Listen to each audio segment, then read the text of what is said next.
Okay, friends. Hope that everything is stable right now. My apologies. I meant to just restart the stream as soon as I woke up, and that was quite a while ago. I've had some. Responding vegetation fire in the area of Mission Canyon Drive. Heard those are you can cancel. Oh dear. I've had great difficulties. YouTube deleted the description. I've had to kind of start over with the windows, and YouTube deleted the description of my videos. Right now, 505, copy cancel, available station 60. 1228, break. Heard those are clean up, copy cancel. There's flight radar, trying to get oriented. I slept for 18 hours after being awake for 3 entire days, with 5 hours of sleep in total, because of the Crozier fire broke out just when I was trying to go to sleep after being awake for like 24 hours. So bear with me. I need to catch up on what happened. Some of you who have been awake earlier today actually know a lot better than me what happened. One bucket drop in there to cool that off so it doesn't hit the ridge line so hard. Hey, welcome. Good morning. I mean, afternoon. So what happened a little bit earlier today was there was a second fire that broke out called the Ziggy fire. Forward progress has been stopped. That was southeast of Placerville, due south of it actually. I'm still trying to set up my windows again from the technical difficulties. I had to redo the description. Fire's going to bump this road pretty good, so make sure you're in a good position. Additionally, we got some hoppers coming in, so heads up. Right now, the situation just changed. Just before I went live, I just wrote down a couple of their radio chatters, and it's going to be real difficult in the next couple of hours to 4284, 21 to hold the Crozier. It's getting really bad right there. So they're doing more desperate attempts to hold what they have instead of. I heard the words "go direct" with retardant. You don't hear that often. I think that means put retardant straight on flames if necessary. They said, Air Attack said, I don't mean to be stating the obvious, but we need to do what we can. It's spawning out in front of us. We hope we can hold on to this.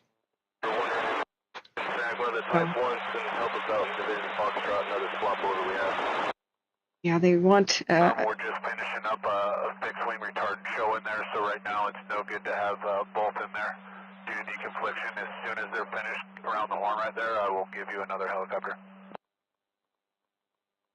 Yeah, they're asking for Type 1 planes, huge airplanes, passenger jet airplanes, to try to help in Foxtrot. Starting to pick up here on that ridge line, and we got to stay ahead of it. So at some point they're going to be putting some fire on the ground up this way. I need to know when that hose lays in place, and then I'll get a water tender. And if you can identify an engine where the hose lay comes off the mountain break, so Yankee continuing, have an engine right there ready to pump towards the division light break. Let me tweet that I'm live. Thank you, you kind donors, and everybody who's helped us, stay aware. And everybody who has shared the stream, please hit the share button and text the stream to anybody who may need to know that we exist. We go live 24/7. 24/7, oftentimes in a crisis. Crozier air attack, Camino, go ahead. To order relief air attack over the incident at 1530-1530. Crozier air attack relief at 1530-1232.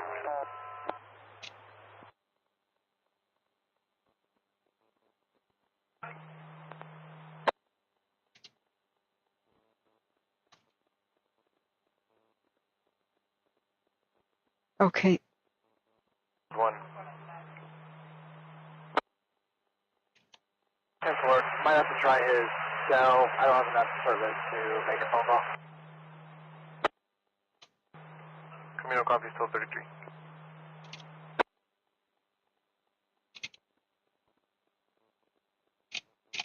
It's getting desperate on the Crozier right now as the winds have Would you like changed. that additional ASM? Negative. I'd still like relief air attack at 1500, and I'd like a relief ASM or lead for 1530, 1530. Attack, I copy at 1233.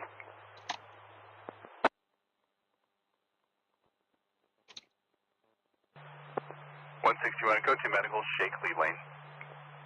Okay, friends. Here is the tweet that you can share on your own social media or your own Twitter. Please retweet that we are live. I really appreciate the help. Hi, friends. What leaf falls fire? 70. Intersection of 75 and 70. That would be good to try to find out. Links in the description of my video. For example, if you have been affected by the Crozier fire, there's now a El Dorado Community Foundation. You can apply for aid. The link is Can I get your location? in the description of my video. If any PDF attack 27.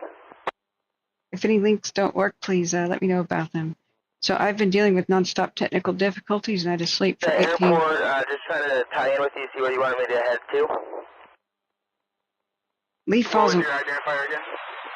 Washington County. That Leaf Falls. 223. Okay. Fourth alarm structure unit. Oh my God.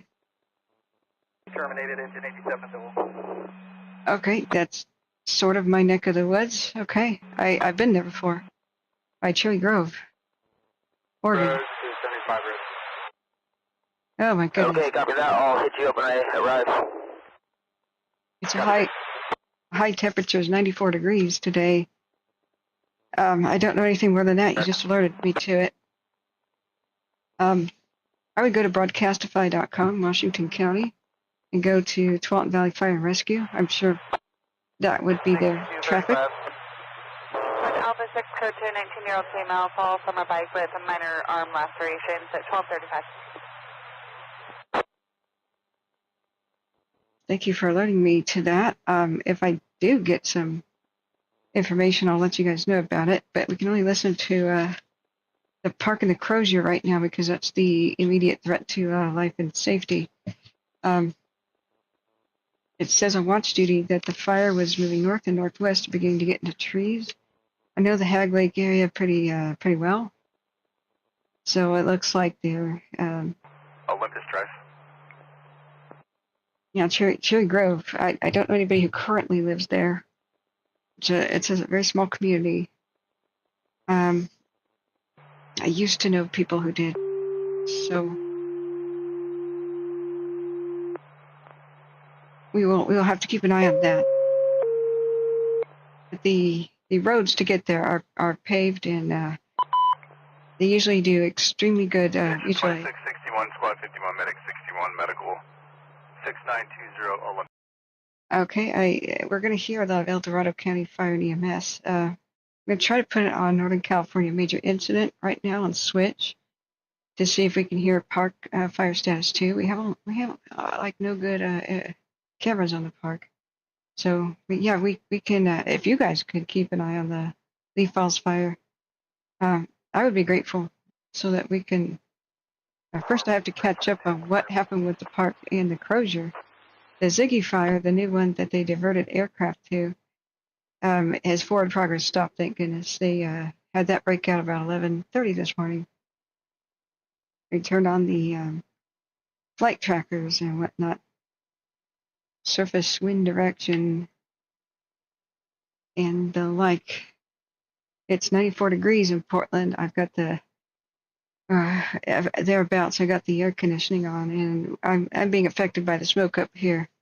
So I'm sorry, my voice is really messed up.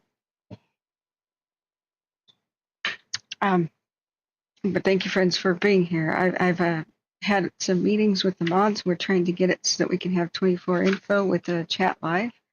But after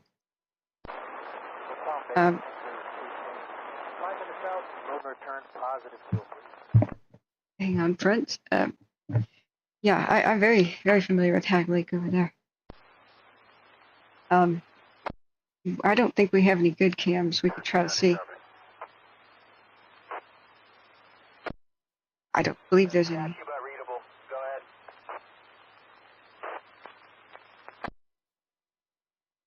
Send 215 information.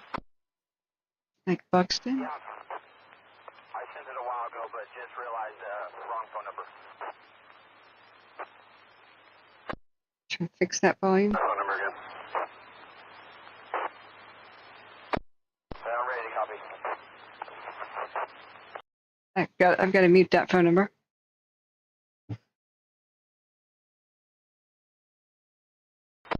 Okay. Hopefully he doesn't repeat it.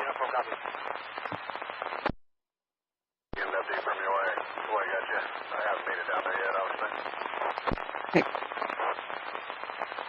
Yeah, Autumn Allen here in Silverton. Hot day for sure it is. Oh, thank you so much for your kind donation.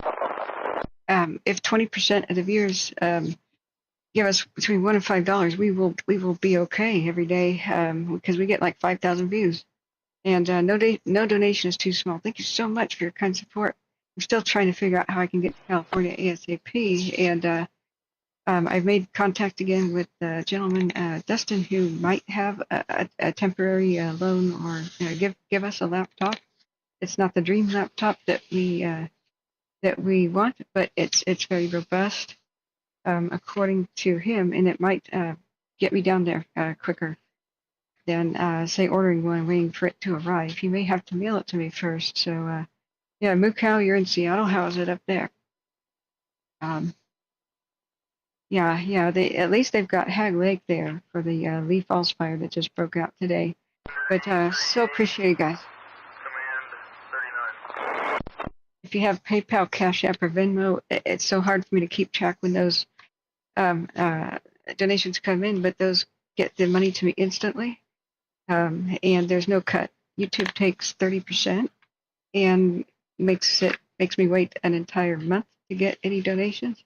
But still, if that's most convenient for you, then I don't mind. Of course, I'm trying to make it more convenient to donate because, of course, a month from now I will need funding too. I hope to be traveling to California. I need to know some things there. I need to see some things firsthand to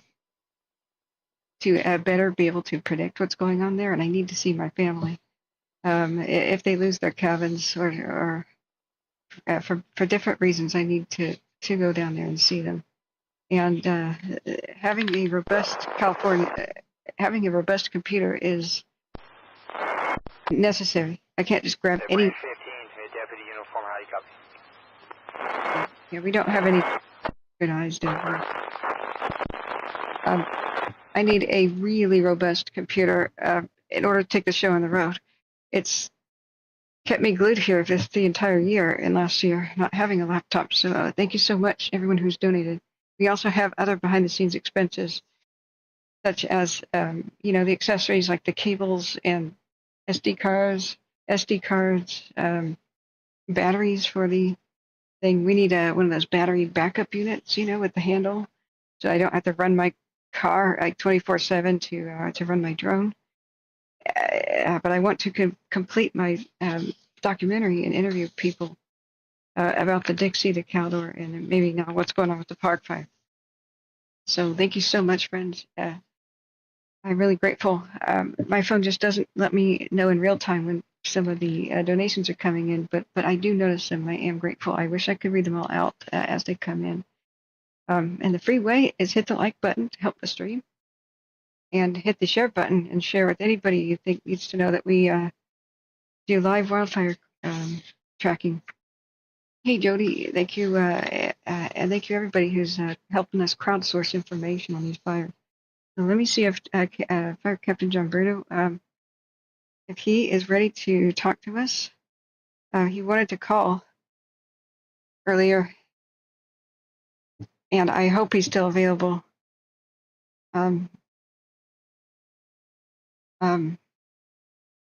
I've had too many technical difficulties to. He tried to call twice. I hope he's still up and available. And then what we need to do is perhaps watch the.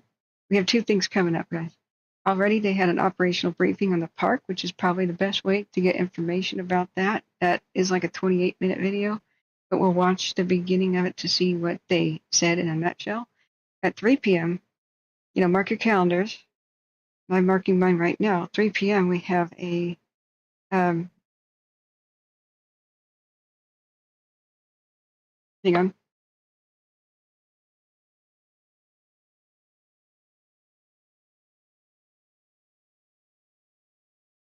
Oh, that's not something I have to write down. We got a live press briefing on the park.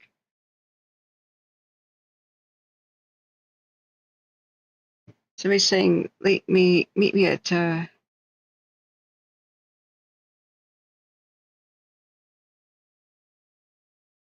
sorry, you guys can't hear that I'm taking a note.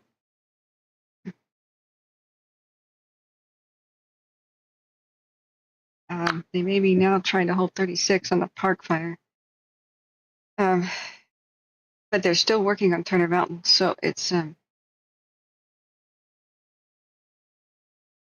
we are going to need an explanation about what their new goals are on the park, because it's getting so confusing on the maps and the heat detections. So great news though on the Crozier, that the new start that happened around 11:30 has forward progress stopped. It was south of Placerville. So the bad news is that they're trying desperately to hold some lines on the Crozier up there right now. Yes, please like and subscribe. It helps others to discover the stream. And it's very hard to find us again. We have to start a new live video every 12 hours if we can help it. So that'll help you find us again if you're looking for it. So Mook House says I waved to Portland when I drove by at 2 a.m. Okay, well, hi. Yeah, hopefully we can meet up one day, friends. If you do want to meet me as I come down to California, if your places like, Butte, Chico area, Yuba Center, Plymouth County, Arson County, give me an email. My email's in the description of the video. I fixed it. I didn't realize the description was messed up. So, but thank you, everybody. Let me see if we can give JB a call, and if he'll go live with his expert knowledge. JB, the retired fire captain of Shasta County, if he has some new insight for us today. And then we'll try together what's going on with the park and the Crozier. We're looking at the Crozier right now, where they're really desperately trying to hold some lines. It's the winds and the sunlight picking up as the heat of the day and sunlight is steroid to fires, So they are gathering strength just because of that time of day. We will look at the weather and the wind direction in a second. So you'll bring some lunch from Loma Rica? Yeah, just give me your contact contact info in an email, and that'll help me make contact with you guys. I had to put it on my phone to get a reminder, and you guys can help remind me in chat at 3 p.m. We've got a live meeting on the park fire that we can watch. So I'm putting that on my calendar. Here we go. Let me give a call to JB.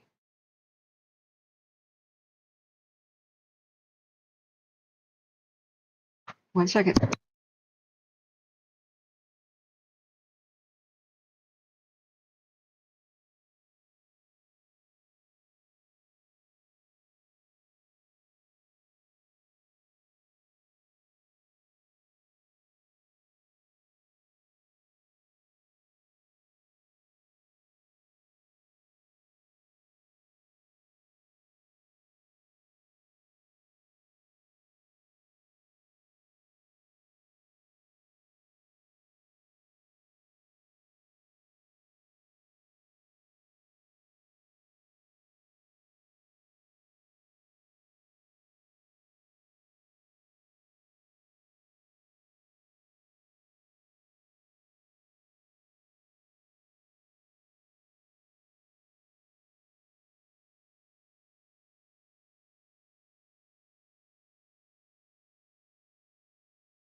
Oops. Okay, I'm on hold with JB. He has to tell me something private first, and then he'll be on the air to help us get up to speed about what's happened in the last 20 hours.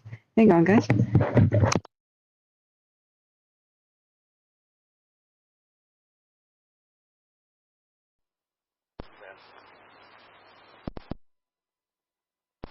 Yeah, you've got a couple water tenders there. Are you in need of them? Division Mike has a need. There's one of them is a fire service tactical water tender 62. And then I noticed you had a couple privates. They were sitting near your drop point.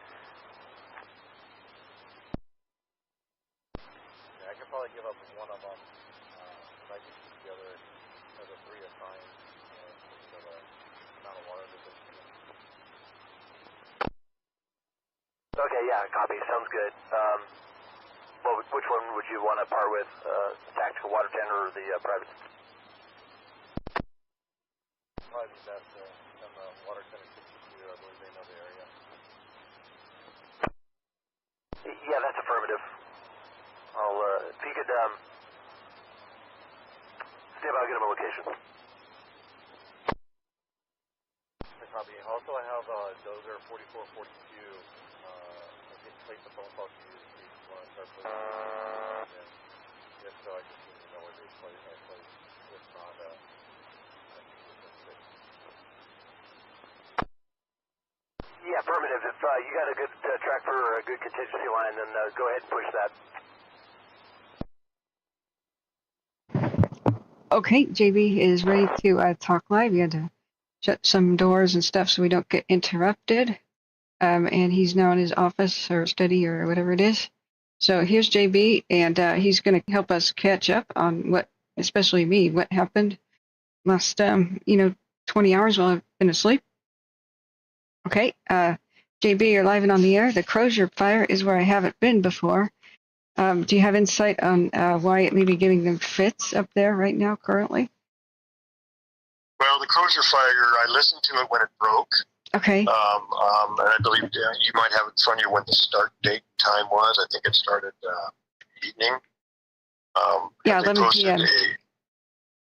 Yeah, I was awake when that occurred. Did they post a cause yet? Yeah, they've made an arrest for arson. So, okay. Yeah. I knew that. Yeah, you could tell it was something was going on because you saw the nighttime glowing of the flames of the fire, and then there was a gap of dark sky, and then you saw more. It was like somebody was going down a road lighting stuff. But the big problem, unfortunately, for the Amador El Dorado unit of CAL FIRE was access. As you know, and I heard you talking about it, they couldn't go directly into it because there's a bridge out. Yeah. And so they had to go around. And then even when they went around, it was a long trip getting in there, and then getting in there was difficult because it's windy and roady and everything.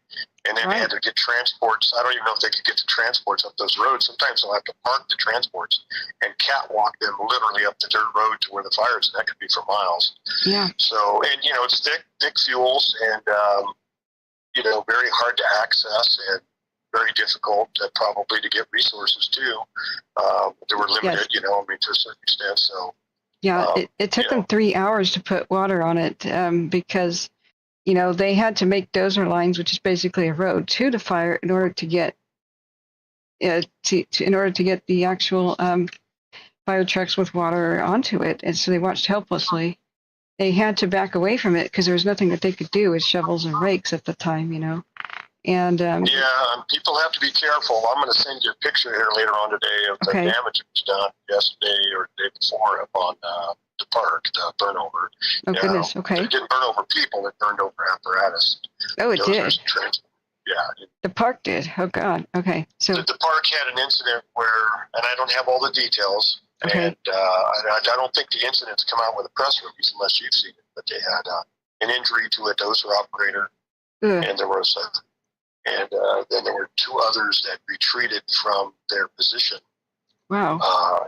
Down a road to a safety zone. They went on foot because they felt they couldn't stay in their tractors. Oh my gosh. All I know is the tractors and the transports were all destroyed. Oh my goodness. Destroyed. Right, okay. It was a crown fire. There's another video clip I'm going to send you of some of the fire behavior that occurred At the same time, those dozer operators were getting threatened, and you'll be amazed at the horizontal travel of the flames. I mean, when you see flames, yeah. Yep, when you on the park, you see flames in timber moving horizontally and not vertically, you know there's an intense wind. You'll be able to see that one fire engine has some flagging attached to the top of the antenna in the front.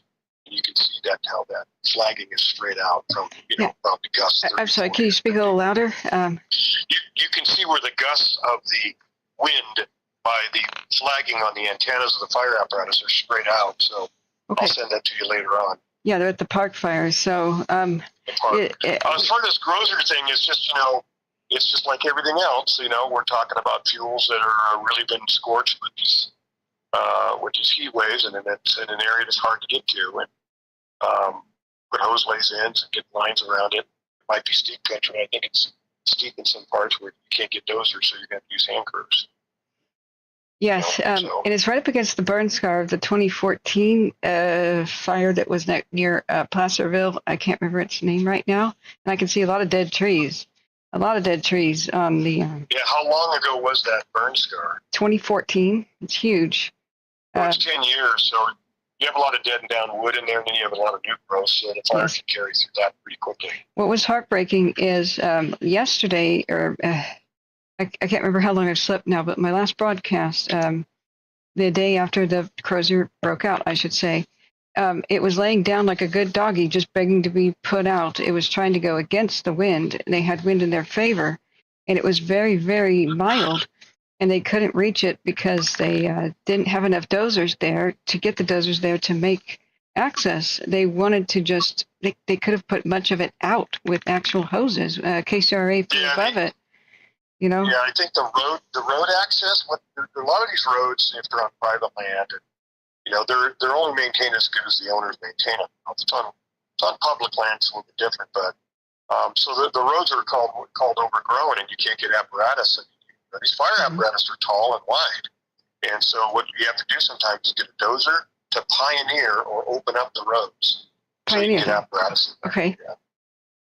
Yes.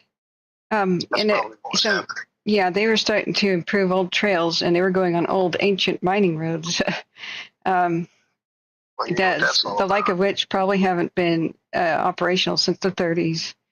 So it is some pretty serious terrain. I'm trying to figure out it says El Dorado, Slate Mountains, El Dorado National Forest. It might be. I'm trying to figure out. It says. Yeah, El Dorado National Forest, part of these places. So it looks like on the map that they have on watch duty, you can see where the dark green coloring is the National Forest boundary. So it's probably they're probably in unified command. I haven't read it, but I would assume they are. Right here, just where it says Slate Mountain Lookout on the National Forest map, just to the west of it is where it began. So so it's the burn scar. If I put on my fire history, is already run. It's just due to the east there, and so I'm trying to figure out with fire activity if it seems like it's spotting in there, and that's a lot of fuel from this. Let me zoom out. What fire was it? 2014 King fire. Do you remember this? Yes, I do. I was retired, but I remember. How many acres? The King fire. I just see that it was gigantic. Actually. Yeah. It went up into almost, let's see, it went north all the way to basically Lake Tahoe, but not to the lake shore, but like to the center of Lake Tahoe, and a couple of miles to the west, I would say 10 miles west of it, as a crow flies.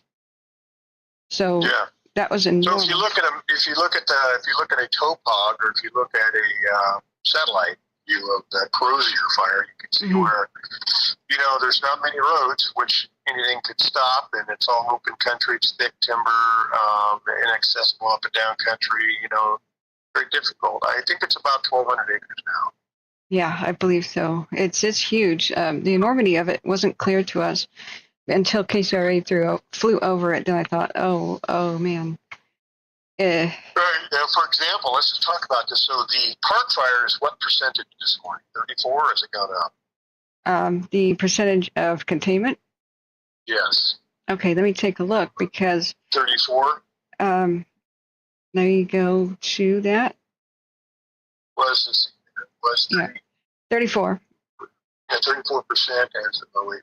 Okay, Yeah, so we can barely hear you you know, sometimes. here we got a fire Okay. which only 1/3 officially contained. So all the resources on the park, with the exception of the aircraft, is not available because they're going to commit. Those people are committed till they get that thing get out. So now you have this new fire. It's 1,200 acres of timber. It's a lot different than 1,200 acres of grass or 1,200 acres of brush. There's a lot of work there. So a lot of the resources are going to come from an already drawn down system. And so the orders are going to come in for this thing. It's going to have to bring a team in, and they'll be ordering crews, engines, and dozers, and they'll be getting aircraft. Fortunately, it doesn't look like there's any communities nearby, right nearby, I would say. This thing seems to be heading north. It could head to Drake's Bad. You mean there on the park? Let me get on the Crozier. It doesn't look like on the Crozier. Okay. Yeah, you asked me about the park. So, yeah. Let me get back to that. They have Volcanoville and stuff now. There's actually, let me see if the Crozier is trying to head north. Then there's a lot of history there. I've been asking my local friends, you know, like what is at risk? Stumpy Meadows Lake, Four Corners, Pino Grande. I don't know if those are many of these places like old ghost town mining towns and the like. I don't know what remains of the history. But this is part of Leatherload, I believe. A lot of timber value. Yeah. And this is the part that the Caldor didn't take that's on fire due to alleged arson. And then what is killing us is that the park fire is burning up what the Dixie fire did not burn up, which is also caused by alleged arson, the park and the Crozier. So we're so emotional right now. Well, the Bible says that the heart of man is wicked. Who can know it? So, you know, you think, how can somebody do something as wicked as light fire and destroy people's livelihood, their lives, and their property? But there are people that are deranged to where they do that. You know, there's different motives for arson. When we study arson, there's different motives that people have. Some for the pure excitement of it all, and some of them for revenge, or you never know. Right, and I only forgive the one where it's pure madness, where they don't know what they do. The others, I'm very angry about, and I try to forgive, but you know. We had a mentally ill girl. She was a homeless gal going up the I-5 corridor, and she lit the fire called the Fawn Fire. Allegedly, her trial is ongoing. Yep. It's allegedly, but she, you know, I guarantee you, she'll be the one. She's the one. She's the only one. Yeah. And she's allegedly tried, and she was mentally ill. She didn't really kind of know what she was doing, and she was hallucinating and all kinds of things going on. So that's what they say. But some of us are skeptical and wonder if she was. You know, some of these suspects are playing the mentally ill card. We don't know them for sure, but they play the card, but they get examined by a psychiatrist. Right. She's now fit to stand trial, and we'll find out the details later. But yeah. Sometimes, you know, I don't know. Sometimes people don't use their common sense. Sometimes they arson for revenge. Like a lot of the homeless community, when homeless people are mad at homeless people, one way they know they can get at them is burn them. They can light a fire at their camp. And that's what they do. The homeless are oftentimes victims of arson and not really the cause. Absolutely. Sometimes they do. But I want to remind people that sometimes with psychopaths and serial killers are out there, they choose them as a perfect target. You're right. So anyway, you know, we'll have to see this thing. I haven't pulled down the weather in that area. I guess the closest weather, I don't know where the closest RAS weather station would be, but I assume they've got a good southwest flow on this thing. It's north of Camino as bird flies. Which fire are we talking about now? The Crozier. Okay. The Crozier is north of Highway 50, looks like about 8 to 10 miles. And so that's all, you know, timber country up there. You know, they're going to be putting in big orders today for resources. Okay. This thing's already 1,200 acres in what, 20 hours? Right. We have 10 to 11 mile an hour wind gusts. It's out of the southwest. So it's thankfully the wind is blowing currently away from places like Georgetown and whatnot, but Forest Hill may have to be evacuated, we're wondering. That's a big question of today.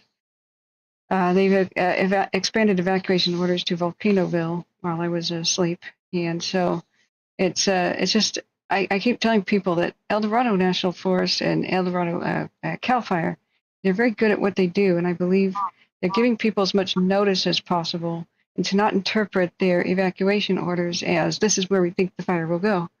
They're giving people as much notice as possible and erring on the side of caution. And I really like that. That's much different than the way some counties do this. You know, what do you think about that? I think that they've done a great job, but they're very, very proactive now with evacuations. They were previous to the Santa Rosa complex fires, because that's what came out of Santa Rosa. Yeah, sorry, can you speak up? I said they're very much more proactive with evacuations than I've ever seen in my career when I was on the job. I told you, the teams come with a law enforcement director, branch director, in charge of evac, and that's his job. And they're well trained, and basically he takes his directive from the incident commander and operations section chief. And you got to remember that what's the fire doing now, and what will it do in the next 12 to 24 hours based on the weather prediction or the weather forecast, which is not 100%, but it's pretty well predicted that the weather will do this. Well, if the weather's going to do this, and this is how the fire is behaving now, what will it behave under the same conditions down the road, or worse or better conditions, if the temperatures go up and the wind goes up and the temperatures go up, or if the wind dies down and the RH goes up and the temps go down, and then based on that, how it's going to move, and if there's anybody in its way, they're going to get way ahead. A lot of people are worried about, is public pines in danger? Some people pre-evacuated, and I would say it would take a pretty ferocious north wind in order for that to happen, or a forecast of a north wind. What do you think? Yeah, but people are, how can I say this, after the last 10 years, I think people are more proactive themselves. I remember when the Fawn Fire took off, was 10 miles from my house. My wife was packing the Bible and the pictures already, So, and people can do what they want, it's kind of like if people think there's going to be a run at groceries when COVID went down, logistical problems. Right.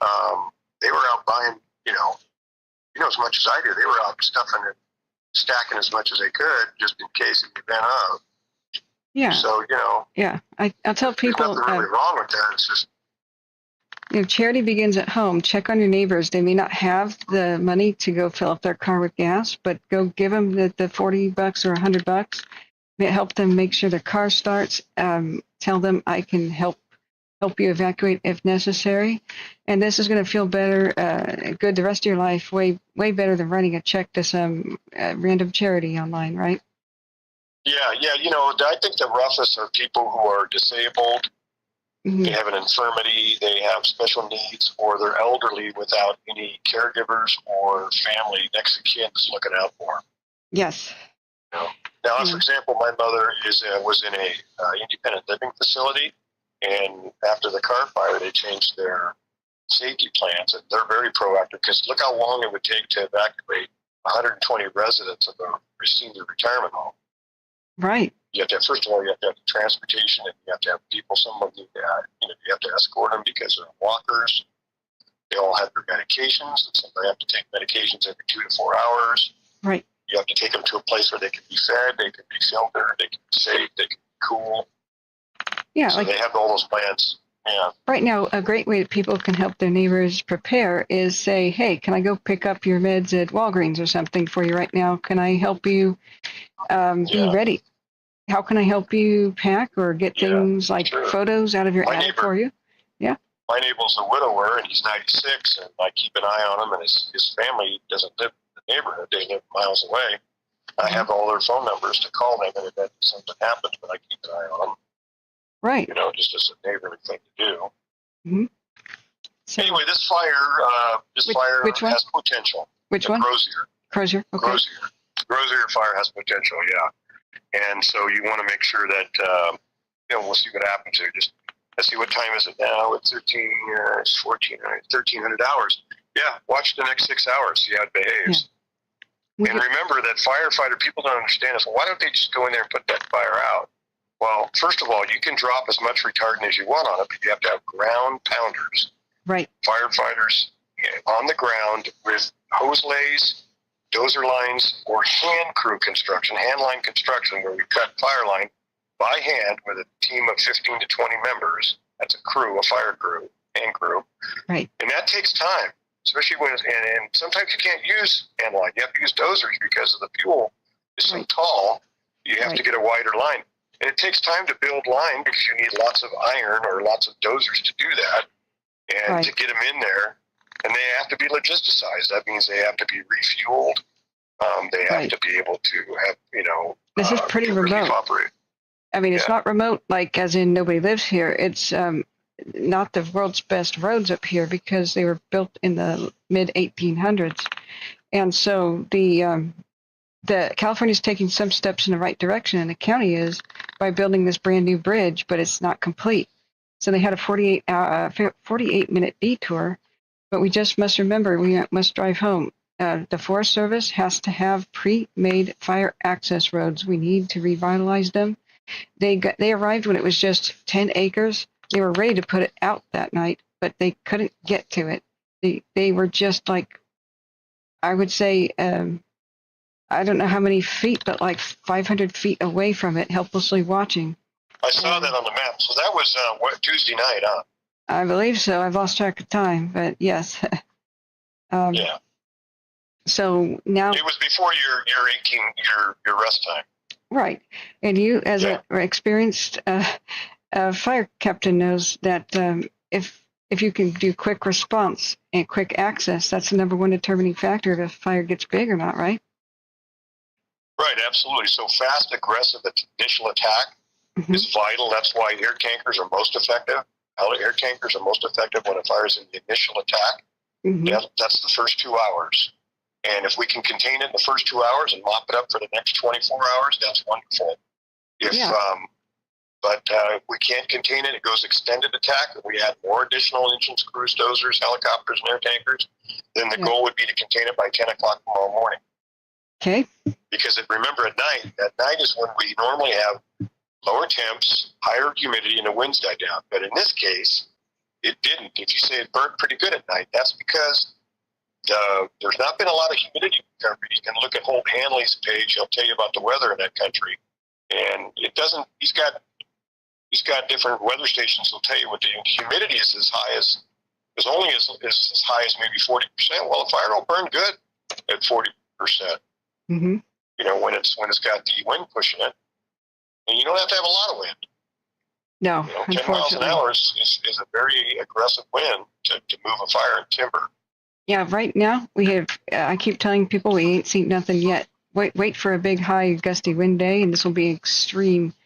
We'll see fires like the Dixie and Caldor behavior. Right now it's dryness driven and terrain driven, but it's not really wind driven, right? Yeah, fuel driven and terrain driven, and then that's normally what's driving this in here. And then, like I said, it's being able to access it with engine companies and crews. The crews drive buses. The buses are not four-wheel drive. Some places they probably park the buses in a clearing and hike into it. The engine companies are four-wheel drive. They can get a little bit more aggressive, and they can start their hose lays. But every engine company has only 500 gallons of water, so you have to bring these big, heavy water tenders in to support. And then, so that's why air support's good, especially helicopters and air tankers.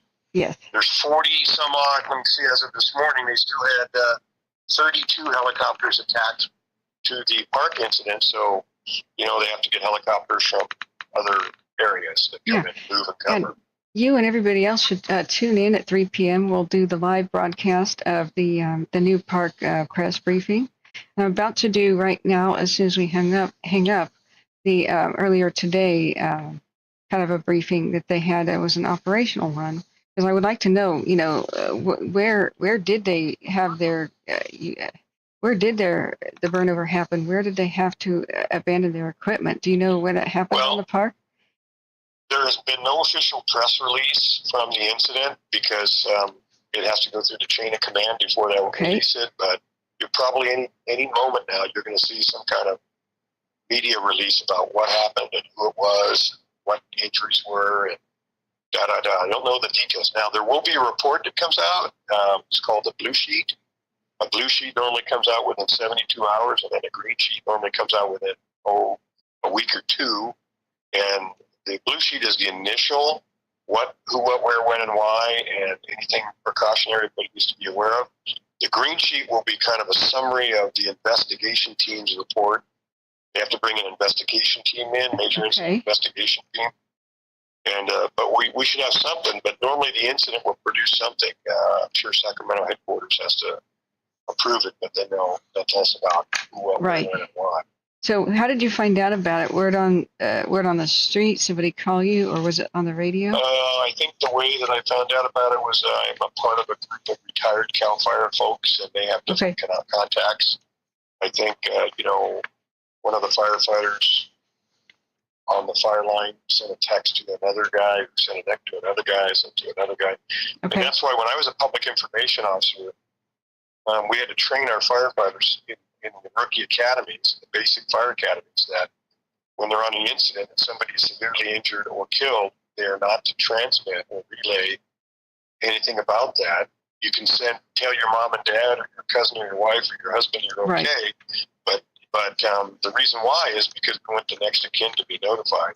I was, as a chaplain, I remember one time getting called at 10:30 at night and was told to go to the home of a pilot who was air tanker pilot that was killed that night, and they wanted her to be notified before she heard about it on the news. How long ago was that? Oh, that was about 20 years ago. We could barely hear you. Sorry. That was about 20 years ago. Oh goodness, yeah. That's a bad way to find out. That was doing pre-season training out there by the Issue Wilderness. Actually, his plane went down out there by where the park fire is, the Issue Wilderness. Oh, really? Yeah, and so he was killed, and the coroner made a positive ID, and I was notified, and I had to go notify his wife and children that lived about 4 miles from my house. And what fire was that? It wasn't a fire. They were training. Oh, a training. It was an air tanker pilot and co-pilot that were doing some pre-season training before fire season was really up and going. I think it was in April. Yeah. Okay. And they had a malfunction, and the plane lost airspeed and crashed. Oh man. And both pilots were killed. And the senior pilot lived in Redding, California, where I reside, and so I was part of the chaplain corps, and I had to do the death notification, which is probably the worst thing in the world anybody ever has to do. Yeah, thank you for your service in other ways, not just on the line. And yeah, well, it's a sad thing, but there's a right and a wrong way to do it. That's unfortunately, you don't want to call somebody, you don't want to see them. He knew something was up because when I knocked on the door, a little junior high, one of his children were junior high age, and I said, "My name is Chaplain John. I'm from the fire service. I need to talk to your mom." She goes, "Well, she's sleeping." I said, "You need to wake her." And so she came down in her room down the hallway. Her eyes was as big as $50, and she knew something was wrong because her husband normally called her at the end of the day. Hey, honey, I'm on my way home. Da da da da, and he never called. Right. And she knew something was up. Yeah. Very sad. It's a lot like World War II. They didn't want to just telegram people that somebody died. That was the mistake of World War I. So they began actually going to somebody's house. But it was the dreaded who just pulled up outside. And if it was military vehicles, people began to weep, Yeah, everybody remembers the movie Saving Private Ryan when the military car drove up to a ranch way out in the Midwest, and the poor mother of 4 soldiers looked out the window and saw it. And when she came out to the porch and saw the priest come out, she knew one of her sons had died. And every time I see that, I remember several death notifications I had to do with firefighters who died off duty and died on duty. It's a very tough thing to do, but somebody has to do it, and you wouldn't want to have it like it was back in the days of the Vietnam War, if you remember The Few Good Men, the movie, where they would send a yellow cab guy with a notice and said, you know, the Secretary of the Army is sad to inform you your husband so-and-so has passed away. No way. Conflict in Vietnam. A telegram. Telegram delivered by the taxi, the yellow cab company. Wow. Never watched the movie A Few Good Men with Mel Gibson. Folks will remember that. That's the way it used to be done. I mean, it was terrible. Yeah, and that was... And the wives of those soldiers actually were able to get the Army to change the way they do business, yeah. Yeah, okay, I remember. Yeah, that's just wow. So have you been watching the forecast of what the weather's going to do on the West Coast coming up? You know, Holt Haney was just live a little bit ago. We could check in with him. And both you and I have kind of spoken with him and given him some local insight, right? So he can understand some of the factors. Keep an eye on what the winds are going to do. It's going to be plenty hot. But keep an eye on what the winds are going to do, especially when we go from high pressure to low pressure. So, you know, here we are moving into August, and we already got another major timber fight kicking off. Right. We've got some Delta breeze stuff that are unusually hot. Usually those things have moisture, but the other weather people were explaining that even though the breezes are coming in through the San Francisco Bay Area, it's too high up off of the in elevation off of the ocean to be bringing the moisture off the ocean. So it's just bringing wind, hot wind. Another thing you can show your viewers is to click on the National Situation Report, and they can get a good picture of what's going on Oregon and Washington and Idaho. I mean, talking about they haven't got a 400,000 acre fire, but they've got, you know, dozens and dozens of fires, anywhere from 100 acres to, you know, 100,000 acres. So it's called National Situation Report? Yeah, National Situation Report from NIFC. Yeah. The National Interagency Fire Center produces it every morning at about 7:30. National Interagency Fire Center. Okay, we do have something that broke out just west of where I am, over by Hag Lake, and it's called the Lee Falls Fire. That's a great place where people have a swimming hole. Lee Falls Waterfall, which is in Cherry Grove, Oregon. It's just right about here on the map, and we don't have a lot of winds, thank goodness, but Hag Lake has been closed for dipping. So it's a heat wave back up here in Portland. We got the smoke. So I imagine, if I just had to take a wild guess, that people recreating there have accidentally started a fire at Lee Falls. Wow. So, yeah. Anyway, this is called the Incident Management Situation Report. It comes off of the NIFC. NIFC.gov. The Incident Management Situation Report. And it gives you the national picture of how many fires there are, how many uncontained large fires, how many large contained fires, how many new large fires in the last 24 hours. We've had 10 new large fires in the last 24 hours in the nation, and there's 29 plus 3 is 31 teams committed. It tells you we are all strapped. the different GACs, which is a Geographical Area Coordination Centers. The entire nation's divided up into about 10 Can you speak GACs. louder? I'm sorry. The nation's divided up into about 10 areas called Geographical Area Coordination Centers. Like we're in the North Ops Coordination Center, Northern California Coordination Center. Mm-hmm. It gives you a summary of how many active incidents, how many fires, how many acres, how many people are committed, and then they add that up all nationwide. You got over 28,000 people committed nationwide. Yes. So we're at basically DEFCON 5, which means pretty much all of our resources are doing something, and there's no extras right now, right? Right. If you were to Google National Preparedness Level 5 definition and read it, you can know exactly what that means. Basically, I think it's like multiple fires in 3 or more coordination centers. Right. That's my criticism of the regular media, is they should be looking at factors like that. They should be listening to the radio. They should know. A good media person reports the news.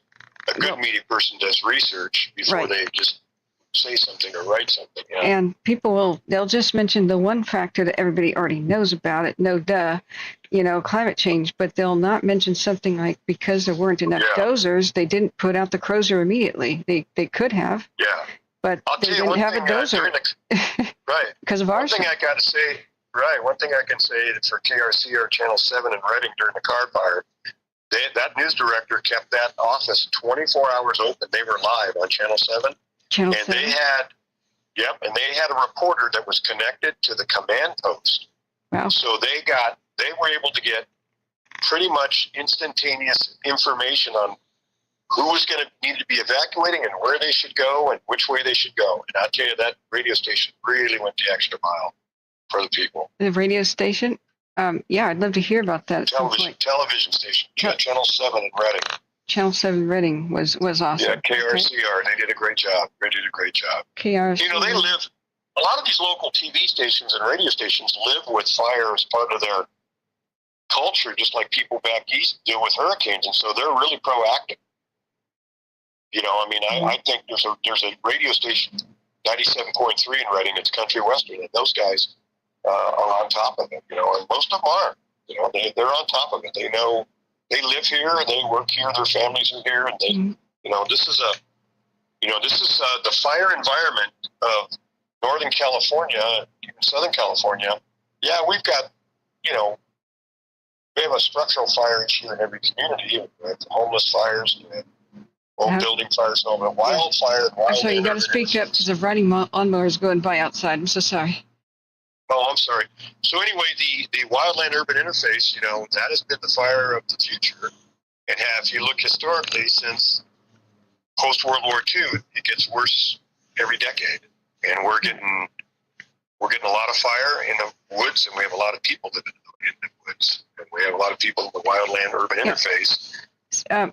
Speaking of the country western thing, that just provoked a memory here. So there was a country western singer that I just blanked out on his name, who was involved with he used to play at that pizza place and bar that burned down on the shore of Lake Shasta last month. Do you have any insight? Earl Haggard, yes. Do you have any insight of it as to the cause or what happened with that structure fire that was huge? Not on the cause. They're still investigating that, but that was when the first engine company that was on the very edge of Shasta Lake, and the road to that is a windy, mid-slope road, and there was a volunteer fire company that was first in, I think, and when they got there, that thing was pretty well involved. It was wood-framed, and when it gets to a point where it's well involved, then what you do is protect the exposures, and the vegetation was an exposure, so they made sure that was taken care of. But as far as a cause, they're still they haven't come out with a cause yet on that. They're still investigating. I just wonder if gas may have been involved or a gas leak, because people ran and jumped into the lake. That's how quickly it spread. Yeah, and there might have been a little bit of a breeze, and it's right there on the edge and everything, and people probably locals over there maybe tried to stop the fire, and fight the fire themselves or whatever, but yeah. Okay. Yeah. Well, 3 p.m. What we'll do right now, I don't know if you could tune in, is we'll watch the video that they put out on the park. Oops, just dropped something on the floor. Like the operational briefing to try to get an idea of what they're facing today. At 3 p.m., they have a live press conference thing that they're going to do. And we'll tune in. Maybe they'll address what happened yesterday with the melting of the... Yeah, that might come up. It's not a Q&A. It's not a Q&A media presentation. What they do is they do it for the media. For the media, yeah. Yeah. So, like I said, that report will come out pretty soon, They might even say what happened and the details. So, anyway. Yeah. One thing, JB, we got pretty upset. We know that there have been previous firefighter and or auxiliary team member injuries on the park. We hear about them being medically evacuated with helicopters. And CAL FIRE so far had been saying that there were no civilian or firefighter injuries. Do you know why they might say that? All right, so let me go back with that now. In terms of firefighter injuries, there's criteria for what they consider an injury. For example, if I'm sharpening my Pulaski hand tool and I scrape my pinky and put a Band-Aid on it, or even if I have to go to the med unit and get some antiseptic to put a Band-Aid on it, they're not going to write that up as an injury. But if I snap my finger and break it, and I go to the med unit so they can send me to the hospital to get reset, then that would get classified as an injury. So it's kind of like, your kids will fall off their bike and get a strawberry on their knee, but if they fractured their knee, then that's serious. So when they do report injuries, they're normally pretty serious. Well, we've heard the people taking helicopter rides out. There were burns on ears and hands. There were supposedly somebody with a broken ankle. Somebody got a snake bite. Somebody had a spider bite. Civilians, you mean civilians? We don't know. We just heard about them being evacuated by helicopter time after time on the Park Fire radio. And to hear, yeah, the agency, when the agency has anything serious, they'll learn and let the media know. Yeah, you would think an air ambulance. But they might not be right away until they get all the facts and figures. Sometimes they'll wait or. Yeah. Well, that was more than a week ago, so we're shocked that none of that has been reported. Sometimes the local hospital will report that we've received some. Media will go there and just we have 3 people we've treated for smoke inhalation, or we treated them for light burns or whatever. So we must remember all the hero helpers out there that are at risk of getting hurt too. Wasn't there a traffic collision on the park or something, or one of these fires while I was asleep? Did you hear about this? I'm not sure if heroes got hurt. No, I didn't hear about it. Okay. Normally, there are a lot of accidents. When you got 6,600 firefighters driving vehicles up and down all these mountain roads, you're going to have accidents. But if there's anything with a serious injury, they would let you know. They would probably report to the public information officer. Okay. And you're media, so if you want to call that phone number, that media phone number, and ask questions, you can do that. I guess I'm the media. I don't have a press pass. Yes, you are. You don't have to. Just tell them you're from Catherine's World. You have a live blog on YouTube, and I just have some questions about the park incident. That's all you have to do. Okay. Yes. Call the media line. Okay. Yeah. Yeah.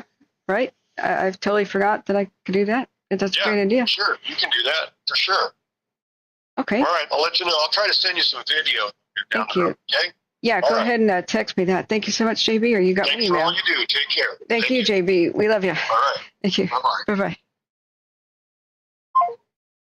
Okay, the 10-minute calls always become 45, but that was retired Fire Captain John Bruno from Shasta County. So he let me know that there was, while I was sleeping, there was an incident on the park, and we're not sure where or the particular details, but it went down the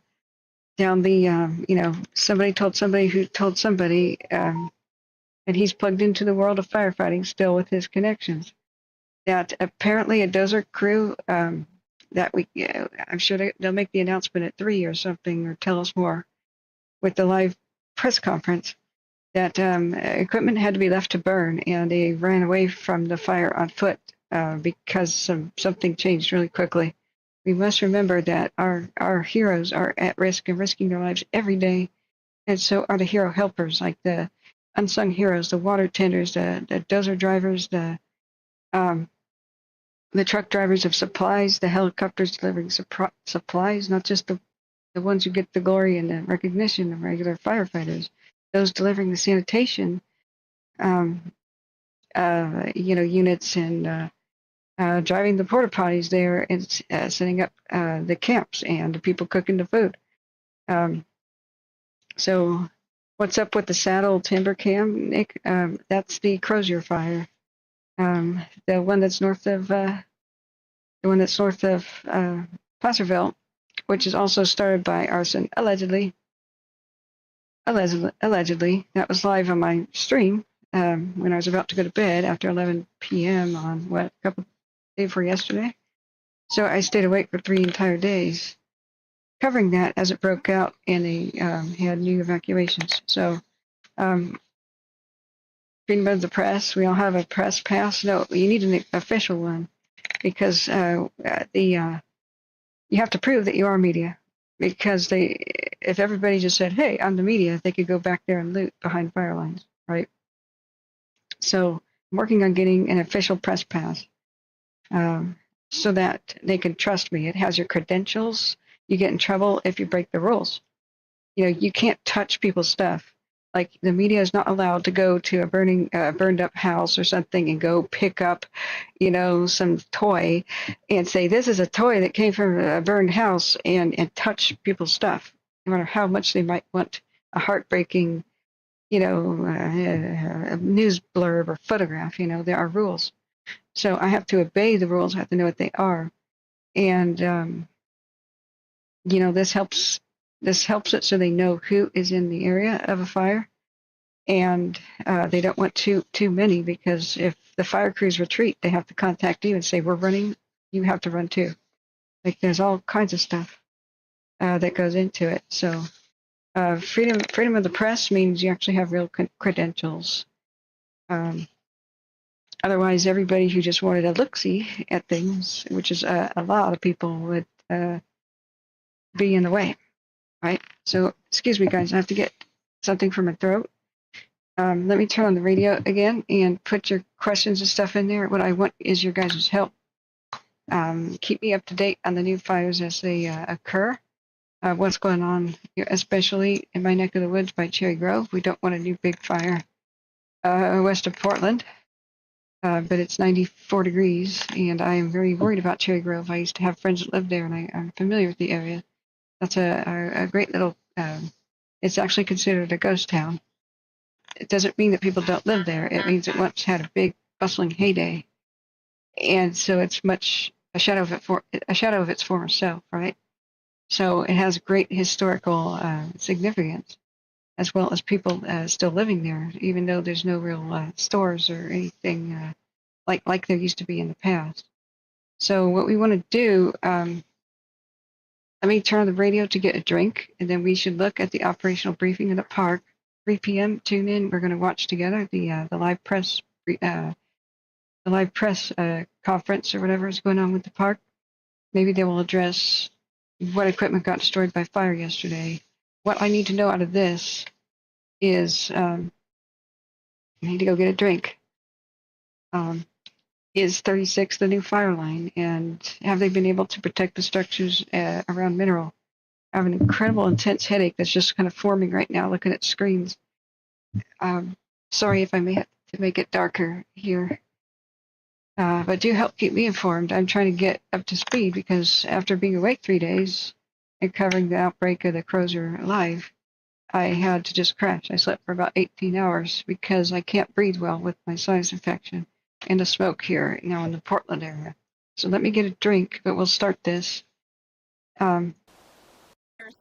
North of Skyway. Hang on a second. This was from a couple hours ago today. This is the operational briefing. This is fire crews talking to fire crews. But we're very happy that they put them on YouTube right now. Today is Thursday, August 8th. Welcome to the operational briefing for the park incident. My name is Gwendolyn Ozard, Planning Section Chief. Before we get started with our briefing, please take a moment and turn your cell phones and radios down. If you do need to take a phone call or have a side conversation, step outside of the briefing area. To start us off, we will review our incident objectives. Our management objectives remain unchanged. Our control objectives are to keep the fire north of Skyway, keep the fire east of Highway 99, Highway 36, Manton Road, Rock Creek Road, and Wilson Hill Road. I'm sorry, I gotta rewind to write that down real quick. Or at least pause. Keep the fire north of Skyway. That's in Paradise. And runs through the area. It goes, actually, no, it's probably the Skyway. No, excuse me, my bad. Butte Meadows area. So north of Skyway, not Paradise, Butte Meadows.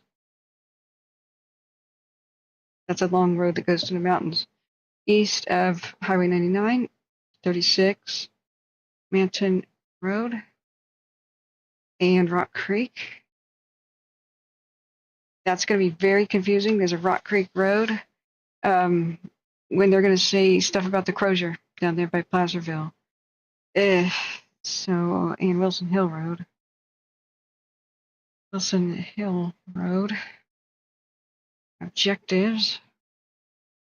I'll go get a drink in a second.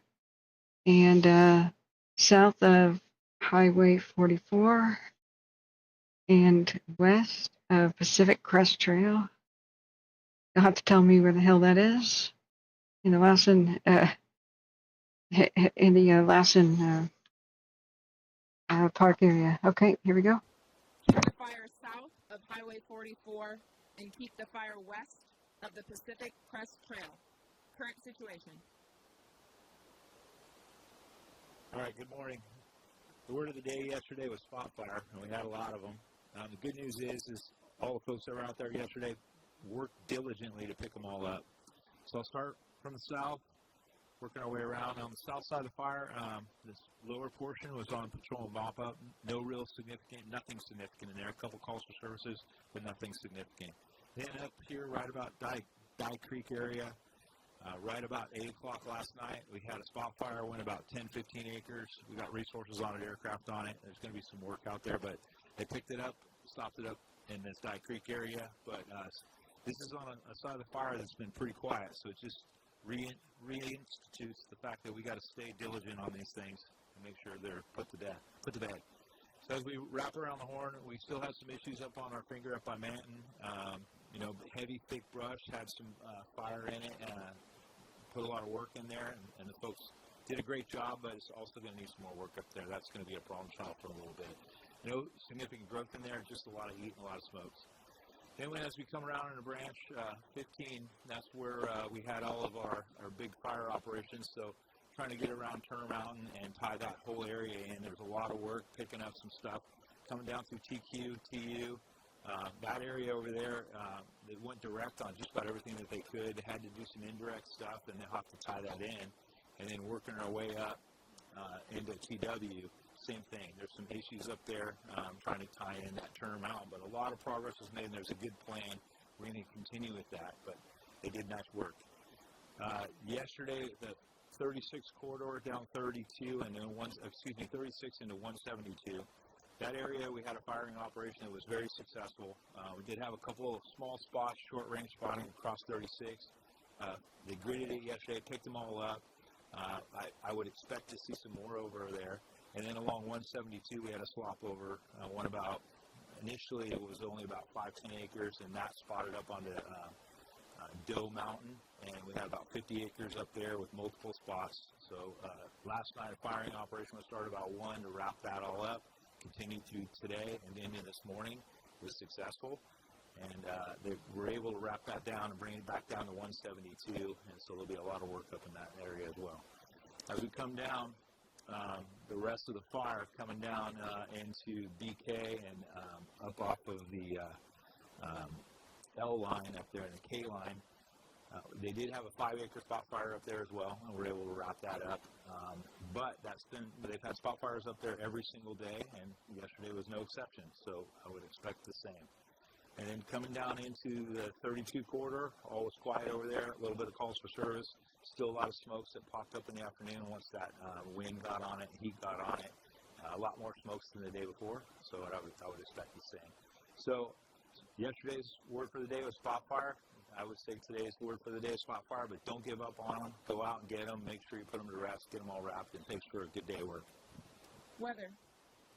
Okay, good morning. Incident meteorologist Ryan Wilbur with the park incident. So let's start at the big 30,000-foot level. Today, Thursday, August 8th, so roughly the fire's 2 weeks old now. We're coming out of basically a record July in terms of heat across this part of California, and since we've been here, it's been continued hot and dry.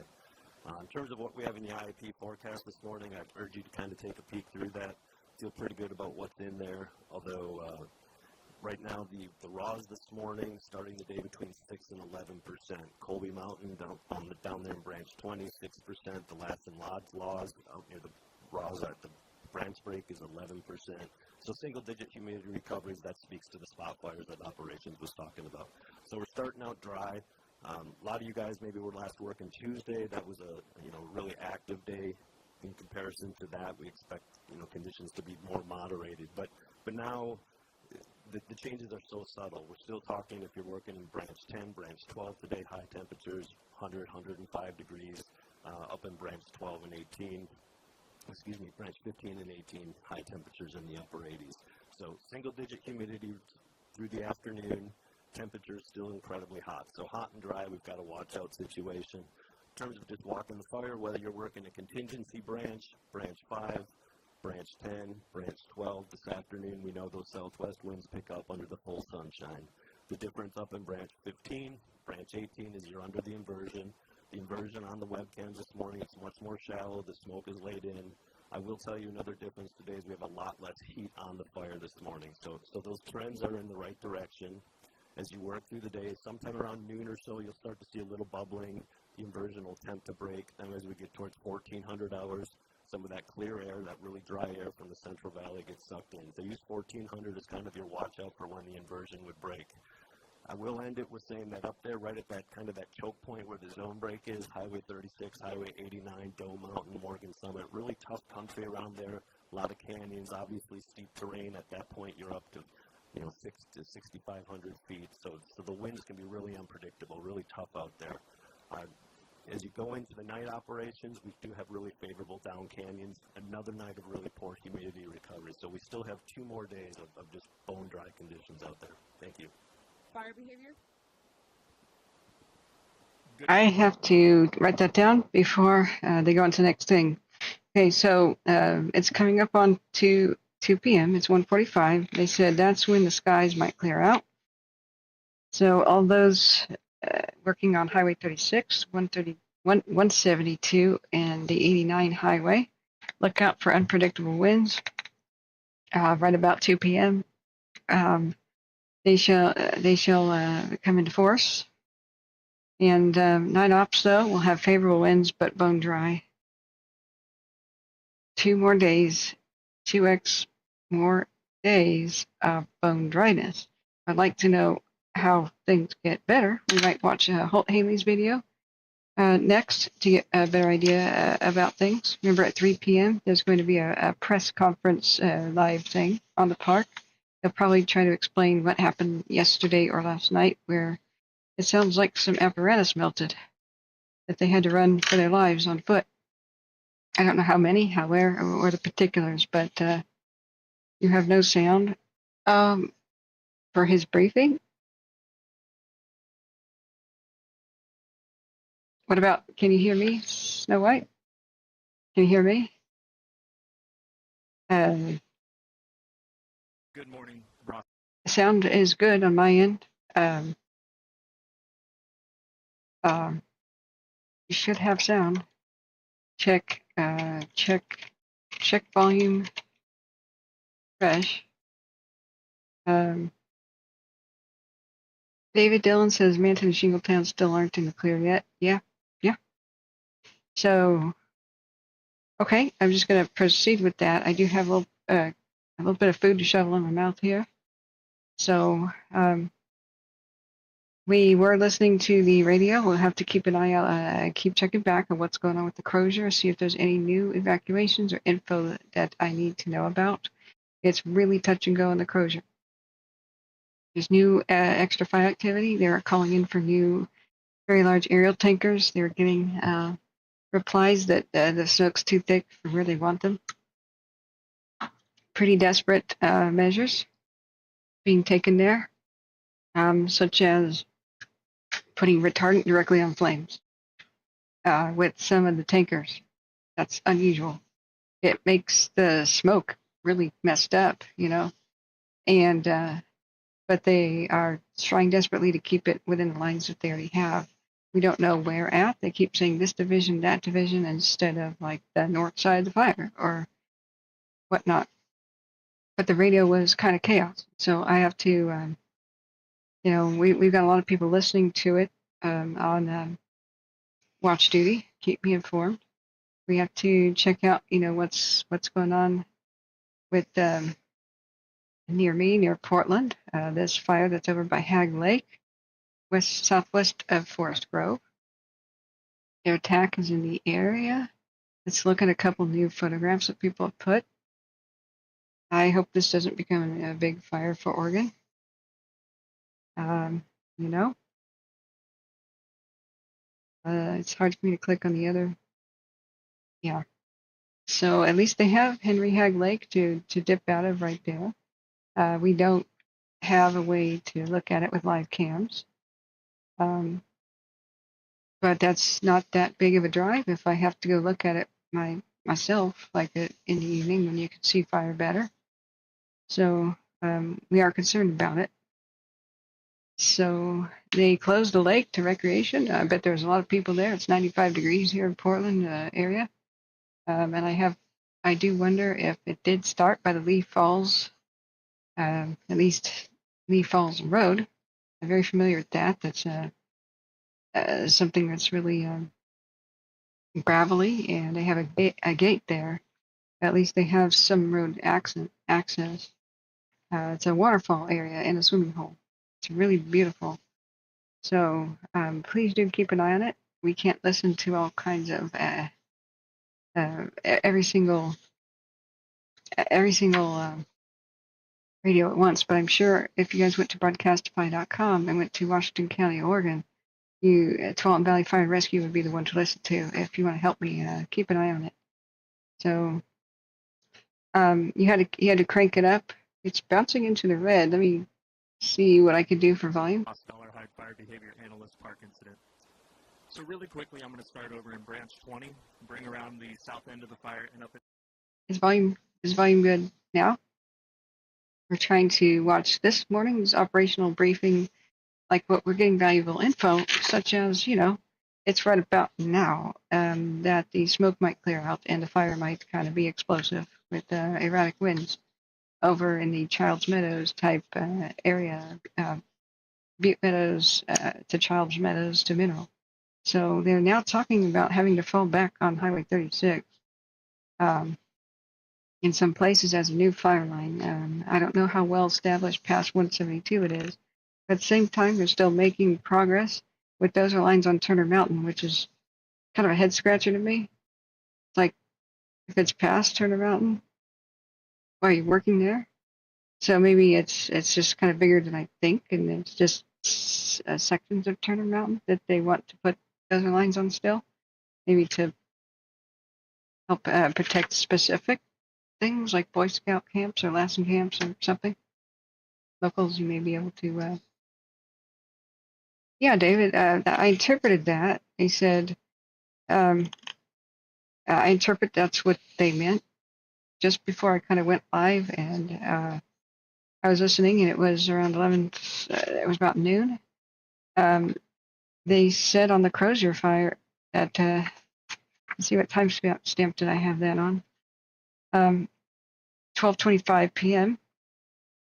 They said, in the last 5 to 10 minutes, the wind has picked up. I hate to be stating the obvious, which is what Air Attack was saying. I hope we can hold onto this. It will make it ugly for us, but we need to keep it from spotting out on us. Go direct with the retardant. And then they called for more air resources and did not get them. And they said, looks like the VLATs, the very large aerial tankers, can't really get to the Crozier where they were having trouble with it spotting over. And they kept listing road names, which were just, Forest Service road names for El Dorado National Forest.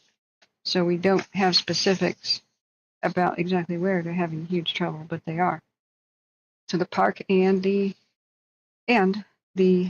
Crozier, just because sunlight and heat are like steroids for a fire, they will have at the same time big problems. Started earlier on the Crozier because they have more wind down there and clearer skies. Just as they just said here in some parts of the park fire, there was an inversion layer thing, so like heavy smoke. Keeping a lid on parts of the park fire. They just said that on this video, but after 2 p.m., watch out. Watch the heck out. There will be erratic winds. So we want to get as much information as we can to kind of put this in context when we were about to turn the radio back on and whatnot. So, it's really touch and go on both fires. So I can't answer any kind of big questions. How big do you think that either of these fires will get? The next 2 days are going to be critical in determining that. So we have to wait. These are make or break days right now and evenings, and so we are here to make it through together. But I want all of your local knowledge. We crowdsource information. If you have information about, things on the radio I missed, or, oh, I know that area, the mining roads have been recently reopened because there was a mine that reopened for a bit, and so they're good. Or no, those roads haven't really existed for 75 years, but they're on the map, but they don't really exist. If you have local knowledge about that stuff, but we are expecting that they'll do a press conference release. It's going to be at 3 p.m. here. My food's getting cold. Just forgot it was over there. About what the hell happened on the park. Apparently some of their equipment melted and people ran away injured. I guess nobody died, but holy crap. So remember, this is too old. I don't think they'll mention it down here. This is the early morning, like what to look out for. CAL FIRE talking to CAL FIRE crews. But at 3 p.m., I imagine they'll at least explain to the public what the heck happened with some of their apparatus being lost. So let's continue watching this. Into branch 10, where we continue to see fairly consistent conditions, and our concerns remain the same. Light, flashy fuels, new ignitions. It's going to want to grow. So mop up and patrol, be vigilant in those areas. Moving up into branch 12, again, same conditions that we've seen for the last several days. When the winds come up in the afternoon, it's a wind-prone area out of the south. Expect smokes to pop up in that brush patch. So coming around the shoulder there into branch 15, spot fires were the main driver. We forecast that. We expect that to... Okay, remember branch 12 was the Shingletown, Manton, Tehema thing. Branch 15, which he's just now talking about with spot fires, that is, Mineral, Childs Meadows, Butte Meadows, Mill Creek, okay? Spot fires were the main driver. We forecast that. We expect that to be very much the same conditions that we see today. The IMET spoke to it, just gradual, incremental improvement. It's not really going to have any effect on the fuels here. We're going to continue to see the same conditions that we've seen the last several days. Now, one caveat to that is smoke production is starting to be a bit less than we've seen.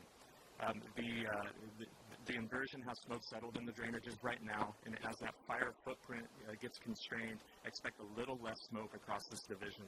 And with that, it may be isolated just up into that 172-36 area, maybe shaded out this morning, but on the margins, expect that fire to remain active. And as you get closer to the main fire burning up there off of Turner Mountain, you may get a little convective lift, some wind swirling in there, inflow winds coming in, so be mindful if you're trying to go direct in that area. Now coming across into branch 18, very similar conditions to what we saw in 15 over the last couple days. Spot fires have been the main driver. The burning operation that occurred going up to Doe Mountain area, sort of very highly variable in the consumption. There are significant green pockets and dirty burn areas. Be mindful that there is some reburn potential, and that also holds true for the 36 area. Safety? Good morning. Good morning, James Allen, Park Incident Safety Officer. You'll find today's safety products on pages 6 and 7 of your IEP. Please use those to ensure that everyone gets a briefing out there today. We're going to support you on the line with 17 safety officers. What I'd like to talk to you this morning about is just keep doing what you're doing. So we still have those critical fire conditions, that potential. Keep taking those tactical pauses in the afternoon, thinking about what's going on, having that secondary plan for when things change. Heat and hydration. It's still very hot out there, as you know. Keep up that hydration early. Hydrate often. With the heat when you can get a rest break in there, take that. Rehab. Support your troops out there with that. Be thoughtful with your actions. Be smart and be safe. Air operations? Good morning, Park. Greg Bradshaw, Air Operations. Park Incident. Help you meet. Oh my God! Doesn't he remind you of the cowboy in that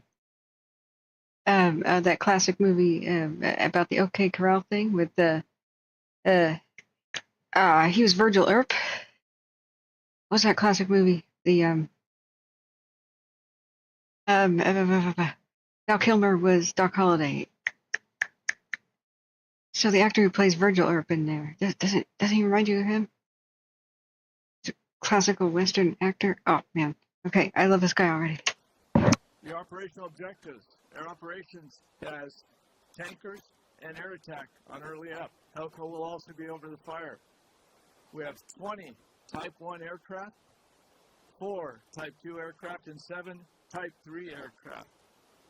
We have diverted some of our aircraft to the AU fire, and that includes our night-capable helicopters. Oh. Yeah, Sam Elliott. That's bad. The AEU fire is the Crozier. So they lost the nighttime helicopters on the park fire. They could work on the Crozier. God. I've been saying again and again, the park fire may get bigger just because other fires in California start out. They'll have to split units off of it. And they need all of the units they can get in these critical days.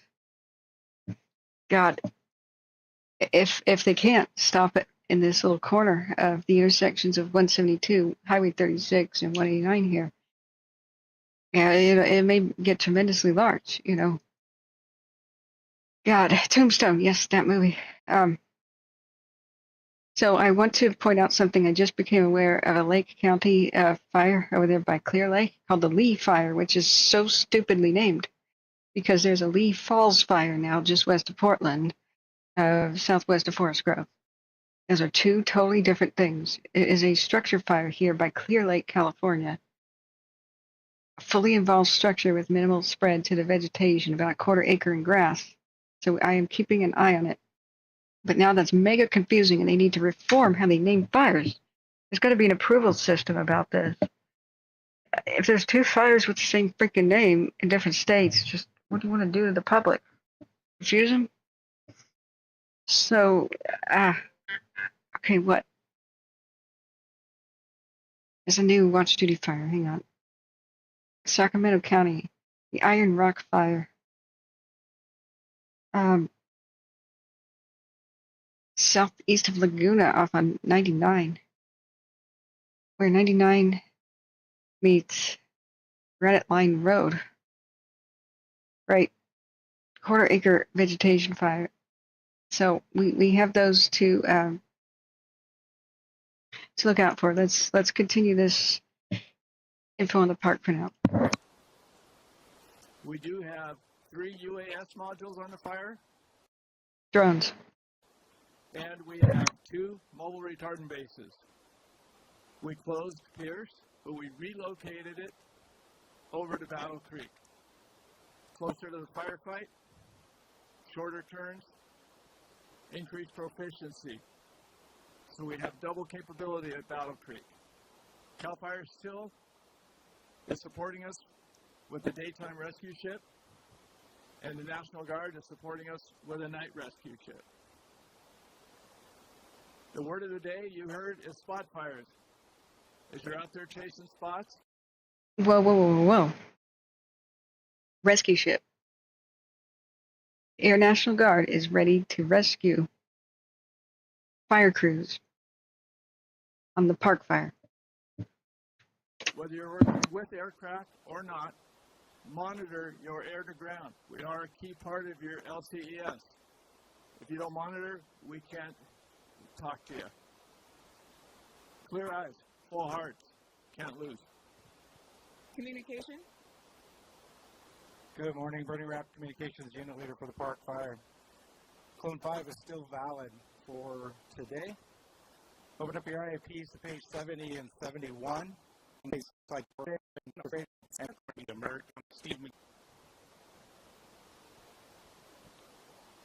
morning, Steve McGarry, Park Incident Medical Unit. So the medical plan can be found on page 76. We'll continue to provide medical assistance via MERT and CalMed at both incident bases. We're going to have dedicated ALS ambulances, line medics, and REMS teams throughout the fire. Down in box 6 is the injury reporting information.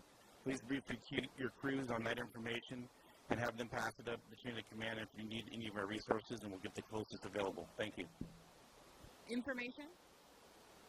Good morning, Wendy Oaks, Information Park Incident. If you turn to page 77 of your IAP, I'll give you some updated numbers. As a reminder, we do have a lost and found at the front of the fairgrounds at the PIO media trailer. We have cell phone. Tehema, will we get resource unit leader? Good morning, Kent Cunningham, Tehema Operations. We'll begin with line supervision, branch 12, Emmerich. Tehema Delta Echo Schmidt.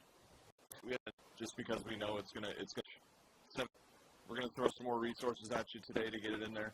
We know the brush patch. Branch 12, Andy, we had a little bit of excitement over here in Tehema Hotel. We're gonna throw some more resources at you today to get it in there. We know the brush patch. 1700, we'll get another Helco up there just because we know it's gonna heat up in there. Keep pushing them, keep buttoning this up. This is really critical to us so that we can continue to come around the corner. This is our anchor point we're coming off of. Branch 15, Batham. Tehema, Quebec, Harris. Miguel. Not today to hold everything, and we held it yesterday. But fire in 36, amazing. And we held it yesterday, but it was a firefight. We're going to have another firefight in there today to hold everything. We need resources gridding north of 36. We need resources mopping up south of 36 and 172.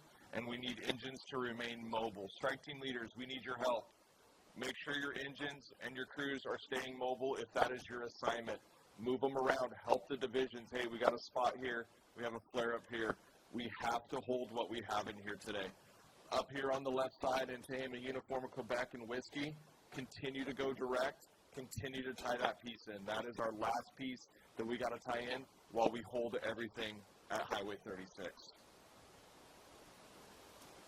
Wait, sorry, what do you say? That piece in here. We have to hold what we have in here today. Up here on the left side in Tehema, Uniform of Quebec and Whiskey, continue to go direct, continue to tie that piece in. That is our last piece that we got to tie in while we hold everything at Highway 36. Okay. All right. Contingency zone, Chapman. Okay, contingency group. This fire made a hard push on us on Monday and Tuesday. Started to get into our pace model a little bit. Great job getting farther extended to the north. Continue to make sure that those lines connect. Continue to evaluate those lines and clean them up in areas that we need in case we have to go to them. Branch Tehema, fire suppression repair. Morris. Schultz. Group 1, Barkandova. Leva. Group 2, Douglas. Group 3, Lusinger. And Road 7, Angriano. Okay, suppression repair, keep going. Keep coming around this thing. Make those critical decisions. Watch your decision points with the weather and things like that. We're making great progress on the fire. We don't need another one. We had a great win on Tuesday with this shift. Okay, fire in 36 and getting that slowed down. We were able to hold it yesterday. If we can go out there today and do good work and get that direct piece in and we can hold it, that's called a streak. Okay, that's 3 wins in a row. That's called a streak. Let's go out there today, continue to work hard, all right, and let's hit a streak. Have a great day. A few reminders for folks. At the conclusion of briefing, please go to your division breakouts. They're posted around the briefing area, starting with Tehema Delta Echo on your left and wrapping around all the way behind the briefing area. If you're an unassigned resource, they are 100 out. 1400. I'm Bob Counts, Unified Incident Commander. As you all well know, every day at 1400, this fire stands up and tries to make a hard push. I expect everyone today at 1400 Now, that is now, 2 p.m. hours to stop. Evaluate your current position. Everyone today at 1400 hours to stop. Evaluate your current position and ensure your 10s and 18s, your LCES are all being adhered to. Driving has become unacceptable out there. We need to slow down. Everything from transports all the way down to pickup trucks. Please drive safely and defensively. We'll be monitoring driving out there today. If we catch you being unsafe, it will be dealt with appropriately. Have a productive shift and make good choices.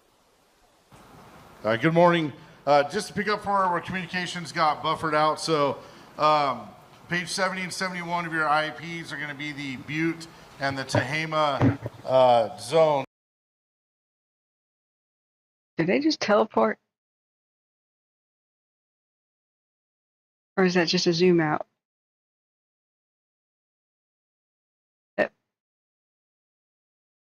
Okay. We interrupt this broadcast to bring you breaking news, the Lee Falls fire, okay? Now there's two super confusing fires. The Lee Falls fire that is in Oregon, okay, it now has evacuations. So it's opened up a new watch duty for it. That's over by Henry Hagg Lake, over by Gaston. You know where it is, if you've heard of it. So I just want to take a look. So they have a level 1 evacuation advisory to get ready between Southwest Seine Creek Road and Southwest Lee Falls Road. Please dial up your friends who you know in that area. Don't assume that they know about the fire. They could be taking a nap because it's 95 degrees out. Don't assume that that officials will be knocking on their door in any kind of timely manner. It's just don't assume anything. Call them up. Call people you know in the Cherry Grove area and Hagg Lake area, and let them know there's a pretty significant fire on their doorstep. We don't have any actual eyes on this. It would take me quite a while to drive out there. I could, but then I don't know that I would have any cell phone signal to live broadcast or be useful in a situation. It would be more like I go out and check on it tonight or something. So they also have level 1 be ready, Southwest Seine Creek to Southwest Lee Falls Road, and also between Southwest Lee Road and Southwest Lee Falls Road. Lee Falls is a waterfall on the Tualatin River. Now they have also just named something the Lee Fire at Clear Lake, California, which is a structure fire into grass. That's one I was just looking at on the maps. This is extremely confusing, but the Lee Falls Fire they've just called for level 1 evacuations. So let's see if we can figure out where this generally is. I don't know where Seine Creek Road is. Hopefully this watch duty will explain. Write down the timestamp for this occurring. It's now 2:10 p.m. Do call people that you know in the area so that they understand that there's a big fire. I guess it's big now, or at least a dangerous fire, over at Henry Hagg Lake, southwest of it, in Cherry Grove. So it looks like Cherry Grove, Oregon, level 1. Get ready. Evacs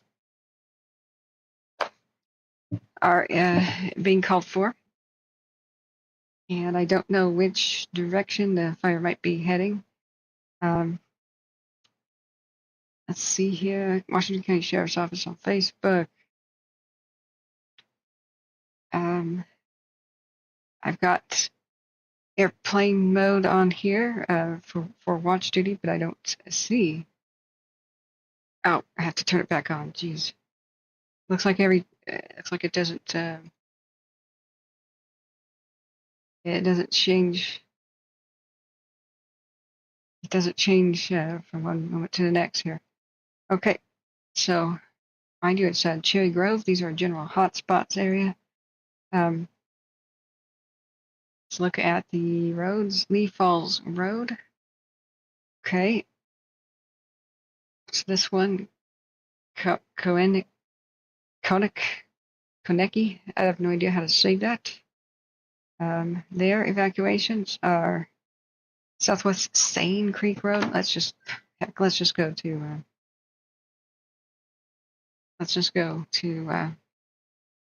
Southwest Seine Creek Road. It's technically the Gaston, but it's really Cherry Grove.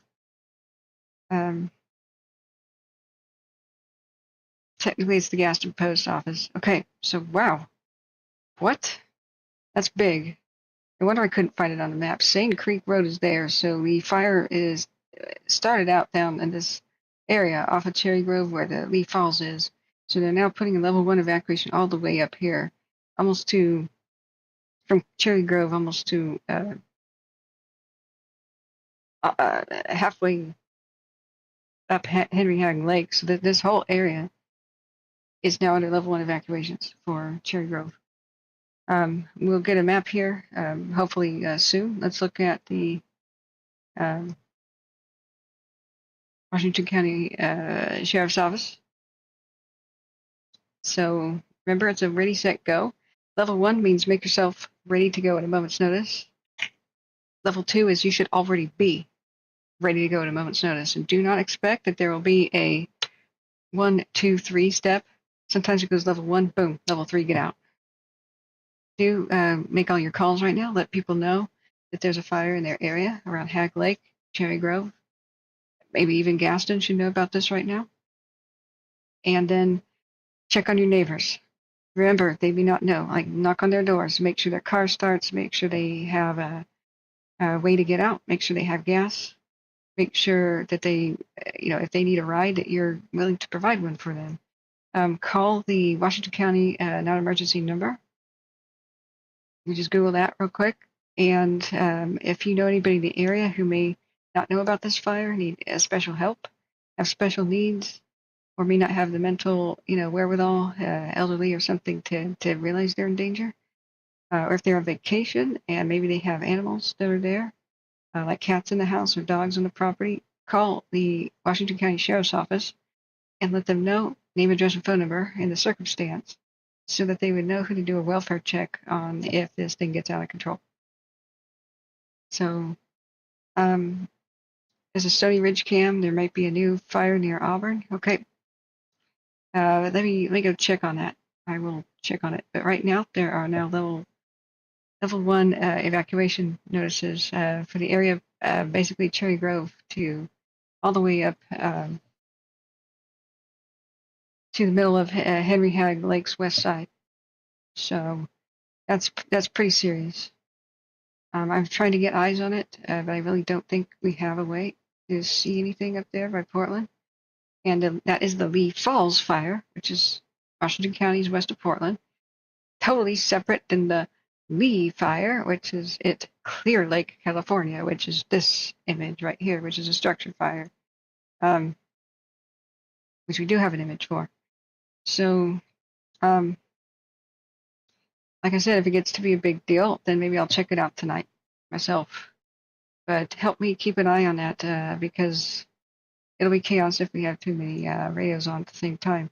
Let me just see if there's any way, again, attempt to see if there are any cameras. I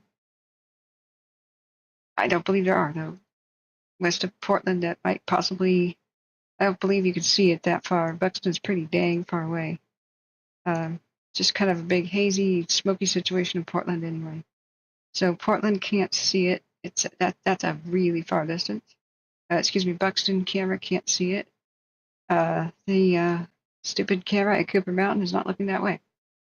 It's just on stasis, looking over at Portland for some stupid reason, and it does time after time. We had a fire over, what was it, the day before yesterday?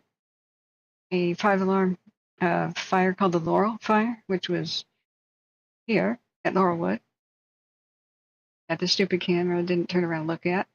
And so now this new one is over at Cherry Grove, far to the west. So, yeah, we can't look at what's going on near Cherry Grove, but this whole area by Hagg Lake is now under level 1 get ready for evacuations. So let's go see, friends down at Auburn, what may be going on. Which camera? Elsa Vendetta, welcome back. Thank you for sharing your local knowledge with us time after time. Let's see, probably this one. Which camera is the best view? It's hard to go back into multiple camera mode. I don't actually know how to. It's like, I do this. I have to go back to live cameras. Close the one stupid window. And then go do this again. So, Yeah, the beams show that they've just turned to look. So, is it by Thunder Valley Casino West, just North Auburn area? Is that what we were supposed to be looking at? Something on the cameras? Stony Ridge, okay. Let's take a look. Do a 30-minute time lapse.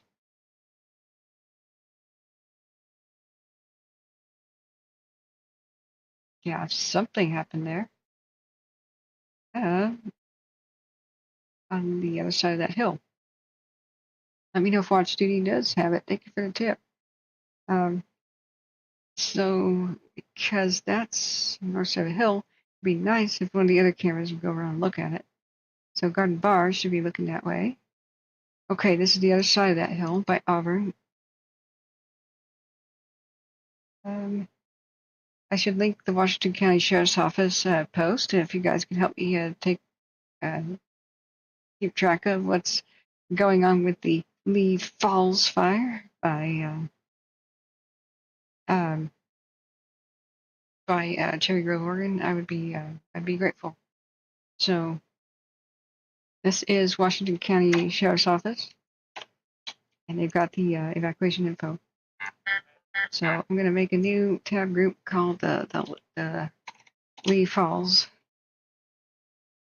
and we'll continue to look at that escalating situation over by Henry Hagg Lake and the community of Cherry Grove. Let me look at wind direction, see if the community of Cherry Grove might be in immediate danger. I don't know. Let's look at wind direction.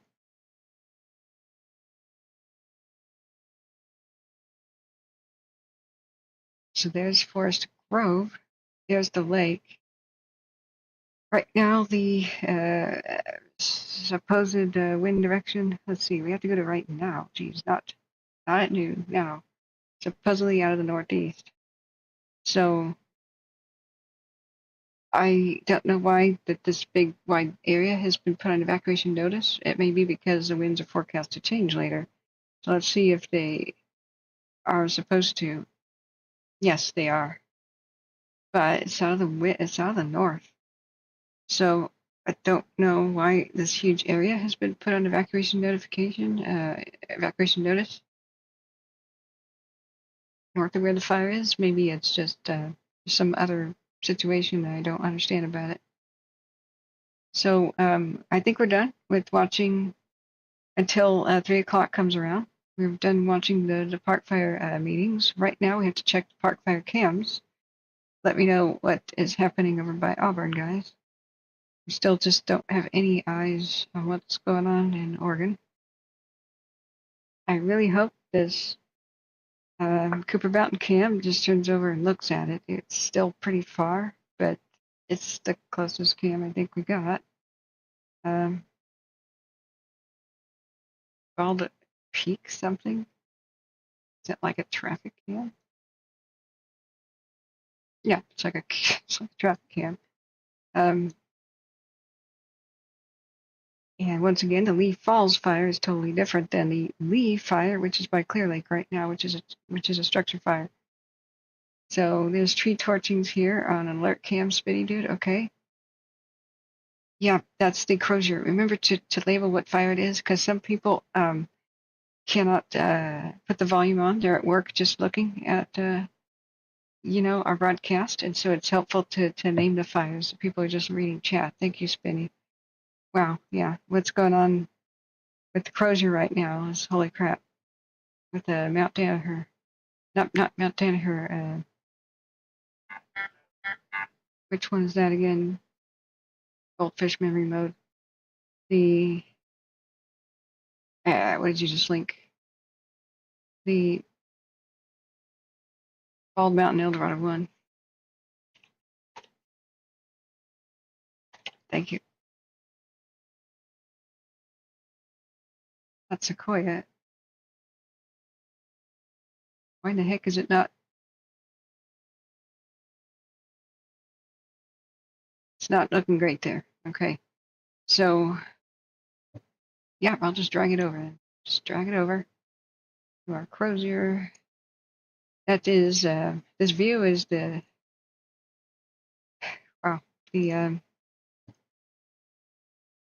thumbnail of my video today. It's the Crozier. You can see the VLATs slamming it. Let's turn the radio. We gotta turn the radio for the Crozier. So thanks for keeping me informed, friend. Just looking at the latest info on the Crozier fire. Yeah. Daniel Firecopter. We can see the big VLATs and stuff. Daniel Firecopter said the Crozier was still within the indirect retardant lines and dozer lines, but making small runs. They're doing a firing operation off of Mosquito Road, hoping that it will prevent the fire from jumping. Remember, this is the Crozier by the community of Mosquito. They're having an incredibly difficult time with it spotting over, meaning the flaming pieces of fire coming out of the sky, like flaming sticks and stuff, being taken by the wind and then dropped. So we need to, that definitely is entire trees torching. Yikes.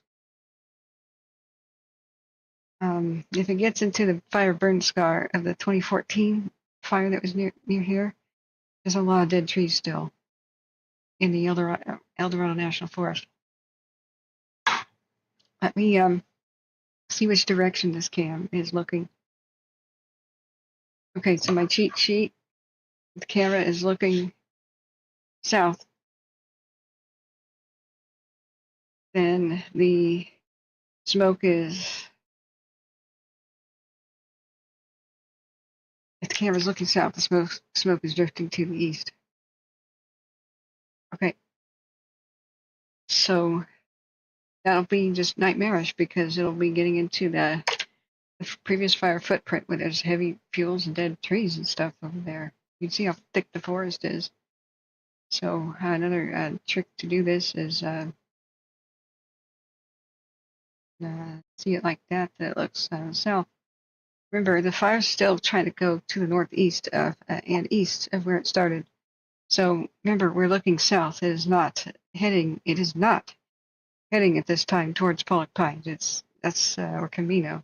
It's trying to go east and northeast at the moment with the wind. It doesn't mean it can't eventually threaten that area, but unless there's a huge north wind, JB agreed with me that Pollock Pines and Camino are not in immediate danger. You should just be prepared to go because we don't know what the next couple of days will bring with this. If it just gets bigger and bigger, this could be California's second huge, like, park fire looking thing, you know? So, it's just awful. So, Saddle Mountain, is looking from the east to the west, and you can see that the smoke is trying to come towards it. And to the northeast, you know.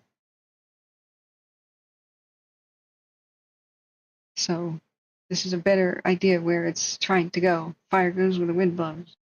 And where the smoke columns go is usually the fastest area that it's spreading towards, right? So I just wanted to make sure that people aren't necessarily alarmed. So let's go back up to the chat.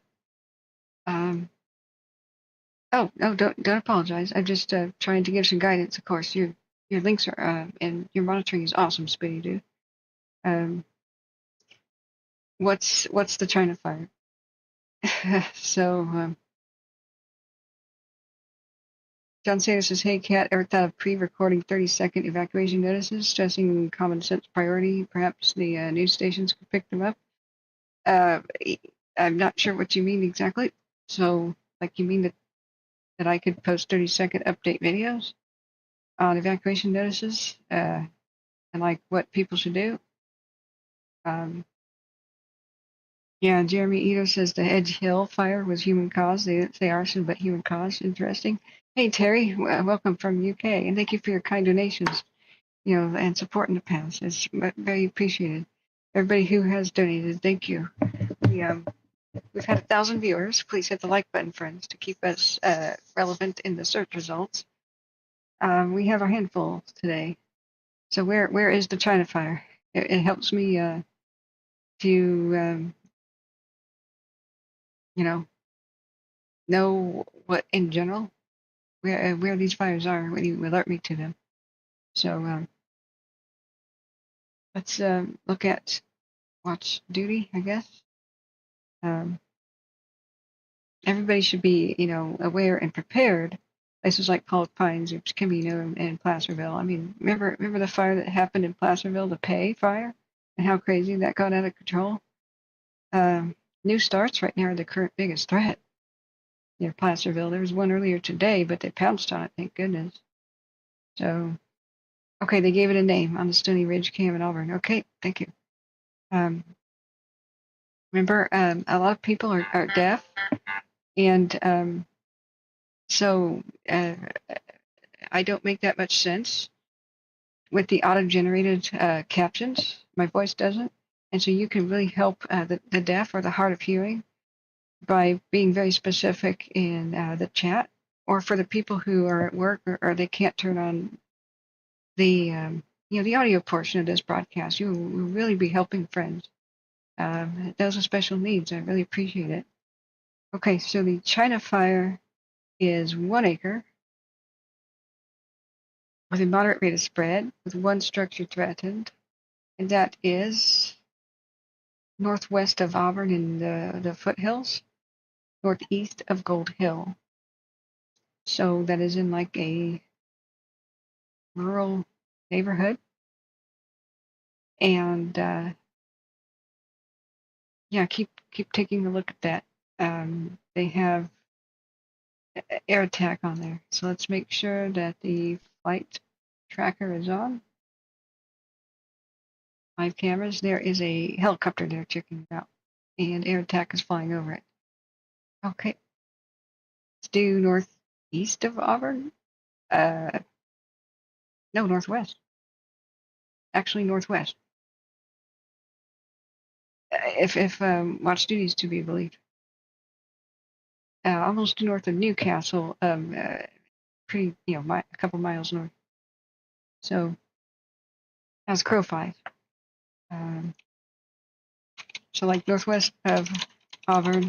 So, no need to apologize for any little mistakes. We just got to correct them really quick, so that people watching the live chat without the benefit of hearing me can be updated on things. And thank you, friends. Yeah, it's great whenever you check in, Terry. Thank you. It's wonderful knowing that people care from all around the world. Places like the UK. Thank you so much for being a super supporter with the donations too. I can't remember where the Edge Hill even was at this point. There have been so many fires, friends. 3 o'clock.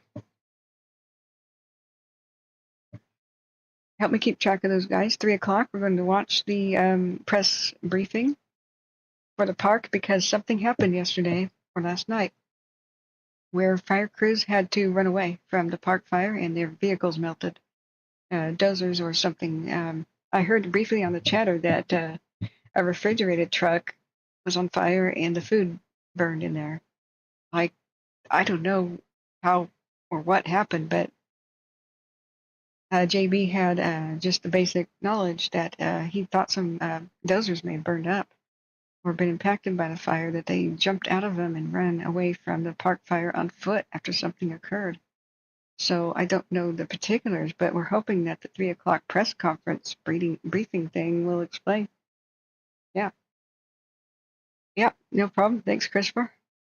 And please don't ever interpret me trying to be very, very, very specific as any sort of disciplinary action or something. I don't believe in discipline. I know all of your hearts and you're helping out the public so much. I just try to clarify and just reinstate, man, I'm turning into a meat popsicle. Let me turn off the air conditioning a second. I'm trying to, help the public. And so it's not like, oh, you should be ashamed. You're so wrong. No. We all are doing this live. this is not scripted. You know, we don't have the luxury of time to go verify stuff. You know, and we will make typos and whatnot. We just got to quickly make corrections, you know, on the fly for the public health and safety. So Jeremy went from TV dinners to meals ready to eat. Goodness. Yeah, I do make mistakes. So that is the nature of life, everything. So there's a lane 1 fire, and heck, there was a new fire that I was supposed to have been notified on watch duty about. That just got destroyed. The notification, dang it, it's messed up. Okay, I just checked the Lee Falls fire. Got aircraft buzzing around there. The one at Cherry Grove, Oregon, and Hag Lake. The latest on it is that there's a level 1 evacuation. So no new information on the Crozier. We're going to look at the Crozier. How do I even say that? Am I saying it right? Like Crozier, Crozier, Crozier? You know, at the near Mosquito. Yeah, you mess up west and east all the time. So I sometimes. So the latest info on the Lee Falls fire in Washington County, Oregon, is that they've got aircraft over there now circling. An air tractor there. They've got many. They got crop dusters on it. 2 crop dusters that are being used as water droppers. That's a great thing. They sure know what they're doing with precision drops. You know, the crop duster planes have to not, you know, pesticide the wrong field. You know, you know what I'm saying. So they're really skilled. So we don't have any new evacuation info. They said that they're currently battling a brush fire near Henry Hag Lake as a level 1 evacuation notice for everywhere from Lee Road and Lee Falls Road all the way up to Swain, which is up there. So it's this whole area is on a level 1 evacuation get ready notice, which is a bit concerning, although the wind seems to be out of the north, so it's a bit odd. Very light winds. Okay, there's a new fire called the Judd Fire in Santa Cruz County. Forward progress stopped. It was a grass fire burning along the Pajaro River. Resources are now in mop-up. That's great. For that Judd Fire in Santa Cruz County. We check on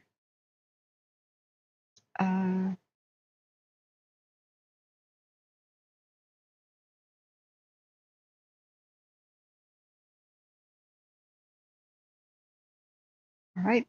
Let me check if I've got any private messages.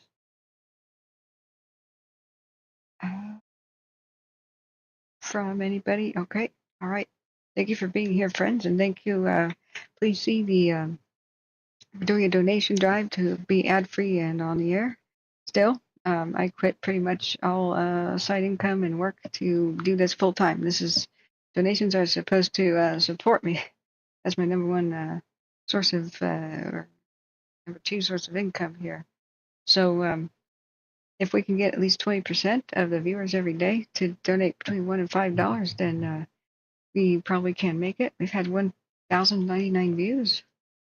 And thank you so much, all of you who have donated. We want to remain ad-free because ads will play over the top of life-saving evacuation info. We can't have that.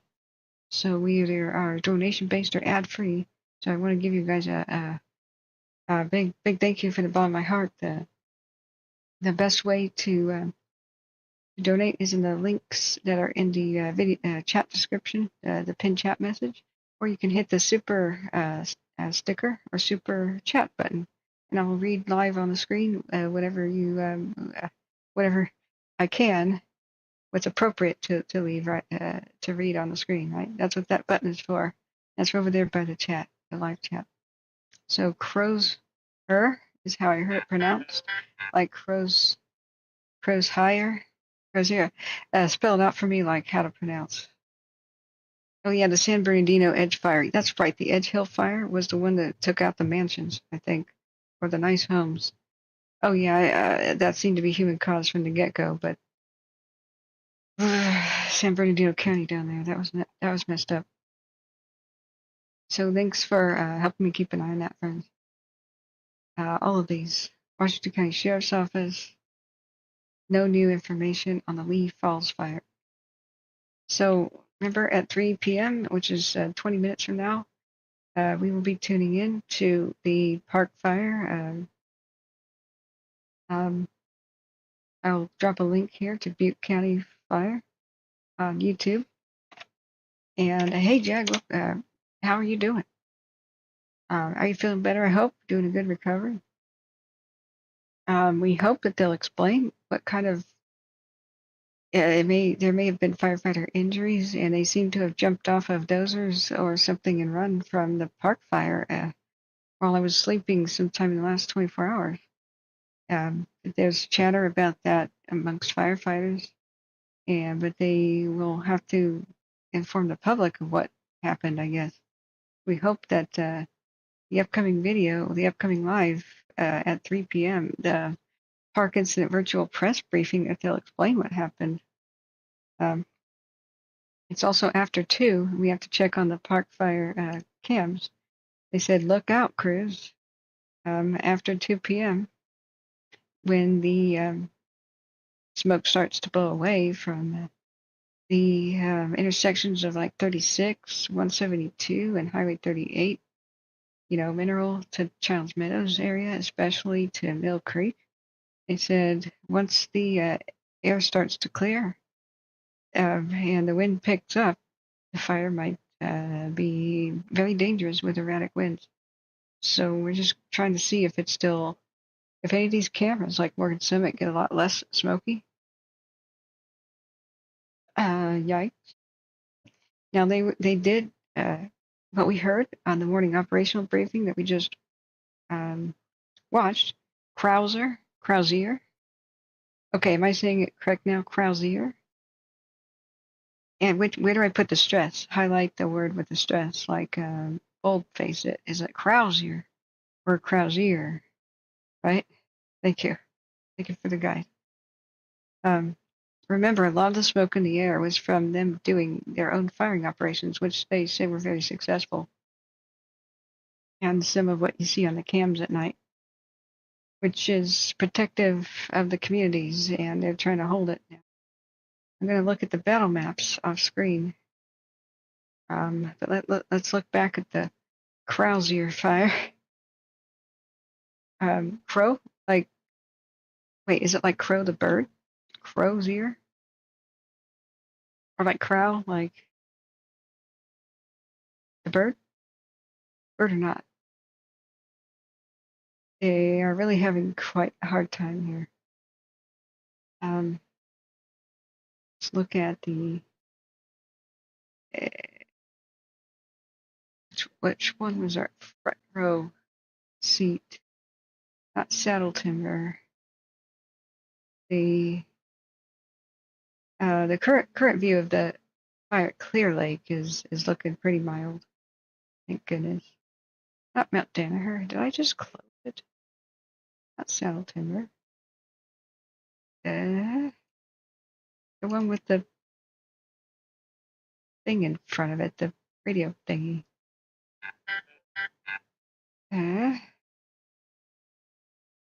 What?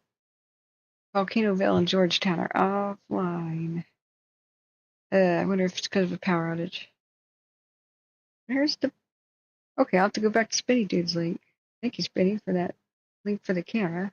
That's how I keep screwing it up. Okay, it is also leaf blower day and running lawnmower day outside, even though there hasn't been enough rain for any of the grass to grow. There's a kind of a freaking. There is a scam artist kind of for the neighborhood over there. Weekly lawn and garden care company. They keep screwing up everything in my area. Bald Mountain, El Dorado. Okay. Bald Mountain, El Dorado. Why is that not here in the alert cams? This scam artist company, I hear, they keep riding lawnmower on the dry grass where we haven't had significant rain, just maybe 1 or 2 days of rain in 4 or 5 weeks in Portland. The grass is dead, but they mow it in order to get paid every week for mowing. That's totally illegal and dangerous. Then after that, they blow around the pollen and the dirt that they just, that's the only thing that the riding lawnmower accomplishes, towards my building, and they walk right up to it. So thanks a lot. Get off my lawn. Get away from my house. And I'm about to not be able to hear anything. So why can't I find Bald Mountain, El Dorado? On the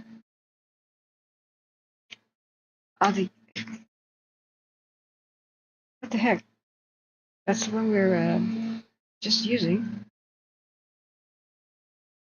to monitor that you won't be able to hear this. Low frequencies are noise canceled on this microphone.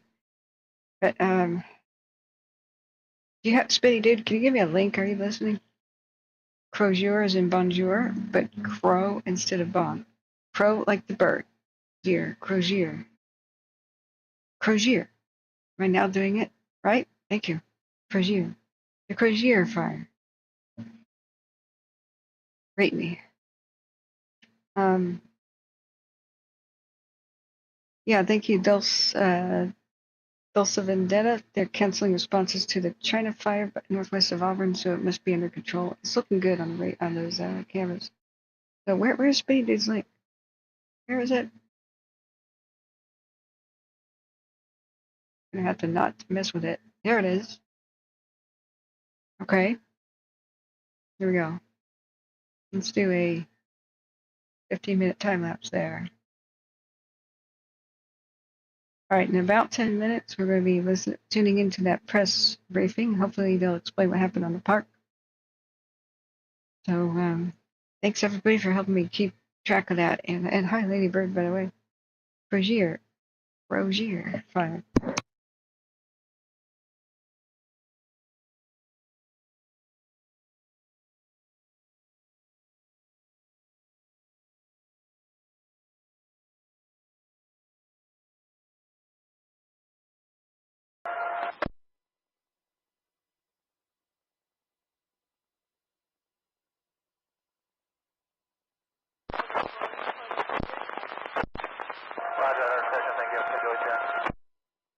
All right, we're listening to the Crozier right now, currently. It's Northern California major incident. My God, scam. I should report to the fire crews using a riding lawnmower on dry grass is not something you're supposed to do. That's the best way to start a wildfire. I'm so angry at them.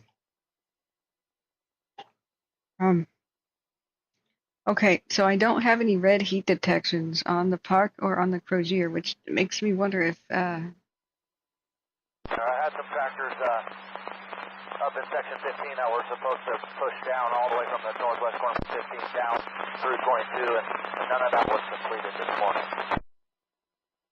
Section 15 to 42, tractors did not complete the job this morning.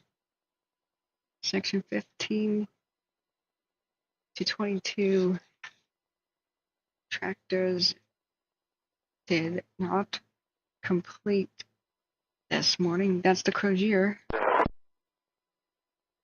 over by Placerville. Do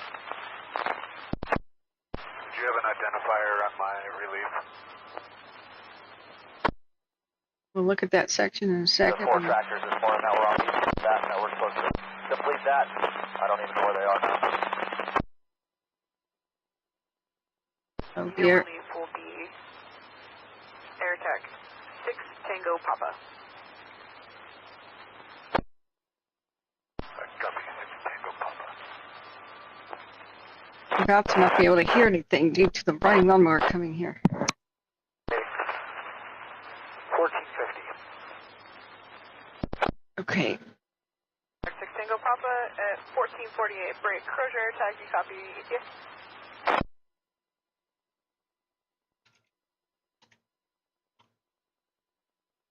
Okay. Once again, hit the like button, friends, if you can. We gotta fight that algorithm. I'm gonna make two different I'm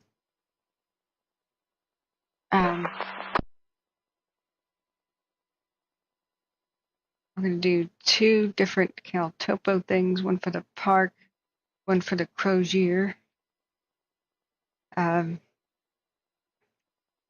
We're listening to both. Sorry, yeah, Spinny read my mind. I just specified down there. It's Crozier mostly and some park. So once again, not seeing red on the GOES heat detections. I wonder if CalTopo is having issues again with the GOES satellite detections. That's why I have not pulled the trigger yet and bought it for $100 a year. It's $50 a year for mobile, but if I want to show you guys professional CalTopo, it's I'll go away with the leaf blower. I'm so angry at that. Sorry. They're going to blow the dirt and the pollen right into my broken windows again. That gives me the sinus infections, which makes me unable to do my job. Zen. Mostly it's Northern California major incident. So the ham reader operator in charge has put feed from the Crozier and the park, but we mostly hear the Crozier. I want to show you something. So here, behind the scenes, is how I'm juggling the volume. So. Excellent. That's good news. Yeah, I don't know how far the grader's going to go, but once they get to the break there, I'd use that water tender to shoot down that 75 road. Absolutely. Are you going to pass that, Travis, or you want me? So that's Crozier. You'll see him before I do. I passed him a while ago. I'm on pavement. By any chance, did you catch his Z number? No, he's Emerson grader. He's the only one on Mosquito Road. And then I'm following another water tender. I think he's working with them too. I think he's just unaware. Understood. Thank you. Okay, so sometimes I don't know which fire they're talking about because this is the one that's unmuted. Northern California major incident. Thank you so much for your kind donations. $30 a year is Pro Broadcastify, which allows me to have this little dashboard thing. If we don't pay that, we don't get this. So see how if Northern California is bouncing and El Dorado is bouncing, I know they're talking about the Crozier. But if Butte County is bouncing over here, then I know that they're talking about the park fire.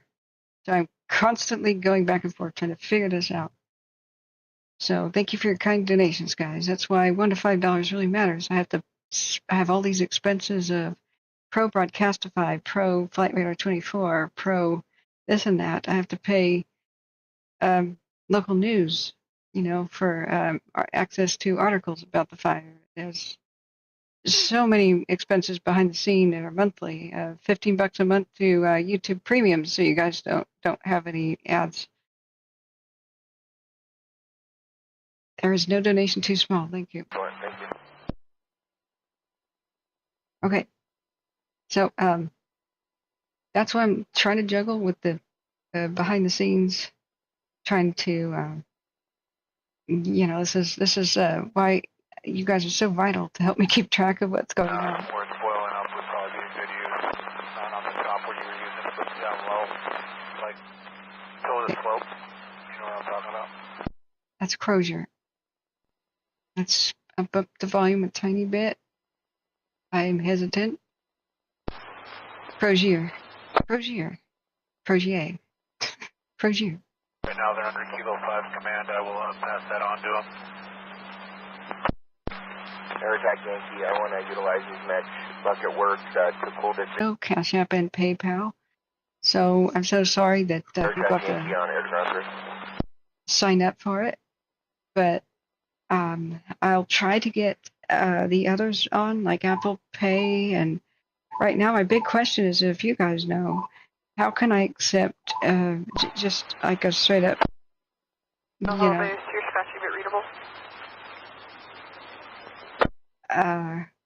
Crozier. Okay, thank you, Jarrett C.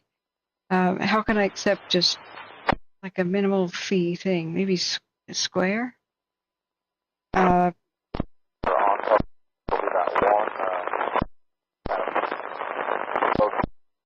People say Patreon.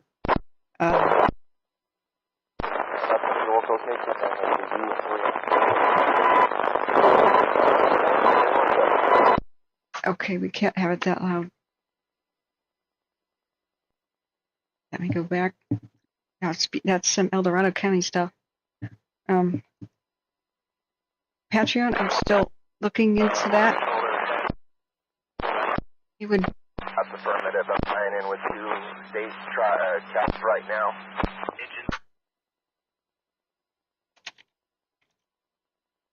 I'm interested in Patreon, but somebody has told me it's quite a lot of work, and you have to promise special access to special things early, like video access early. It would be very difficult to keep up with it when I could barely keep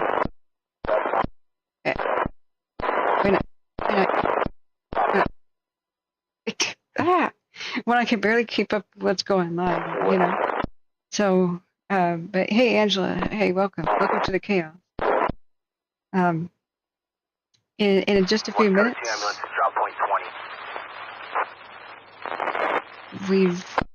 we've got the live press meeting for the park, which maybe they'll explain if anybody got injured on the park yesterday. I think some equipment melted down. Hotel Papa, release back to Auburn, thanks.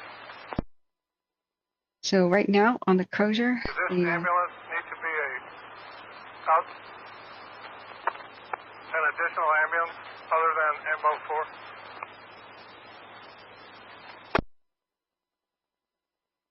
Tango uniform, that's affirmative. Thank God the leaf blower stopped. If I ever get put away in prison,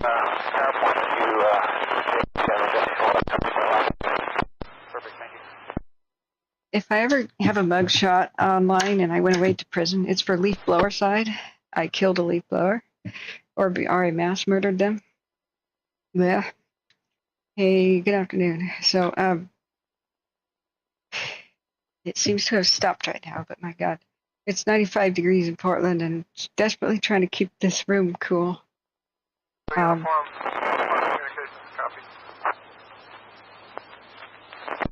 This computer put out a tremendous amount of heat. I'm probably going to have a $250, no joke, a $250 power bill this month. So no donation's too small, and I'm super grateful, friends, for all of you who have supported. And the free way is the like button and hit the share button, and just text or share your own social media anybody you think needs to know about these fires.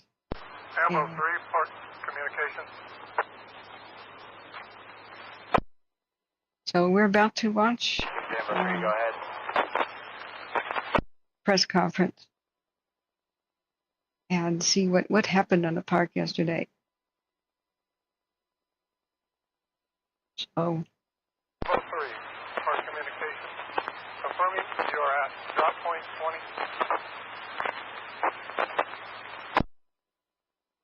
20. I don't know. Ambo 3, that's affirmative.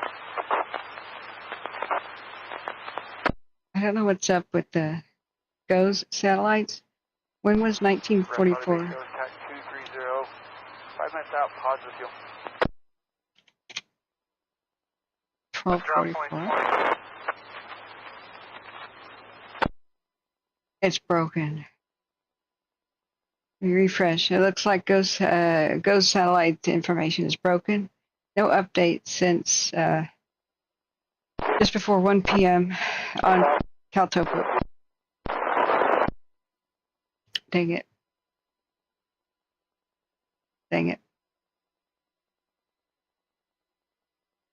Okay, I'm going to turn that one down. That was the China fire that we got lucky to twice. Where is that, Cleo? Oh. Checking on the fill relief leader ASM for Kilo 5. Oh, thank you, Carrie, for your kind $5 donation. Let me give you your heart. Thank you, thank you. Tango Uniform, Park Communications. Do you copy Embo 3 as at drop point 20, and do you need further resources, air ambulance, or any other?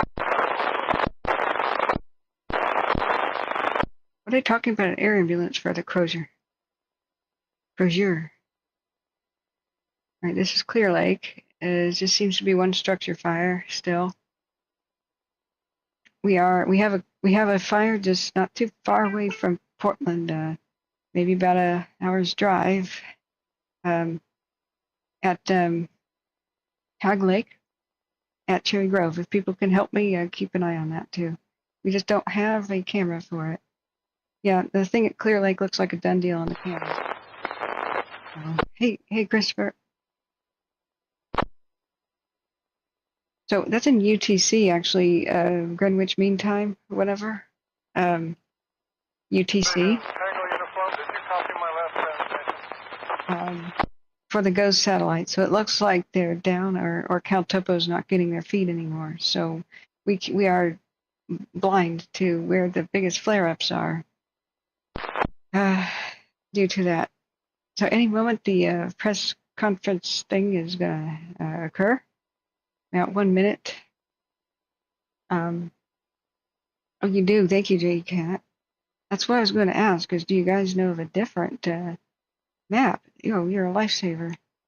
That would give us heat detections. So this is PG and E. For your ASM will be Charlie 5. This. Charlie 5, I copy, thank you. Stop. This is going to melt my head to say thank you, PG and E. There is an ambulance, 3, drop point, requesting to know if you need further air ambulance or other resources.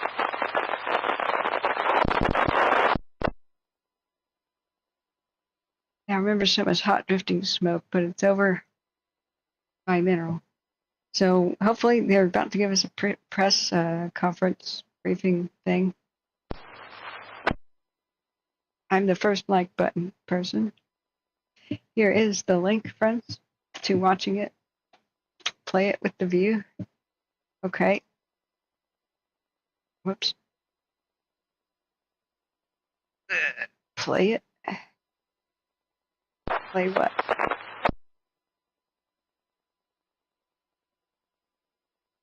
Goes 18 live view. Oh. What, did a judge order PG&E to do this or something?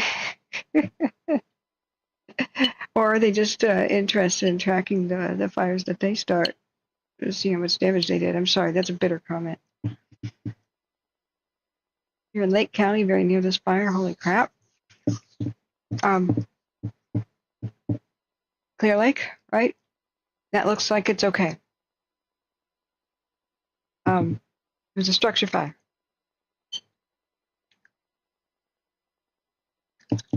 Okay. Is there like an animation? Safety, park communication. Oh, neat. Neat. Okay, has it begun? Do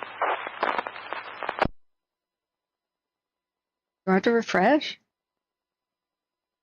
Tomorrow night at 6:30. Friday night, 8/9/2024 at the Tehema County Board Chambers at 727 Oak Street in the city of Red Bluff. That's a conjunction meeting or collaborative meeting. That's it. I'm going back to the start. Stupid YouTube. I was on the page. I had to refresh. That's stupid. Fire suppression efforts. Fire suppression efforts. Good afternoon, John Frederick, Park Operations. I'm just going to start off with a brief overview of the current situation on our incident. Everything on our left flank, the east of 99, is continuing to hold all the way up to Highway 36, still continuing to mop up and improve in the areas of 36.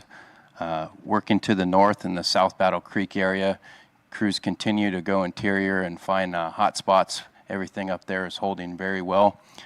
Coming down in the Little Giant Mill, coming down toward Mill Creek, crews continuing to work that area. That area is holding. And then just to the north of Mill Creek, we continue to have a pretty large fire front out there. Crews are engaged in there, working helicopters and a fixed wing around that area. And then working out toward the north of the headwaters of Mill Creek in the 172 area. We do have everything that's holding in there. Working around to the south of 172 along the 36 there, it continues to hold. We continue to get spot fires in that area, but currently right now we're holding that area. Working down the 32 here, crews continue to mop up. Everything working down to the south along that right flank continues to hold. Thank you. Thank you. We will now provide you updates by our Tehema County Sheriff and our Incident Commander. Good afternoon. Dave Kane, Tehema County Sheriff. I just wanted to give an update on some additional zones that have been opened. Probably the best way for the public to check that out is to go to Genesis to look at those areas. Also, I want to remind the public, as we relax some of the entries to some of these locations, there are still a number of locations under mandatory order to stay out of, specifically while the fire is still operating and the fire staff is still working in the areas. Please heed my warning, as I've said every day and will continue to say so. If you are in that zone, the mandatory occupied or mandatory ordered zone for evacuation, you will be subject to arrest. Additionally, will be occupied. Staff is still working in the areas. Please heed my warning, as I've said every day and will continue to say so. If you are in that zone, the mandatory occupied or mandatory ordered zone for evacuation, you will be subject to arrest. Dude. Additionally, to add to moving into some of these areas, like I said yesterday, and I want to make sure to reiterate each time that we have the opportunity, that you should be aware of the hazard advisories. Those are available through CAL FIRE, through our office, through public health and environmental health. Attempting to sort, clear, or otherwise disturb ash or debris may affect possible assistance, services, or funds that may become available to you in the future. Ash and debris. Okay, basically he's saying, don't mess around with, don't pick through the remains of your house or property. If it's too disturbed, then that may affect whether or not you get assistance, because they'll call into question whether or not you planted burned up items in there, or it'll call into question what you lost if you disturb the area. And by the way, it's all toxic anyway. So that's sad, but that's what that means. May contain hazardous material. So just keep that in the back of your mind as you get back to your residences and are dealing with whatever may be there. Also, I'd like to report that we are having a Tehema County Sheriff's Office Town Hall meeting tomorrow night at 6:30, Friday night, 8/9/2024 at the Tehema County Board Chambers at 727 Oak Street in the city of Red Bluff. That's a conjunction meeting or collaborative meeting between the Sheriff's Office, CAL FIRE, Incident Command, Public Information Officers, as well as our OES staff and additional staff that will be available to answer any questions that the public may have about this incident from initiation to where we're at now, including moving forward with recovery efforts. Speaking of recovery efforts, again, we have a local assistance center meetings at the Red Bluff Community Center on August 15th. At between 9 to 5 on August 16th from 9 to 5 and August 17th from 9 to 5. Thank you.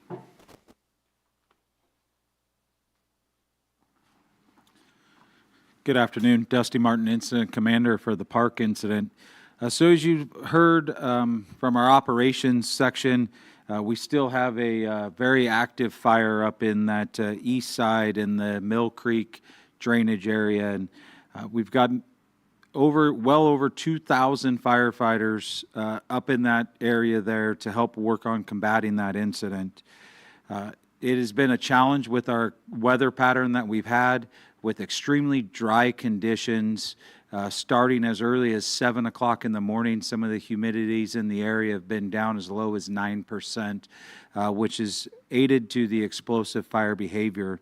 However, we've been fairly successful at this point to keeping the fire on the south side of 36. And as operations said, we've had multiple spot fires, but due to the amount of personnel in there and aggressive firefighting, we've been able to pick those up. The other parts of the fire may seem calm, but I don't want your guard to be let down, as there is still hot spots out there. We have firefighters working through the area around the entire fire continuously 24 hours a day to ensure we pick up those hot spots. And as more of you get back into your homes and start to get into the areas, we ask that you pay attention to the folks that are out there working. Please drive slowly on the roads. We do have a large amount of firefighters. As you heard from our PIO, we've got 6,592 personnel assigned to this incident. So for your safety and our safety, we ask that you keep your speeds down. Please don't get distracted while you're driving. Pay attention so everybody is safe. And as the sheriff had mentioned, as you go back in, remember there is still hot spots in the area, hot ash, pits. There is hazardous materials in the area. And if you find those things as you re-enter, we will have fire equipment in the area. Please flag down the firefighters in the area, and they will come help address those issues as we go.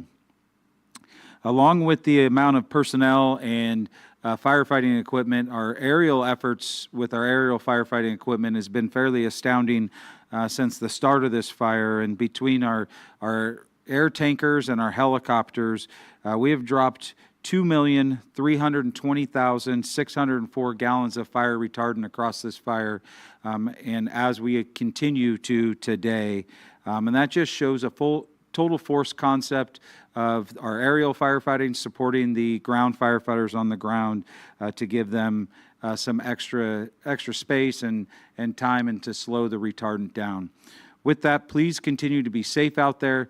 Be aware of your surroundings. Be ready for any changes in the fire environment in your area. And thank you very much. Have a great day. Thank you, Sheriff Kane and Chief Martin.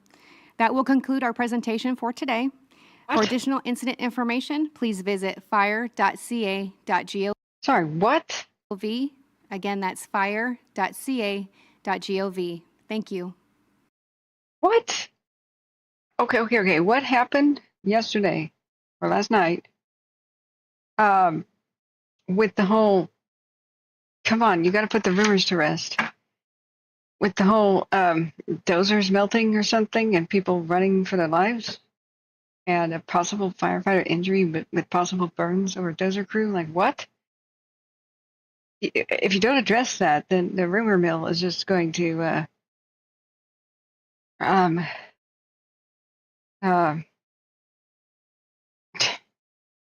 seriously, if you don't tell the public what happened, then the rumor mill is going to be what everybody believes and where people get their info. Do you guys know or have any idea what happened? I have an 18-hour video where I could go back to listen to for 18 hours if I wanted to about what happened on the lane last night. Are you kidding me? Are you freaking kidding me?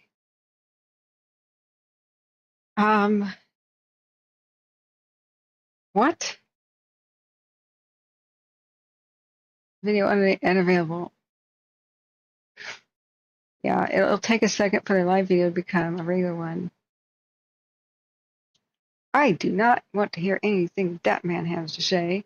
Gavin speaks about encampment sweeps in LA. Yeah, the day that the park fire broke out, instead of talking about the park fire and getting federal assistance or something, he announced, "Oh, we're going to start sweeping and cleaning up the camps." Great. So a lot of the homeless people still homeless because of the 2018 Paradise Fire, who are living at the river bottoms waiting for the ability to rebuild their homes because they got shafted out of their compensation money, full compensation from PG&E. They got worthless stop auctions as compensation.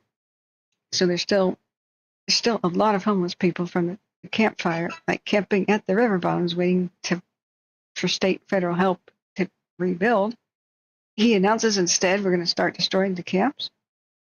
That is why he's a very, very unpopular governor. So he's live right now, and I don't give a damn about what he has to say. Excuse me. That is just infuriating. Butte County Cal Fire is where we were just watching. So I will leave a comment like, can you guys explain what happened yesterday or in the last 24 hours? What happened? I heard on the radio even today that they were talking about replacing the food from a food truck that burned. And I don't know if that was related, but are you kidding me? Keeping people in the dark is not the way, CAL FIRE, to get their assistance due to window trust. You sent me info on the burn firefighter, okay? Yeah. There was some smoke inhalation injury last night, okay? Cats are aliens. Links don't come across unless you are a mod. So links don't show up in live chat unless you are a moderator. But yes, of course, thank you so much, Patricia, also for your kind $25. Thank you guys for your donations. I'm trying to get the show on the road as fast as I can here. So, yeah. It's also on ArcGIS, a virtual tourist, okay. But yeah. So can you just tell me where to get the info? Cats are aliens. And let me check my messages that Patricia sent me. Excuse me, Patricia. Angela sent me. You're still on my mind, Patricia. Thank you. Ever since I updated the PayPal app, it makes me unlock the phone with my fingerprint, so I don't get automatic notifications of Cash App or PayPal. I try to set it up so it gives me a text message, but that's hard to keep up with too. Yeah, JB sent me a video. Bring everybody that's with you back to the unit. Copy. Do you want to shut the line down? Okay, let me see if there's a way I could put this on. I think Angela sent me a link to the same thing. I can't believe this. Serious beep happened yesterday on the park. Just kind of vaguely saying to the public that and the press. This is where the press gets their information, by the way. Press briefings. Our lines are holding here and there. Oh my God, Jody. Okay, just because I just unlocked with the finger. Wow, super support. Wow. Jody, thank you for the kind $100. You rock.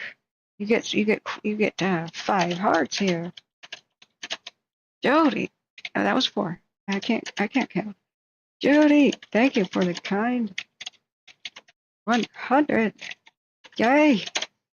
This will really help. Now we can I can speed order one of those. Oh, Mountain Man, you are Jody. Sorry if I just outed your real name on the internet. Sorry. Thank you. Now we can speed order one of those Jackery things. cats are aliens, and by the way, it's Ron. Okay, there'll be no way I could ever keep this straight unless I made a database of the viewers. But sorry if I will get your names confused. We can speed order one of those power backups, so in case I have to be live from like even the car. We can recharge the drone batteries and the laptop batteries. I wasted a lot of car. It was hard on my engine to be in the McDonald's parking lot when I was in Jackson in 2022, trying to cover the fires, the aftermath of the Caldor, and the 5-alarm structure fire that was in Jackson with that mill burning down. Like, it's really hard in the car if I have to sit there and yeah, sorry, if I have to keep the engine running the whole time.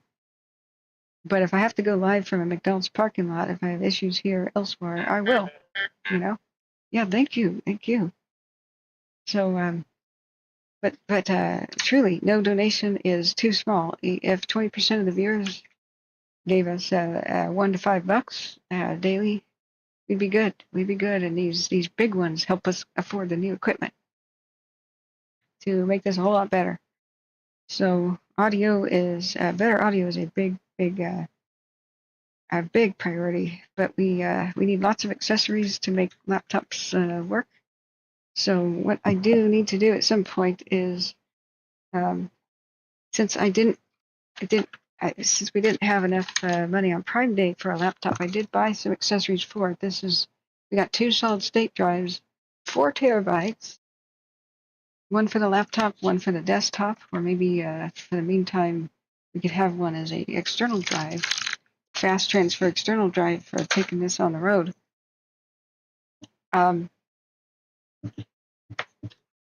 I almost got no sleep, and it really brought home that I have to have fast transfer. So like old hard drives, or excuse me, old laptops are not quick enough with like their ports like USB and that sort of thing to get the 4 and 8K footage that I get on my cell phone and my Sony camera, onto the laptop. So every day after I was filming, I'd come in at like 11 p.m. and I'd take all the SD cards out of the drone, out of the movie cam, and I'd hook up my cell phone. I'd have to stay awake for 2 or 3 hours waiting for all the footage to dump, and then wipe the cards for the next day, because I just sat there waiting because I had USB 3, but just USB 3, not 3.2, and not Thunderbolt, which is immensely faster. So it was painful. A different solution is if I had more money to buy a lot more SD cards. So I didn't have to sit there at night, but I learned from the situation. So we did get these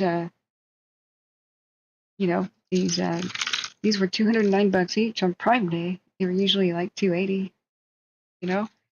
and these are very fast solid state drives, and one can be turned into an external drive and one go in the laptop, because even though the SD cards can write and read really quickly, the bottleneck was the actual laptop itself that I had at the time. So thank you, Fred.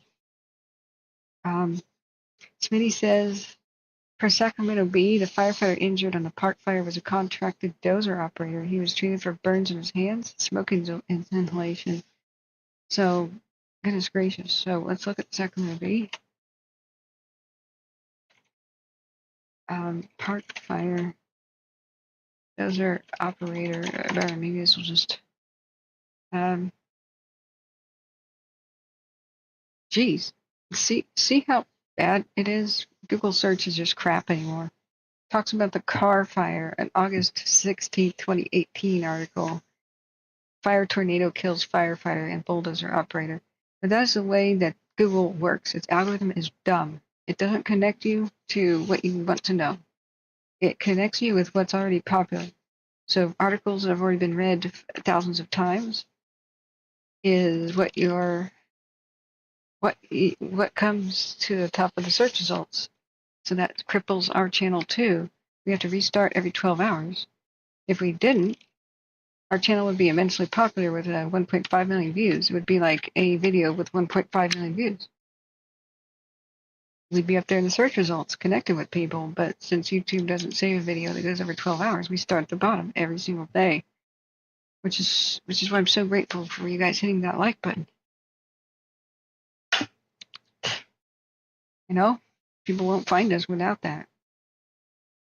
That's spot. Why is that their main? That's their main headline. Some stupid thing about a radio station. Seriously, firefighter injuries on the park fire are not the number one thing.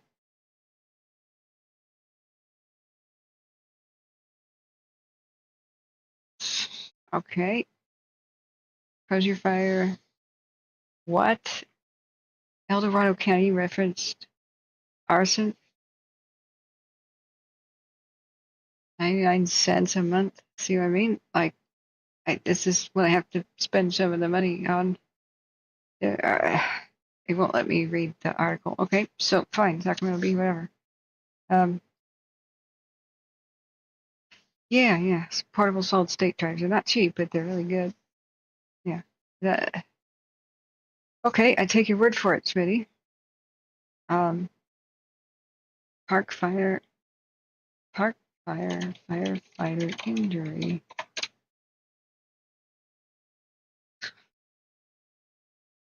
Don't tell me that the arrest of the guy at Mosquito was unrelated to the Crozier. Whatever. Are we stupid? You know, we were listening to that live. Let's see. Is CAL FIRE going to comment on it? CAL FIRE's site? That was one of the stupidest press briefings I've ever seen, honestly. Civilian injuries 0. Firefighter injuries 0. On the park fire for CAL FIRE's actual website. Horse crap. Wait. Structures damaged 47. Oh, destroyed 537. Yeah. Just containment 22%, but they say 34% on watch duty. Size 393. Oh, yeah, this was from the first. Why? See what I mean about Google searching? And it just gives you crap from that's older.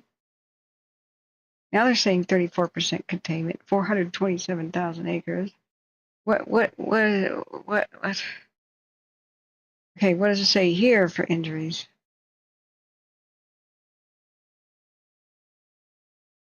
0. Really now. 0 injuries, confirmed fire personnel and civilians. What about day after day we hear people evacuated by ambulance on the park fire? Like, come on, don't keep us in the dark about this crap. Yeah. No, let's try to get to the bottom of the Crozier thing. First of all, on Twitter, which I can't show people. Hang on. Lone Rock Fire in Oregon, all evacuations have been lifted in Wheeler County. Thank God. And that's the thing that my watch just buzzed with. On Twitter, if you go to the hashtag the Crozier fire, whatever,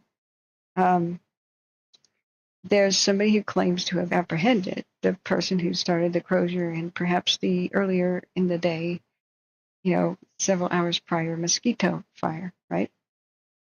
So I can't show that without permission. It's copyrighted stuff, and I do not want to spread rumor.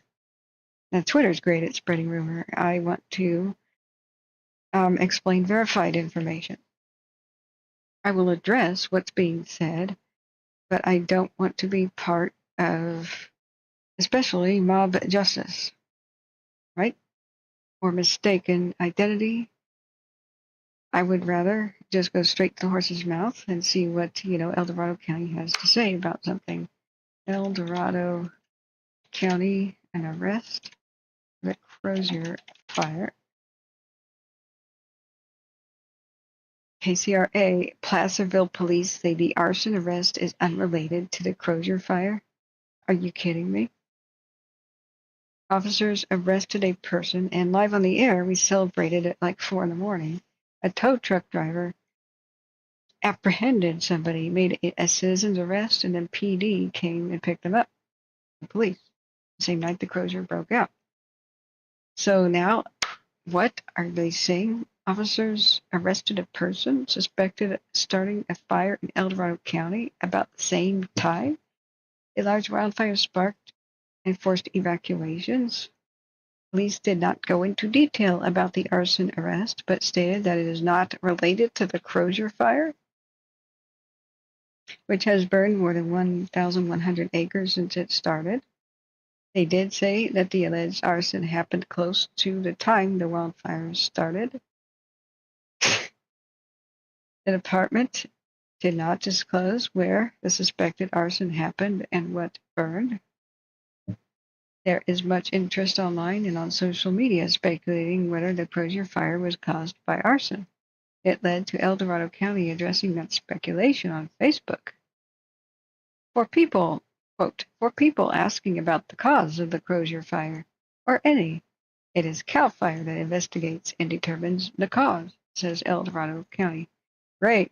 They'll tell us in about 2 years what may have happened, because that's usually how long it takes to do fire investigations without a confession. The Crozier fire started August 7th at 1:21 a.m. northwest of Slate Mountain. No, it didn't. It was about 11. I was trying to go to bed at 11. That's horse crap.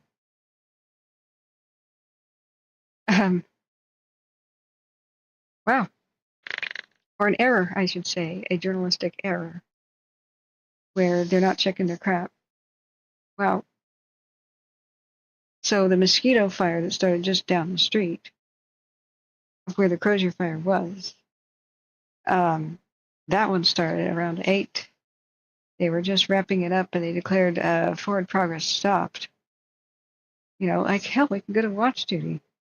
Just as they declared forward progress stopped on that one, then there was the breakout around 11 in the same neighborhood, but north and to the west of the Crozier. And then we heard live on my channel, we were listening live to the manhunt, where people in the area were calling 911 and saying they were in pursuit of the suspect themselves. Some of them were. And then later, PD made an arrest because a tow truck driver said that they apprehended somebody matching the description. Wow. So, yeah, Jeff Spellman says there's lots of groups up here in Placerville have info on the guy with the blowtorch by the mosquitoes saying he did it, but the media has dismissed it. Interesting how that works. I have no clue why they're like that. But I personally wrote the Appeal Democrat last year when we saw obvious arson near Peoria Road in Yuba County, which is a place I'm very familiar with. I have people in the area. It's nearby where my friend lost his life in the Cascade Fire of 2017. And so months prior, I was given a whole, in July of 2022, I was given a bunch of private messages and in emails by people saying that there are bad people that have muscled in into the area by Peoria Road in Yuba County, and that they seem to be starting fires sometimes. So I took that information to heart. That's very serious. And every time that there was a fire in those areas, which there were a lot of them, I was paying attention. And sure enough, up in that area by White Oak Lane, there was a fire when I was at Tahoe in August. And then the Peoria Road fire of last year. and we saw that they fought a fire with two different starts on two different roads next to each other by Peoria Road last year. We were watching the cameras, listening live to the radio, and as they were wrapping that up, the cameras turned and looked, and 911 caller said that a car with a vehicle description and descriptions of the occupants, man and a woman, pulled up underneath a power line road area by the side of the highway and started a fire and drove off. So they did a roadblock. They did a manhunt. There was chaos on the radio. At some point, somebody was under cardiac arrest. I don't know if it was mob justice or trying to apprehend somebody. It was completely unclear. But there was so much chaos, I wrote to the appeal Democrat and said, can you look at my own footage and enlighten us as to what may have happened? Did citizens try to make an arrest? Who had the heart attack? There's also radio code for they call it like mob violence almost, or like when police are responding to an unclear scene of violence with a group involved. I was like, what happened? Did the citizens try to arrest the person? Did he go into cardiac arrest? Was that totally different? Was it a totally different police call where there was a bar fight or something? I mean, what happened that day? And did they ever arrest the arsonist? The police were checking license plates and stuff. And I never got a reply from the appeal Democrat, unfortunately. And then the next day we looked and they said they had interviewed the Evac County fire chief or somebody with that kind of authority. And they said, oh, yeah, well, there was a lot of public confusion about maybe there were 3 different starts to this fire, but, it could have been somebody dragging a chain. Horse crap. Why is the media not calling out some of the officials when they, when there's obvious shenanigans? I don't get it.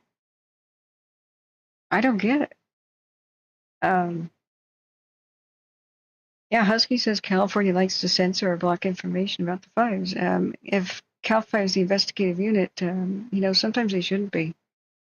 There was a big controversy where they delayed one of their the North Bay fires is what they call them in 2017 when PG&E started 9 fires in the same night and killed my friend and burned down half of Santa Rosa. That CAL FIRE delayed one of the reports because it would have incriminated PG&E, I guess, until after PG&E declared bankruptcy and all this stuff. That's when the feds need to be involved to make sure that local corruption type stuff is not involved.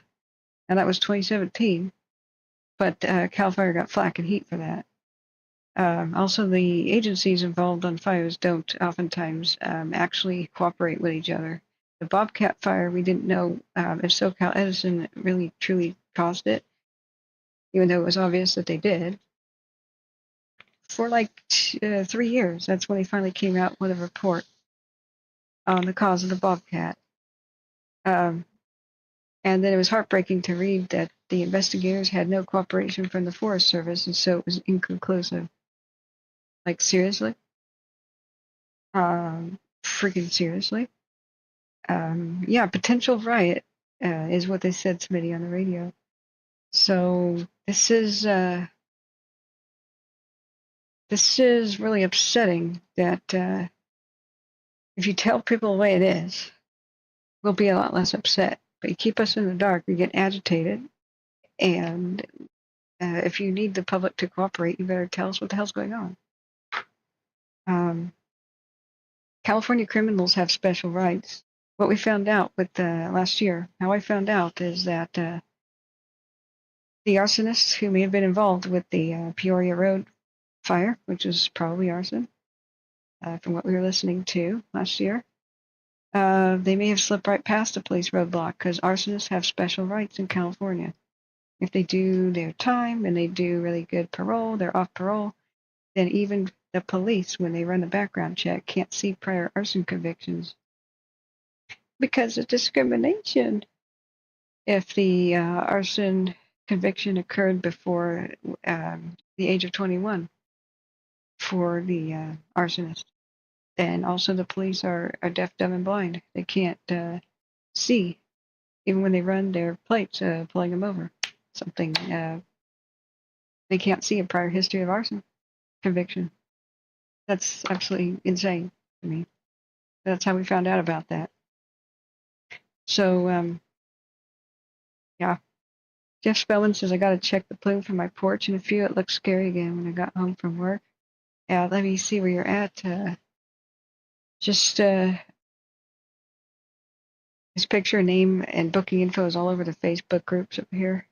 I need to check that out. That's so what? Okay, Jeff, help me with clarity here. They did probably arrest the person who started the Crozier, right? You know, non-arson my ass is all I got to say about that.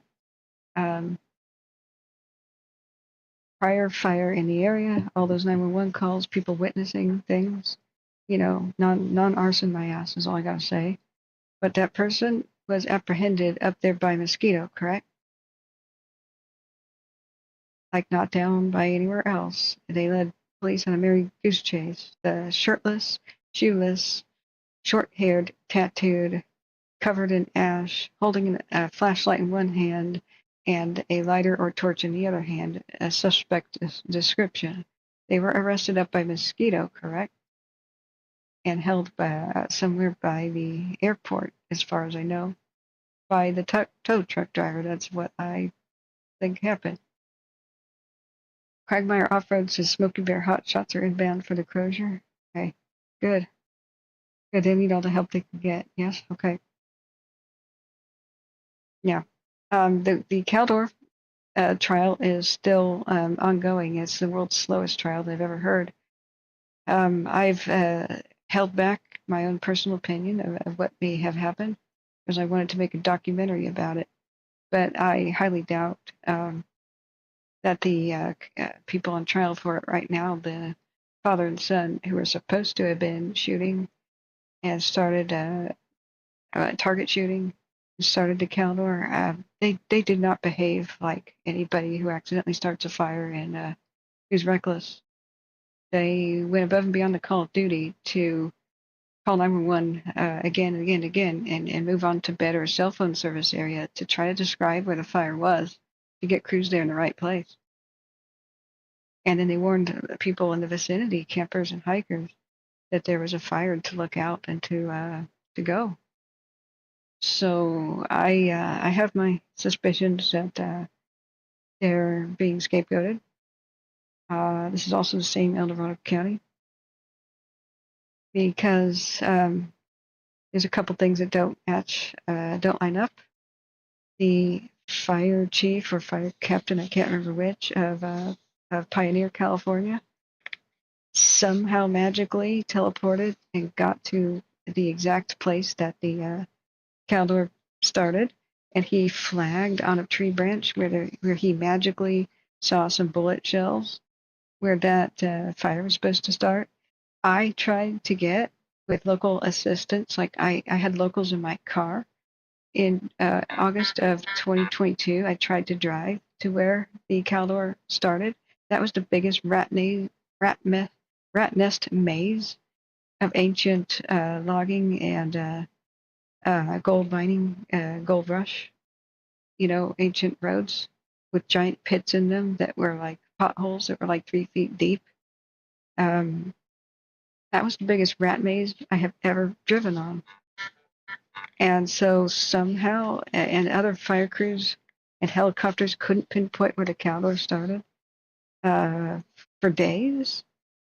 And so somehow magically the fire captain or fire chief of Pioneer, who was very new to the job, found exactly where it was and found bullet casings and knew exactly how the fire started. But then they raided the father and son team and their home, and they don't have firearms that match the bullets. But, you know, just a lot of stuff doesn't add up. So then you look into the fire captain or chief pioneer at the time. He skipped town. He moves to Oregon. And he had just been hired for the town of Pioneers fire district from Arizona, I believe, or New Mexico, where he was suspected of arson, where he was caught lighting inappropriate backfires and said, oh, yeah, I'm doing backfires to control a fire. And he didn't call it in to his own firehouse. He just was caught happily starting fires. There's all kinds of weirdness going on with how the Caldor started. A couple of previous fires starting in the area that were quickly put out. So this fire captain or chief of pioneer moved to Oregon and then he died. So I would have loved to have interviewed him or whatnot, but that would be very embarrassing for Amador or El Dorado County if they hired a firebug fire captain who may have been on the job just to be close to the excitement of fire. You know, I don't know. I don't know what this person was like. I would like to talk to his family and say, are these rumors at all true? Or was he a scapegoat too by the press? So I'd like to dig into this, like I'm not a journalist, but like give a fair assessment to everybody, because just things don't line up, things don't add up. And I don't want to crucify somebody who's dead. I want to interview people that knew the person, but this is what swirls around in the media. And that was what, 2021, summer of 2021. Why isn't the trial proceeding by now? You know, like what's going on? Yeah, Gene G says, I was watching with you when the Crozier started. I also heard of a tow truck driver catching him. That was on the radio. We had a PC moment in honor of the truck driver. Yeah, we were clapping and I have the exact timestamps of that video if you guys want to go back and watch it. News are, they're dismissing a connection. Listen, look, let's play devil's advocate for a second and examine this.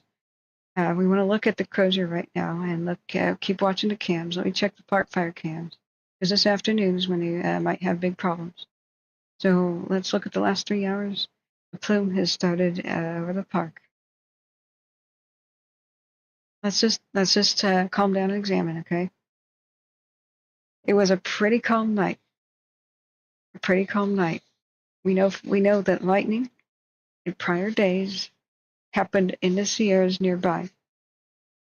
So even myself and even retired fire Captain John Bruno speculated that the mosquito fire and perhaps the start of the Crozier might have initially been like a tree being struck by lightning with a little bit of rain, and maybe it dried out, and maybe it was ultimately a lightning sleeper that was making itself known. Especially when little fires start next to each other, that can be the result of lightning. Lightning does strike the same place twice. It's actually really, really common. So we didn't want to, instantly say the A word, arson. That spreads fear in a community. We have to have some evidence of it. And then, though, that's when Sarah Luna told me she was listening to the other radio. Yeah, look at this last hour. A new plume has developed on the park in the last hour. So that's when Sarah Luna says, no, there's an active manhunt right now. 911 callers saying they witnessed somebody start fires and running around barefoot with a torch, with wearing black shorts, covered head to toe in ash. And I went, oh, okay, that's very different. So the dead calm too doesn't make sense. Not really a true dead calm, but a very calm winds, calm night. It doesn't make sense for that being the time when a sleeper lightning strike fire makes itself known.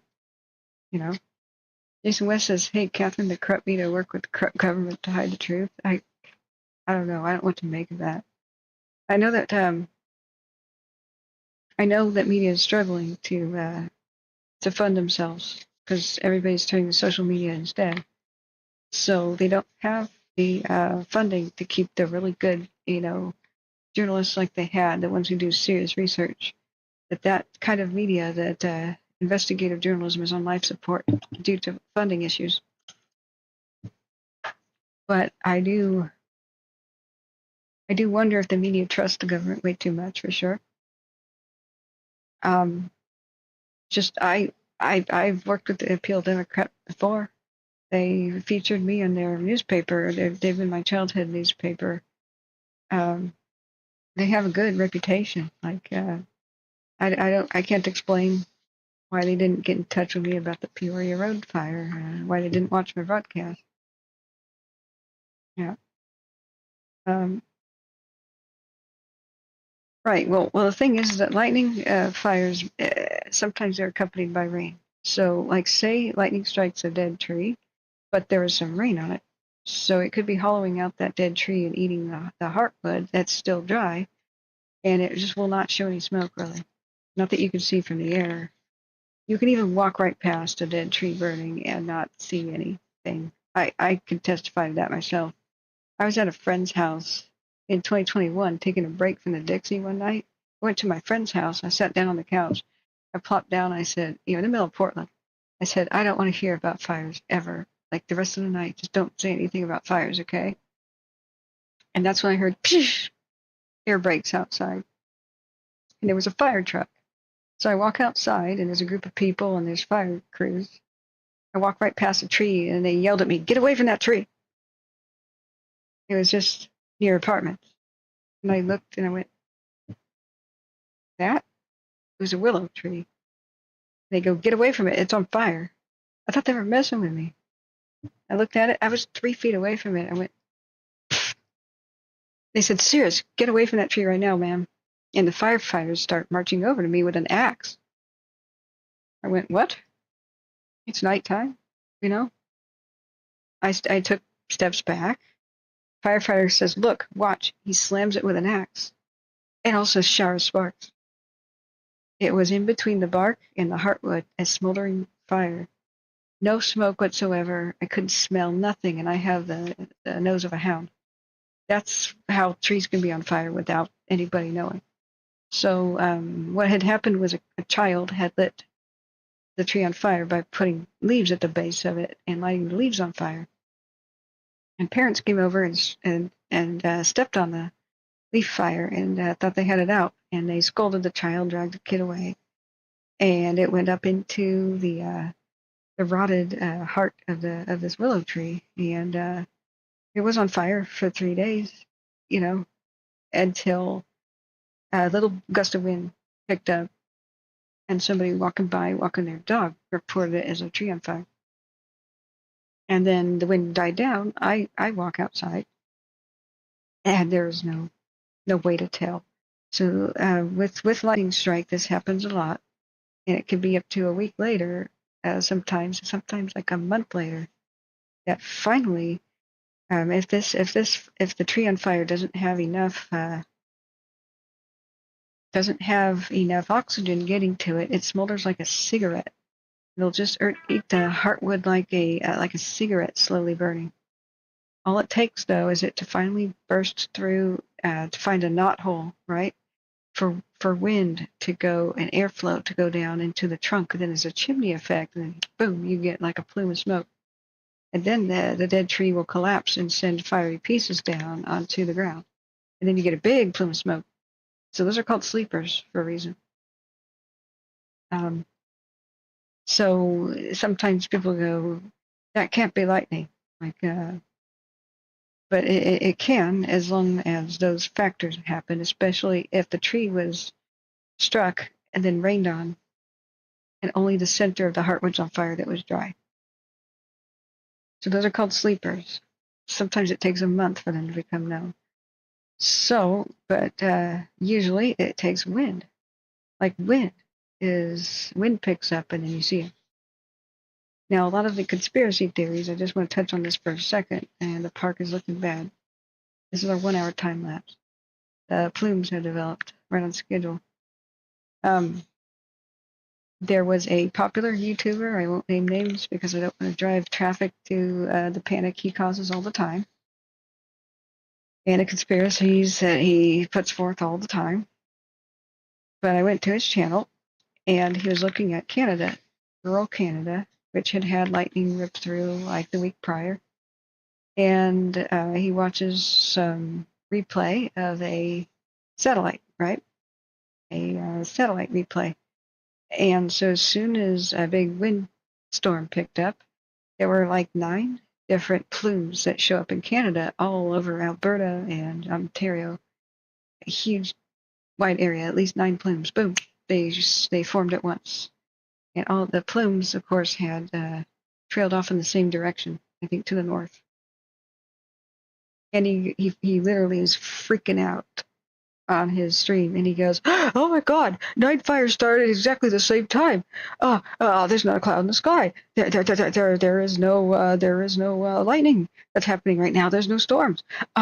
This can't be lightning. This can't be somebody. This can't be 9 people here in Canada lighting a wildfire at the same time. There's no roads here. There's no road access. This is remote. It's got to be lasers from space.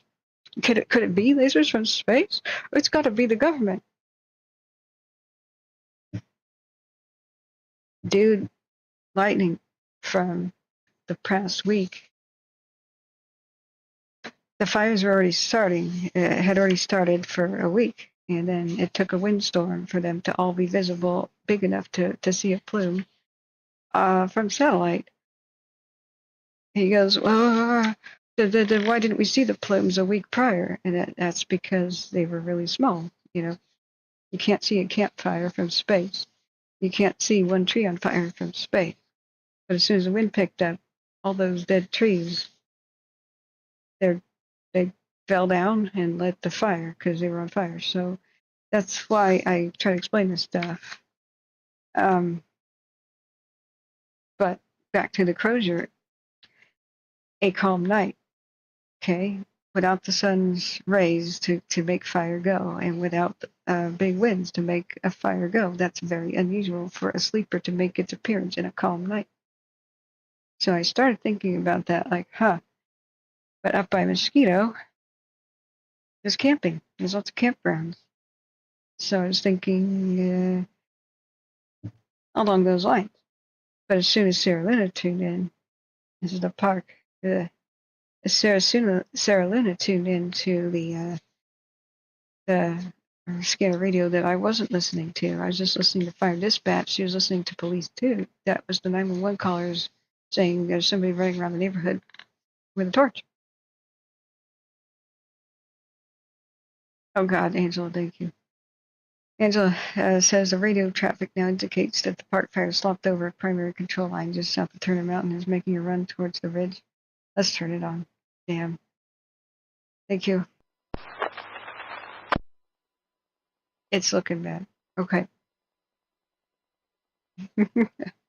It is a laser from the air called lightning. Lightning isn't a plasma, but yeah. It comes to the formation of a white and bluish string of energy from a cloud, also known as lightning. Thank you for the joke, Husky. I need that humor sometimes. So Viola O says, hi. Search Google News. Try using the tool option to get sorting options. That's right. You're right. I forgot about that, Viola. Thank you. But, yeah, I hear you, Jason West. I do begin to wonder about why is the media just kind of not calling out the officials on their BS sometimes. And he's making a joke about what lightning is. That's what Husky was saying. That lightning can look like a laser from the air. Yeah.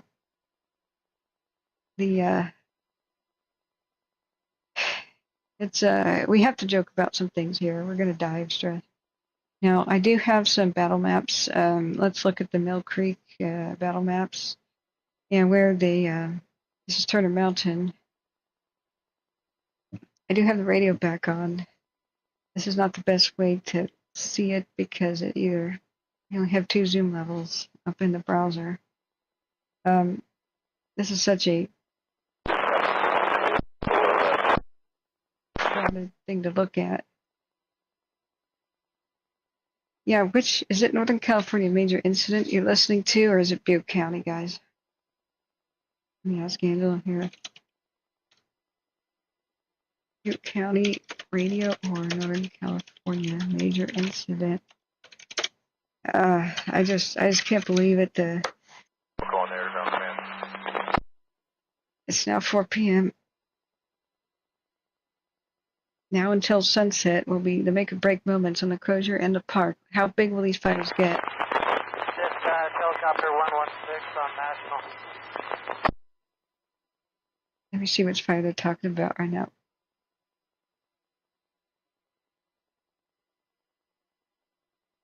I just wanted to touch base with you. It sounds like ops would like direct MRB application in there going up towards Turner. I just wanted to make sure you concur with that. Wow, direct Turner Mountain is the park. The fire's edge. Sounds like you guys are trying to cut that out tonight. Is that correct?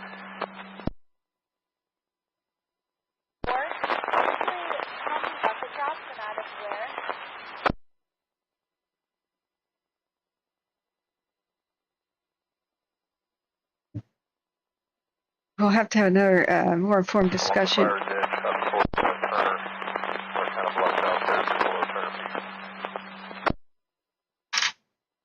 E34, you Charlie Tracking, man.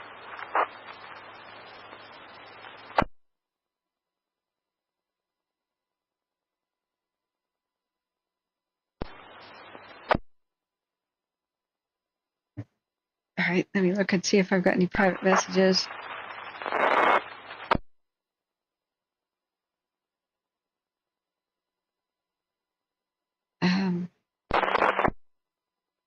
New updates. 51, you Charlie Training Command. Okay. JB sent me a video, which Quite was a bit of areas where it's already reached, so I don't believe it would be a ton of cut direct from what I can see. Yeah, I know, Viola. I'm really worried. Can you tell me, Viola, what is there a lot of dead trees from the 2014 King fire still up on the landscape?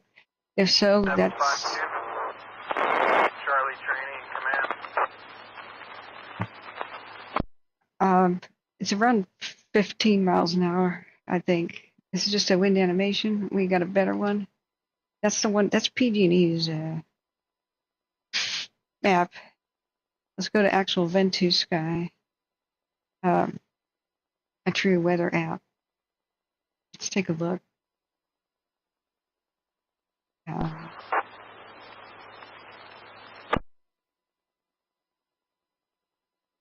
Right, that's Lake Orville, Lake Eleanor.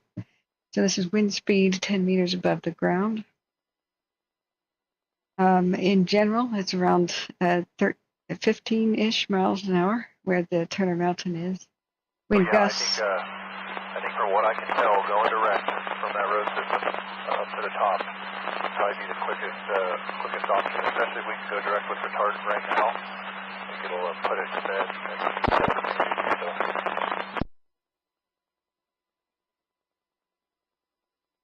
Go direct with retardant? That means drop retardant from aircraft directly onto the damn fire? I think he's talking about the park. So we have, remember, fires can kind of create their own weather. But I think he was talking about the Crozier because we don't have any airplanes. Airplanes typically drop retardant. That's desperate, though, to drop retardant on a fire. That can make for the weird smoke that's gray and black and weird on the Crozier fire there. Hey, Roth, welcome back. And thank you, friends. I have unopened mail. Winds are 65 miles per hour from the southwest. No visible or reported hazards, except for be aware that by 10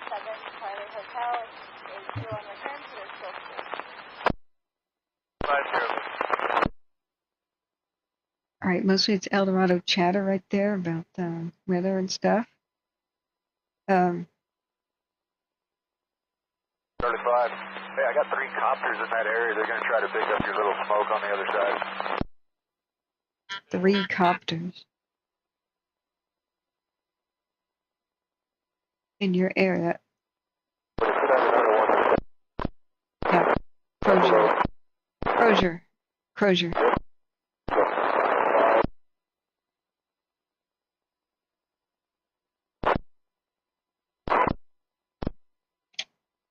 Okay, I've got to watch to the update. What's going on? New evacuations on the Crozier. Here we go.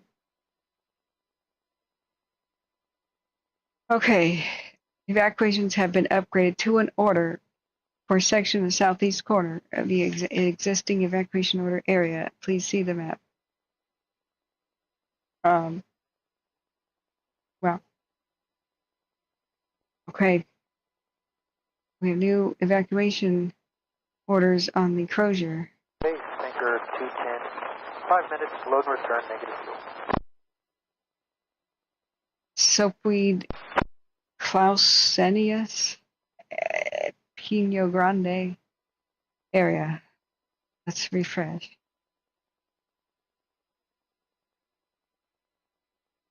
They're updating this as we speak. And up into Georgetown, looks like that area. But they're talking about the newest information being the southeast portion. They still have a 5% containment on it, the Crozier.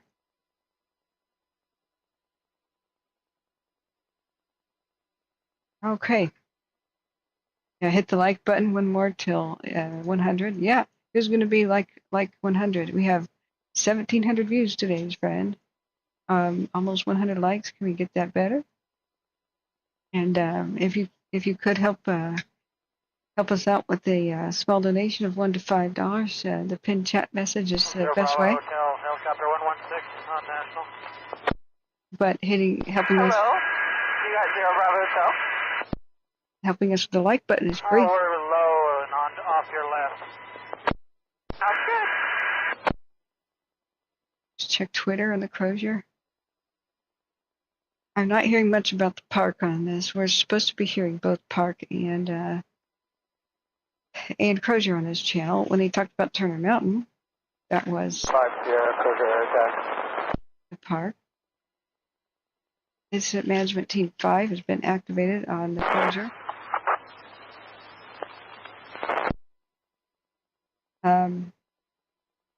Cameron Park, CSD, is open as an overnight shelter for people evacuated by the Crozier. It's at 2502 Country Club Drive, Cameron Park.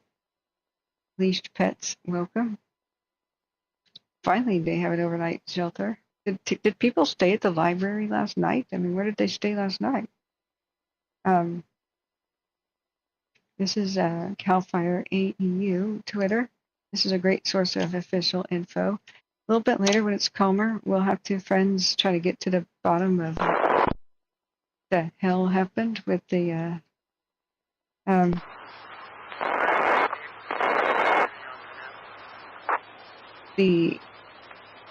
arrest and speculation about that, the Crozier.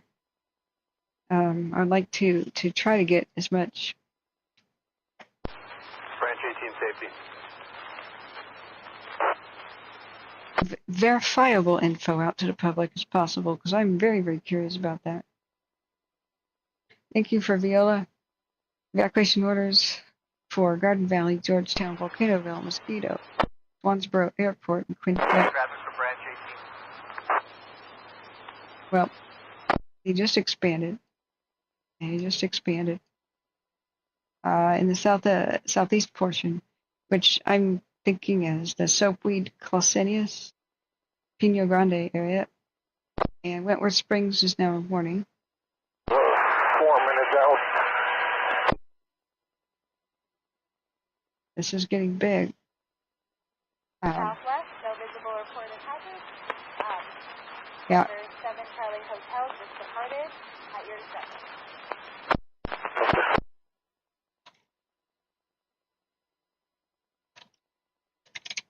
Yeah, they are upgrading some of it. That's why we have to keep refreshing this map. It's being updated. Being updated as we speak. So here is the evacuation map. I believe this is link work for you guys. The Evac Map for the Crozier. Does link work for you? I do have links in the description of this video of how people evacuated by the Crozier can apply for El Dorado County assistance. And I have links to Watch Duty, which has many links to places like where you can find a shelter and find information. But thank you. We crowdfund and crowdsource here for fire info. So do put your questions about the fires in the chat. We'll do our best to find info for you. And the best service we have here is getting instantaneous evacuation info to the public. And we're hero helpers. We help the officials spread the word as quickly as possible about where people need to go and what they need to do. So yeah, the news. I wish the news did what they used to do, and I wish officials would do what I'm doing so I could retire. I hate this. I hate fire. I do this because nobody else does, and people die if we don't. Because the system for evacuation notifications, the system, the statewide and West Coast wide system for evacuation notification is utterly broken. Right now, I'm impressed with. On deck, fuel and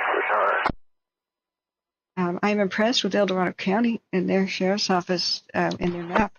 It's really good.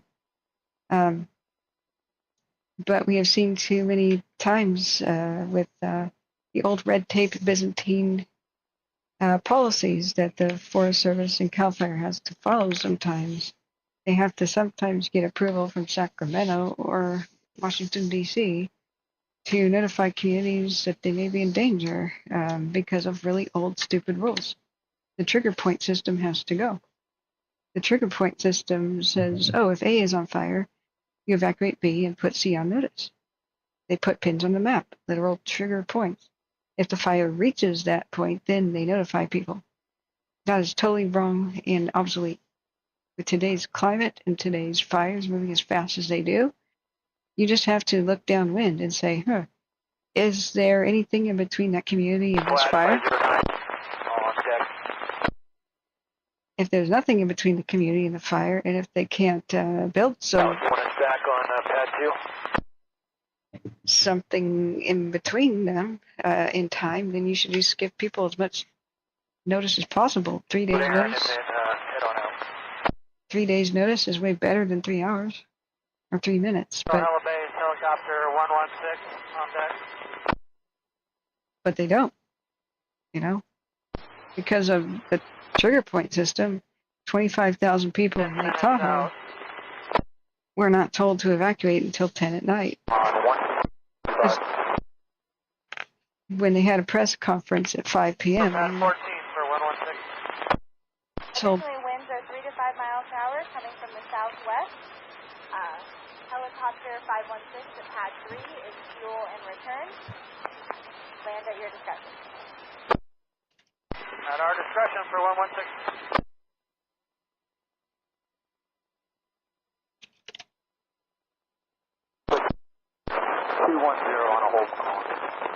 Anyway, our channel has saved lives by telling people to go. We have helped save people's heirlooms and help notify them. Because we don't have a restriction. We don't get fired if we tell people in advance. But unfortunately, that's part of the problem right now with CAL FIRE and the Forest Service and the BLM and their old policies. When the sheriffs are in charge, and the sheriff is very smart, and people, and I like the sheriff, El Dorado County here. Seems like a good guy. I don't know what you guys think. He can put communities, give them much more notice. And they have a lot less red tape crap that the agencies have to deal with. But you get a bad sheriff who doesn't. I think he's a bad sheriff, but he was bad on fires, like Plymouth County.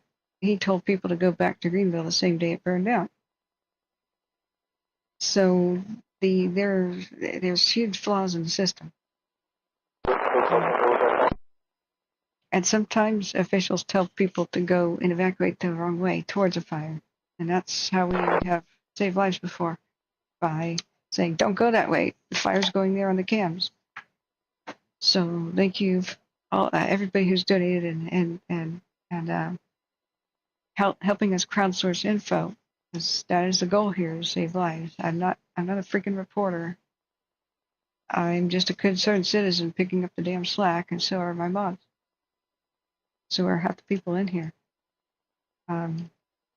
We have no such restrictions on what we have to say. It's just tragic. This fire, this Crozier, could have been put out and would have been back page news if they had any road that went to it. But they sat there and looked at the fire with engines unable to reach it for more than 3 hours because they are trying to replace this ancient 1850s bridge. Hey, John B is calling us. Let's put him on the air.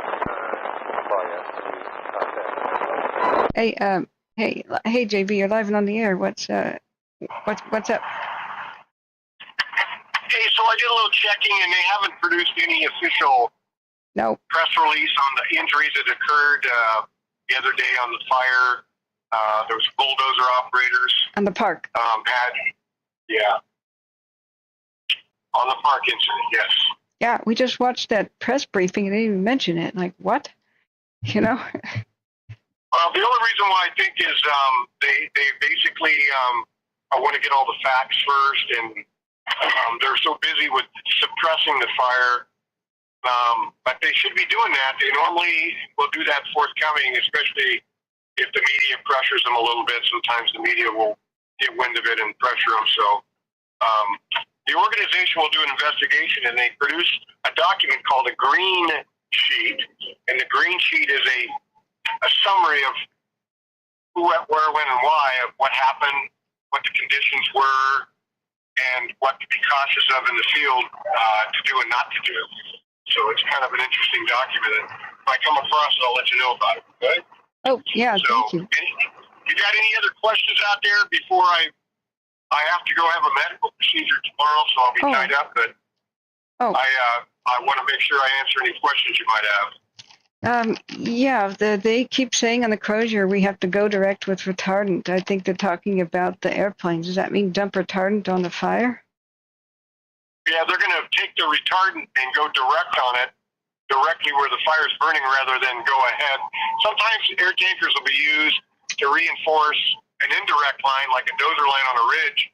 What they'll do is they'll paint the vegetation pink that's adjacent or parallel with the dozer line, so that when the fire gets up there, it doesn't spot over. If it does spot over, it's going to spot over to an area that's caked with retardant. They call it pre-treatment, but in this case, it sounds like they have access problems, and the only thing that can get to the fire's edge is the retardant and water drops.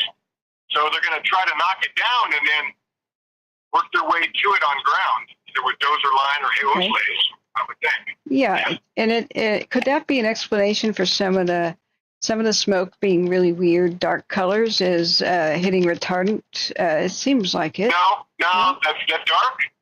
The dark smoke would come basically from the pitch, which has a lot of carbon in it, from pine trees. It has a lot of pitch, and if you take pitch, it's real sticky, but it also has a lot of carbon. And when it burns, it cooks. It's like an oil product, carbon product. Okay. Yeah. So it's just the piney trees. Especially the weak, injured, dead ones. Those have a lot of pitch all over.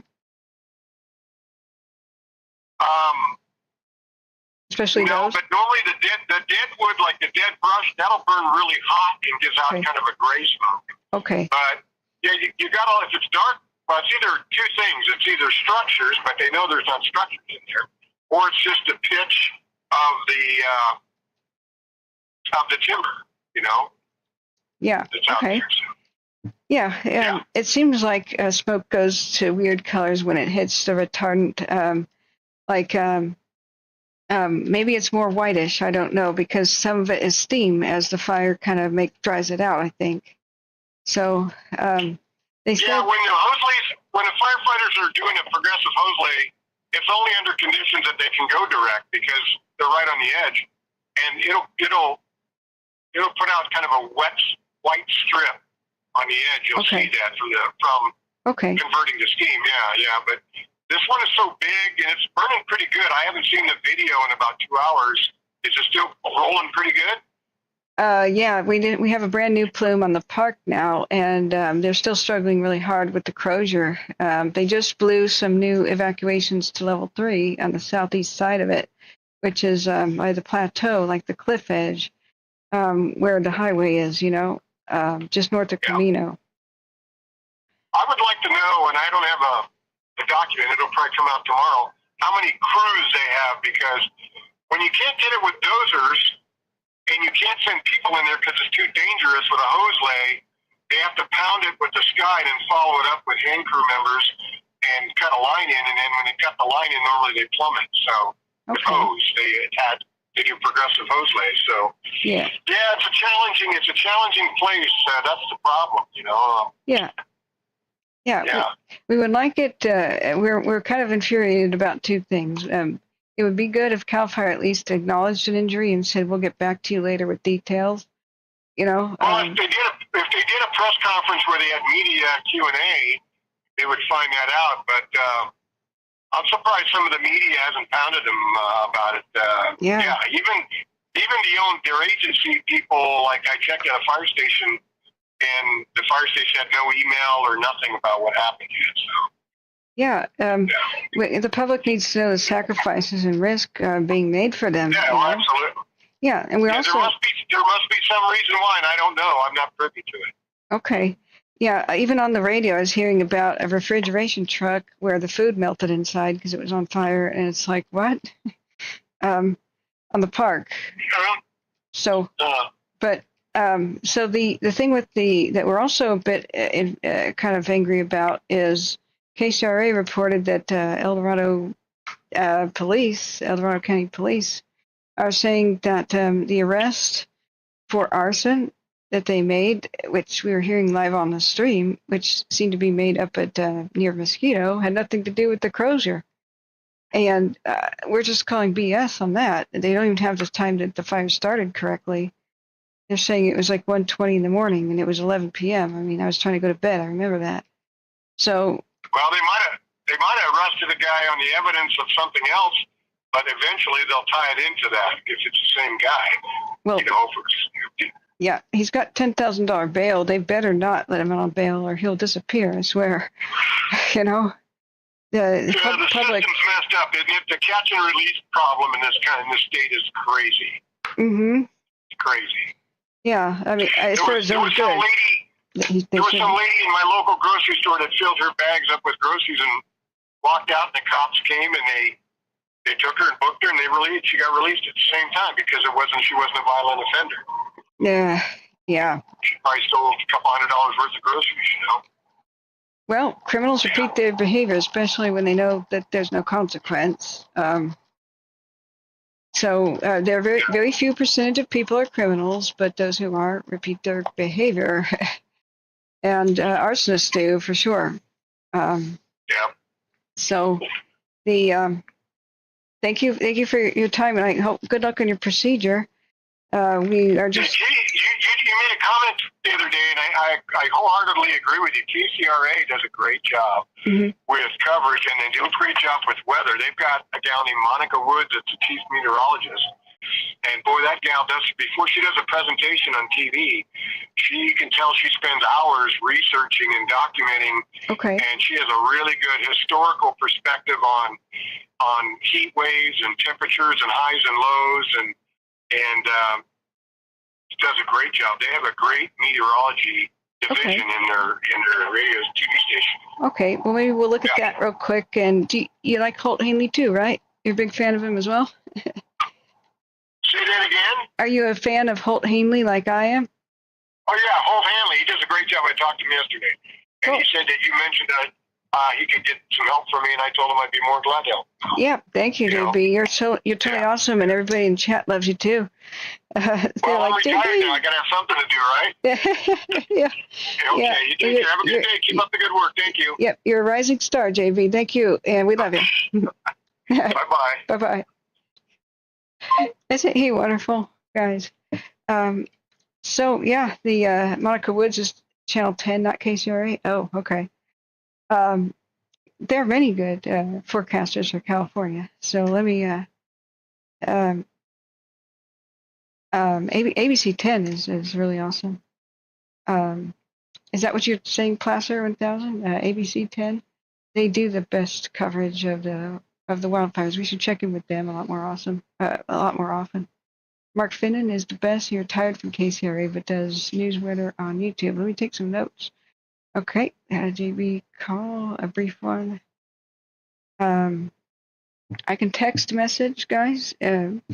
Retired Fire Captain John Bruno out of Shasta County. If you guys have questions, now would be the time.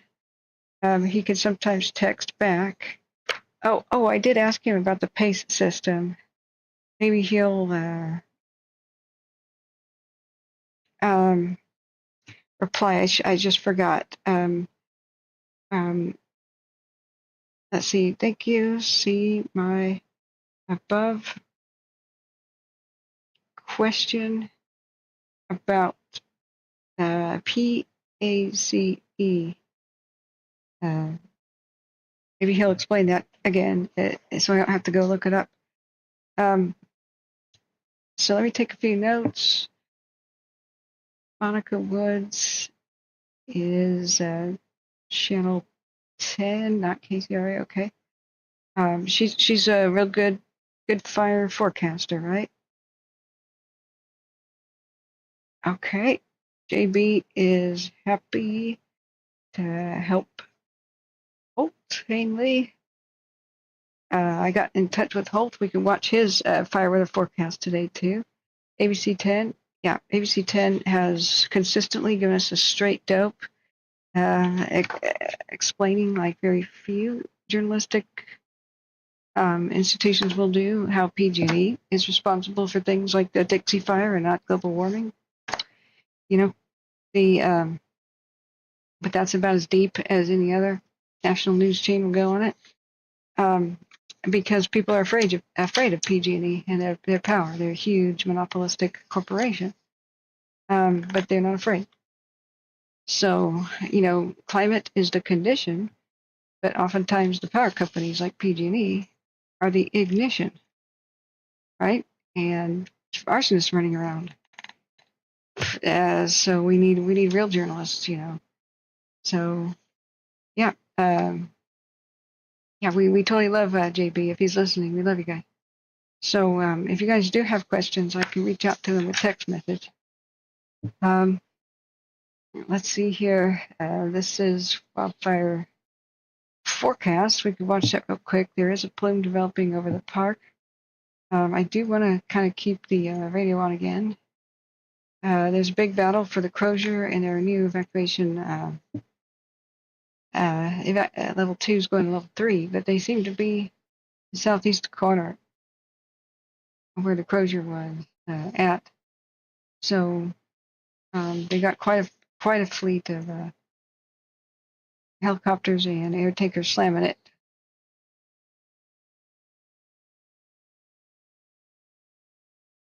It's Park Communications. I'm trying to juggle the radio behind the scenes, guys. Hopefully they will address the firefighter injuries and the chaos yesterday on the park eventually when they get around to it. But apparently dozers or other equipment had to be abandoned. People had to run away. There were minor burns, and dozers may have melted. We don't know. So, I'll say the park fire briefing. No update on the firefighter injuries.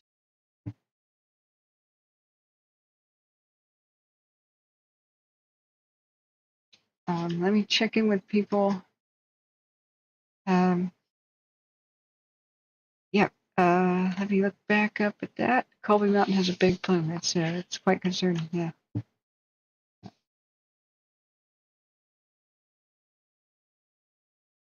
Yep.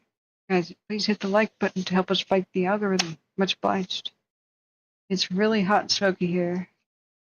But the fires are now at their most active point from 2 p.m. till dusk. They are fueled by steroids right now, by the sun's rays and the heat. So let's see about. Contact Butte, Papa Tango. I'm listening to the radio, not hearing anything important. Let's just check in with the radio. The communications branch 525 from just I've not been able to contact you. That's the park fire. I'll try again in about 10 to 15 minutes, see what we can do. I'm trying to. 525. Radio is failing. I've got to make a personal phone call, guys. I'll be back after a brief break. Let me put on the grid camera view. This is exaggerated wind thing here, by the way. Put that there. Where's our grid cam? What? There's now some dirt bikes parked at the Saddle Timber 2 cam. Yeah, Branch 5 operations. Do you have a Charlie strike team available that would hinder your operation?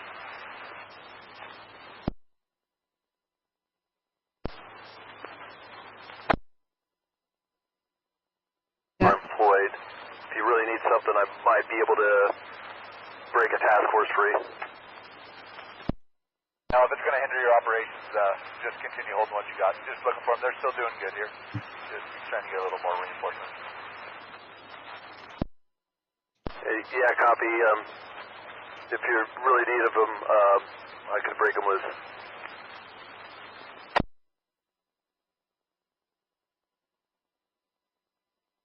Just want to assess the situation. I can make a personal call. Yeah. It'll be difficult to figure out what the radio is. Hey, look at the people taking a picture of the fire. See them down here?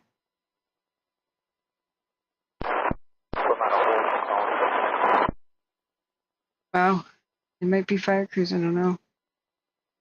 They take a picture of the Crozier.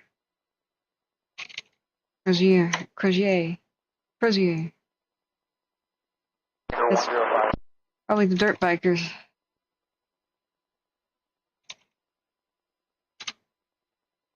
So this is a live view from the. It could be fire crew related. I don't know.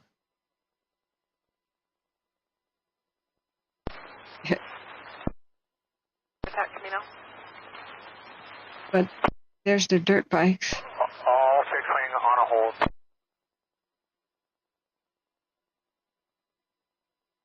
Oh.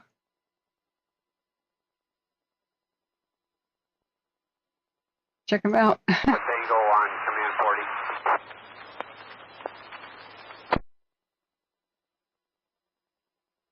Wow. Keep up.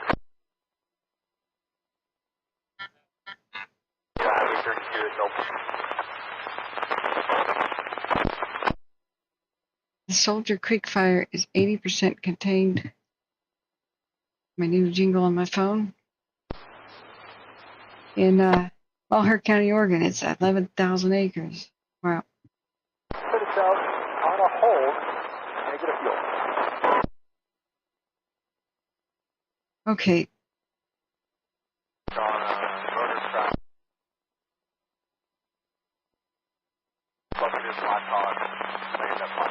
They will need everything.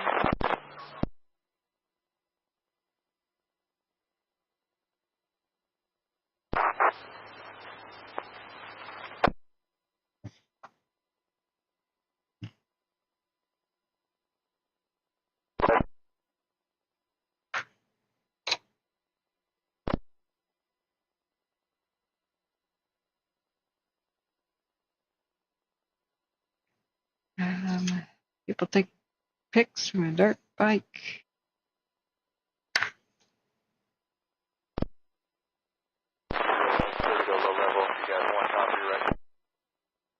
That's Butte County talking, and I don't know what they're saying.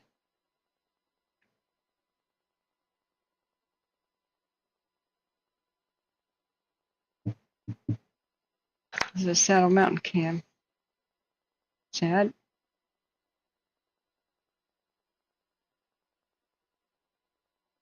Five-minute time lapse. Wow. At least they're taking pictures and not flying a drone or something. I don't know if they're, it could be with fire crews. I don't know. They have permission to be here. They may not be aware that some of this area just went level 3. So use roads when able, or do you want to just go direct?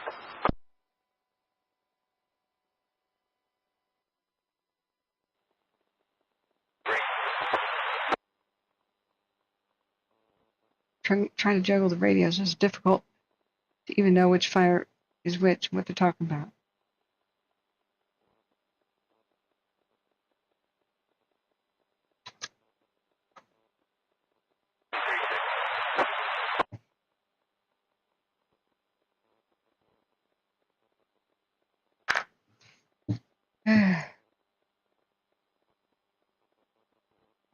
All right, I'll be right. Golden Eagle soup, and they can go do a little scouting as Dozer 1 comes down the 2 track. Yep, infirm. I was going to lead him down, and I was going to send this Walpo down at UPB for you. That was the Crozier. They're trying to scout around.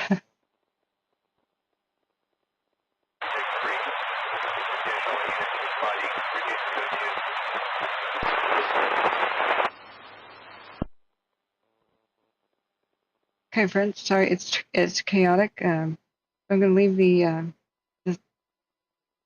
I need to take a bathroom refreshment break and make a personal call, so I'll be back in a minute. Let me just put that I'll be back in a minute.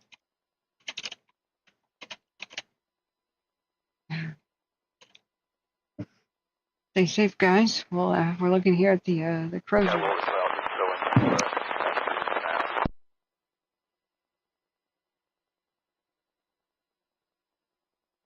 Line right now, I think I see a Dozer line.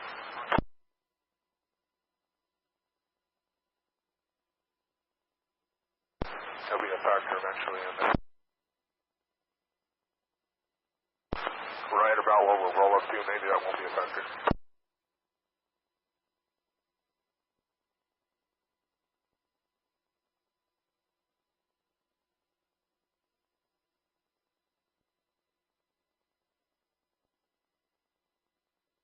Hard, so we'll just come up short of them. I think they'll be fine. There is a Dozer in there.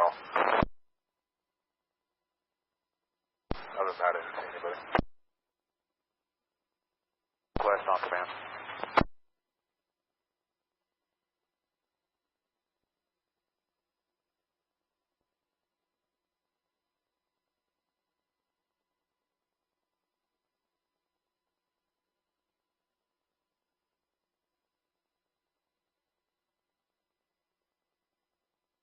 Park Air Attack, aircraft request on command.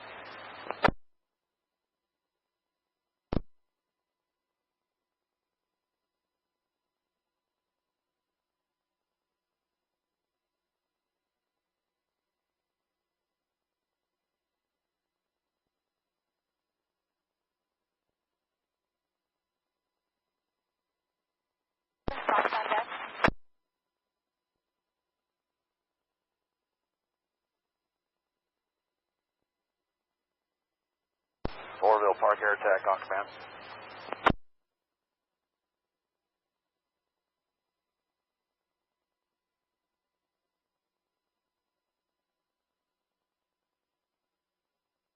Far, hit up air attack.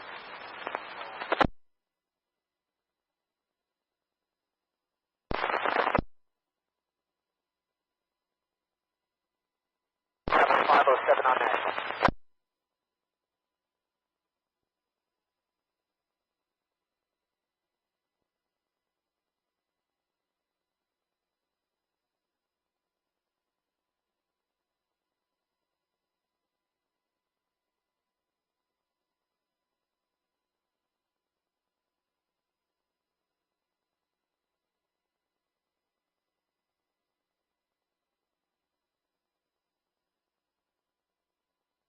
Orville aircraft request on command.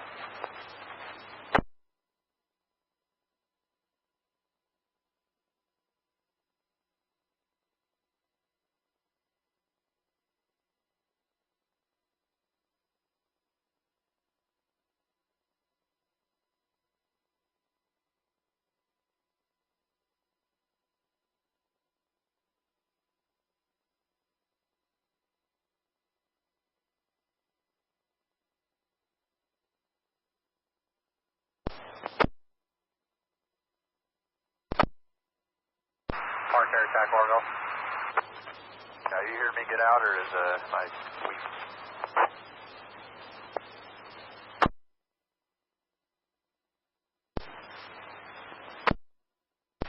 Camino operation. I'd like to order 10,000 foot inch and a half, 5,000 foot an inch, and all the hardware that goes with it.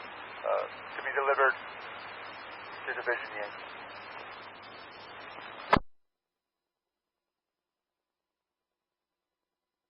One, two Type 3s to the Pierce ID 8,500.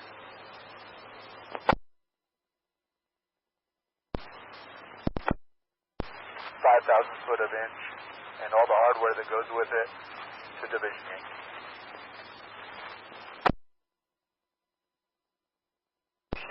At 1642.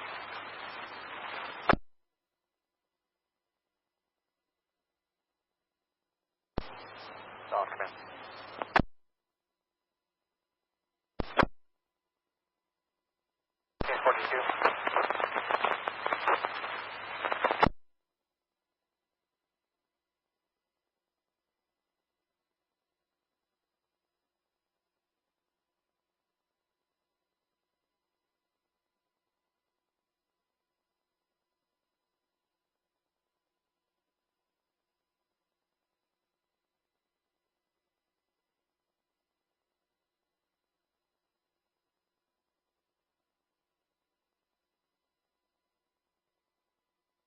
Okay, place order. We'll see what we get.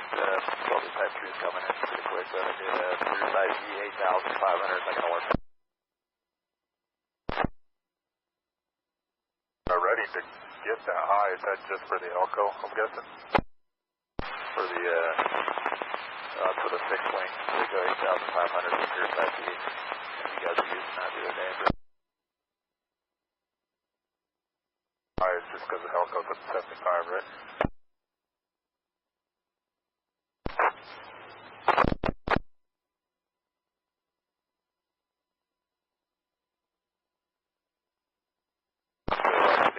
Is that an issue with the Elko?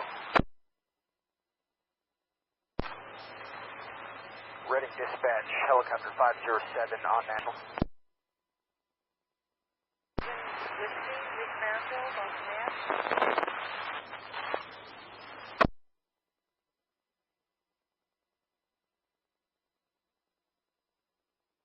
It's going to be in our way after just a couple of drops. I'm just barely outside of it right now. So we're just going to get closer to it.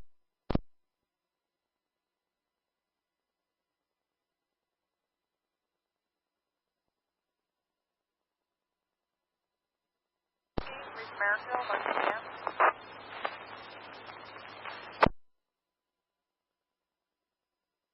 5 miles from the west, 3,000, climbing to 3,500, advise on air tactics 6.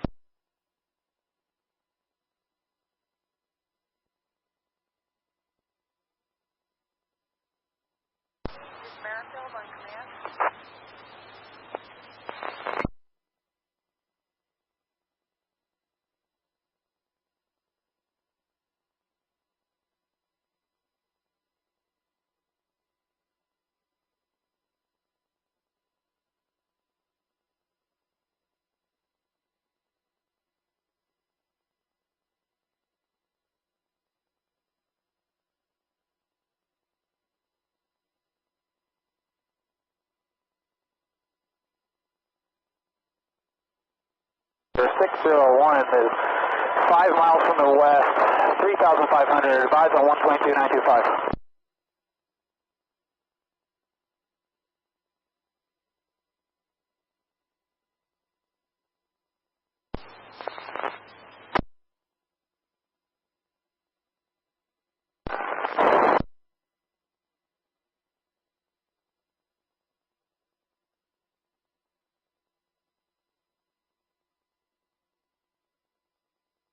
Air attack 140-2990, air attack will be at 4,500, expect 3,500.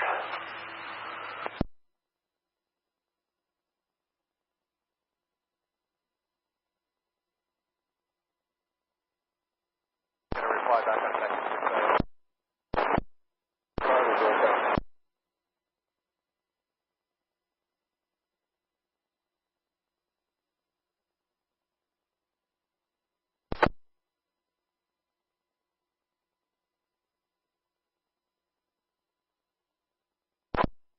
Says aircraft 22. I copy that. Air attack's up on air attack 6. Let me get back to that.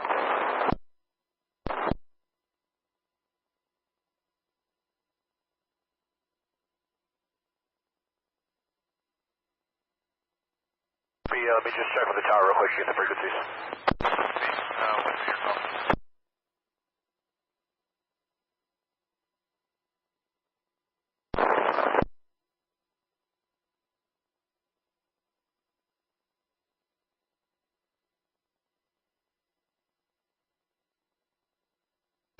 685, we're playing at 3,500 and 2990 on the altimeter.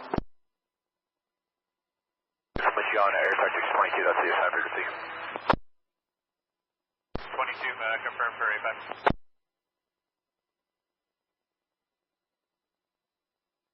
601, air tactic 140, air tactic 6.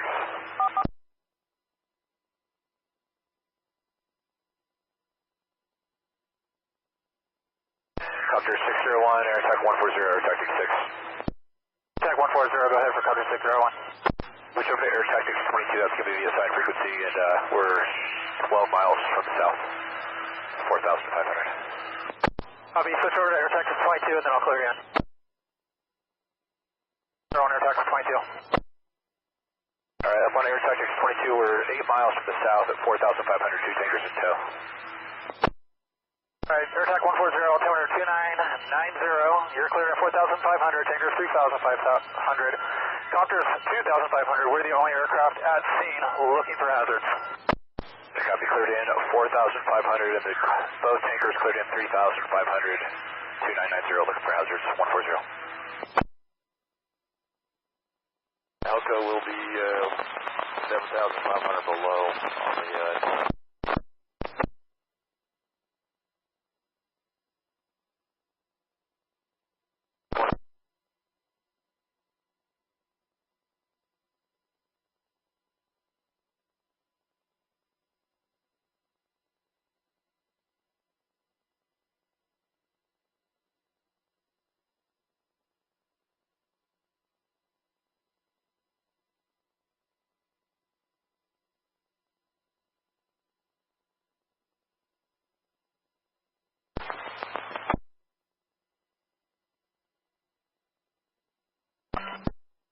got me on air to ground, go direct with orders for aircraft if we need additional. I think with the standard aircraft we got going is good for now. Do that.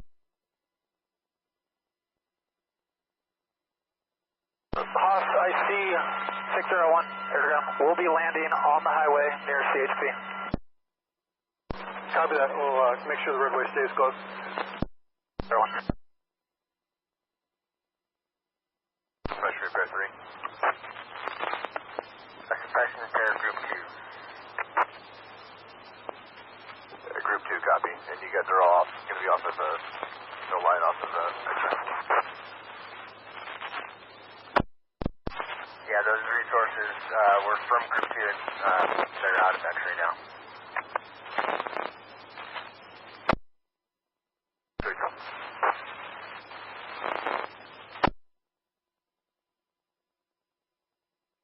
Command 4.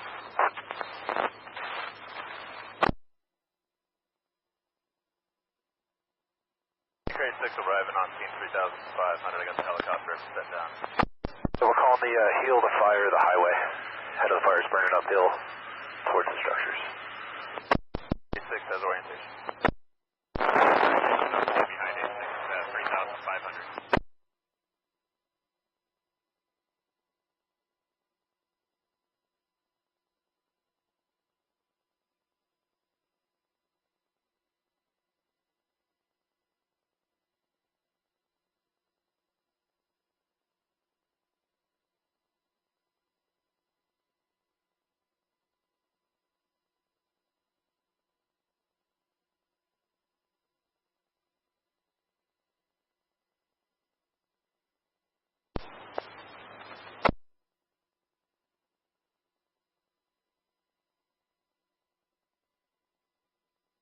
It's 601, you're clear to left. You got the pond at the head of the fire, just over the hill. It looks like we got an antenna, I see a vent antenna towards the head of the fire, past the pond.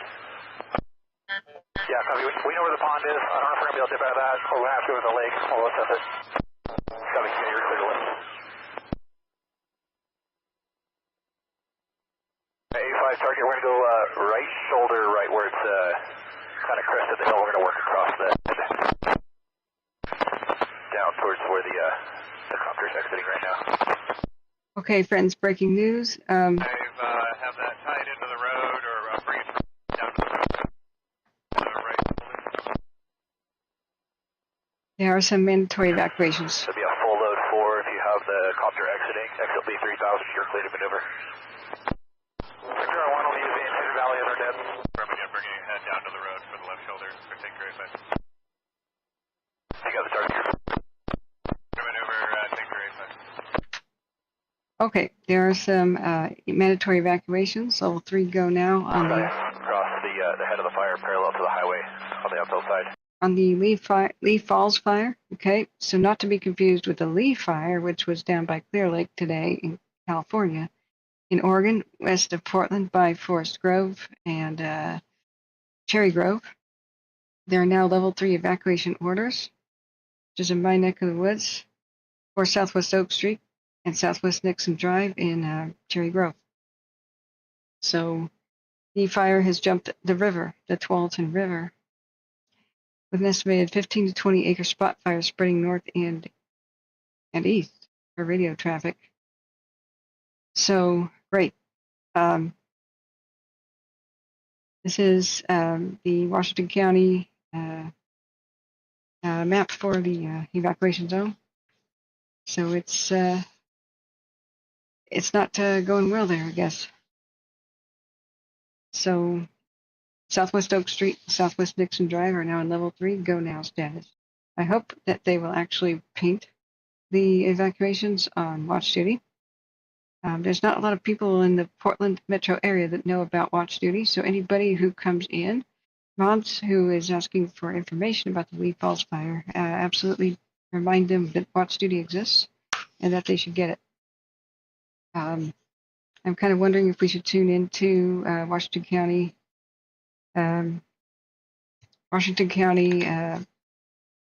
Broadcastify to Tualatin Valley Fire and Rescue. This is a pretty small town, with a couple hundred residents, over by Henry Hagg Lake, southwest of Portland, or just due west of Portland, and my neck of the woods. I could be there in about an hour if I needed to get there and drive to it. So thank you, Angela. This is three major fires now we're trying to cover: the Park, the Crozier, and now the Lee Falls fire west of Portland. Yeah, thank you, Smitty. If one of you could listen to, let me give you the Broadcastify. It's called Tualatin Valley Fire and Rescue. I gotta listen to the park and all that. Let me try to get that for you. I've unmuted 12 miles to the west. the Park and Crozier. A5 heavy now.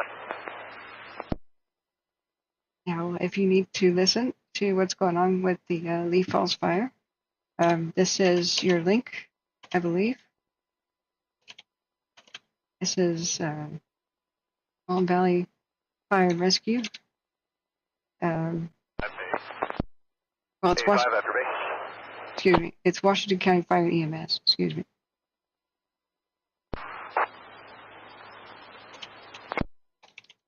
Washington County Fire and EMS. That should be what you should listen to. Yeah. Lee Falls, Oregon, and earlier at because there's a stupid there's no rules about recycling fire names. At the same time this broke out, they called something the Lee Fire at Clear Lake, California. Good job. Load return, Sonoma. 8-6, I have your... So this is pretty bad out here. If Big Dog was still reporting for us, 7 miles out to the west. I'm sure he'd be all over this. But he moved away from the area. Go ahead, Rob. Got a spot fire up in the Division Mike Foxtrot area. We're moving all helicopters over to that area. All right. When they say Division Mike, that's the Crozier fire. Let me see if I can get battle maps for the Crozier. We're coming around the fire, and I'll get eyes on and let you know. 9-0.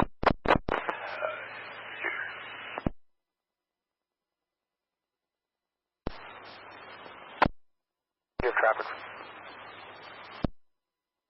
Air attack affirmative. Aircraft information, tanker 912, tanker 210, tanker 41, tanker 105 have all been diverted to park fire. Really? Copy 105, 912, 210, 41, diverted to the park. Okay. Crozier fire is losing aircraft to the park. Once again, we have level. 695, you can call us back to play. We have level 3.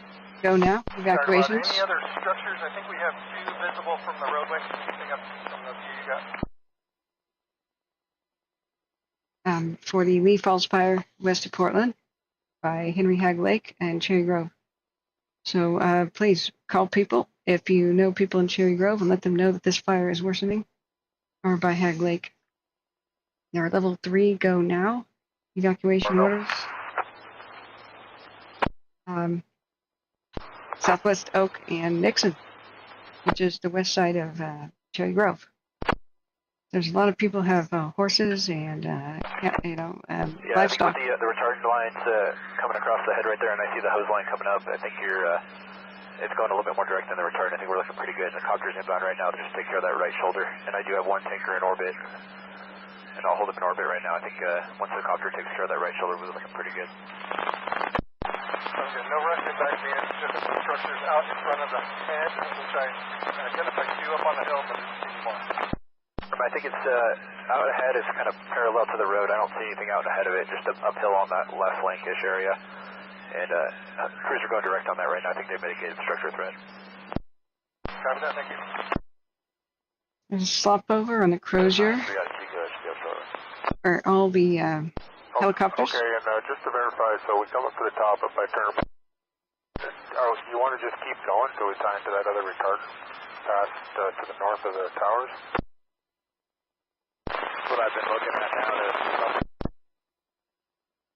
Orbit copter's inbound right now for a drop. Just go direct with the copter.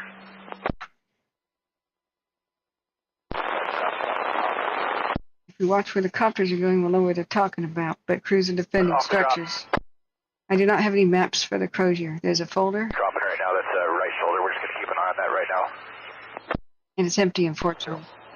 I don't know where Division Mike is, but whenever they say that, it's the Crozier fire. Bring it up to that bluff there, right where the Chinook dropped. And, I might have to turn it around at some point. So we'll just reassess with the rotors. But we'll definitely need them out of this space, because we'll be right in here.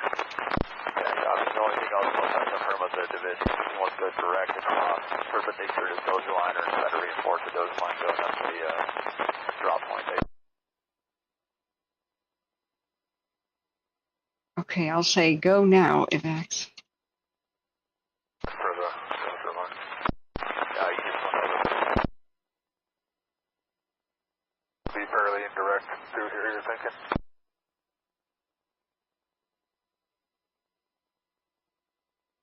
The Shelley fire is contained? No way. Division Mike, branch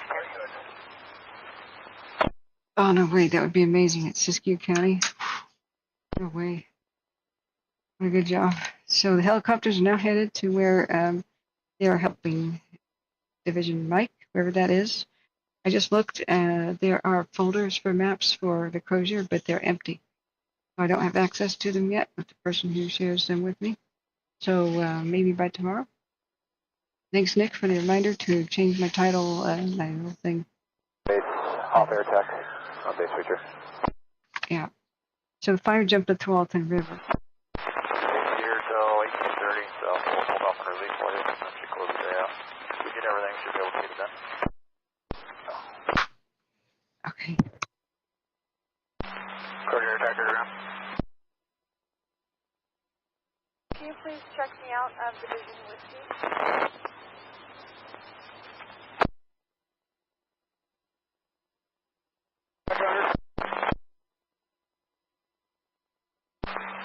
The Golden Eagle seat.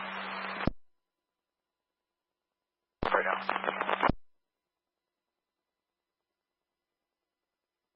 The retard line, correct?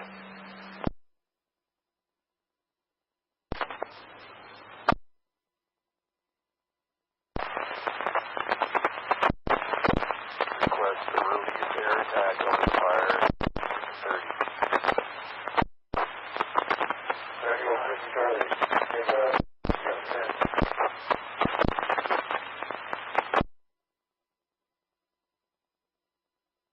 So you might not be able to hear you yet. He's heading out there towards the east. Okay, copy that, thanks.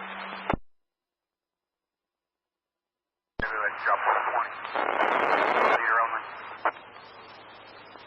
At 9150, you're badly broken, but you can stay up in place at drop point 48. We're going to place the phone call.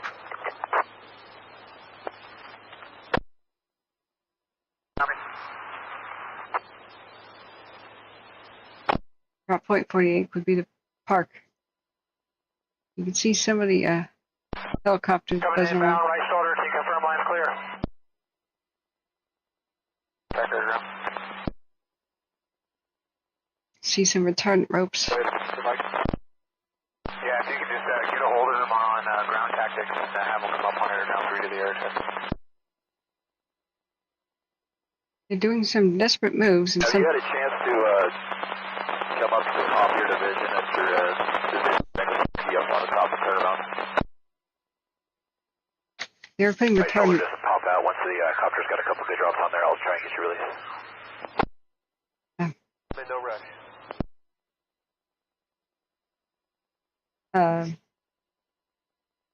Oh, Nick was saying to change my title. To the north of the Turner Mountain, if you know where that's at, the one that's the tall one with the antenna. Tanker 93, I'm heading your way at 7,000-2991. I'm not too familiar with Turner Mountain. I'm going to head towards the fire activity here and try to pick you up at 7,000. Yeah, if you look at the big, where all the activity is at, we're going to be working the heel, left flank, left heel, and why don't you come in at 75. Tanker 93 is coming up to 7,500. I'm heading towards the fire activity, and I'm looking for you. He sounds so fun. I'm headed towards it. Tanker 93. Tinker 93. Coming into the fire area, and I'm looking. Has Bravo 50 in sight. You can just follow me around, and we can go ahead and drop. I'll point it out to you. We're going to be rolling up into some retards right there by the left heel. Could be the park, actually. 01 confirming you're going to split drop. And we're going to split drop this one. Yeah. Okay. Yeah, Tinker 93 is arriving at the park, so they just lost some aircraft on the If you see that Crozier. retardant at the south end of that cutting unit, there's a bunch of buggies, so come up, stop before you get to them. Tanker 9-3. They're all at the heel, like well south of the retardant. Yeah, where you're rolling up to. So if you actually don't roll up right to them, that's fine. Just you'll see the buggies on your final. Tanker 9-3. Yeah, if you just want to, I think this will work out. You can give me a show me, and I'll come over the top and take a look at what you're doing. Sounds good. I'll point it out, and I'll pop smoke over the buggies too. Got all these rotors up in this basin. There's a lake right between me and those towers that they're working. We're going to keep them there until it gets busy, but our goal is to go up to that mountain and past it and go on the towers, so eventually we'll move them out of the way. But just be aware they're staying on the north side of this ridge, right where you see that Chinook right now with the red bucket. Tanker 9-3, the Chinook can stay. Okay, that's the current final. So we can go direct with the retard. We're going to be working back down the side, but you want to see what your plan was, kind of where you guys need the section 11.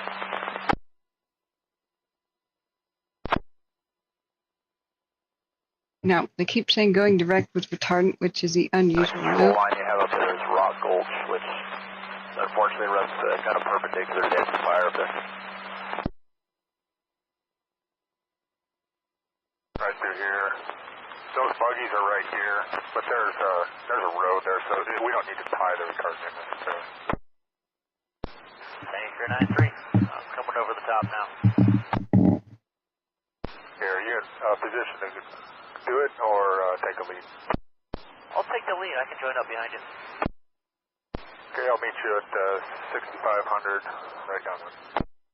Okay, Tanker 9-3, coming down to 6500. Both be right on the exit for a load return. Tanker 9-3. Okay, so this is interesting. Sometimes we can, see, on aircraft 2. kind of see where they're doing the drops, because you'll see the plane kind of dip down. Significantly slowed. The whole left flank is all retained with the retardant up on the ridge line. I'm going to continue to hold the tanker until you feel comfortable, and then I can get them released once you're feeling satisfied with the line getting put around the fire. And the copter's doing good work on the head of the fire right now. Yeah, that's the park. Helicopters are doing good work at the head. Now, when you see the tanker go down low to the ground, sometimes we can get an idea where they just dropped. Again, please.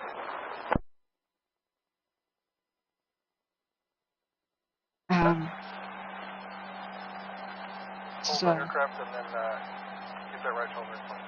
but it's pretty funny. I'll update you here in a second. I think copter's going to make really good progress on that right shoulder. I'm just going to hold off on putting any retardant down towards the highway on that side. Copy that.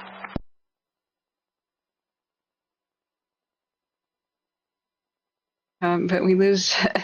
It's funny things like that happen where it looks like the aircraft hit the ground. Keep it to the right. There is a road right on the western side of the cut unit, just right in the tall timber, right to the right of the road.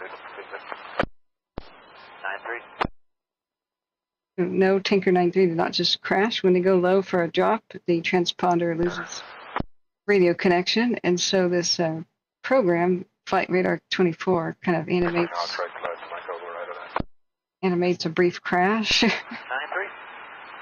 Now, sometimes this can help us figure out where the plane's a 3D view, where they're making. I want to advise we will be doing another split drop. I'm just going to hold the tanker north. You guys are making progress on that right shoulder. But it's, Yeah, copy, I agree. Thanks. it's showing snow on the mountains. That's not there, you know. So Tanker 93 just did a drop. Southwest. Lat long for the spot fire when you're ready to copy. Oh, that would be at South Fork and Antelope Creek area, I think. So lat long for a spot, okay. My line at about a wingspan. Yeah, I took it about a wingspan to the right of where you blew the smoke. Okay, copy that. So they, right. 2 acres.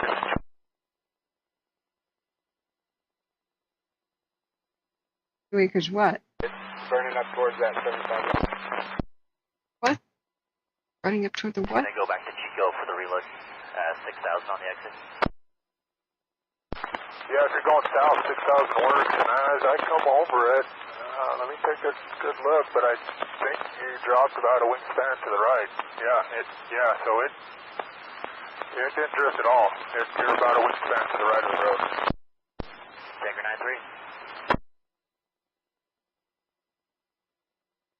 What? That long where? That long, 385111 120 4069.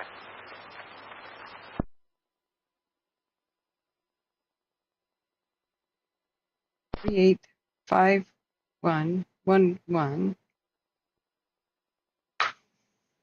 Air attack on Internet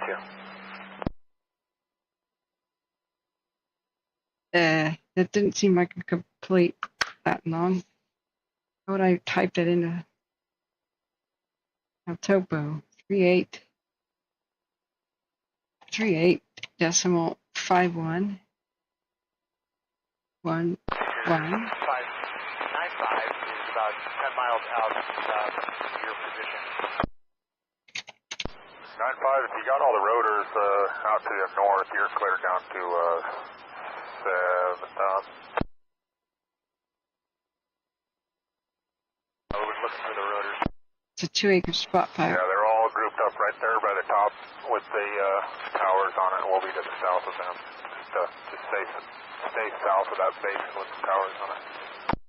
I've got you in sight right behind you. That's about 5 miles behind you. Yeah, we're going to take a drop on right now. Is this correct? Pattern, and that last drop, it apparently didn't drift at all, so I'm just going to fly the line. I think we'll just drop right on the line. We'll go ahead and use the last one and roll up to it. I'll point it out. I did this wrong. Attack on aircraft 2. I did it wrong. This is it. Am I going to be too far away? You're fine. Oh well. Throw 5,500. Turn it down final. Okay. Thank you all who have donated. This ad-free experience is brought to you by my donors. We love you. Please hit the like button as a free way to help. If you would like to make a donation, it's a pinned chat message. We're doing a donation drive. $1 to $5 helps today. The easiest way to do it is hit the super chat, super thanks button. In the corner of a cut unit, your side of it, and just keep it in the tall trees just to the right. I'm showing right to left, but that last drop was wide, so I just fly this line and start right in this corner right here. Right. We may have to start listening to Washington County Fire and EMS. Charlie 5, air ground 3, 1 able. Take the lead from you, and we're in position, coming into position behind you. If you got me inside, you're clear down behind me. I'll meet you at 6,500 on the right down. Okay, I want to tune in to Washington County Fire and EMS. Flank is not a good spot, the left side of this fire. So that's the part that we're getting away from. Figure out what's going on in my neck of the woods by Portland too, friends. We'll keep monitoring. Brush 64 to confirm. Brush 64, Brush 21, Banks, and Water Tender 65A and B are assigned to Tango. Is that correct? Yeah, the units assigned up top to ODF is Water Tender 65A and B, Brush 64, Brush 21, Brush 30, and Banks Engine 15.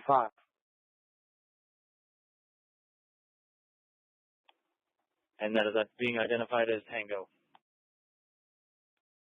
No, that's being identified as ODF. I just attached it to ODF. We haven't created divisions up on that north end, so I don't know where they're going yet. But those are all the resources that Kevin Geary asked for that I've assigned to ODF. A new fire in Lake County. Let me look. That would be California. Thank you. Is it the Engine Hoff? 62 from Firecom. I called them back. They said it will be 265, 265.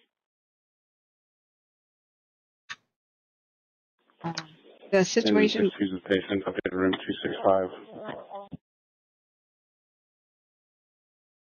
265. Lake County always has a fire. Thank you, Lap Diamond, for your kind donation. Thank you. Keep us Copy going. and staging. Thank you. There's a 437, 402 on 35. Go ahead. Okay, the last of the structural resources are out of that left flank. I just want to make sure you're aware that there is an ODF Smith that is taking care of air resources that's on the ground out there, and we are not attached to them. Are you tracking? Yeah, that's a firm. I'm back here at this pole barn that's got a cyclone fence around it. I'm waiting for these resources to get out so I can make my way down there. The structure defense. It's jumped the road on both sides, getting some really good production here, and I'm going to go ahead and back out on the last vehicle out. Damn. Copy. Oh, God. It's jumped the road on both sides. I'm last vehicle out. So this is an escalating situation here. Yeah. Thank you so much for the kind donations, friends, today. I'm going to need a lot of gas money, it looks like. I'll see if I can get a press pass like today. Maybe cover this tonight. It may be another big fire for Oregon here. Firecom, AMR 114. We're taking a peek. It's I want to know which road he's talking about. 114, we're going to be your ALF unit to the call of Shoals Ferry. We're coming from 217 North or 26 and Cedar Hills, just from code 1. It's going to take them about 25 minutes to get there.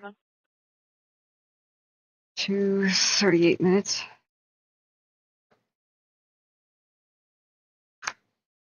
They've got crop dusters and a helicopter. They're going to need a hell of a lot more. This is Hillsborough Fire and Rescue. I'm retweeting this. You can go to my Twitter. 127, final 121st, we're finished from Corn Pass and TB Highway.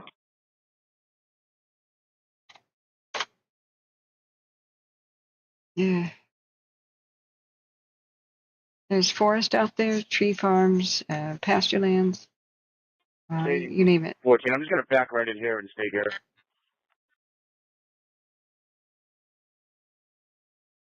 California Wildfire Tracking. There is a... Please, can I retire? Somebody else doing it? What's that? What's that? The Twitter account. Okay. I'll J53 AMR breathing problem, Westwood Green Apartments, 10650 Southwest 121st Ave, Unit 8, for 34-year-old female, conscious, vomiting. Yeah. Started last week. Also has like edema, difficulty swallowing. No further. So Hillsborough Fire and Rescue. I want to know about Swamp Valley Fire and Rescue, though. That's for the region here.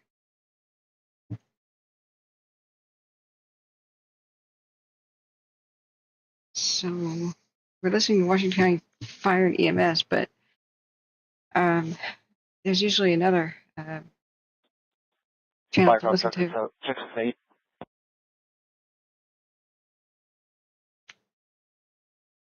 Yeah, looks like Gaston Fire, Forest Grove, and all those regional are responding, and help is coming from further east by Portland. Put us on a 2-vehicle MVC with moderate damage.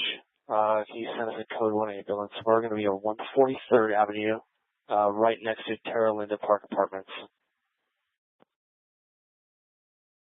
Okay, as far as the Washington County Sheriff's Office, Level 3 evacuations for Southwest Oak Street and Southwest Nixon Drive at Cherry Grove. Just confirm you said code 1 ambulance. The entire city of Cherry Grove is at Level 2. Correct. And PD if you can, for traffic control, please. Level 1 is a pretty big area of evacuation notification.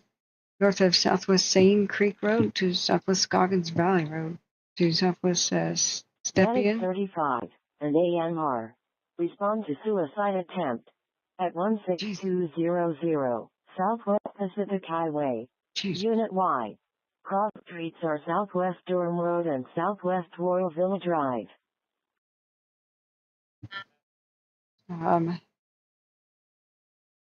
Is it 3? Rescue 4, AMR, and AMR. Respond to environmental exposure. At Birch Street and 19th Avenue. Okay, Washington County is really big, so I'm sorry, there will be a lot of stuff like that. There's a Randall fire in San Bernardino County, 3 acres and light fuels, slow rate of spread. I don't think that'll be a big deal. This Lee Falls fire here, or in Washington County, Oregon, though, is a big deal. We don't have any cams on it. We can see if one of the Cooper Mountains is still not Park looking at it. on AMR 107s en route to 19th Avenue from our base. Cooper Mountain's still not looking at it. It's just with injuries. At Northwest 143rd Avenue and Northwest Cornell Road. angering me. Buxton's too far away. Yes, ma'am, 102, ready to call on Pack Highway, currently in Walker and Cedar Hills.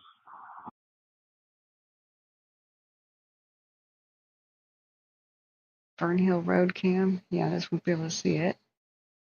I am pretty familiar with this area, so not like with where every street is, but 760 and AMR. Respond to code 1 full at Northwest Murray Boulevard and Northwest Science Park Drive. yeah, Joe Vickers, I can give you a link to the park fire scanners. Northern California major incident is this one, which is both Park and Crozier. There you go. If you guys can help me monitor all those. Butte County. Stage for the police for a suicide attempt behind Dollar Tree, 16200 Southwest Pacific Highway. Police are also en route for a 23-year-old male, conscious, normal breathing. The reason we're listening to Washington County. Neck. Jesus. It looks like the caller may have disconnected. No further. Is they've just had a fire the fire went over a road and the fire crews just left. They had to leave. 102, we copy. So it's over 100 acres. Fire call AMR 123. Go ahead. Oregon Department of Forestry and Facebook. This is why 123 is taking the call off 143rd and Cornell, confirming this is code 1. I'm going to mute that for a second. This is why we do what we do. We have to get all these stupid tabs open at the same time. The Oregon Department of Forestry is here, so they'll have some information. There'll be Washington County Sheriff's Office on their Facebook with some information. There'll be Twitter with Hillsborough Fire Department and their information. There'll be the Twitter of Fulton Valley Fire and Rescue and their information. So we all have to sit here and grab all the information because there's no one-stop shopping for anywhere in the West Coast for any West Coast fire. That's what we have to do. So that's why I had to drop $5,000 into a super robust computer here to get all the tabs going at the same time. Because nobody else does this and no regular computer can handle it. So thank you for your donations, friend. It's just crap here. There's a cam on top of Bald Peak above Laurelwood, a highway cam. Yes, but man, it's not looking at it. That's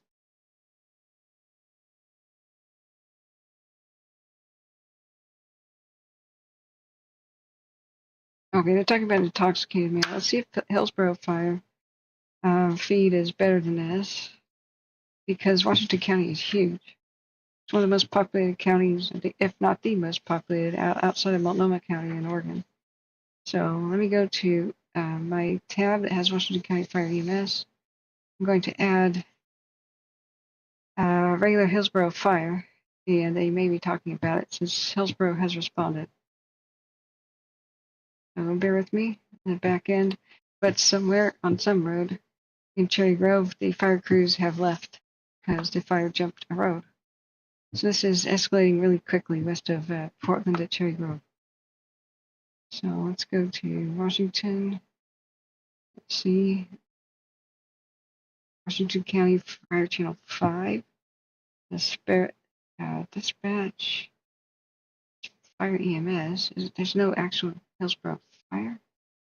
Okay, let's go to Hillsborough, Washington County Fire Channel 5. See if that's got something.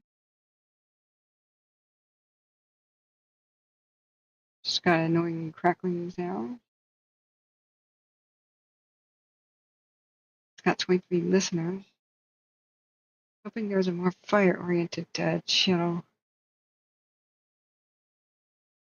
than just Washington County Fire EMS. We may be stuck with it, but let's see what's going on. Yeah. Yeah, thank you. That must be the... Yeah, Laurel Wood is behind a mountain, so that's Bald Peak area, yeah. I drove that all the time. We used to, when I was learning photography in high school, I went up to Bald Peak all the time with my friends, and we did nighttime photography. Cooper Mountain's not looking at it. I don't think they'd be able to see anything, but this is angering. Let's see if we had Twalt Valley Fire and Rescue. Forest Grove Fire. The August 6th post.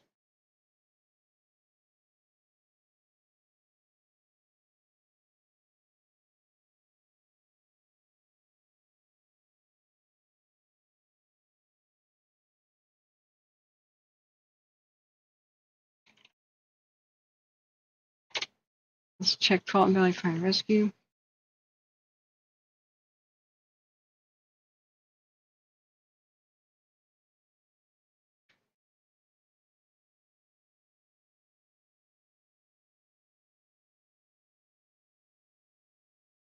Let's do hashtag Lee Falls Fire.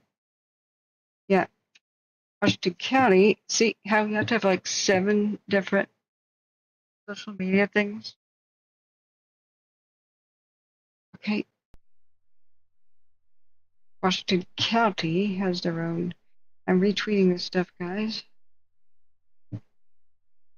It's at K Wildfires. 123 copies of Kansas. Thank you.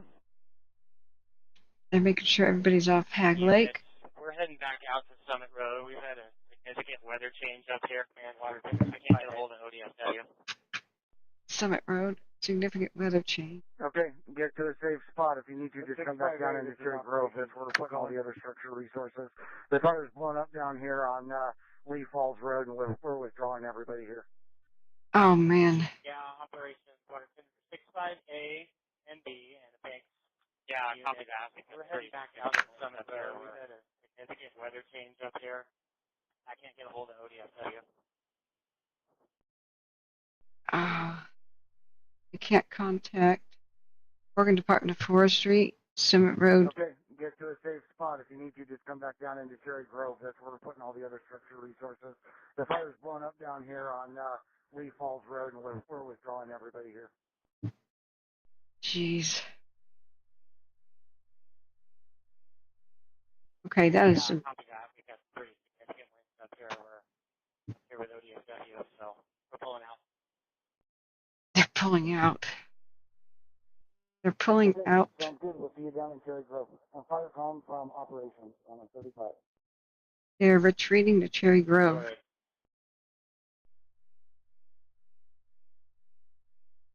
Holy crap.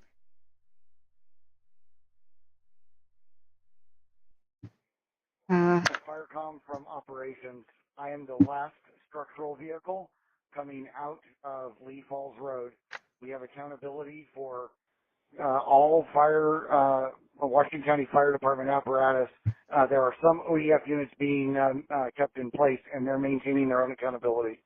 And we are withdrawing back out to Cherry Grove.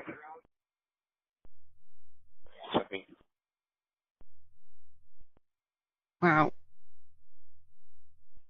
Speaking from C1. Holy crap. Okay, if you know anybody in the vicinity of Cherry Grove, you need to call them. and tell them to get ready to leave. This is probably, they're going to call for more evacuations. Ops from command. Yeah, stand by just a moment. I may go there tonight. Okay, command operations, go ahead. This is Washington County Fire Channel 5.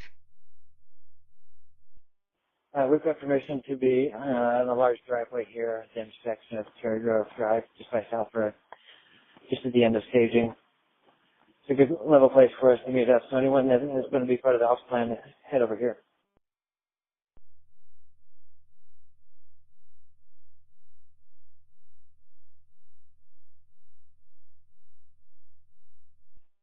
Yeah, real good. You, me, Prince, Warren, and I think Gary's going to be tied up here for a bit with the ODF resources. So we probably could just get the 5 of us together and get a plan going.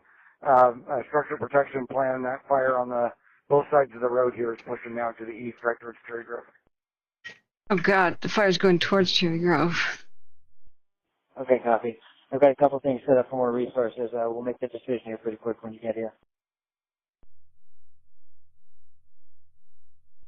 Okay, and we've had fire that's reached that mile marker that we discussed. I'd recommend level 3 for Cherry Grove, effective now. Everybody get out of Cherry Grove. Okay, copy. I'll make that call. Right now. Everybody, Cherry Grove is being evacuated. That's what I just... Man from Fire Defense Board Chief. Go now, entire town. Last unit from command. Call people you know there. Holy crap. Man, this is C-59, Fire Defense Board Chief. Call me when you can. They are running from the fire where it just dropped. Copy. It'll probably be about 15 minutes before I'll be back in cell phone coverage.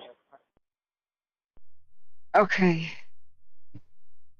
Level 3, go now, entire town. Okay, copy that information. I've got 2 mutual aid task forces, one from Clackamas, one from Multnomah, ready to go. Holy crap.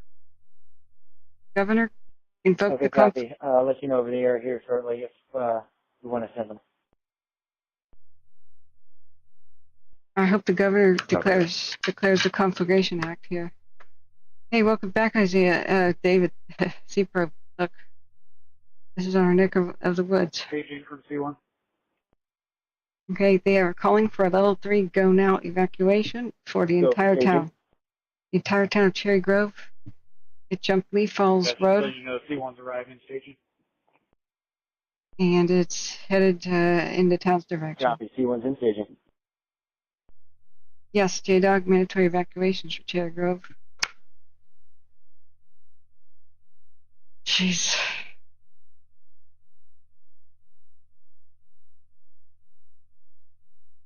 I have to make a text to somebody I know. I don't know if they know people there still. Used to live there. I used to ride horses over there in Cherry Grove. Command, did you say you were meeting up at South Road in Cherry Grove Drive? Well, it's not really surrounded by forest. It's farmland. Last unit off 5. Did you say you were having the group meet up at Cherry Grove Drive and South Road? A lot of those are Christmas tree farms. Yeah, we're in a driveway here just off of the road.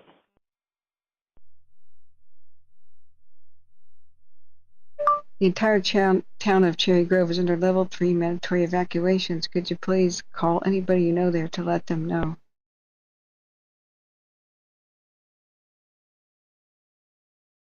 Could you please let me know what's going on there if you know people there still? Okay, reaching out to friends. Don't know. I don't know the cause, J-Dog. Yeah, I've been here before. So my friend used to live in the town. It's not really much of a town anymore. I don't think there's even a store, but it's a ghost town. So kind of a logging and agricultural ghost town. Still has like the old. At Horner Lane. the old buildings. Remember, Ghost Town is a badge of pride here. Like, it means you had a glorious past. It's not an insult. So it's in the old Ghost Town books. Stimson Lumber still works out of the area. As a big employer. The Stimson Mill. And there's a lot of recreation by Henry Hadding Lake, but the people don't really go to Cherry Grove to go to the lake. The lumber mill is over here.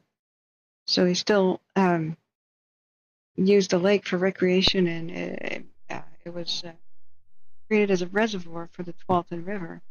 And part of it helps, this is the mill pond for Stimson Mill. So most of their lumber is safe inside of the C1142.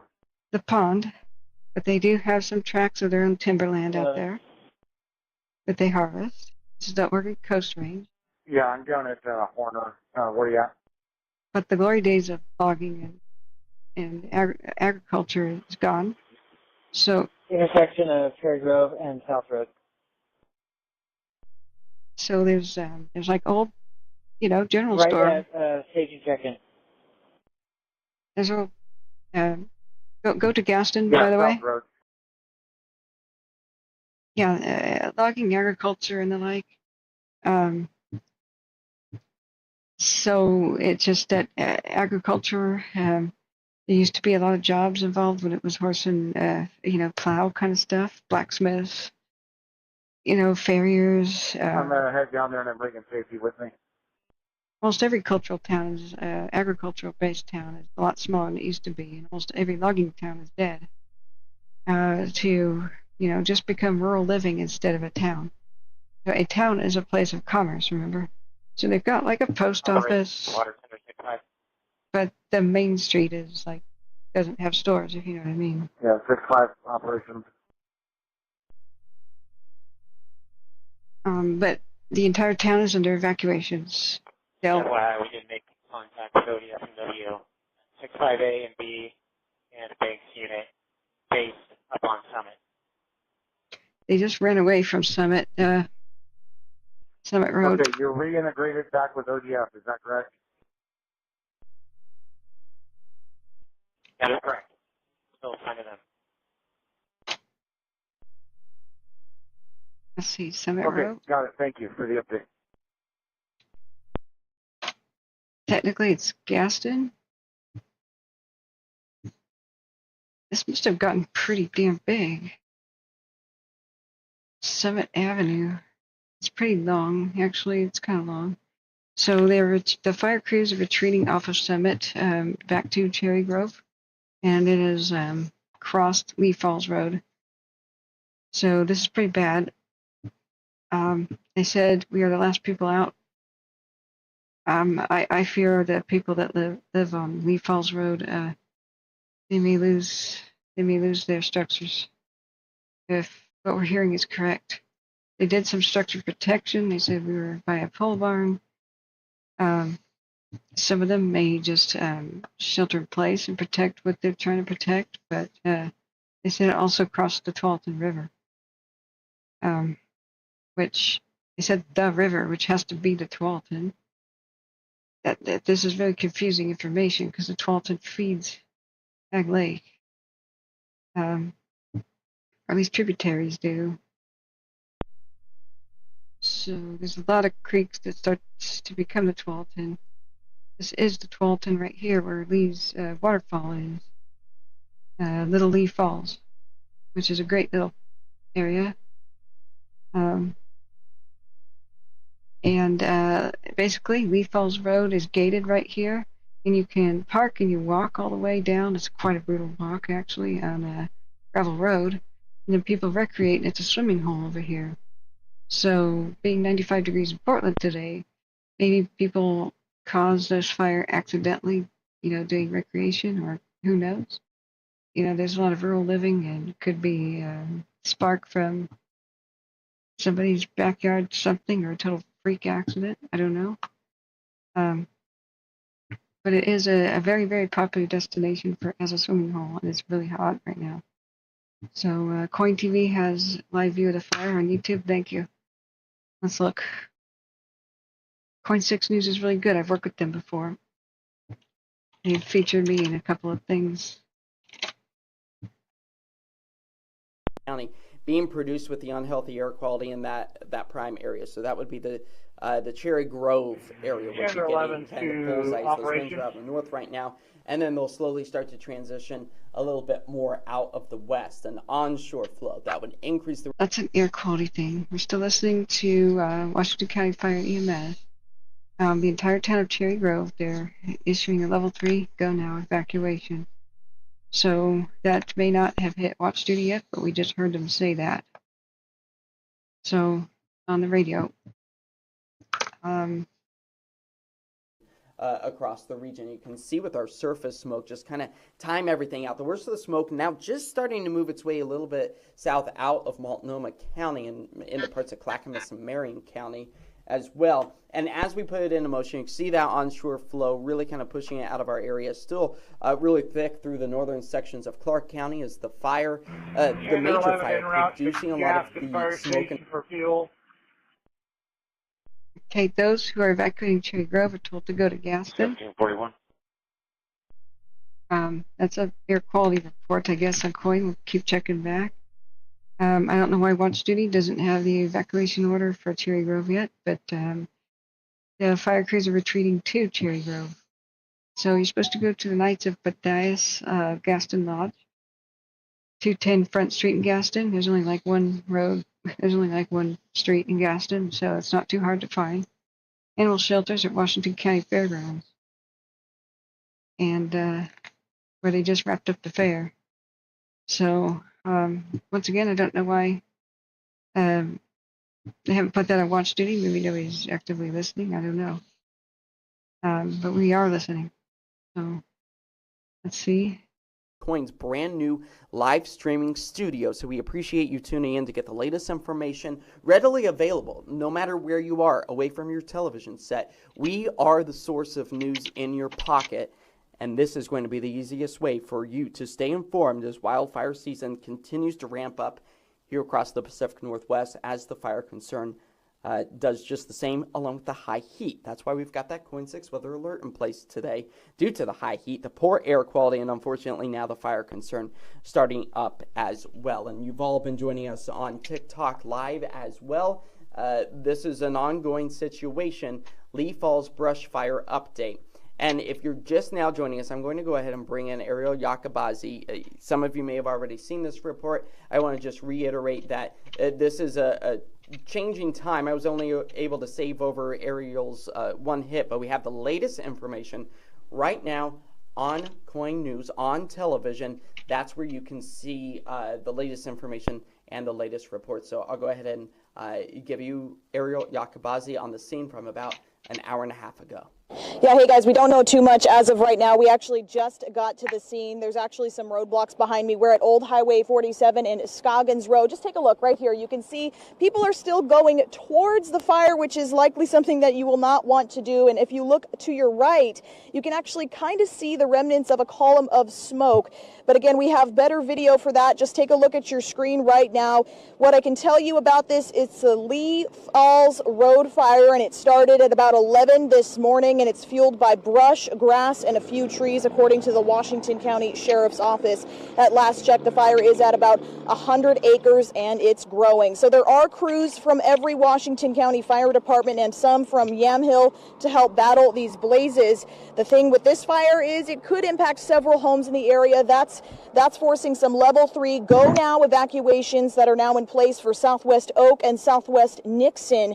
And the level 1 be ready evac order applies to areas between Southwest Sane Creek Road and Southwest Lee Falls Road. And Henry Hag Lake is also closed for planes to access the water and to help extinguish the fire. Now, a couple of other closures for you. Mount Richmond Road is also closed south of South Road, and Lee Road is closed between Patton Valley Road and Roberts Road. So you're going to want to find a different way through the area. And again, if you're in that level 3 go now evacuation area for Southwest Oak and Southwest Nixon, that's exactly what it means. Go now, have your go bags ready, and all of that. Now we're told that the Scoggins Valley Church is being opened in just a few minutes for people who need to escape, or an evac center if you are in need of that. So that'll be open in the next few minutes. And we just got to the scene, and this is a quickly developing situation, but we'll be sure to check back in here at 5 o'clock and at 6 o'clock, and we'll have much more details coming up tonight on Coin 6, 10, and 11. Back to you guys in studio.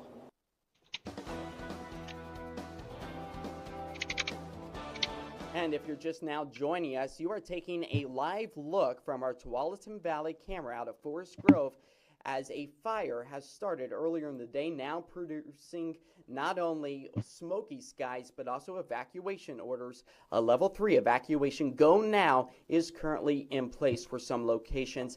Thank you so much for joining us here on this Coin Now news update. You just heard a report from our very own Ariel Yakabazi. Of course, we are now about 30 minutes or so into our live report. Just wanted to give everybody, again, a refresher. If you're just now joining us live on all networks, Facebook, TikTok, YouTube, and also over at coin.com. This is our brand new way of giving you the latest important. Okay, there is gas in 1741. You to ask us questions, and we'll try to get those answers for you as quickly as possible during this live event. As it is currently 95 degrees out towards the Forest Grove area, you can see the smoke billowing up from behind the hillsides as the Lee Falls brush fire burns just to the west of the Henry Hagg Lake area. I'm going to go ahead and bring in just some of these images as well just below us, coming in from the Washington County Sheriff's Office. Just incredible sights as the fire crews are trying to fight this fire from the air. It started as a brush fire earlier in the day. Of course, the hazy conditions just adding fuel to the fire and increasing that potential as this blaze continues to be a big cause for concern. I want to give you a better idea of where this fire is actually located. Of course, if you just saw Ariel's report, she was out towards the Gaston area. Of course, this fire not anywhere near there. We are keeping a safe distance from the fire ourselves because there are level 1, be set, and there are also, or be ready, I should say, and level 3 go now evacuation orders currently in place across those areas. You can get the latest information right now by going to coin.com. That's KOIN.com to get the latest information on this blaze as it continues to scorch. Medical, cramps, fatigue, vomiting. Okay. 4 degrees out. Of course, this fire not impacting us at all. They're leaving Lee Falls Road now. I just need to know where to tell them to go. Yeah, come up to Horner and Cherry Grove, Horner and Cherry Grove, and they're right there on the road. Copy that. AMR 198 from operations on 35. All right, we're listening live, and we're trying to watch Coin too, but Coin's a little bit behind on the situation. Returning. 437 is 18 or 198 from ops. They just said they were going to evacuate all Cherry Grove on the radio. I've got one of the firefighters that's going to need medical, cramps, fatigue, vomiting. The firefighter has cramps, fatigue, and vomiting. That's heat exhaustion, heat stress. Engine 436, they're leaving Lee Falls Road now. I just need to know where to tell them to go. Hope that firefighter would be okay. Come up to Horner and Cherry Grove, Horner and Cherry Grove, and they're right there on the road. A lot of the fire crews as well. Copy that. We're watching some of the Facebook comments right now, just getting into us. What about Portland, Oregon? Portland is not in the threat of this fire whatsoever. That's the good news. This is out towards Washington County. That is west of the Portland area. Just kind of from ops. Hard to juggle the different. AMR 118, go ahead.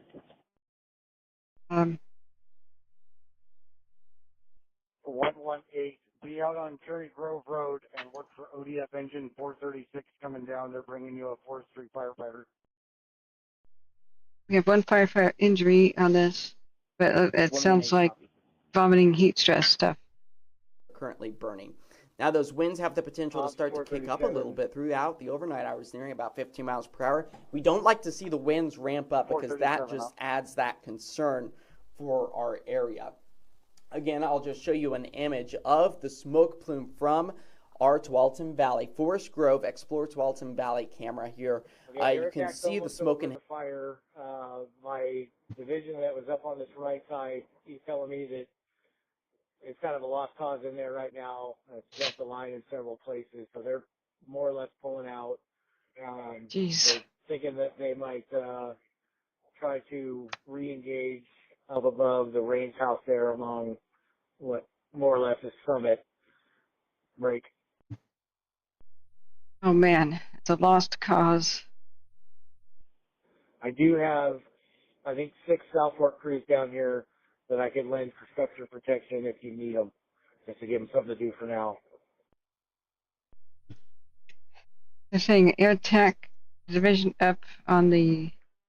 Yeah, we're building that plan right now, and we could probably just use them to help us do some structural prep once we have the plan in place. If we can just get them down to Cherry Grove, and we can just task them once we have the plan ready. Get them. Okay, where do you want them, like Cherry Grove or like Summit and Love Grant or something like that?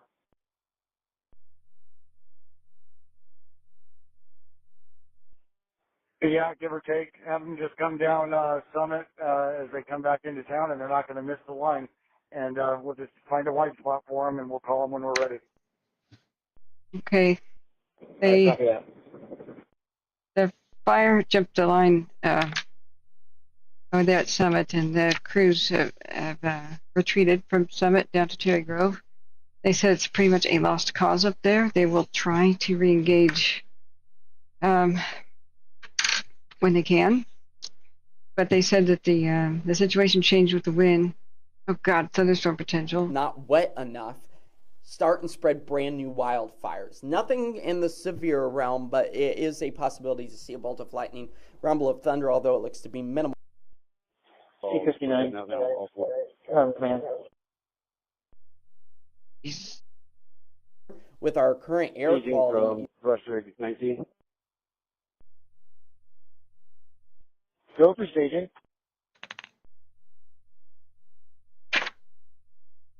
Okay.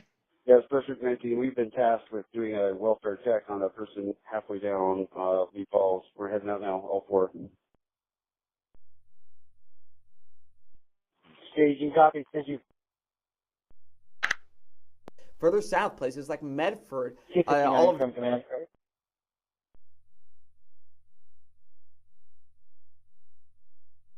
Yeah.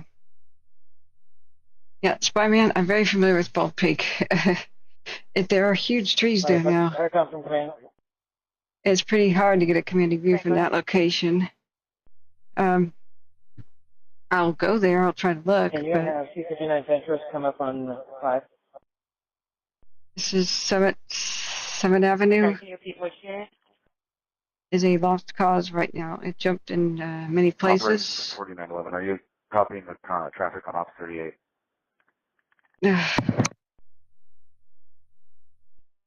C-59 Ventress. And this is pretty significantly far west of Portland here, but... I copy. C-59, take command, or command calling. Move in that location, and we're talking about even fires burning up and down the Cascades. The fire burning that started by a lightning strike. 4911 on Op 35. Yeah, I'm listening to 38. I got it. They said, should we evacuate Cherry Grove? And they said yes earlier, so I don't know if they're going to make that decision. Traffic for C-59, Fire Defense Force Chief. If they're changing their mind, I don't know why. I did. Can you ensure that those 2 task forces are coming code 3? That means lights and sirens screaming to the vicinity. They want people here right now. Yeah, that's affirmative. And Clackamas County Fire Defense Board is launching theirs now, and I just got off the phone with Multnomah County Fire Defense Board, and they'll be launching in about 30 minutes. Yeah. Copy. Thank you for your help. Come code 3. They're launching the defense force. So Clackamas and Multnomah County is on the way. This is really serious. You bet. And here's a quick rundown. From Clackamas County, you've got a Type 3, 2 Type 6s, a water tender. That's actually 3 Type 6s. VC 303 is the task force leader. Multnomah County, you're going to have 2 Type 1s, 2 Type 6s, a Type 3, a water tender, and a task force leader from Portland. Can you give me the first group again? I can. Help is on the way. It'll take a while to arrive. The first group was VC 303, 1 Type 3, 3 Type 6s, 1 water tender. So Clackamas County and Multnomah County Thank you. are sending, and they said, you send them code 3, which means lights and sirens ASAP, screaming through the highways. So Clackamas County, if you want to figure that out, is over here. 437 from operations 135. This is Clackamas County. That's Multnomah County, Portland. Multnomah County can't even start moving out until half an hour. 437.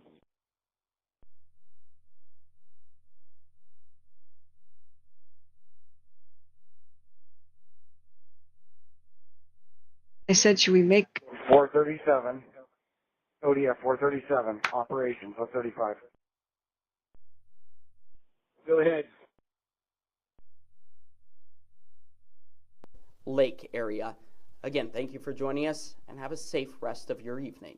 What? Okay, That's we've it? got a fire that's now bumping homes. Damn it. It's going to be where that dozer trail started, up there by Oak. 10-foot wall of flames moving into those homes. They are holding it, but it's going to be a fight, and they need some air support. Can you put a helicopter over that? Holy crap. The helicopter just left for fuel. I'll go ahead and get a hold of Air Attack and have them redirect the scoopers over there.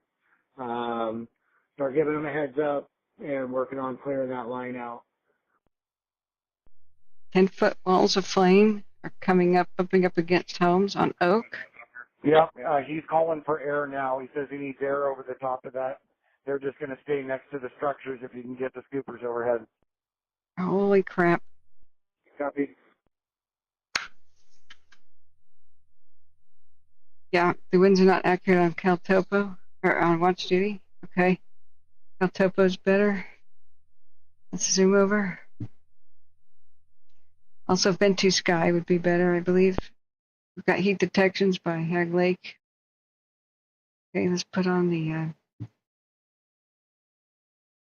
yeah, it's out of the north and northwest. That's what we're seeing on Coin. Coin just wrapped up just as this exciting stuff happened over the radio that there's a 10-foot wall of flames bumping up against structures on Oak. We need air support. They're fighting it, but we need the airplanes. One of them just went to refuel, but they're trying to get the scoopers back on it. So let's see exactly where Oak is. You know where Summit Avenue is. Oak Avenue by Cherry Grove. Right, yeah, Oak and Summit. This is where the big, huge firefight is, right here. I don't think the little man, yeah, the Google car's never been over here. Holy crap. So we had the fire crews, some of them had to leave Summit and make... Task Force 46,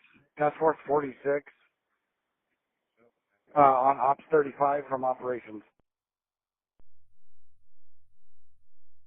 Holy crap. Going for 46. So who am I talking to?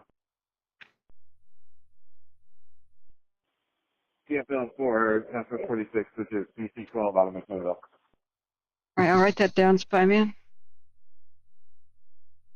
36027. Yeah, DC1, get your task force put together, get ready to go. I'm sending C7 from TDF&R with you, immediate need for structure protection. He's going to come get you, and you guys are going to go up. So get your team ready now. Right. Copy. Our crews are in the vehicle. We'll wait for C7.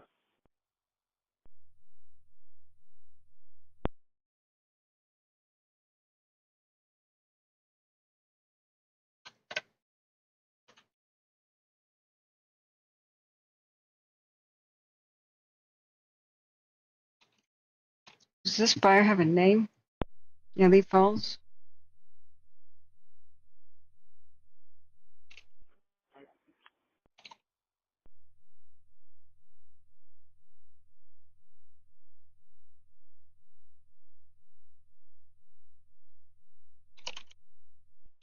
ODF 437 from Ops 35.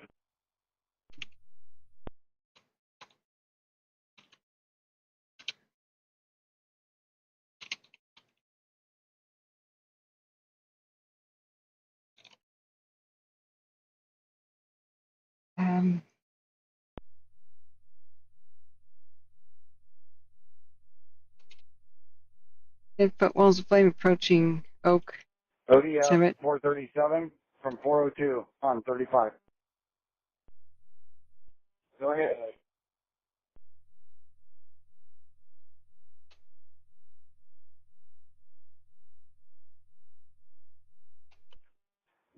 Okay, safety message.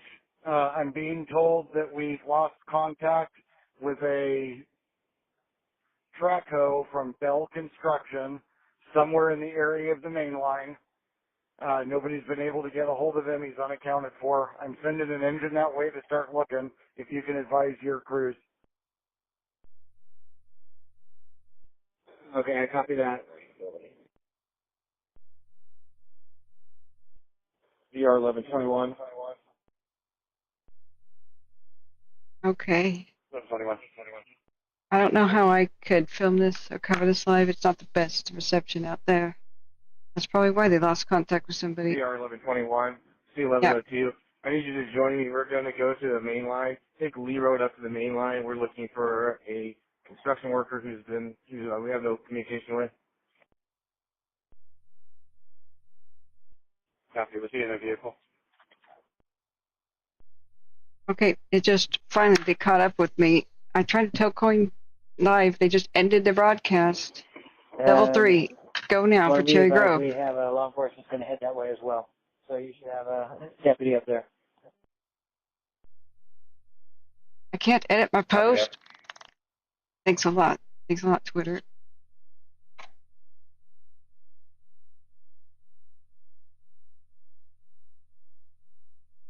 Pay to edit your post. Screw you.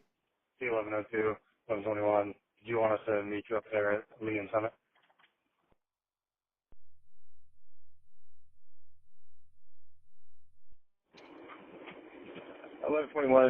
Go ahead and head up Lee towards the main line. I'll meet you. I'll be looking at that area, but let's rendezvous at that location. Copy that. Lee and main line.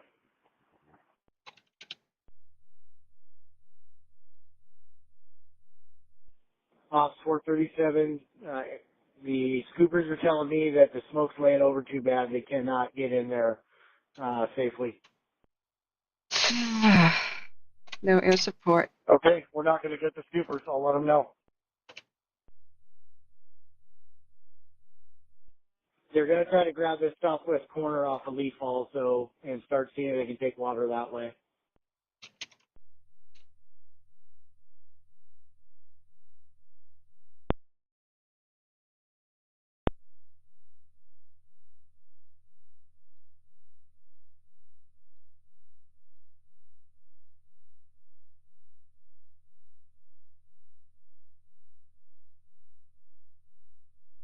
Hey, guys, if you want to do me a favor, please. Ops 437, the Southport crews are down by the main body of structure engines.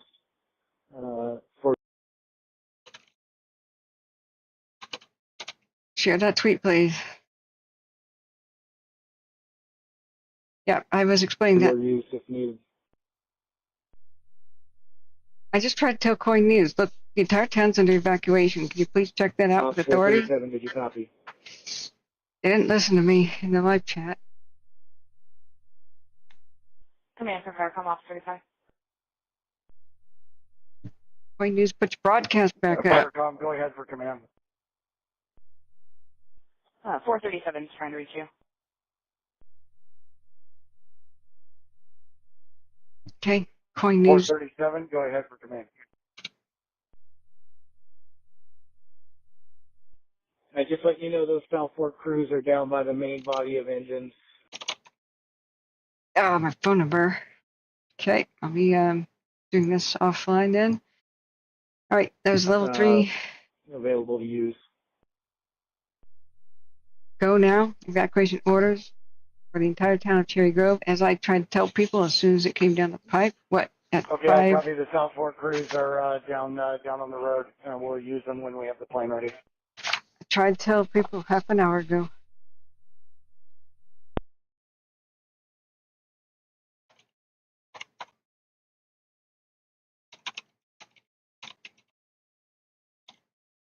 I'm typing up a hi. I was just in your broadcast for Cherry Grove's fire. At 5:34 p.m., they called for a level 3 go now evac. YouTube chat. Okay, at 5:34 p.m., they called for a level 3 go now evacuation of Cherry Grove. I'm live covering it on my Wildfire Tracking channel on YouTube, listening to the scanner radio on Broadcastify called Washington County Fire Number 5. Exciting. 10-foot walls of flame approaching Oak Summit Avenue, requesting air support. The scoopers cannot see well enough to do it. Crews have been fleeing Summit, are valiantly returning to try to save homes. Please go back live on the air and tune in. Okay.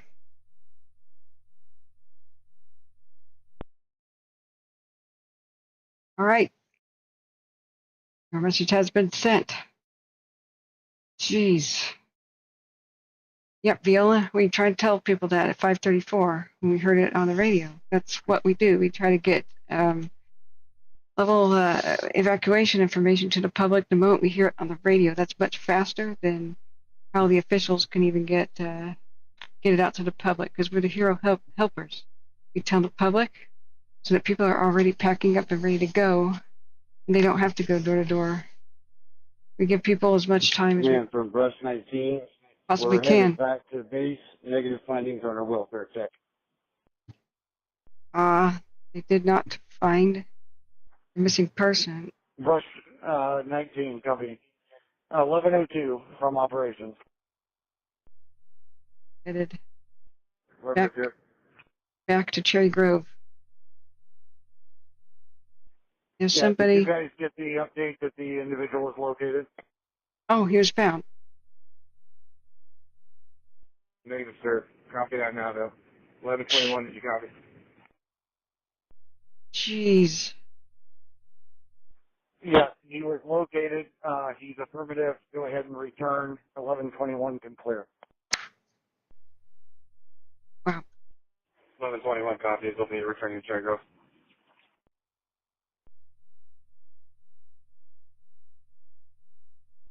Staging from C1.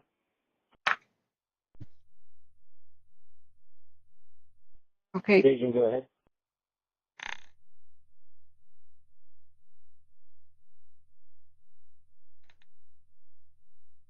All right, you heard it here. You know, hotel division is being reactivated. I'm going to be using BR 417, engine 19, BR 19, BR 816, engine 13, water tender 7, and water tender 14.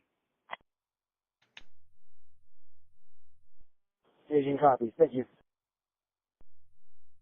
Okay, fire has crossed the Tualatin River. It's crossed Lee Falls Road.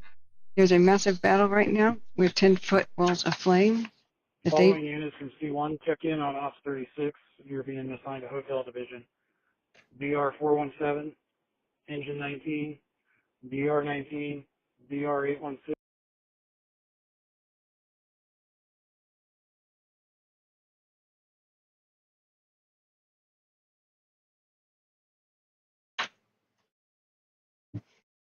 Okay, you heard it here first. This is what we do here on the channel. Please like, subscribe if you want to find us again, especially those just tuning in.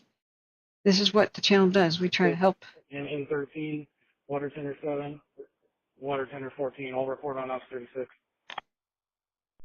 We try to help save lives. Multnomah County and Clackamas County is on the way. This is a major fire event. The entire city of Cherry Grove has been under level 3 evacuation since 5:34. The officials in watch duty just got around to updating, but we heard it here at 5:34. This is our best use of the scanner radio. What the channel tries to do here is save lives by telling people the moment that evacuations are called for.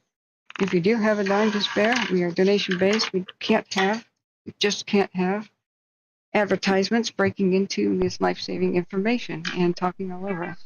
So thank you everybody who has donated. You can use the super thanks or super sticker button, which is in the chat. But preferably, the pinned chat message has links to PayPal, Cash App, and Venmo. If 20% of the viewers from Station 11 donate $1 to $5, we'll be okay day after day, and I can continue this. Station 11, go ahead for command. Yeah. Please check on your neighbors as you are leaving Cherry Grove. Offer to give them a ride. Make sure they know. Someone offering up excavator that you can have there within the hour. Do you want that on hold, or do you want to just tell them thank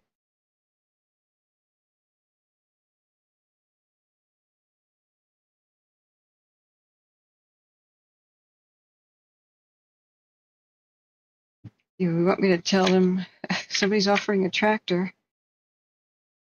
Do you want it, or do you want me to tell them thank you, as we just asked? So, no thanks? yeah, RBJ, hey Bob. You live in the forest north of that Can you get his location? phone number and we'll give him a call if we need him? Thank you. I thought you were by Estacada, Bob. How far north are you? Yeah, Spyman, what's your connection to Cherry Grove? You know a lot about it. Right now there's a massive battle to save homes with 10-foot walls of fire, they said on the radio at Oak and 7th. They said we can hold this with air support. They said the scoopers just can't get in there with the smoke. So they said we're fighting. The missing construction worker has been located. Hotel from Tender 14. This is touch and go. I may go and film this tonight. It has to be dark enough for us to see it, though. Water Tender 14, hotels on Ops 36.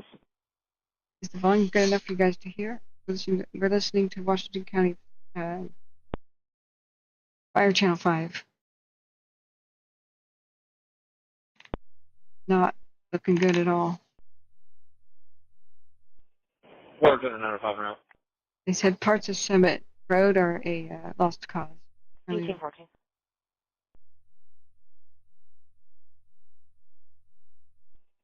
Rush 331, in and out the gas and fire.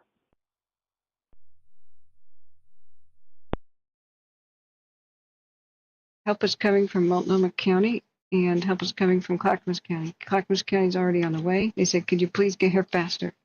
Could you go code 3, which is lights and sirens.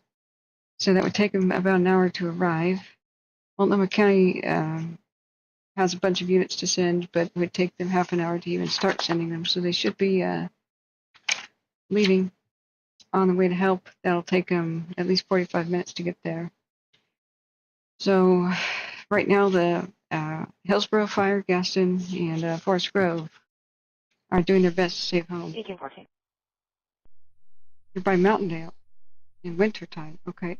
You travel to the mountains east to Estacada in the summer. You headed east on Sunday. Hey, I know where Mountaindale is. That's another little ghost town. Holy crap. I took a bunch of pictures of it. Pretty sad that the blacksmith place burned there a couple of years ago. Man from 6-4. Yamhill County's nearby. I hope they come to help. The governor needs to hit the button on the Conflagration Act so that they could just give extra powers to the fire marshal to just say, you, go. Man, Brush 6-4 calling. Help. There's a fire that's been contained in LaGrange. Firecom, are you calling command? That's nice. Brush 6-4 is calling for you. Brush 6-4, go ahead for command.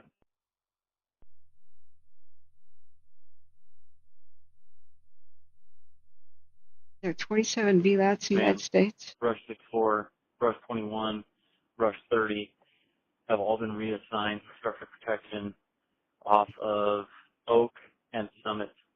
Just checking in that we aren't duplicating efforts with Quebec Division.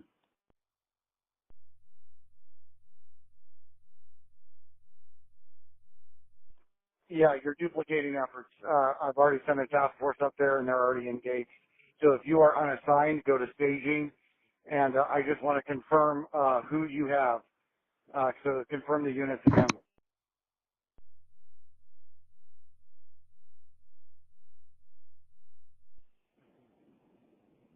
Brush 21, Brush 6-4, Engine 6-4, Brush 30 will all now report to staging. Okay, and what's the status of engine 15 and water tender 65A and B?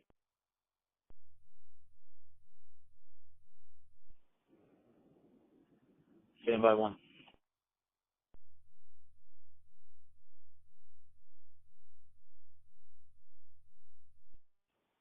Operations, water tender 65A. Operation.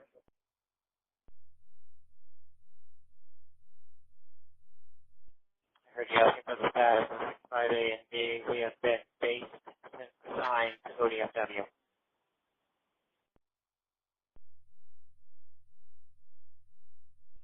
Crozier Okay, fire. 65A and B. And do you still have Banks engine 15 with you up there?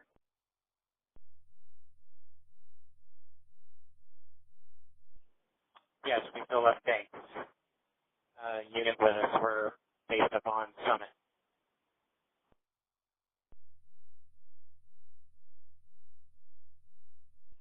Okay, tender 65A and B and engine 15, you're still attached to ODF up on Summit, and the brush rigs are going down to staging. Thank you. No word on if they'll take that guy's excavator. Their time, C-Probe says, okay. All right, I need to go over and eat. So we're going to leave this on. I have to wait for dark because there won't be a way to see anything except for smoke. I'll be going around and looking. The thing is, I don't know how I'll be able to cover this live. I've got 5G, you know, but over there, the internet's pretty. Cell phone service really sucks. So we've got mandatory evacuation at certain spots. Tag Lake's closed. It would be like try to get the logging roads above Dilly. Cherry Grove, they'll have closed the roads to it. Bald Peak is one of the best vantage points in the area. So Bald Peak's over Command here. From Station 11. Go ahead, Station 11. You have to take some logging roads over here to look. Did you get my text, or do you want me to give you this information over the air? No, just hold on to it. We'll reach out to you if we can. You guys have some pointers for me? Like, I don't know about lock gates with these logging roads. I can go west of Forest Grove, but I bet the whole area around here is locked logging road gates due to fire season. So Bald Peak is over here. Iowa Hill, Spring Hill Road. Copy, thanks. Seegers. How far out would he be if we needed him? There's no cell phone service there? Yeah. This is primitive communications out there. I could do some filming if I could see something from a distance with the cell phone. And then go to Forest Grove and upload it. 437. Fern Hill, maybe? But this is a bigger hill in the way up here. 437, 35. Yeah, I guess C1 taking probably 2 task forces worth of equipment back through the gate. I just wanted to know what the plan was. If I had a press pass, I could get to Cherry Grove, but I don't have one. Let me see if my contact can get me that. We're putting it together right now. We've got a pretty heavy fire impact up on Oak.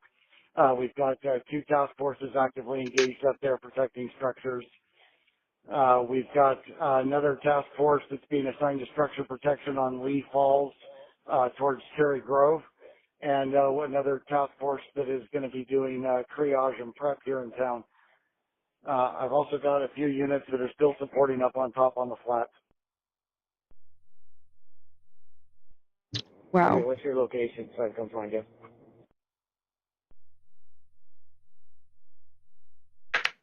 South Road at Cherry Grove. We're right in the corner, took over a parking lot here. All right, I'll come find you.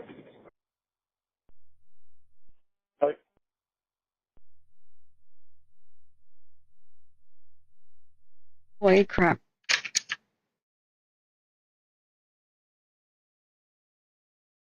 Look, I have no press pass. Contacted somebody about one. I don't think it's something you can get instantly.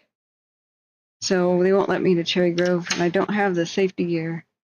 You know, like shake and bake and stuff to get like up embedded with the crews or something. I have no idea how to be safe with that. So the fire is northwest of town. The winds are pushing it to the southeast. The fire may enter Cherry Grove. Yeah. It might take a long time to drive around here to try to find out where to film this. To just get an idea of what. Look, I'm not a fire chaser. I'm not here to like get rich and like sell photos. It would be to give people an idea of what the hell's going on. Never really done anything like this before. Right?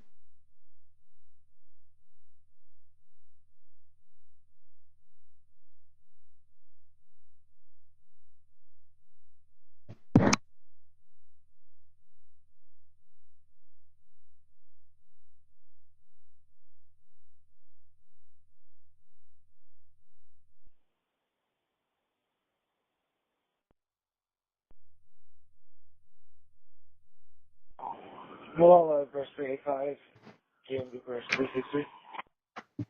Thanks, Fireman. 354 Watercrest 5 Forest Grove. Well, Brush. Can you email that stuff to me, please, Spyman? I would really appreciate it. An NBR1 Army guy. GMB Brush 363 on Officer 35.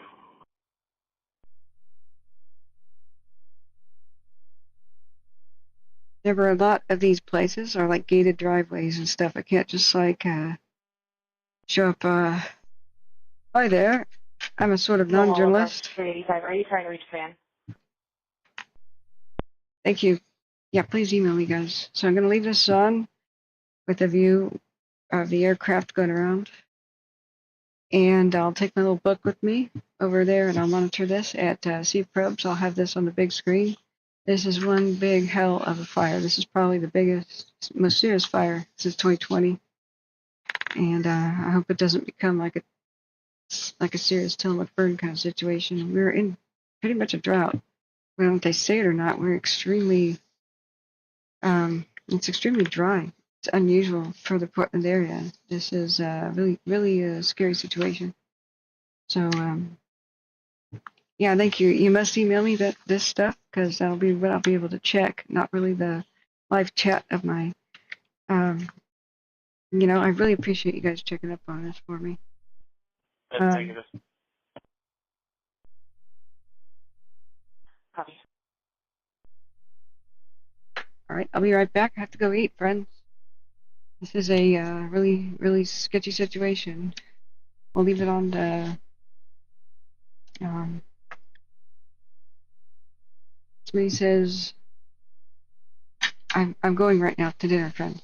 So please, if you do have a dime to spare, I need gas money and all sorts of stuff to try to take this show on the road. 385, engine 360. If not, hit the like button and Go share. ahead, engine 363. And share is free way to help. I'll be back after dinner. Just doing a radio check. Gotcha.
Malala Rush 385, Cami Engine 363. You guys can go to Simplex 1 on one of your portables. Copy, Simplex 1.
Staging from engine 64. Go for staging.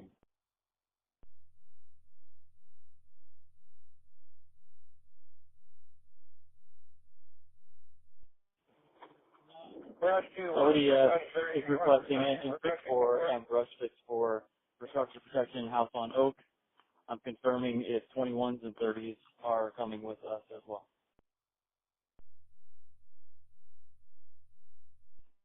6-4, this is operations.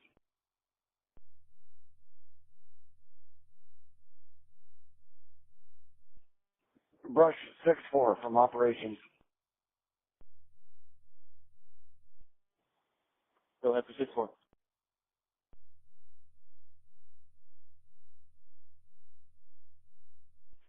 Six four. I am not tasking you to another assignment. I am tasking you to see 1102. He is going to be using you and all the units you brought back down here for a new assignment. So you are not available to go up there.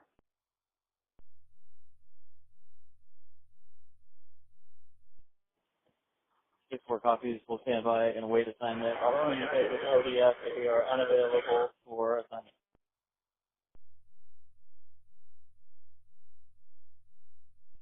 Yeah, if somebody needs resources, then they need to make the request of operations, and I'll detail them out from here.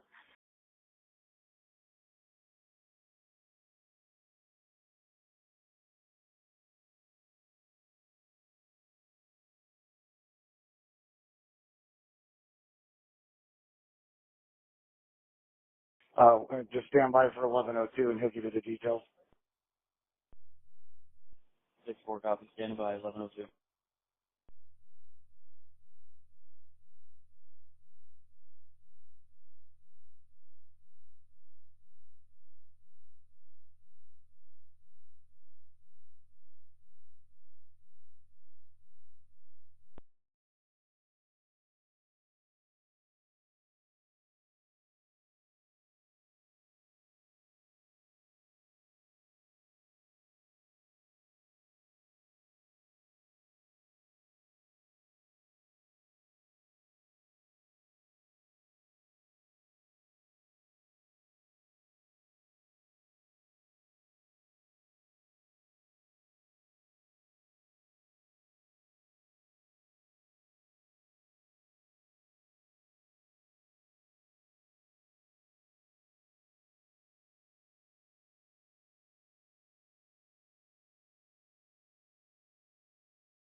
Operations Delta. Delta operations. Delta is formed up. Assignments are arranged. We're working.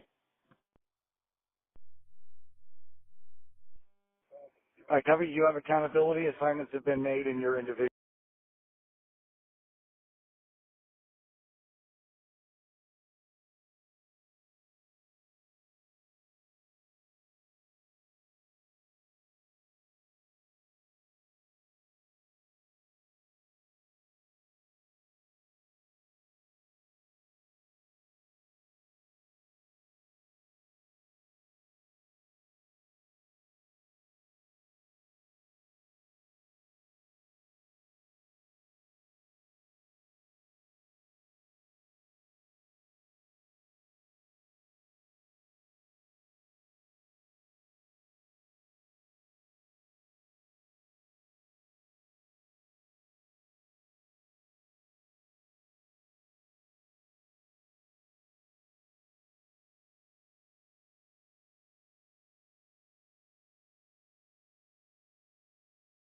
Thank you.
30 AO, brush 30 Firefighter B.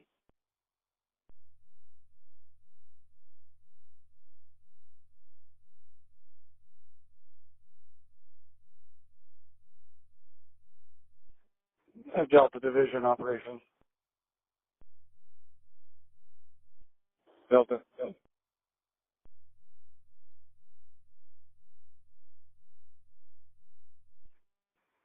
Don't forget, I've got those South Fork hand crews that we can use.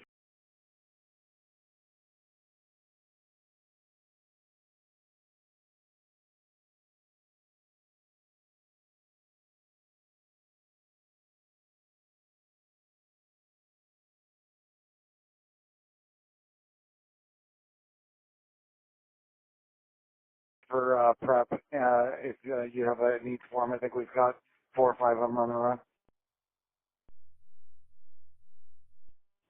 Copy that.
Firecom Operations on 35. Go ahead for Firecom.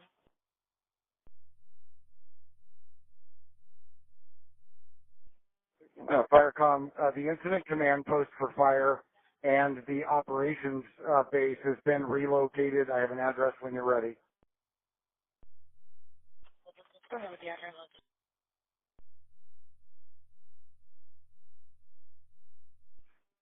Fire ICP and operations has been relocated to 55135, 55135 South.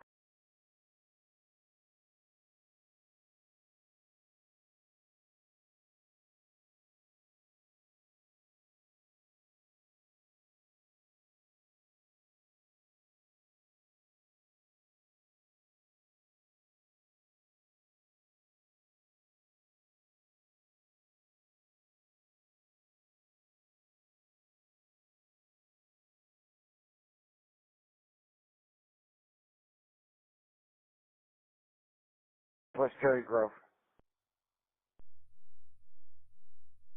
I copy. 55135 Southwest Cherry Grove.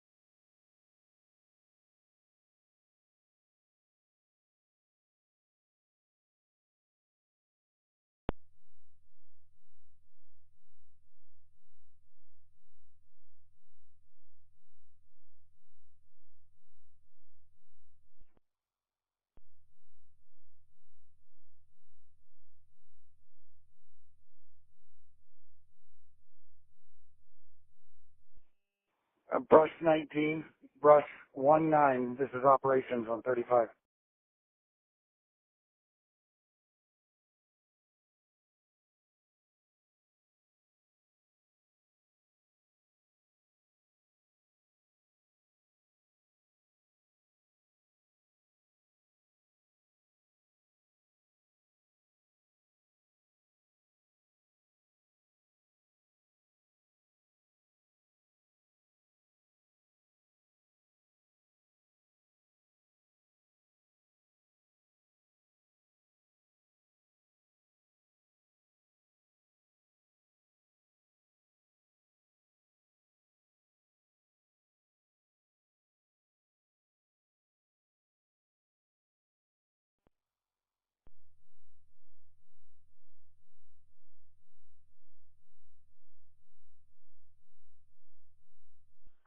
Brush 19, officers calling on 35.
Brush 1121 from operations on 35. Brush 1121.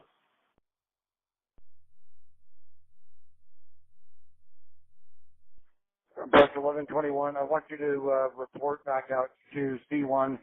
He's out on Lee Falls Road at Hotel Division, and I'd like you to reintegrate with him. Copy. C1 at Lee Falls Road. Affirm.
4911 from 4910 on off 35.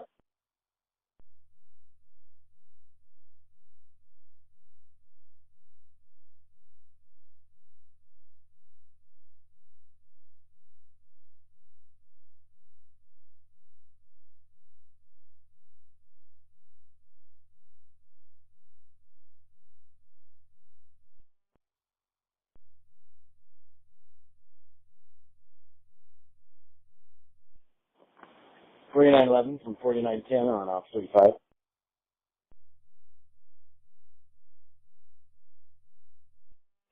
Water tender 905 arrived at Gaston Fire Station.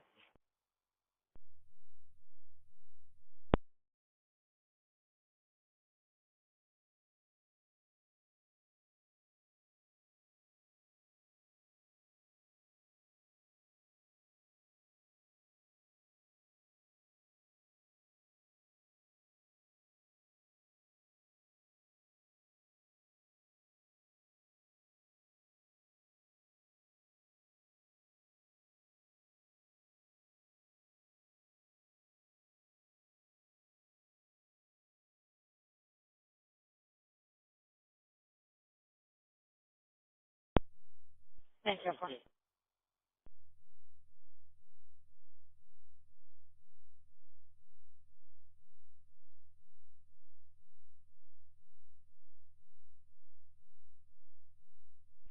And 4911, 4910 was calling on off 35.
Command from Station 11.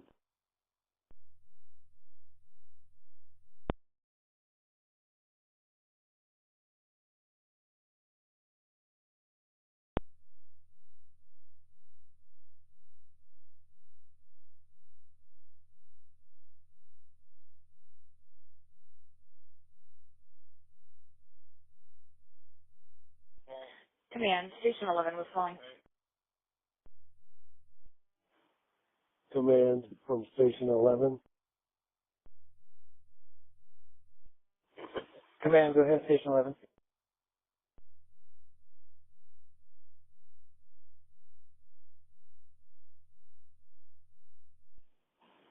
Yeah, I have Water Tender 209 from the Clackamas Task Force. They're asking if they need to siege here at the station or come out to where you're at.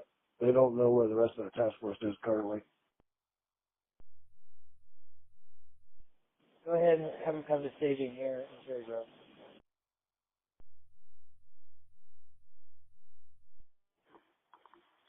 Copy. They'll be on the way shortly.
Delta from operations. Delta.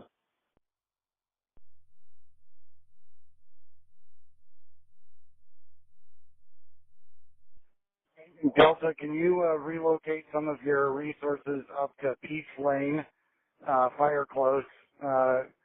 Go up there, get eyes on that, and start getting triage and protection on Peach Lane. Should be just up above from where you are now.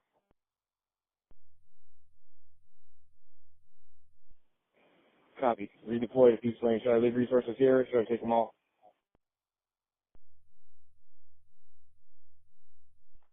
I'd get a resource or two up there and get eyes on it and find out what kind of a problem we have there, and then just assign them appropriately.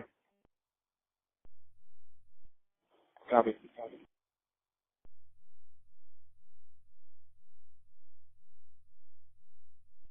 If you're going to need more resources, let me know. I've got two Code 3 inter-county task forces coming in. One of them is going to be going up to Quebec, and I'll have one remaining. Copy. I'm missing a couple of rush resources up to Beach to the traffic triage. Copy that.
Operation safety.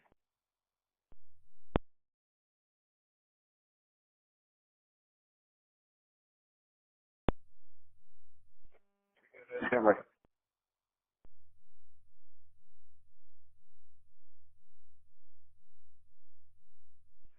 Safety operations, code. Yeah, I got a contract tender here looking for tender 30. Can I point him in the right direction? Can you help me out?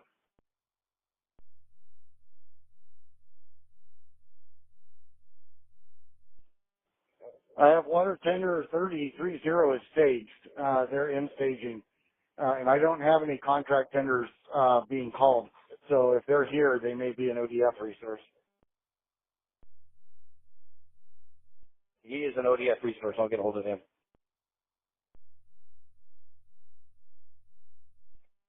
Yeah, have him go to RedNet if he has it, and he can go to 437 or Blanco.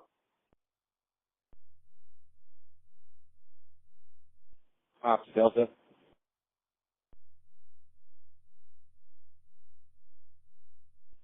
Ops Delta. Delta up. That's why I have 130 assigned to my task force.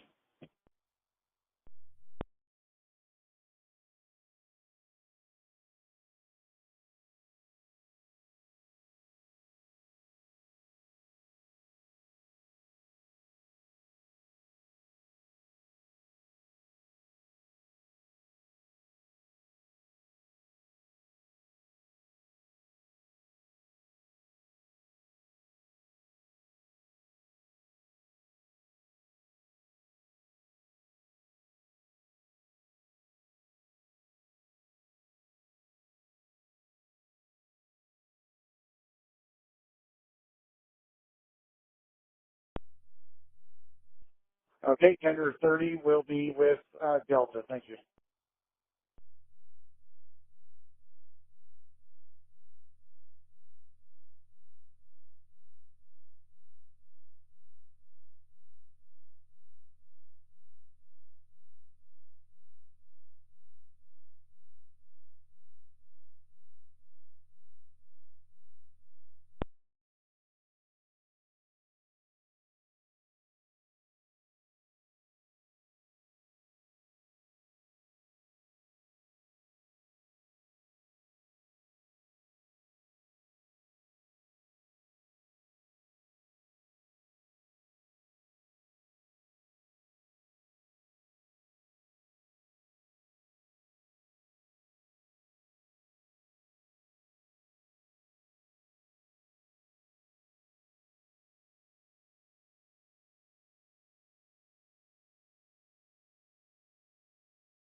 Chaplain 831. Chaplain 831.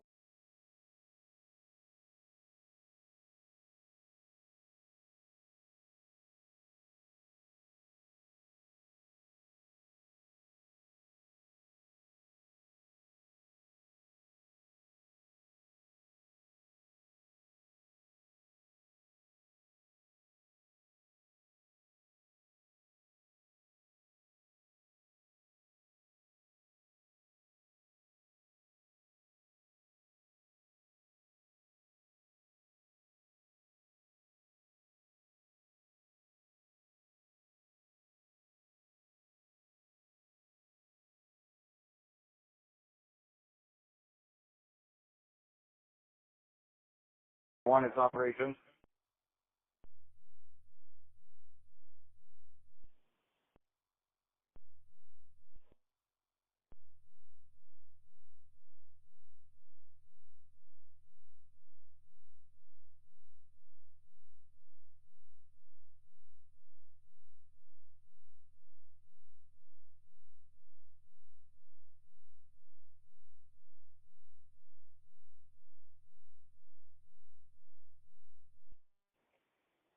Command from Hotel Division. Hotel is off. Go ahead.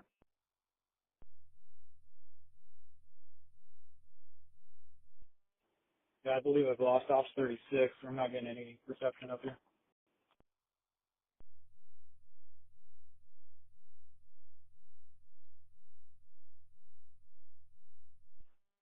Yeah, I'm getting the same thing. Firecom from operations on 35.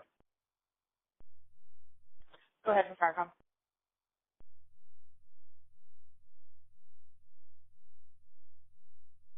Ops 36 just went dead. I'm just getting a steady tone. Got no way to transmit or receive. So if we can get tech working on that as soon as possible, and I need a new ops channel, please.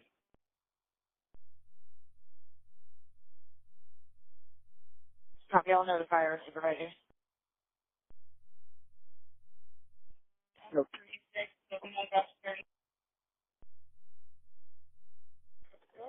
And ops from Firecom. Firecom ops. It looks like it was an open mic. It looks like the channel's right.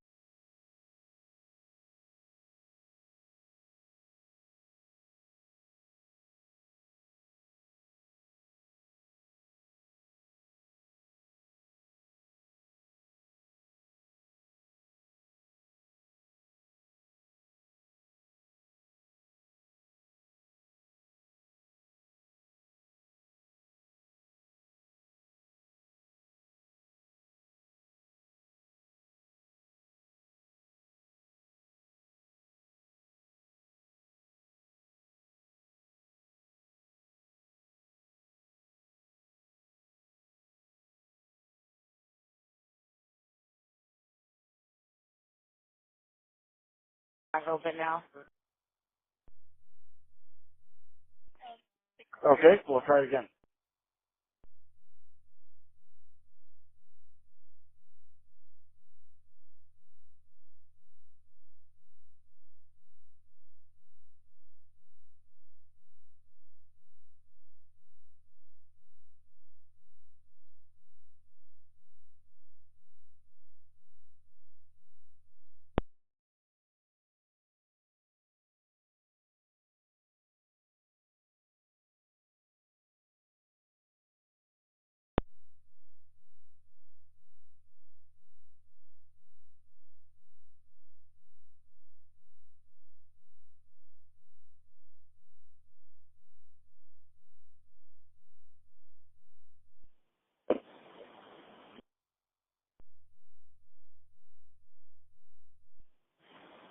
Clackamas County Task Force en route to Cherry Grove.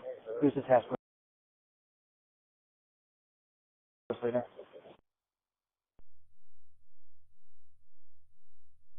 Hey, Morrison, BC 213 Barnum.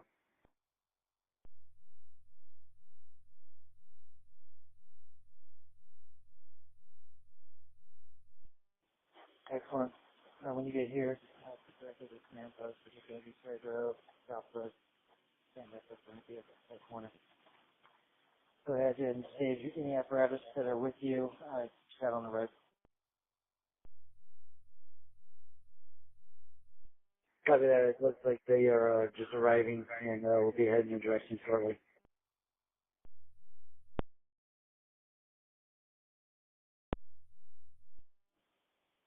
Copy, thank you.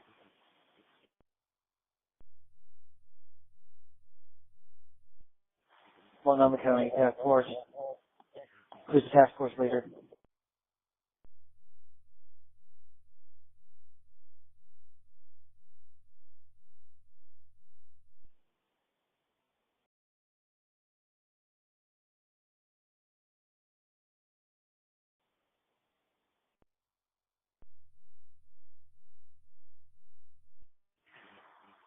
Multnomah County Task Force from IC.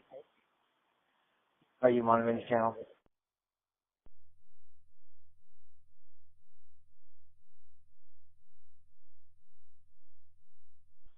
Multnomah County. The operations from Multnomah County Task Force, go ahead.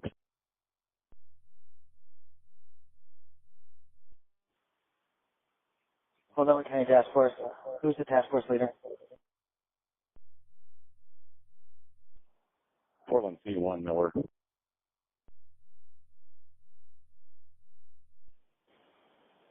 Copy. How far out are you? We're briefing now and 45 minutes out.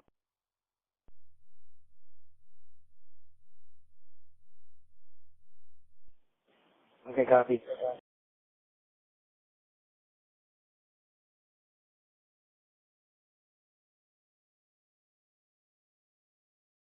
You'll come directly to the intersection of Cherry Grove Road and South Road. That's where the instant command post and staging is. Have your crews ready. We'll be putting you to work right away.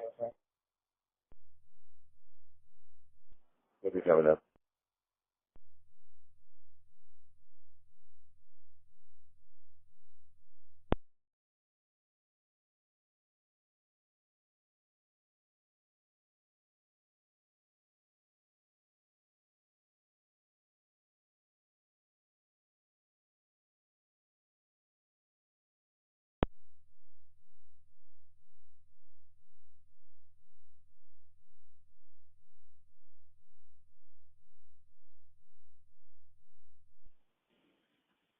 Division Delta from Rush 21.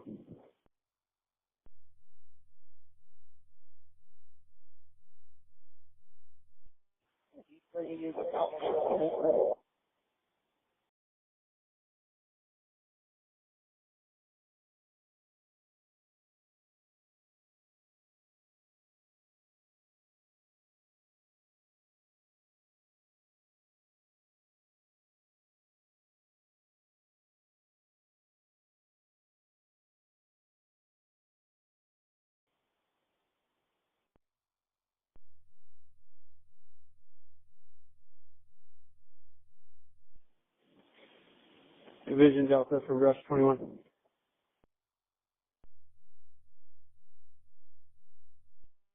Delta.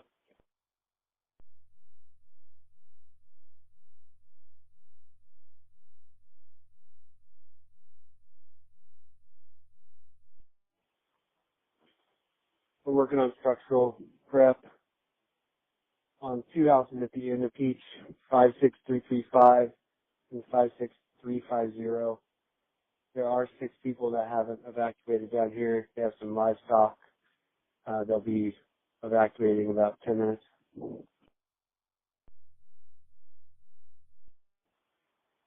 Copy that. Do you need additional resources there?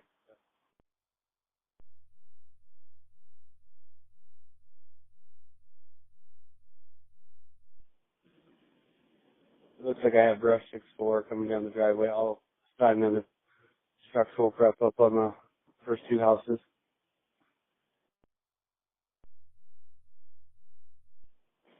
Copy.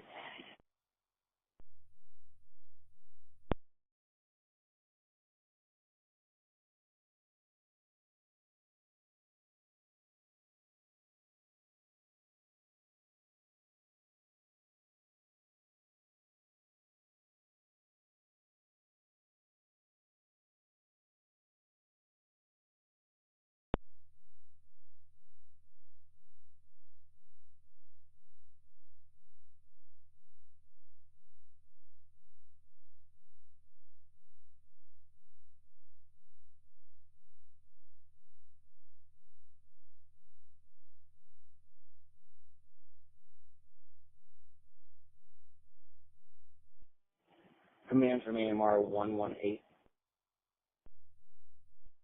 Command, go ahead.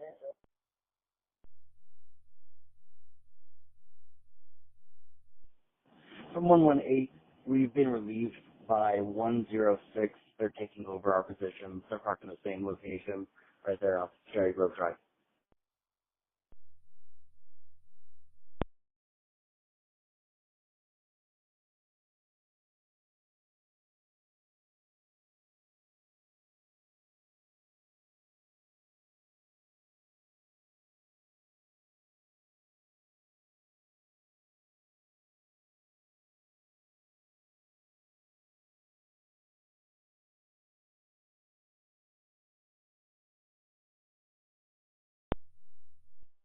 Copy. AMR 106 is taking the place of 118.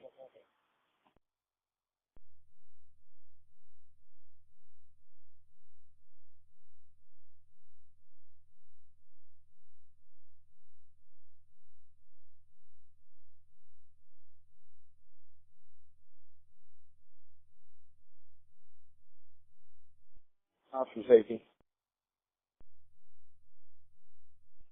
Safety option.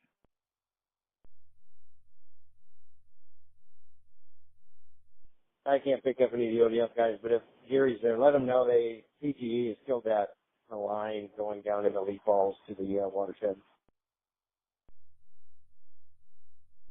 Confirming the power going to the watershed is off.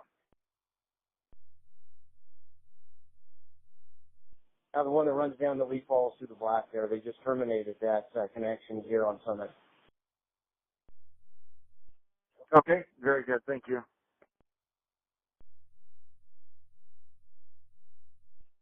Uh, 437 on Ops 35. It's operations calling. Go ahead. Yeah, did you hear that last traffic on this power line? Negative.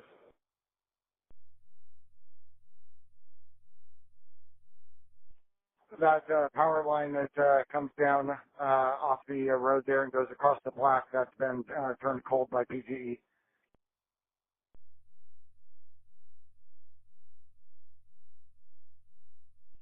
Copy, thank you.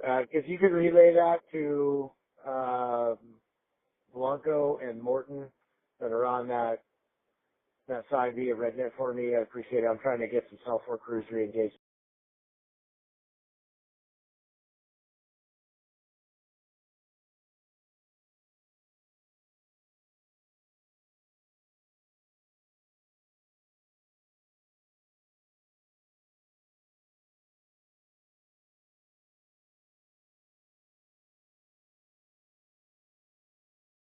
Here.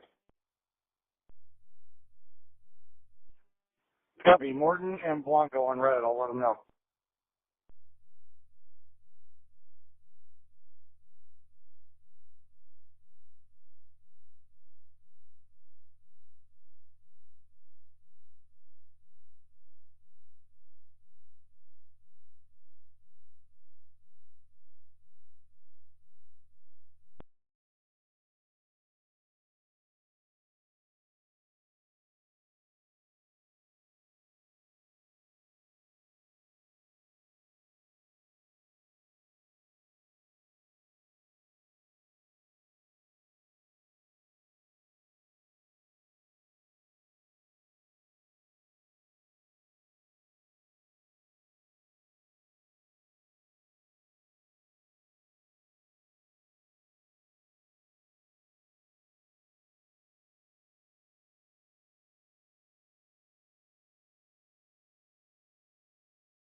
10 4911. I'm on the phone getting that ordered.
Command from Station 11.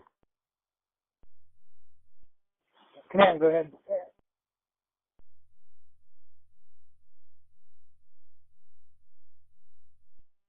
Yeah, I have an individual trying to get to 9863 Southwest Alder Road. He's asking if he will have access to that to get a cat out of the house.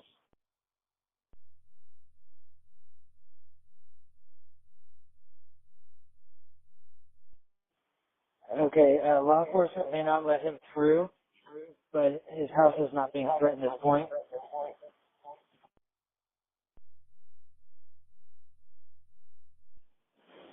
You can let them know that he can come up here, they'll log it, and as soon as they can get him in, they will.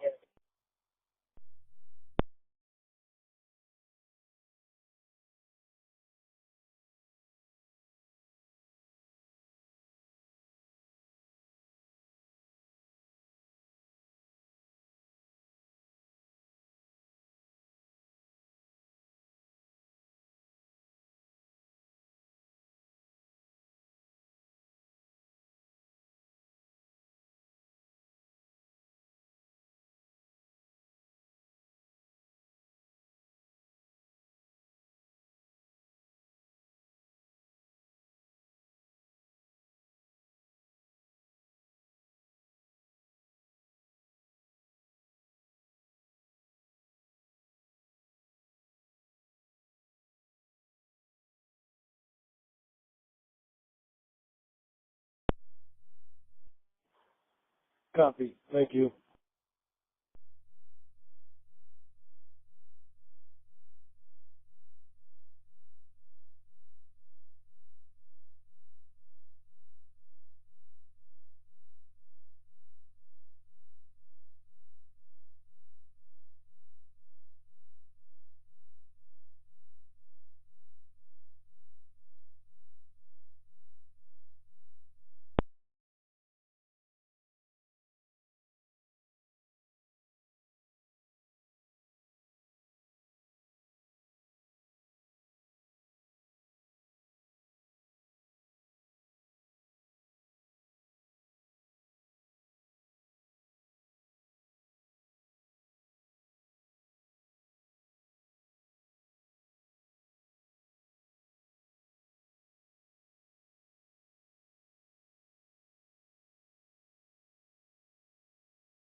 Operations from Multnomah County Task Force.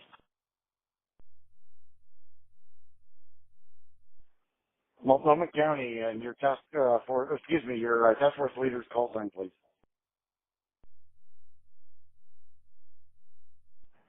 Portland C1.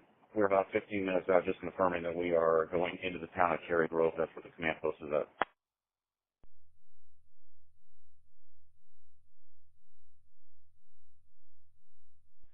Portland C1, that's correct. When you come into town, we're going to be right at the intersection of South Road, and Cherry Grove. We'll be on your right-hand side. And when you arrive here, we have a check-in, and I'll have your task force leader come up to the operations.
command from Station 11.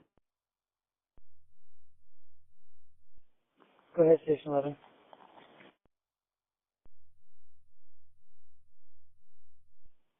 Are you able to call me on my cell or maybe on Training 1?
Yeah, I'll move to Training 1.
Joplin 831 from command or from operations. Joplin 831. Do we have an update on food coming out?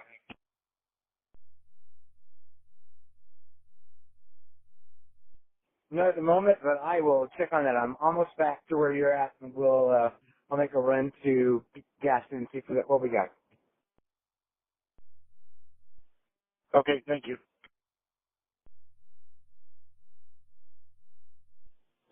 This is Station 11. We are currently in the process of making dinner.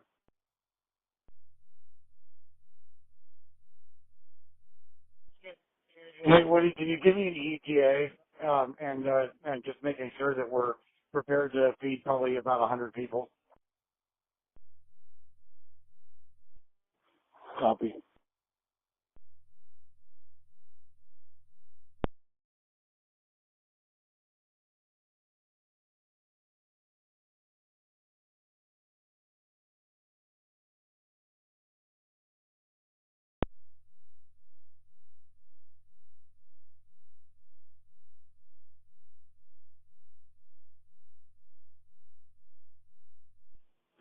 Meals will be ready between 9 p.m. and 10 p.m.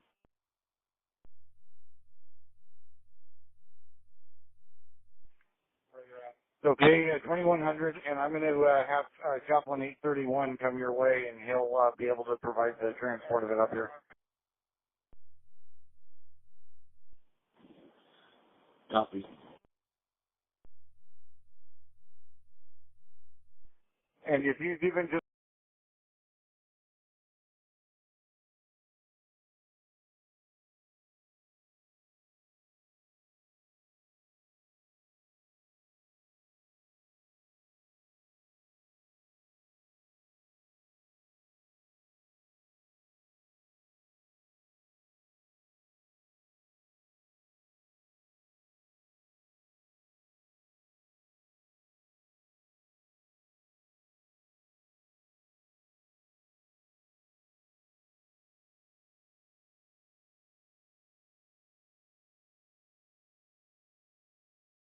got some ready, and we can get that out here, and then even do multiple trips, we can make that happen too.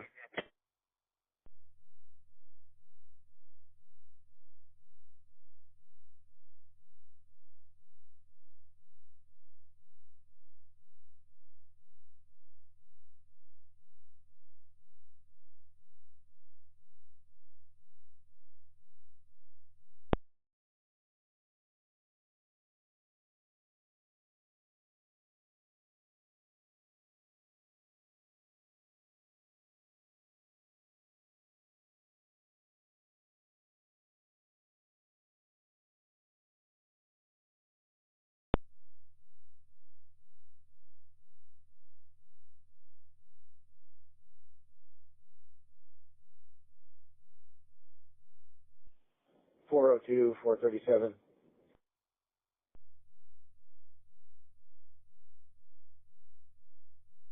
I'm back. Unit calling operations. Go ahead on 35.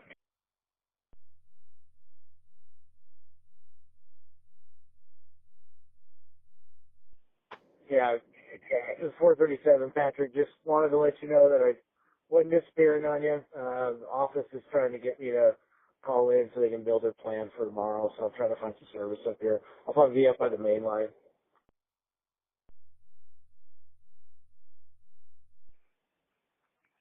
Okay. Is this 437? I didn't hear who this was. That's affirmed. Yeah, okay, real good. No problem. Thank you.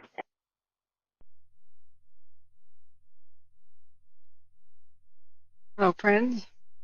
Gonna add another channel. We'll listen to Washington County Fire Channel 8 as well as 5.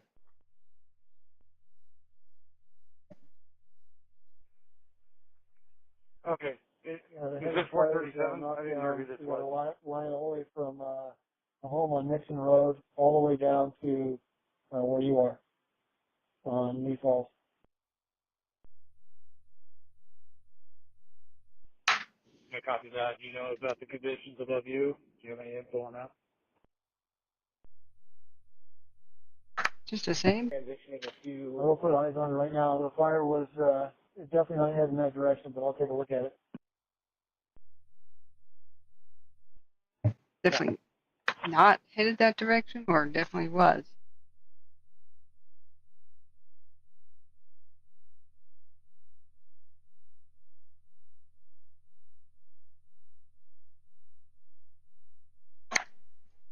Back down here, we can get lined up. We're trying to. Okay, once I get some more details from the office, I'll come back down and tell you maybe face to face. Hi, Kevin.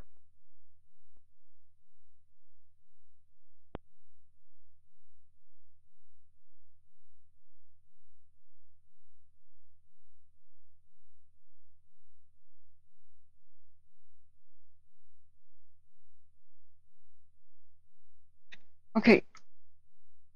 Sarah Luna is going to try to get me a press pass, but it doesn't look like we can get one tonight. Sorry, I'm back, friends. What a lovely dinner. Thank you, Steve Bro. So, looks like I've got to get Sarah Luna my channel logo, current headshot, and it has to be printed out on ID kind of paper. It's not something that I could print out here and show them. It's not something that I could put on my phone and show them. It has to be a lanyard press pass that I wear around my neck. So because I do not have a telephoto lens, I do not think I will be able to get any sort of decent photograph of anything that's going on there tonight. I might go out to try, but I'm not sure that this will be worth Station 11 calling. leaving here in order to cover this. Hang on. Can you go to training 1 for a sec?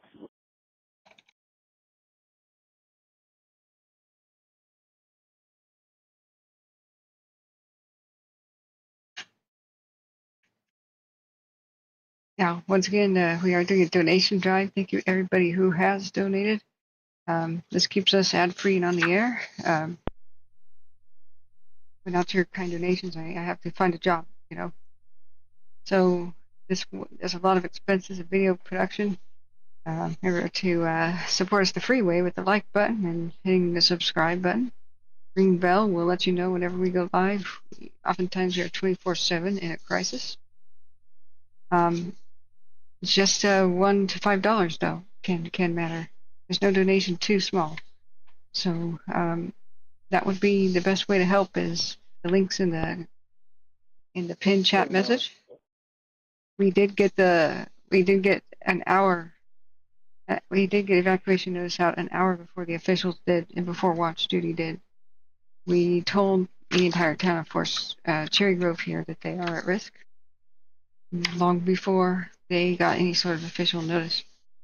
That's the best use of our channel, is to, and the way that we've gotten feedback that we've saved lives before, is to tell people, start the chain of phone calls, start notifying your own community that you will probably be told to leave, or you need to right now. We get entire neighborhoods evacuating, and then the officials come to go door to door, and they find people already packing up and ready to leave. So that is the mission and the number one goal of the channel, is to save lives. So this is how I can honor my friend who died in wildfire. He never got any sort of notification. The official notification system is pretty broken. Yep, thank you, ABB. Thank you for the info. So, let me see. Are you still with us, Spy Man? I tried to even tell Coin 6 News, who went live about this fire from, like, you know, their newsroom. They went live on YouTube. I tried to tell them. Spy Man, thank you. No wonder you're. Why didn't you just say you were Big Dog? We've been missing you. I was like, where'd he go? Did you lose your? You're still a mod. Did you lose access to your mod account? Something? On behalf of my friend Big Dog, who's looking at you, Candy. What a scandal! You've been here the whole time spying. What a scandal! I was gonna go by your house, and next time I was in Hillsborough, and be like, "Yo, you all right there? Where you been?" Yeah, exactly, Placer 1000. Nobody should ever rely on the government to save them. The best decision you can make for yourself is leave before you're told, and that's why we try to give people as much info as possible, so that they can make informed decisions instead of what the government and official agencies do, which is tell you to go to 15 different social media channels to get your information. So you know that you have what? You didn't tell me you were a Big Dog. You didn't tell me that. What happened? You're still a mod. Like, on the mod list, Big Dog is still there. You could have been sharing links and doing all kinds of stuff. Did you lose access to that account or something? because I could promote this one and Delta operations 35. let me turn up the volume, friends. Sorry. Delta. Are you hearing that traffic on 36? Let's look at the park. And this one is actually, this is the Crozier.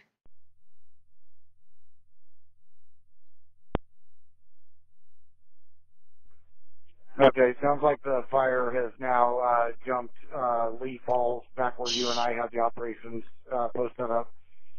It's now on both sides of the road there, and they have the fire moving slowly at this point to the east on both sides.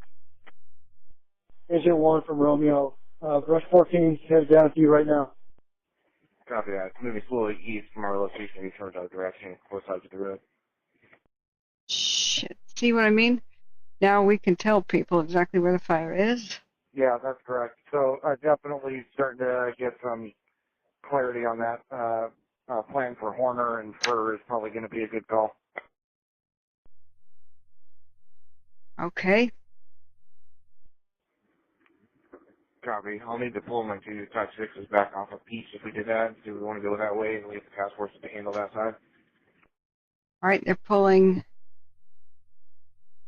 resources off of Pete's Drive, where they were doing structure protection. I need you to take a look and tell me where you have a fire threat. I can't see it from here.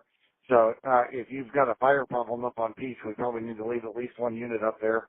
You can also coordinate with Romeo. Romeo is sitting down there on Nixon, and they may be able to help as well. Angel 1 copy. Copy that.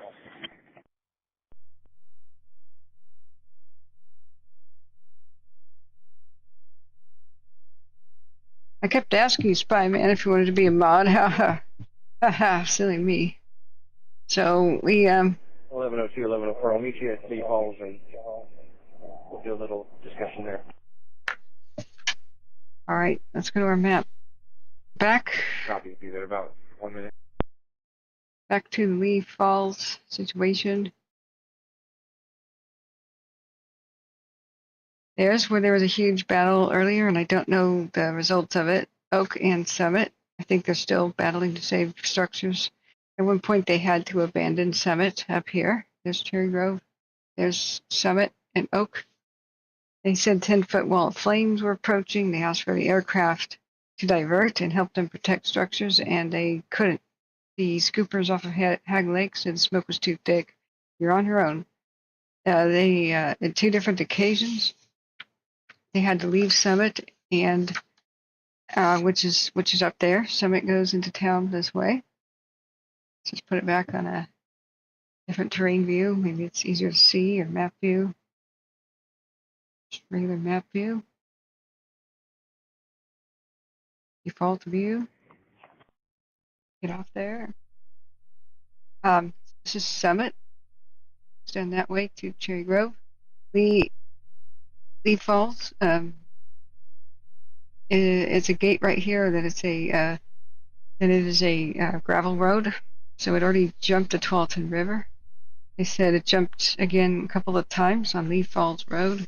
Now it's on both sides heading east towards the town. And so they just said maybe pull some resources off of Pete's. Let's see where that is. And then start thinking about protecting Horner. Firecom from operations. Multnomah County Task Force has arrived on scene. Horner and Fur, which is down to here, southwest corner of the town. 2021. Finally, Multnomah County arrived like 2 hours later.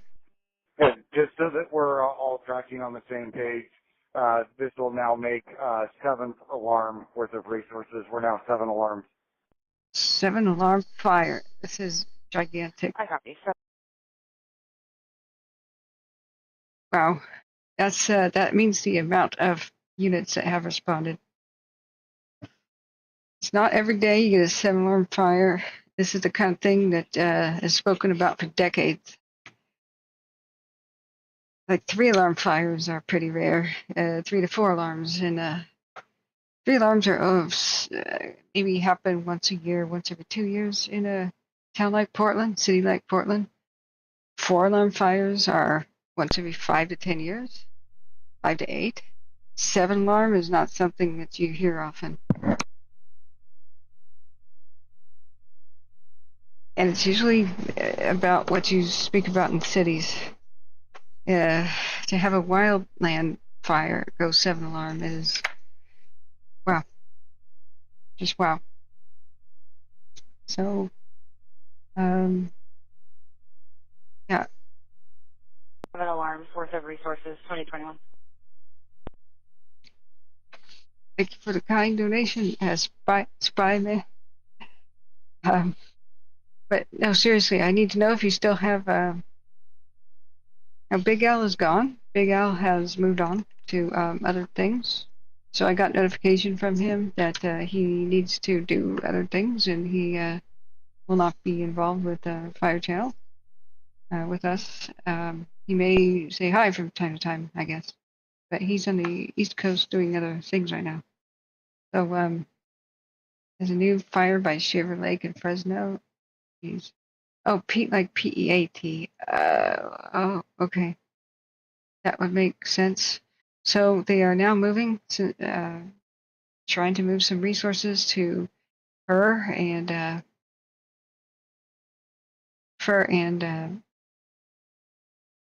let's see,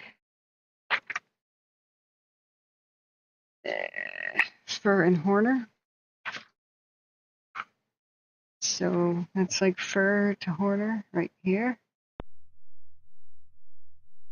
There's some lovely old homes, estates and stuff over by Cherry Grove. It's a ghost town. Ghost town doesn't mean nobody lives there anymore. It means it's a shadow of its former self. Completely abandoned ghost towns are pretty rare. Those are called Class C ghost towns, like classical notion of a ghost town. Class D means like a declined town from its glorious heyday. So there used to be logging and agriculture here and stuff. So they have a main street, they have storefronts, but they're no longer stores, So now it's a neighborhood. I don't think they even have a post office there. I'm not sure. The post office address is the nearby town of Gaston, which is also a ghost town. So, okay. That's obviously. I'm glad that my filter caught that. Just going to go ahead and ban the person who tried to butt in there. Life was starting to get boring as Big Dog and Spy Man has been more fun. Okay.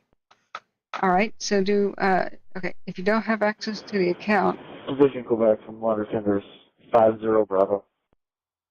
What I'm asking is should I remove mod powers from an account that you no longer have access to? You know what I'm saying? Go ahead, sir. Okay. Okay. All right. Sure. No worries. Yeah, water tender 50 Bravo is empty. Happy to go refill.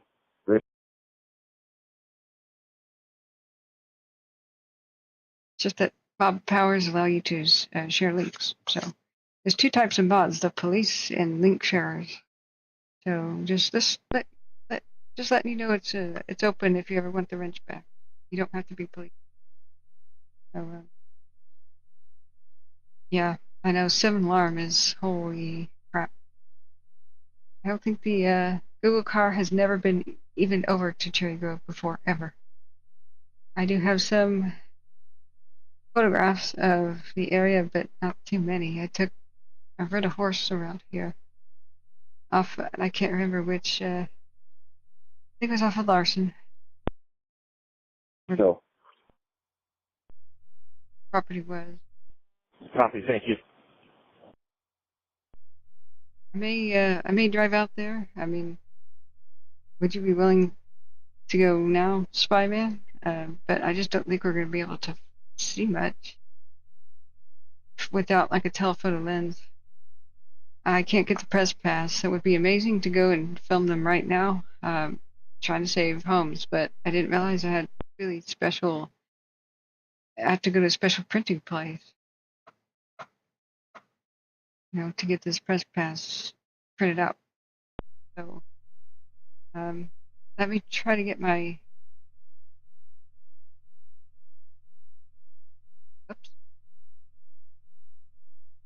info to Sarah Luna so she could create the pass, and I'll see if I can print it tomorrow or something. Go back from Water Center 58, we're back on scene. Copy, thank you.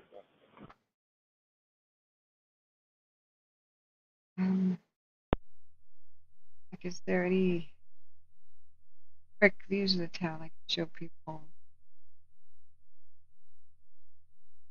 Nobody's ever uploaded images of the town to Google ever. That's interesting. Yep,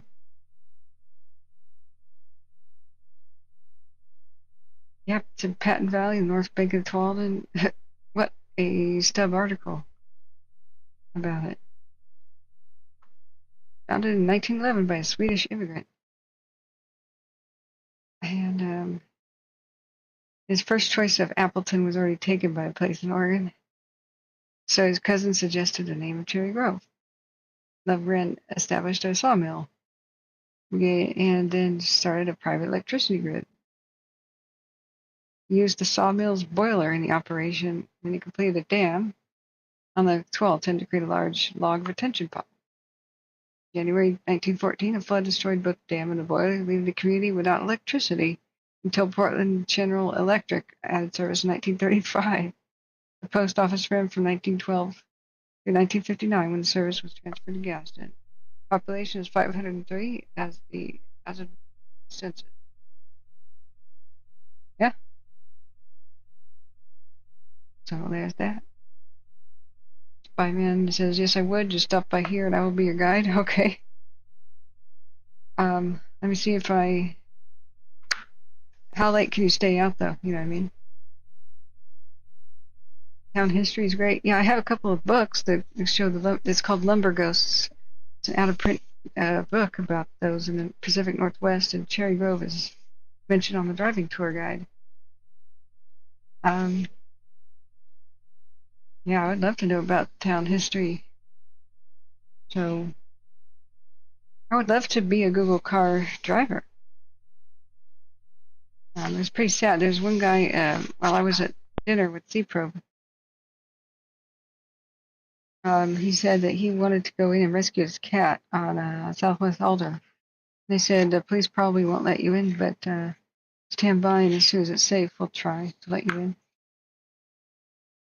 But right now, the current situation with the could you stay up and out there till midnight or past midnight, Spyman? Is what I want to know.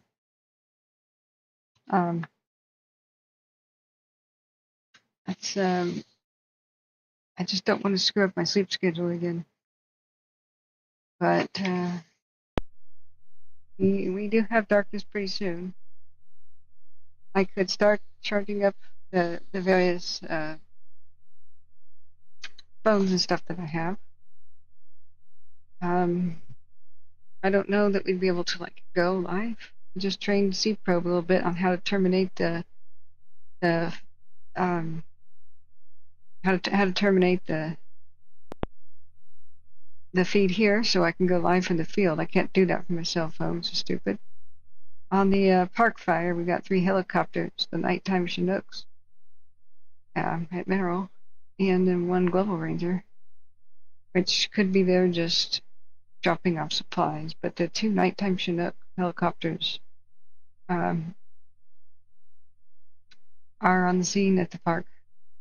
I don't think there's any aircraft. Actually, there is.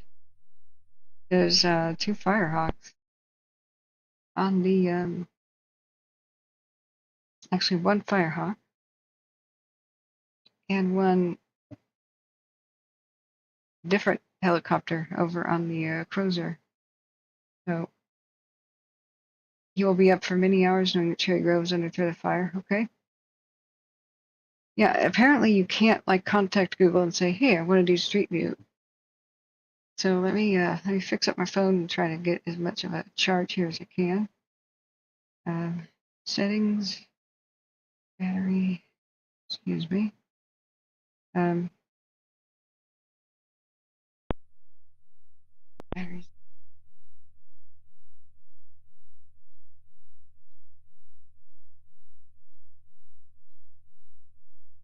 What the hell is that sound?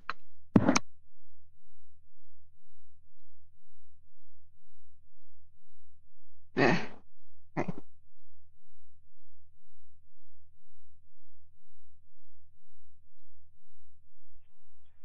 Delta operation. All right, let's charge up. Delta. That Multnomah County Task Force has arrived, and I'm detailing them out to you. They'll be out there to support you shortly. They're just gearing up now here at command. Let me check on the fire, the Crozier. Yeah, Multnomah County Task Force leader is Portland C1. Portland C1. Portland C1, thank you. Better late than never. Multnomah County has arrived. 8:04 p.m. I hope the governor blows the whistle and invokes the Conflagration Act so that the Oregon Fire Marshal gets extra powers to, extra powers to just say you, and you go help that place.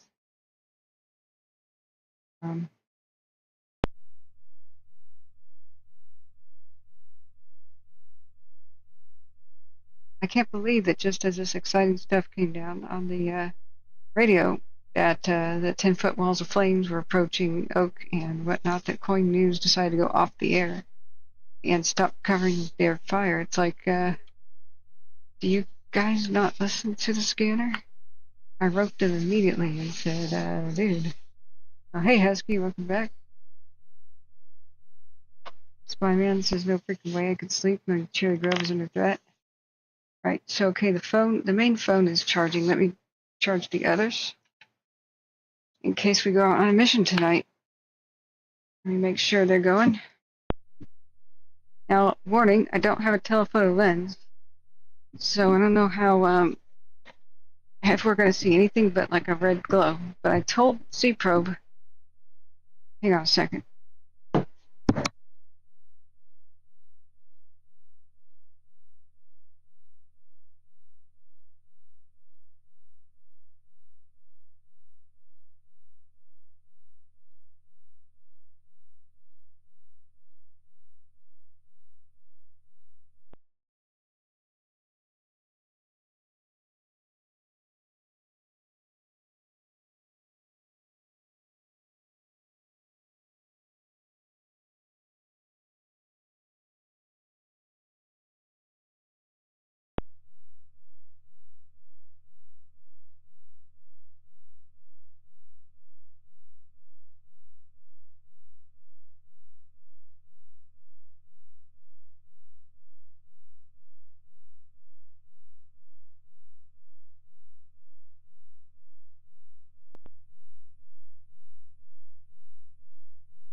Quebec to all units on Quebec.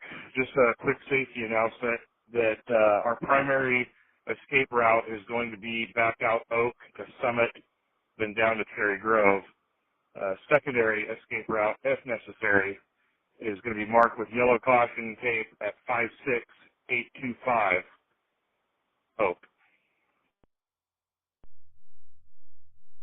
Wow. Engine 17, copy. Primary escape route 13 copy. is Summit all the way down to Engine Cherry Grove. 1172 copy.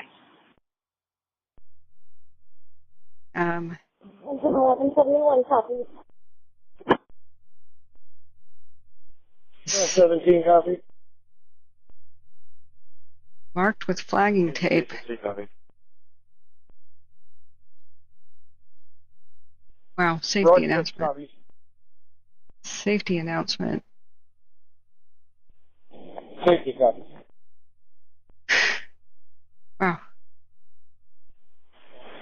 Water tender phases will be copy.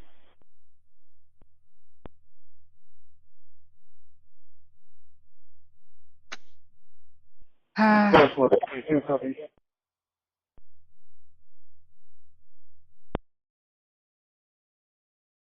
There was a big fire out that way in Cherry Grove. I think it was 2020. Bug said, yeah, it was over there on Bald Peak, I thought. The wind's knocked down a power line. Yeah.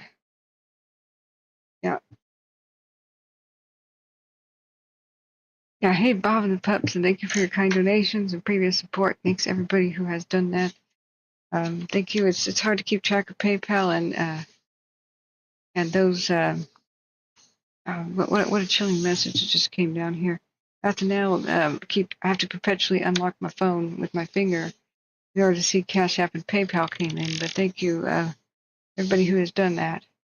If just 20% of the viewers give us $1 to $5, we can survive here and improve the stream. I've quit all the jobs, my other ways of making money to be here 24/7. I've been live almost every single waking hour since June 6th. Traffic for bus 1. We've had 3,300 views, 3,400 actually. So 197 likes. Please make that higher so we can break into the algorithm. We were live on the Crozier and got people evacuation info first. We were live on the fire here. 437. It's operations 35. We were live when this Cherry Grove fire broke out and got the evacuations out to people first. ODF 437, officers calling. More than an hour before anybody else. So we just need to reach. 437. We need to reach more people. But that's how you can help and share the stream. Live on your social media too. They're prepping the town of Cherry Grove right now for the approaching fire, which has now gone 7 alarms. We gave people evacuation info more than an hour. That's when seconds count. So ops on 35. We don't know what caused this over here at Cherry Grove. It was started by Lee Falls Road, though. That's all I know. So I trained C-Probe that if ODF we do. 437, officers calling on Ops 35. Hang on.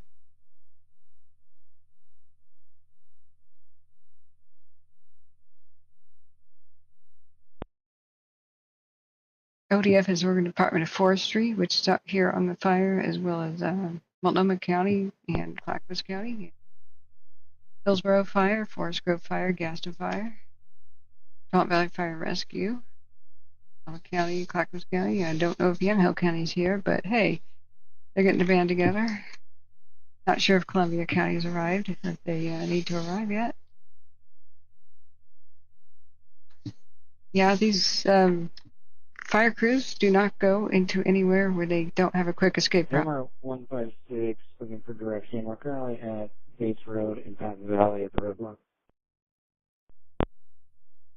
More fire crews are arriving. AMR 156 from operations. 156.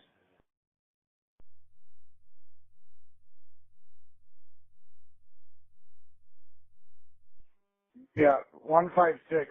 Continue out Patton Valley Road. Go all the way out to the community of Cherry Grove. When you get out here, you'll see us at the intersection of Cherry Grove and South Road. Tie in with me here, and I'll give you instructions from here. 156 copies. Thank you so much.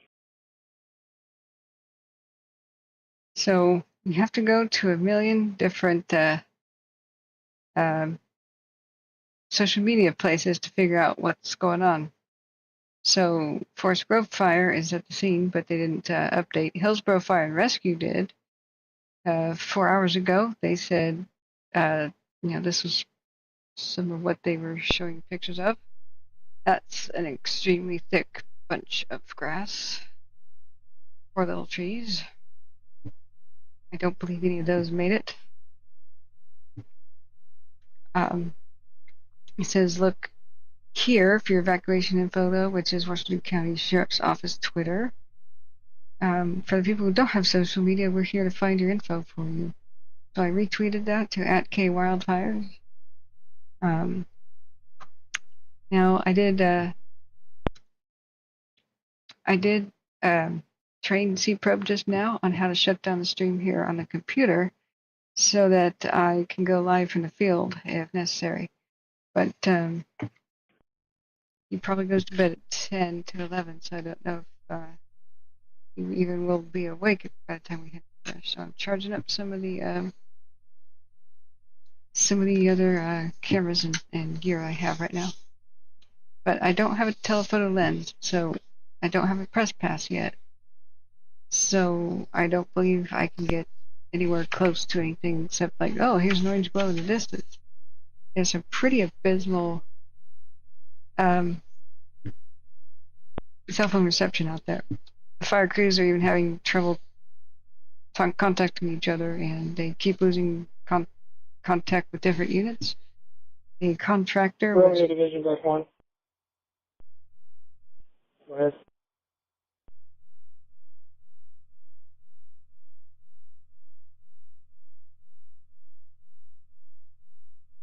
Oh, we're listening.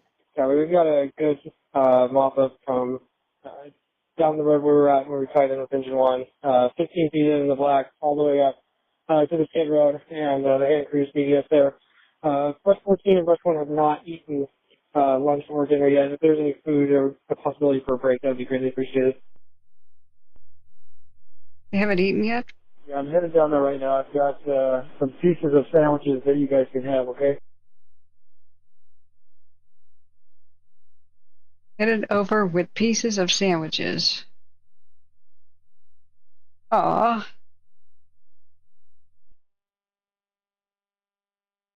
That's sad.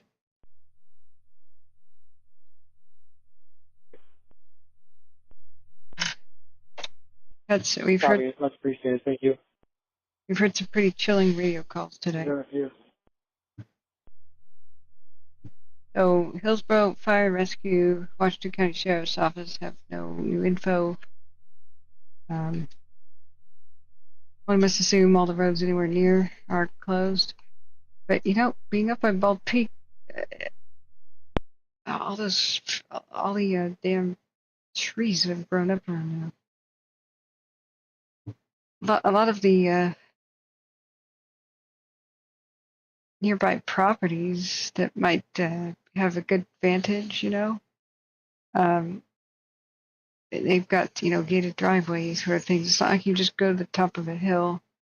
It's probably logging roads or whatnot. So Bald Peak Scenic Viewpoint is that far away, see? That would be like, okay, there's an orange glow, even if at maximum zoom,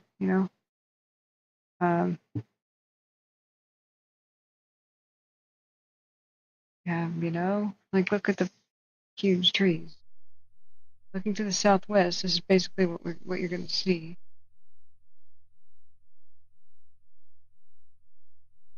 I was parked there once during the snow. I have some cool pictures of me in the snow back in the day. The hell, this has nothing to do with Bald Peak. This should be deleted off. This is horse crap. It's nothing to do with Bald Peak. The hell are they filming here? Okay, there's no paved road that good. There's no 2-lane paved roads anywhere near Bald Peak. BS.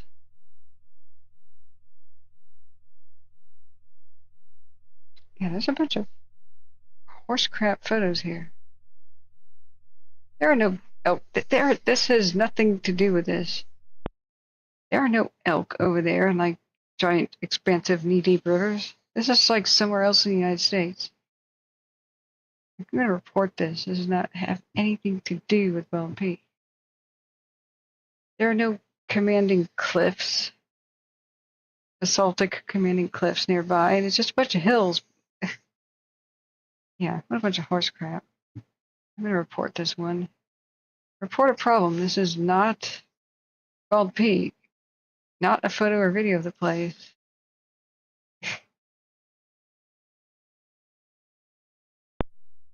Submit. That's like Yellowstone or some. Excuse my language. That isn't either. Who the hell is this guy? It's just not a photo of that place. Submit. You're welcome, Google Maps. You'd think they require you'd think they would require photographs to have a geotag. This is not Bald Peak either. What the hell is this? It's probably not even the United States. Not a photo or video of the place. Thank you, random people. This is Bald Peak, which is not even a peak. It's just a hilltop.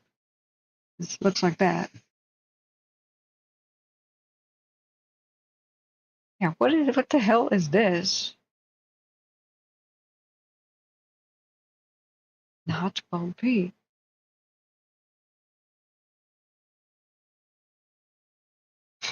Weird. That is. It's like a big turnaround picnic area up there. You know, that is. That is. Party spot up there. You can watch Portland's like fireworks. That is. If it's, what the hell? No, there are no geothermal spas there. Like, seriously, what the hell? Yeah, not a photo of the place.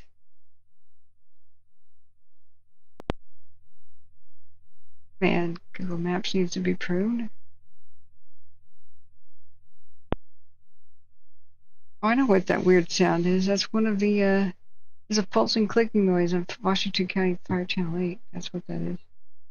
Okay, looking back, Smitty says, okay.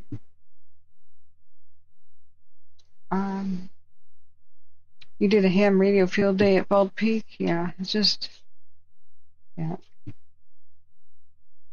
Of course there are elk and stuff near Hag Lake, I know that. But it's not, okay, there's no big basaltic cliff that overlooks it. This is the same guy who took those pictures of the elk. This is not Bald Peak. This is some geothermal place in another state, obviously. And so his picture of elk with a huge cliff in the background, you know, on flatland, that is not this place. Of course there's elk out there. Yeah. Like, do you see what we're looking at? Not Bald Peak. Yeah. This is more like Bald Peak with all the freaking Scotch brew. And these are extreme fire promoting weeds, which is probably what is fueling the fire over there by Cherry Grove. We have to have a war on weeds. These are like, just think of these as giant oil drums on the landscape. They literally are full of oil. These weeds are there to promote insane wildfires and kill the competition with fire, with a fire so ferocious that it destroys the seeds and all the other plants. They grow back from rhizome, the roots, after the fire and take over, and that's how they kill the competition. So you keep having fires in the same spot, every single one is worse than the last one. Same thing with the cheatgrass on the park fire. The cheatgrass kills the competition, and it grows back from roots. It's trying to kill all the other plants with fire. It's non-native. It's from Greece and Turkey. It was introduced to California by a terrible, terrible mistake in the 1800s. So until we actually declare a war on weeds and get these freaking environmental eco-tragedies, eco-holocaust promoters, that destroy our native native wildlife, the native ecosystem. Until we destroy these and fix our mistake, we're going to have worse and worse and worse wildfires. Again, again, and again. Here is a good example of bald peak from a drone shot. There. So,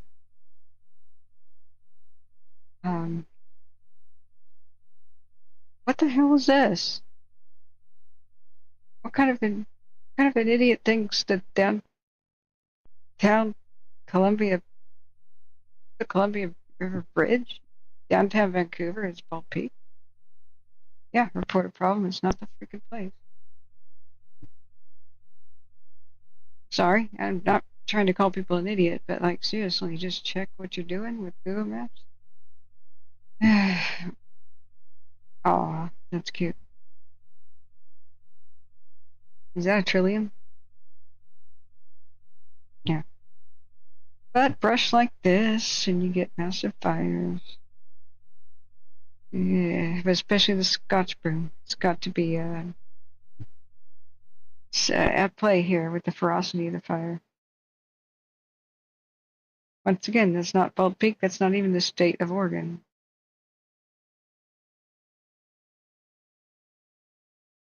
Not a photo or video of the place.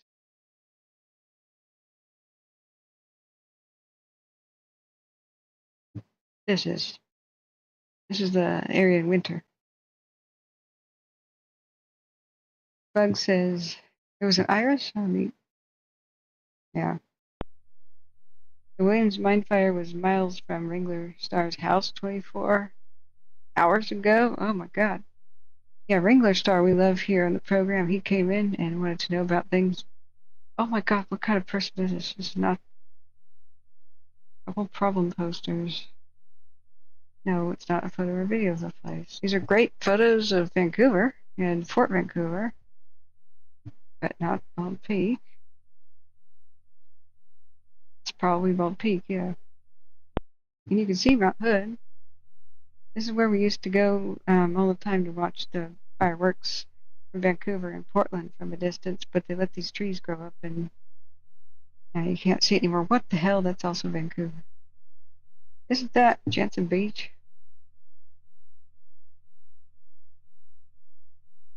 Not a photo or video of the place.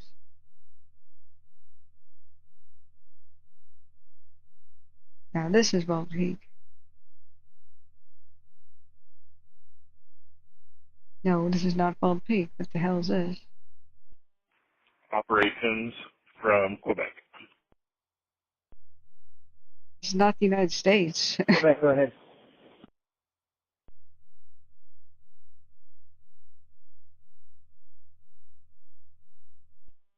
Yeah, I guess just a quick question. Some of our guys have been up here since the get-go. Just curious what the plan was and if there was going to be a rotation or if we were just going to be up here for the duration. No stress, just curious. What's the plan, Stan? Yeah, we're going to try to start cycling some folks out of there here before too long. You guys had food and refreshments up there yet?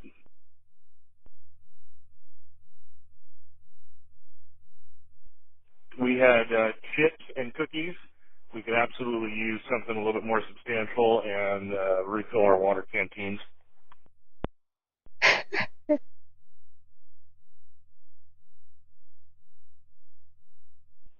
Copy that. Station 11 is bringing some food out. They're in the process of making it right now. And so keep an eye out for, they'll be coming around just trying to find folks and feed them. So if you see someone that looks like they have something in hand, wave them down. Food's a coming. Food is a coming. Finally, chips and cookies. I'm sending them to Romeo, Dave. All right, Romeo's on Nixon. Engine one, brush one on Romeo. It's not Bald Peak. This is engine one, go ahead. How is this? Yeah, we're ready to DC this line and drain it from down here, and we're going to butterfly it and bring it up to you guys. Gonna butterfly the line. Copy that. We'll shut down the line and we'll meet you there and we'll start bringing it down. That sling I don't know about. First one copy. Thank you. Now that is an awesome photo, but it has nothing to do with Bald Peak. Division call back from wire 10-6 Bravo. We're back with 1171-2. Copy, thanks. It's odd. Rush 1 from engine 1, line shut down. That is Bald Peak. First one copies. What in the name of God? It's not even the United States.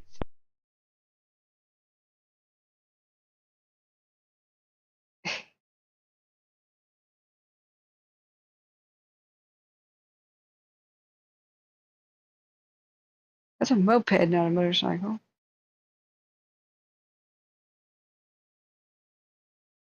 You'd think AI would be smarter than this by now.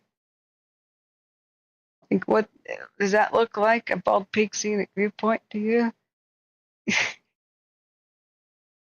This drives me insane.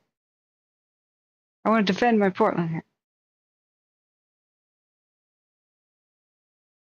You will respect Bald Peak. You vandal photographers just trying to get tagging every location possible, trying to get attention for your photography. You will respect my Bald Peak. What else we gotta do? We're waiting for info on the scanner radio.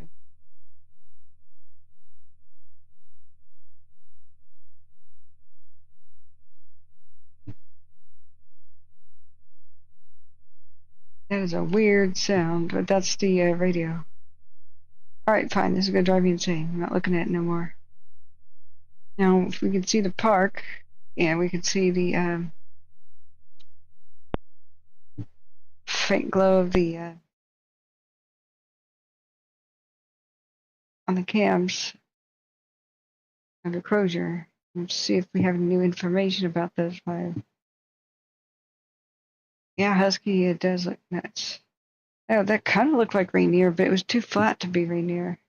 Rainier's a lot taller, you know what I mean? It was probably that mountain in Japan or something that one person started photographing.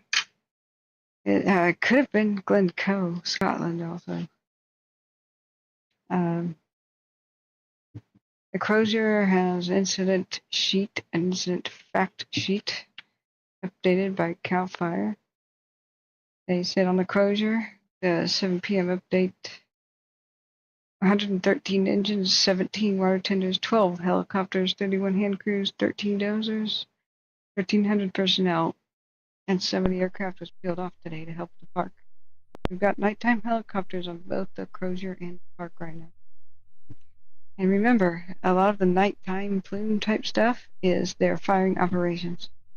They said they were going to do more today. They had great success with it yesterday. I can't believe that the fire crews on the Lee Falls fire by west of Portland just had chips and cookies. Yeah. It sort of looked like St Helens, yeah, but you can't get a photograph that good of it from Bald Peak, not at all. Just it sort of looked like it, just wasn't though. When you go back, it's not like I just went to Mount St Helens. You can see my video. I just went there on May 18th. Tried to stream my drive live. It was very troubled with the in and out of service thing. So I went live from Coldwater Ridge, tried to be.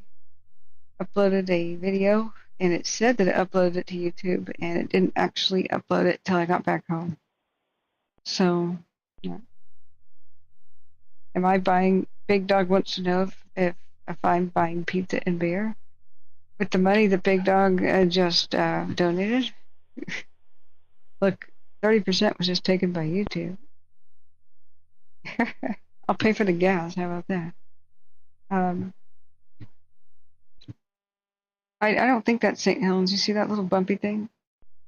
I mean, this kind of looks like a river in front of it.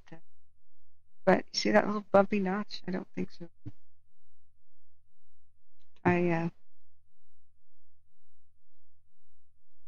Looks even more like atoms to me. But you can go to my other videos. Can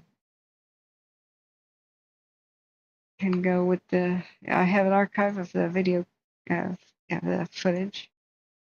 Here's me on Coldwater Ridge.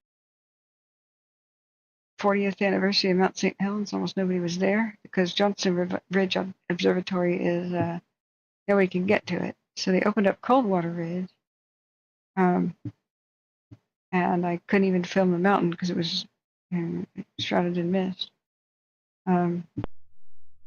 But I did show people some of the flight. Steve Probe and Mom went there on. We flew over Mount St. Helens on Easter Sunday or whatever. So Russell Settle says I remember 1980 very well. You describe. Yeah. But where would we get pizza and beer? First of all, I don't buy anyone alcohol, so that's not going to happen. I'll get you a ginger beer, right?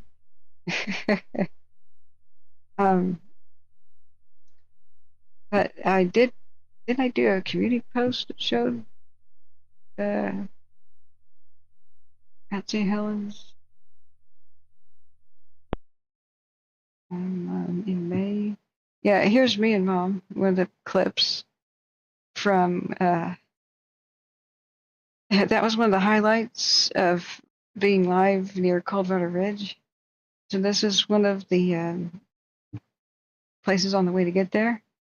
So I had purchased at Starbucks some sort of a soy it was my live stream on the 18th actually, a soy you know what I mean, health drink with probiotics. So I uncorked it and said, here it is. It's a cocoa soy drink thing. Let's get healthy. And I started downing it and went, my mom starts laughing at me hardcore. Yeah, you watched that video? Yeah. Russell Settle says I got a pack of Marlboros from Harry Truman right before the Mountain Blue. No freaking way. No freaking way. You see, 437 from Ops on 35. Go ahead.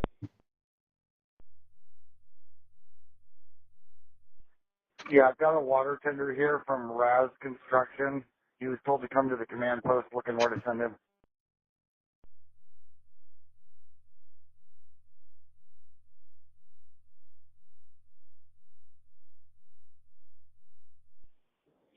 We'll probably go ahead and engage him along Summit or Oak. I've got 3 that are up in this northwest corner that we got to figure out what to do with. I had ordered 4 for overnight, so if we can get him engaged in there, then we can probably kick loose a few of your further out ones that are up on that side.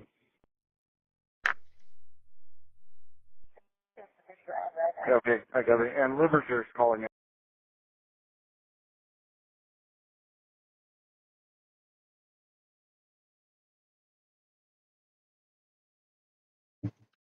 so if you want to look at my live archive, you can go to latest videos, like the one we're doing now, or the oldest, which goes back to Red Monday, when I first started covering fires with the Labor Day crisis, like in the way I do now. So you can just type in the date, and you'll see the Dixie Fire archives, the Caldor, and everything in between. Everything that YouTube did not delete. Because in 2020, I didn't know about them deleting every video longer than 12 hours. So you can go back to my archives. I did a couple of live, driving John Stoker home. Went live from an airplane, didn't realize you couldn't. When we flew over Tahoe, don't tell the feds, please. They'll sue me. Here's me live in Tahoe. But you can go. Here's the Mount St. Helens lecture from a year ago from actual experts who were there, and I met a geologist who worked on it at the time. C1 from Brush 74. You must remember that today is the anniversary of the Lahaina fire at Maui. There's my video from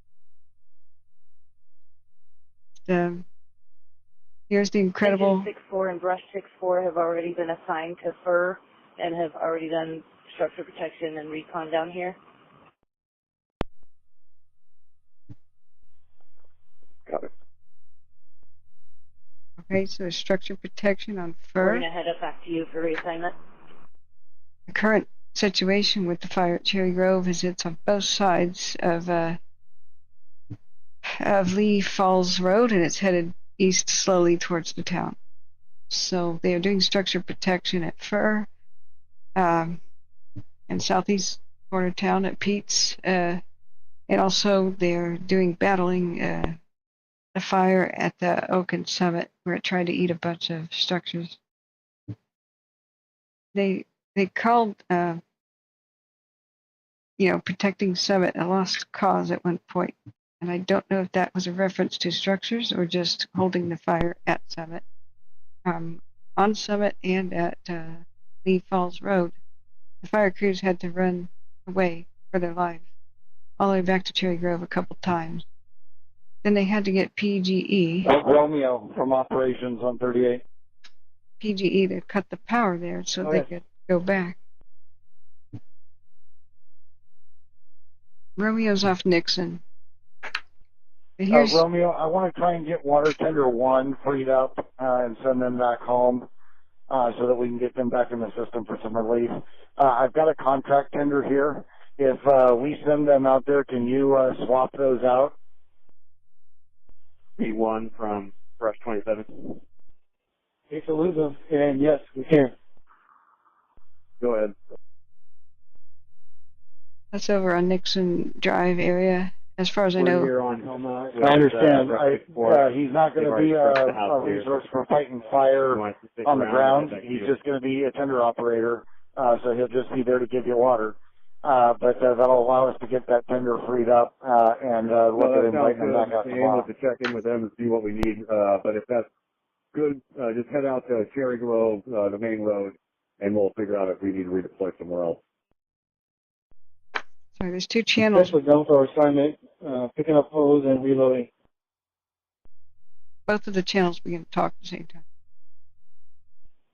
Okay, do you need any more resources in your division, or could we just look at shutting your division down for the night and just have people just do patrolling in there throughout the evening?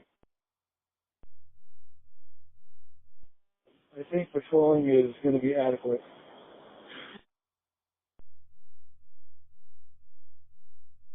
Okay, that's real good. Why don't you guys just keep working on that, and we'll reevaluate the plan, and I'll get right back to you. Copy that. Okay, let me give you a text message, Spyman.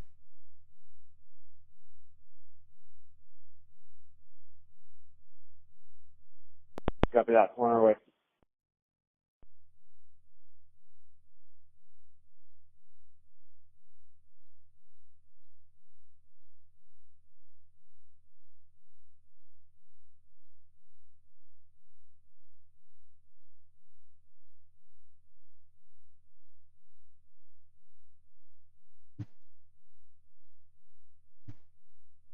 And the thing about Harry Truman is the media interviewed him all the time when he was roaring drunk.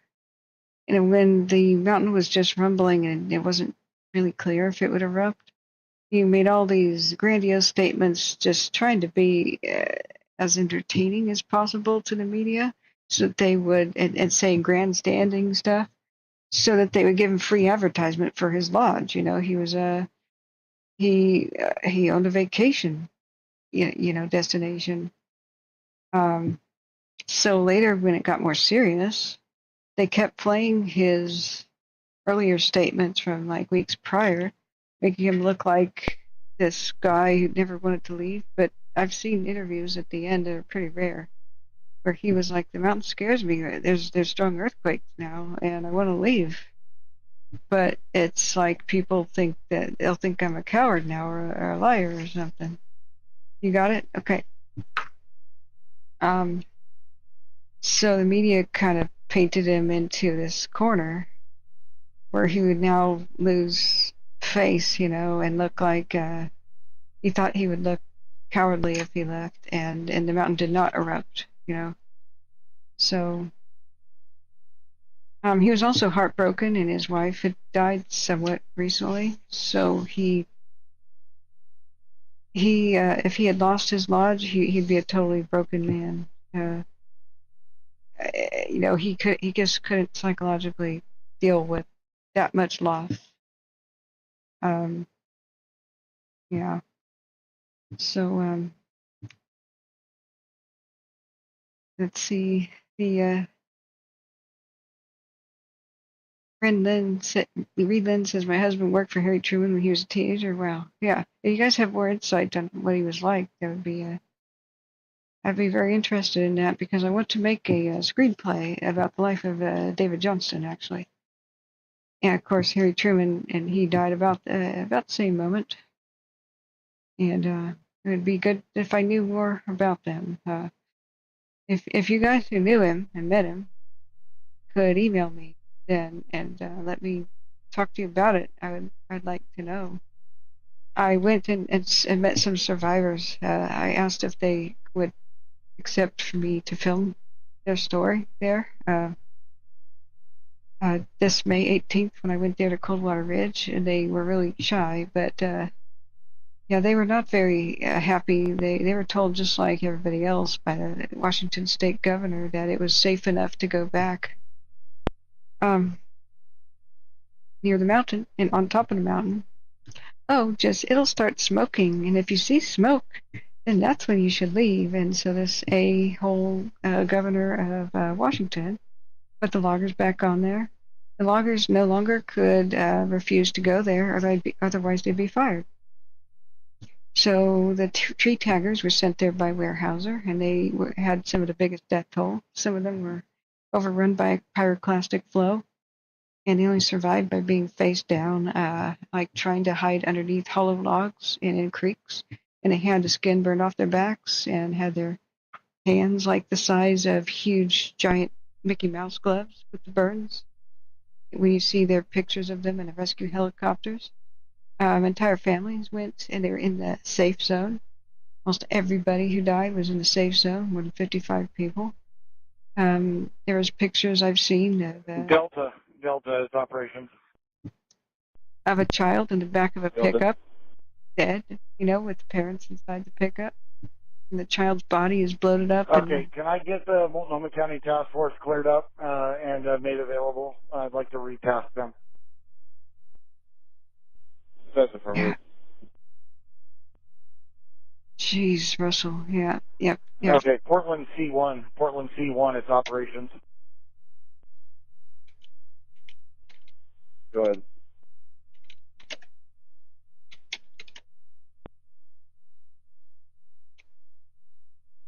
Let's see what they're assigned to.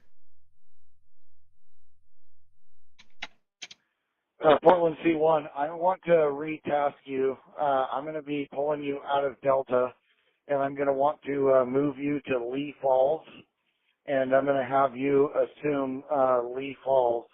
We're going to consolidate a couple of divisions there and have you be on patrol status in those two divisions. So can you get yourselves put together and let me know when you're able to bump up Summit Road up to Lee Falls? Yeah, it's affirmative. We'll get gathered up here. I hope that the fight on Summit went well then.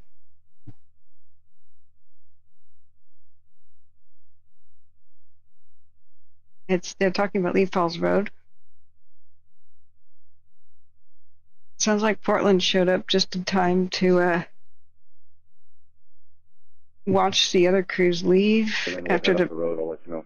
After operations from hotel on Ops 38. Okay, very good. Thank you. Yeah, thanks, Husky. Hotel on Ops 38. Stand by on this channel for me.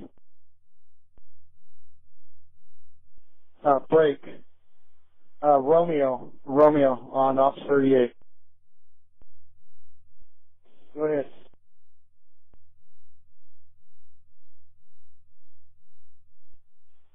Yeah, I need you to stand by on this channel for me. We're going to get a little conference going here on the radio. Can you stand by here? Portland C1 from operations on 35. Go ahead. Can I have you switch over to Ops 38? What took you to Spirit Lodge the day before the mountain blew? How did you get access there? Russell. They didn't release Multnomah, they just arrived. Okay. They're telling them to go off a summit and go back down to protect the structures and help patrol down to the southwest portion of Cherry Grove, which is where Lee Falls Road is. Yeah, Portland the Multnomah crews just arrived. Okay, Portland C1, are you on 38?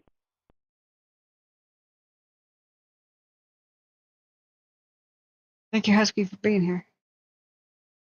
For me, please. Just you. Copy. Switching to Ops 38.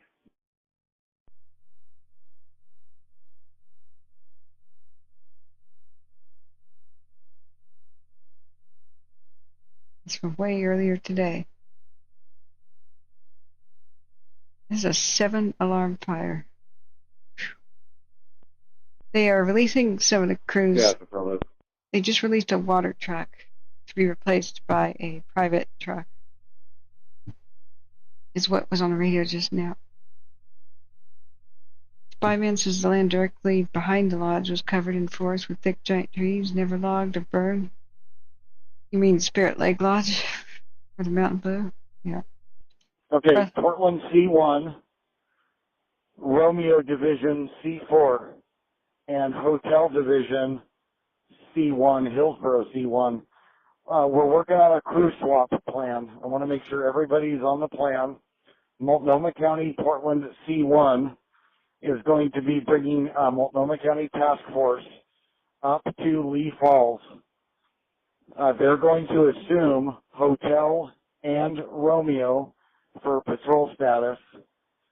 So I would like Hotel and Romeo to go meet the Portland C1 out on the road and to brief them on what you have in Hotel Division and Romeo Division. And then we're going to start demobbing Romeo and Hotel units out so we can get them demobbed for rest and food and get Multnomah County in. Romeo, I want you to acknowledge, let me know if you have any needs. Romeo copies, and we'll wait for Portland C1 to come up here, is that right? That's correct. You meet them out at the road, and you get a three-way conversation going. You guys can work out the details there. Yeah. Yeah, copy that. And then as far as demob, you want us to come to a certain location or just demob from here? You're going to come up to operations down here in the staging area. You'll come out to operations, and we'll check you all out from here. Make sure everybody's fed before they go. Copy that. Hotel, acknowledge.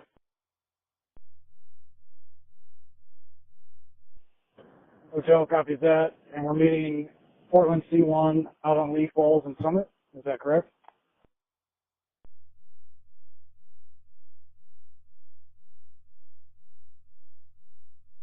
Yeah, that's correct. Lee Falls and Summit, meet Portland C1 and Romeo Division, and get that transition made. And then we'll bring all of your crews out to staging, get them fed, and then we will get them demoed. Thank you, Reland. Thank you. Copy that. We'll head that way. Copy. Thank you. Portland C1, did you copy the plan? Any questions? Copy the plan, no questions.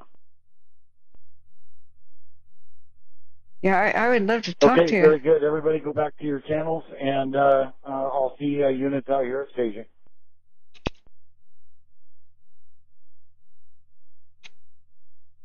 I'd love to talk to you about this. About Quebec Division Operations. Go ahead, sir. Go ahead, sir. Okay, stand by this channel. We're going to do a brief with you break. Clackamas County, DC 213. That's operations calling.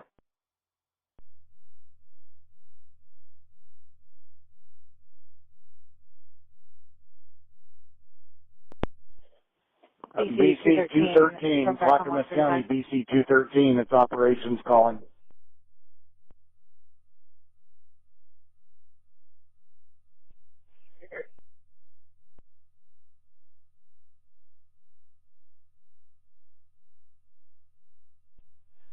Dave, can you find BC 213? I need to get him on the radio to do this next transition.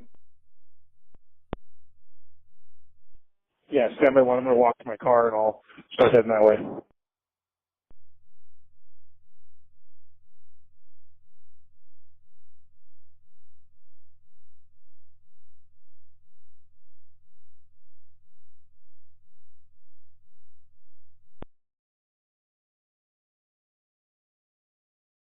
Let's check the new wildfire evacuation map thing that they have for these wildfires. I forgot they finally got around to it.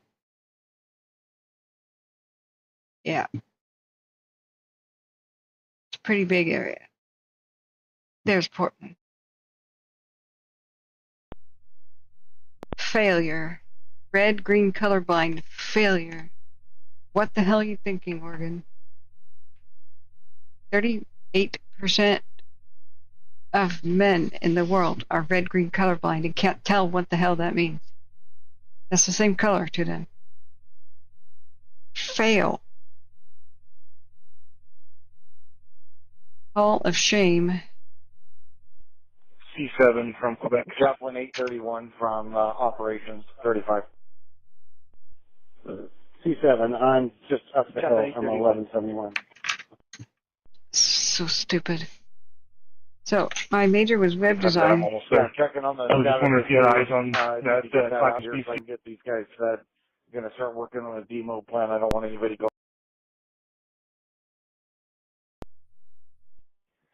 Just leaving Station 11. We'll be there shortly.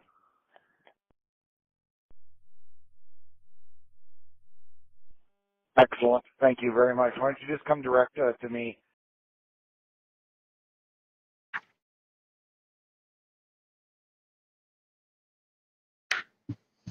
So, I am a web design major. On day one, it is your colors in web design.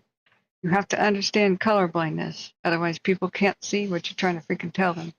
So it is accessibility thing. There are rules. Green and red, number one crime. You are screwing. And we'll just hand it out from here. BC 213 from C7. Copy that. You are screwing over 35% of males in the entire world. If you do green good, red bad, because they can't tell. So that is rule number one. How in the hell somebody gets paid to do emergency stuff and doesn't know that day number one, what you don't do, is just utterly astonishing. That's just ridiculously retarded. They shouldn't be paid for anything. It's like, what, you did this? You're fired. This is life and death. You are fired. What the hell? Lynn says, I also had a classmate, Karen Varner, that perished in it. Oh man, I'm so sorry.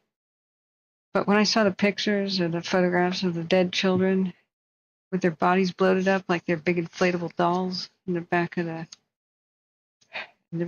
pickups at the eruption, it gets your blood boiling. You know, the governor of Washington State was a psychopathic beep. She blamed all the victims then after she got them killed.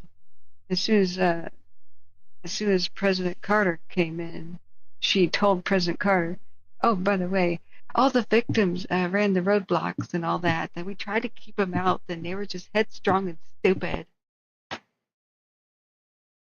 And she blamed David Johnston for being too close. See, even the experts didn't know it was that dangerous. When David Johnston went over the head of the U.S. Geological Survey at risk of being fired and told everybody, "This is so damn dangerous, I'm quitting my post."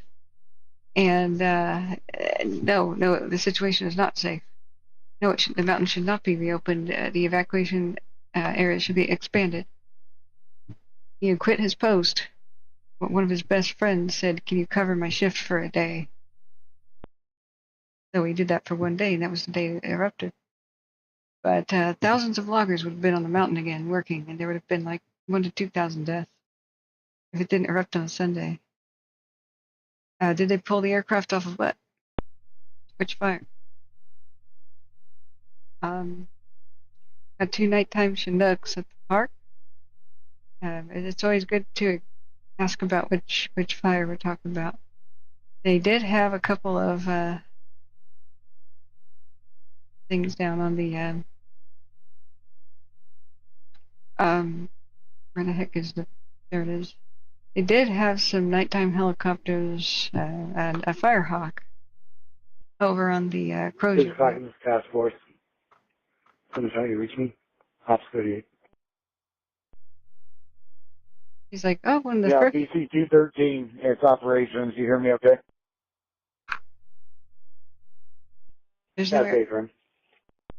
There's no nighttime helicopters, I don't think, on any fire in Oregon. Yes, sir. Stay on this channel for me. I need to do an over-the-air brief with you. Break. Quebec operations. Go ahead.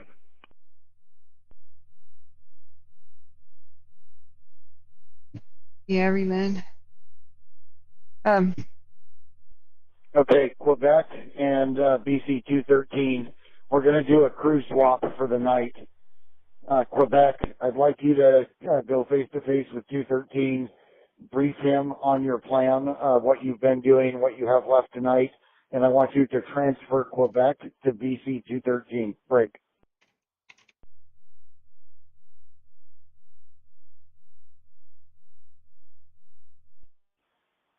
The goal will be give him all the information so that BC 213 can assume all of Quebec, and then we can release all of the current Quebec resources to demob and go home and get some sleep. Break. Okay. Quebec copies. I'll meet up with him soon.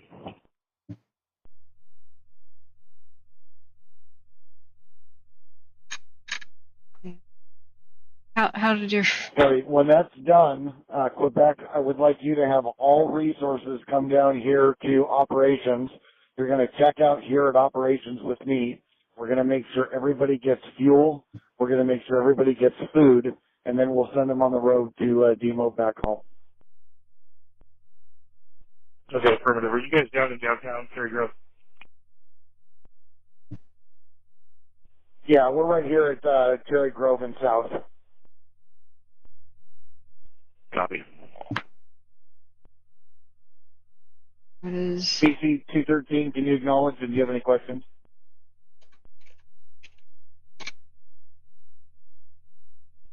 No, BC 213 copies. I'll tie in with Quebec, and then I'll come down for my task force to operations. Got satellite heat detections that are still pretty serious. Northwest of Cherry Grove.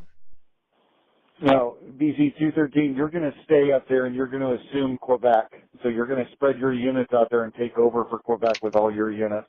The current Quebec is going to demo all of his resources, and we're going to get them out of here for the night. All right, sounds good. I'll just stand by for a briefing. Yep, looking for Quebec. Sounds good. Thank you. Let's check on the park others real quick and what they look like. BC 213 from C7. 230, go ahead.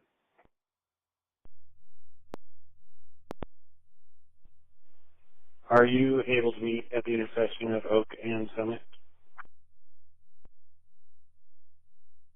That's a criminal. Meet you at the same spot.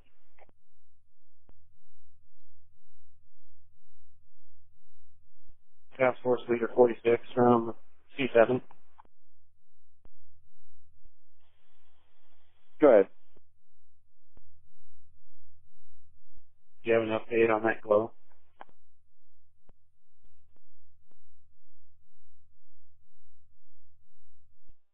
Covered. We're back with minute 5. They are saying it's been that way for about the last 45 minutes to an hour. We do have ODF resources back in there working and scouting it. C7 copy, so no changes.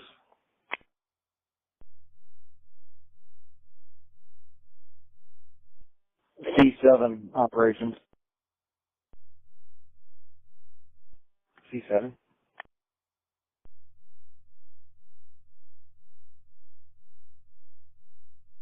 Yeah, just so that I'm clear, I'd like you to come out with Quebec.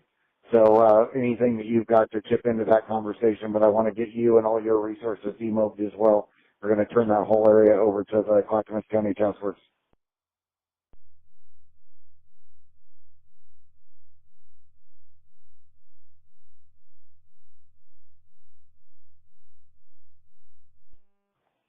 Understood. 213 and I also just ran out Summit towards Stimson and ran into a couple water tenders, 65A and B, and also a Banks engine that have been assigned to ODF. They've been up there for about 5 or 6 hours, and they haven't given a drop of water. Just wondering if you have direction for them as well. Stand by just a second.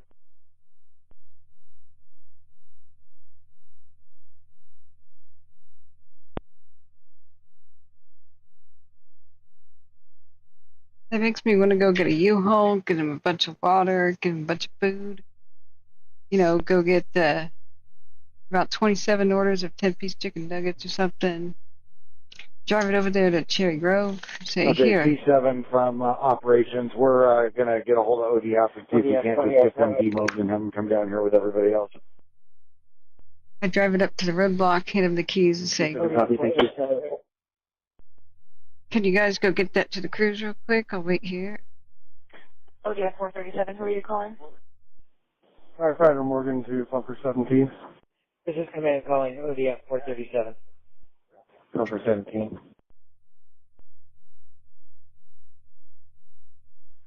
Copy, ODS 437. Romeo from Portland Task Force. ODF 437, Command calling. Portland Task Force, go for Romeo.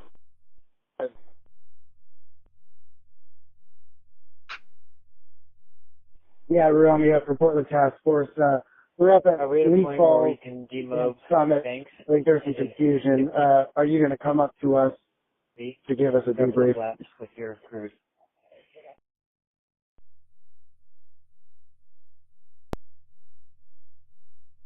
All right, both channels. I certainly will, and I think it might be better if you just come in with your troops. We'll debrief, and then you can go right up the road.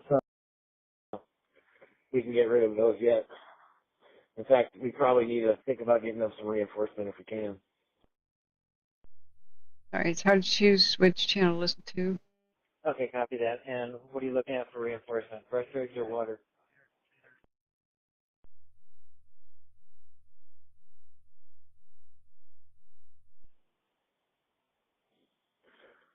Probably brush rigs at this point. Let me get hold of Blanco on red. He's over there, and let me see what he thinks. Okay, copy. We'll stand by. 8:35. It's like a balloon on the park. All right, Chief Haven, he's turned around. He's going to run back down there and kind of assess it. Okay, copy. Thanks.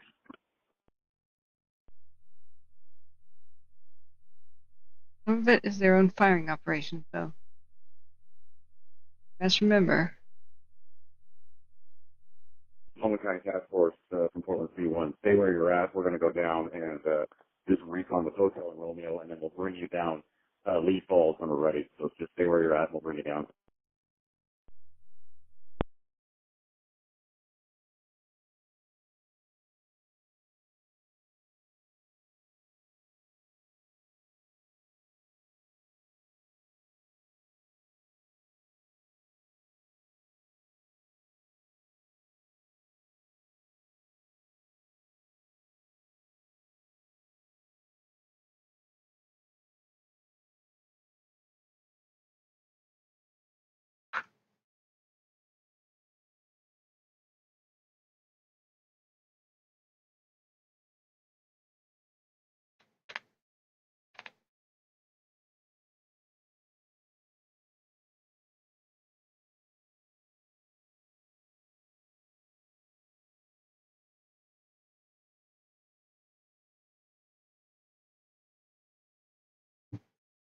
Okay, we're not hearing about desperate firefights or anything over there at Cherry Grove, but the fire is still trying to go to the town. It's on each side of Lee Road, and was making its way slowly there to the east. It jumped to Tualatin today, and it's hard to understand what it's doing without anybody telling us on the Twitter. Like Washington County or the Sheriff's Office, or Hillsborough Fire Rescue.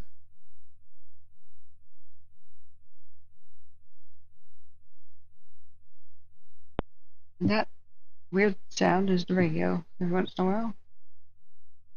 Hey, Small World Life, hello, hugs and prayers as much as you can send them. Yeah, hey, thank you, Small World, thank you.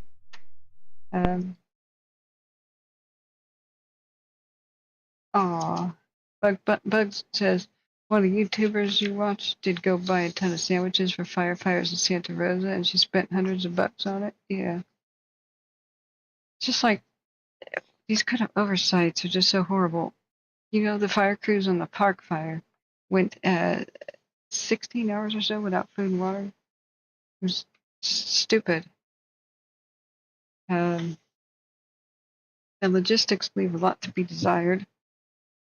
Well, how much can you ask of them, you know? They pull off miracles.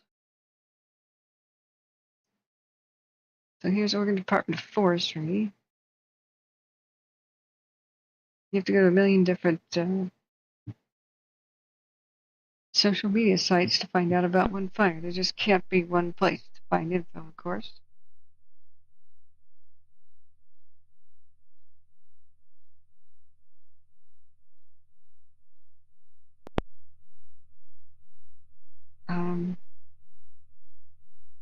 Crews.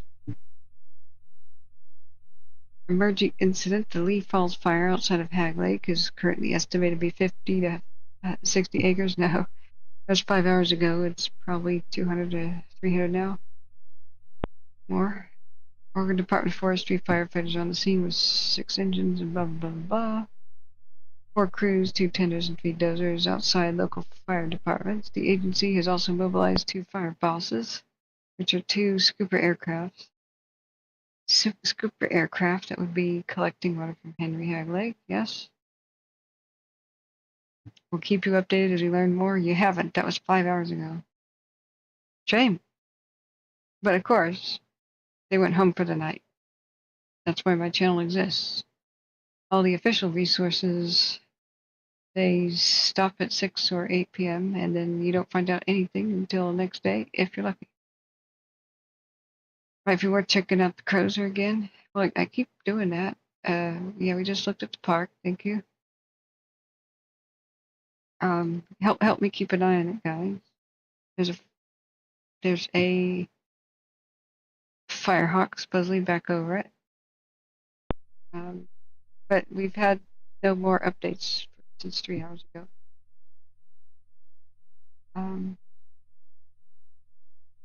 Spyman says, I'd love to buy a sandwich for the firefighters in Cherry Grove and Water too. Yeah. Where is Winco still open 24 hours?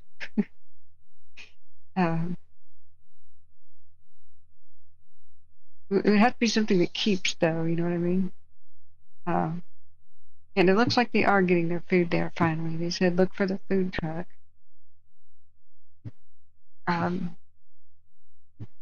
Yeah. But I would love to make documentaries and things about Mount St. Helens and others. I'm a trained script writer for like movie scripts. Live TV is not something I ever thought I'd be doing, but hey,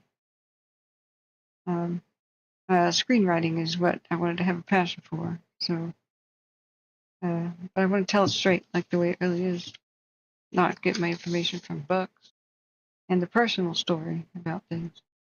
So yeah, if you guys want to get in touch with me, anybody listening, my email's in the description of the video. And I'd love to talk to you about your experience with Mount St. Helens, especially if you know anybody involved who tragically died there. And, you know, because the official stories on Mount St. Helens are mostly wrong. Just government propaganda crap. Cover our asses crap, you know. One thing I know about living in the shadow of Mount Lassen, growing up in it, Plymouth County, is Mount Lassen erupted with a side blowout in 1918, 1917, 1916, and it is extremely similar to Mount St. Helens. So what a surprise, a side blowout for a Cascades volcano, what a surprise. No, that had happened within people's living memory. It's kind of painfully obvious. And David Johnston was a hero, risking, getting fired by saying, everybody's too close. This could blow out the side without any warning. He was pretty smart. So I'm going to clear his name. There's so many people who still think he was stupid. Why did you say that tanker on it? He's not at this intersection. Sorry, the two fire channels for Washington County keep talking over each other. This is a 7-alarm fire, man. Jeff Magar, sorry. My mom lives a few miles southwest of Lee Falls Fire. She can see the smoke from her deck. Yikes. You know, on the Watch Duty app, which I recommend everybody get, there's a little camera button. And you can take pictures and upload it to Watch Duty. That's how we get some of our images. Let's go look at the Crozier cameras. That's all we've seen of the fire today. I was pretty disappointed I can't really get my press pass anytime soon. Otherwise, I'd be there right now. But it looks like also what I don't have, I would need to have a Nomex jacket, which is a fireproof jacket at the very least, and some sort of a fire helmet. Don't have these things. But with your kind donations, if we can get that going, I'll invest. I could be right there filming them do structure protection, because I did invest in a nighttime capable viewing camera. I've got a Sony A7S III. You can see in the dark. So I just need some more things to really kind of be there. So I hope she's southwest of the fire. There's a pretty big evacuation zone now with the Lee Falls fire. So I hope she's not around here. Right now it's headed towards the town by Summit and Oak, and it's on each side of the Lee Falls Road heading east towards the town. But Clackamas County and Multnomah County have arrived to help.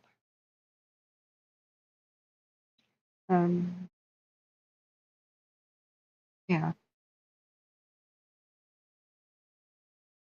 I have a small unicorn that was made out of Mount St. Helens ash. Small unicorn statue. The horn fell off a long time ago, but yeah. But thank you everybody who's helped us crowdsource information today about what's going on. Has anybody been listening to the Crozier? Crozier? Fire?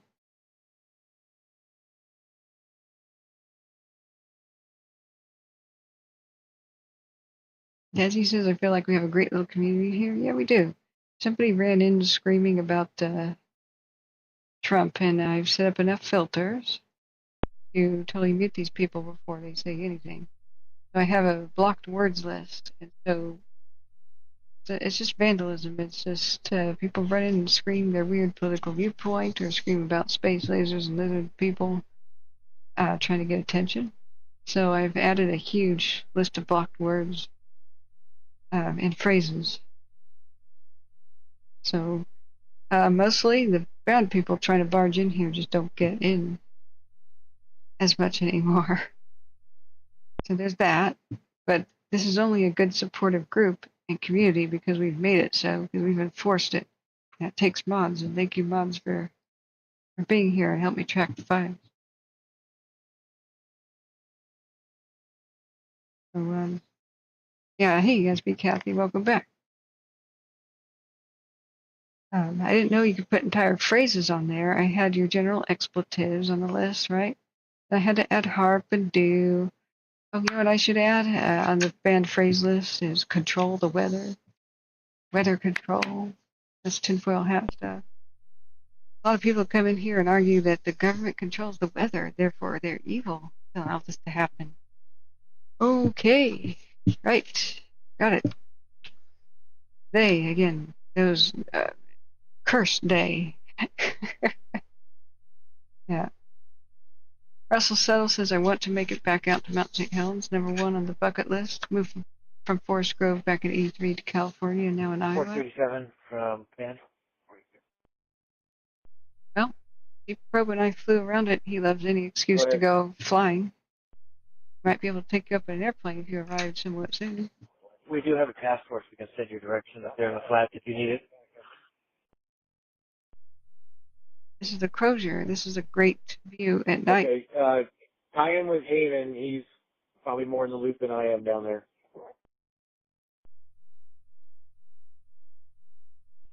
That's okay. Copy. Remember, C-21 from Command. moderators can come and go. It's a volunteer job. You set your own hours. C-21. The years you want to operate. So we're always grateful for a little bit of help. It's a really demanding of your time and energy and emotional thing. 437 said that they could probably use some help up there in the flats with the ODF units and the, I believe, a couple 12 units that are up there. We have a task force. We can move that direction if there need.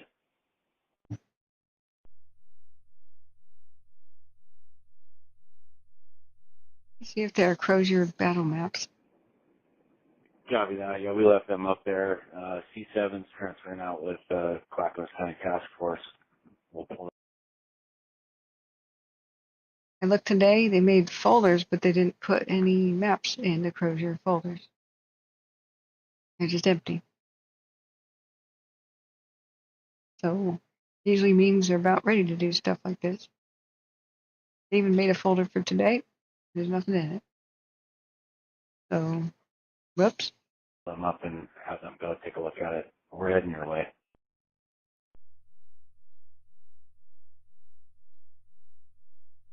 Yeah, I've never really been on Mount St. Helens, so I can show you guys some of the airplane footage. You guys want to see it? That Sea Probe and I shot there. He was flying and I was filming. Here's a Rock Creek cam for the Crozier. It was quite a battle today, and some of the aircraft got peeled away for the park. So C-21 from Command, just so we're clear. We're talking about the ODF group on top of the water tender 65A and B and engine 15. They said that the fire at Cherry Grove was on each side of Lee Falls Road, heading slowly east towards the town. But if you look at the wind direction, it was blowing that way. I hope the wind has died down. It was still pretty windy last time I went outside for dinner.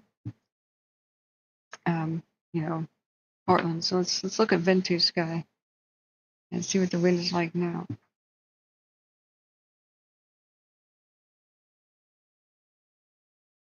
Ten p.m.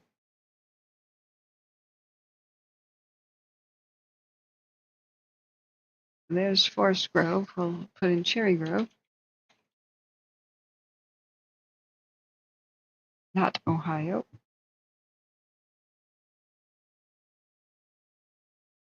There's 12-mile-an-hour wind gust out of the northwest. This is wind gust mode. Now you can see Henry Hag Lake right there, which everybody just calls Hag Lake.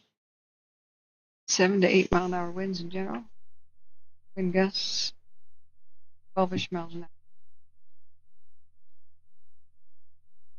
So it is blowing to the east and the southeast.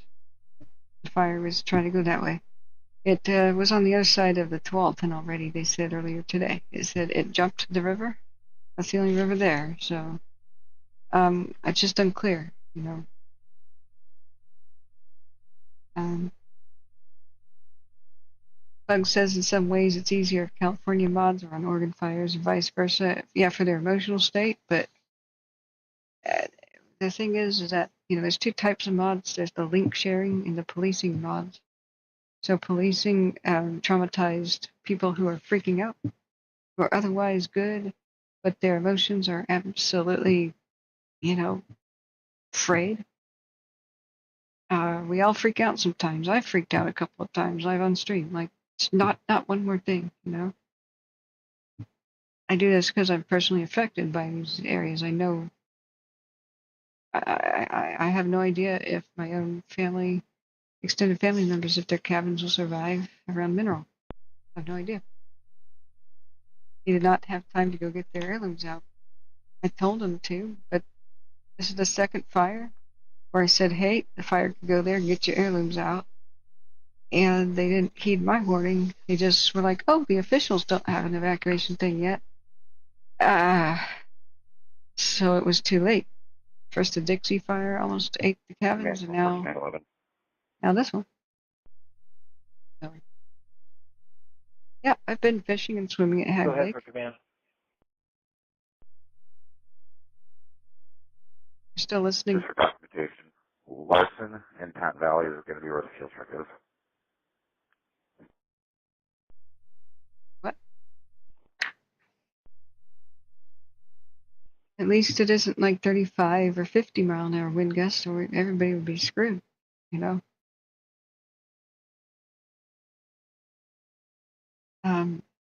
What they can get done tonight will determine how bad the fire is, you know, in the future.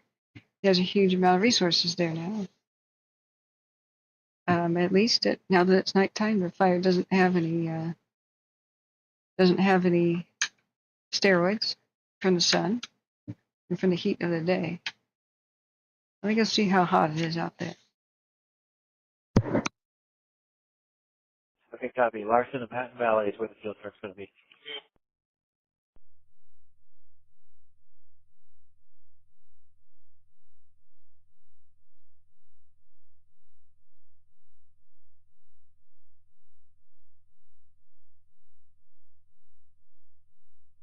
I'll take a step out. Let's go see how hot and windy it is.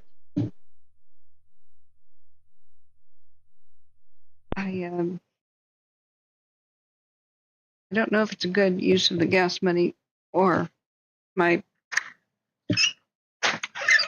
thing to go outside and take a look at it, you know.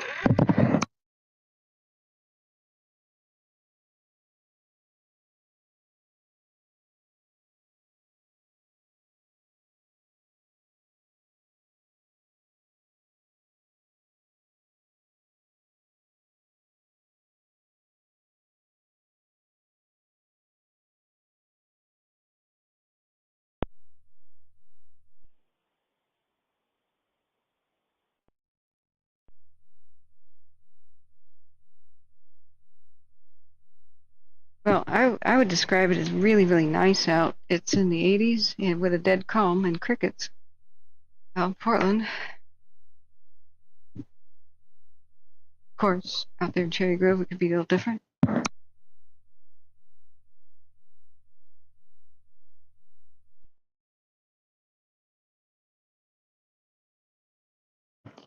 In here, it's been hotter than normal thanks to the computer producing tremendous heat. But it's what has to be. It has to be a supercomputer to do this. So thank you everybody who has donated to keep the technology up to date. So what I've done is I've fixed my sleep schedule, guys. I'm now tired.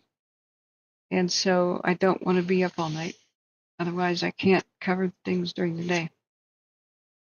So,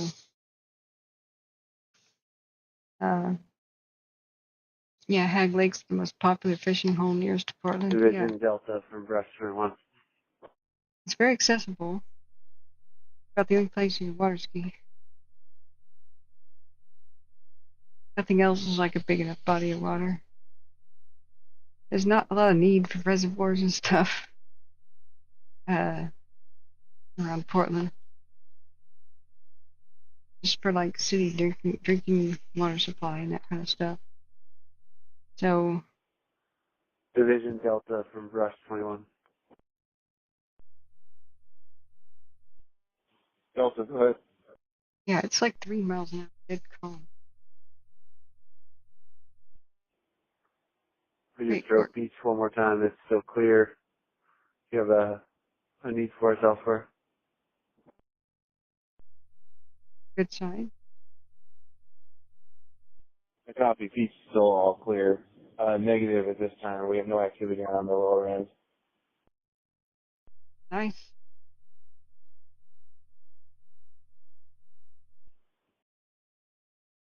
Pete's drive. 21 copy. And are we part of the demo plan?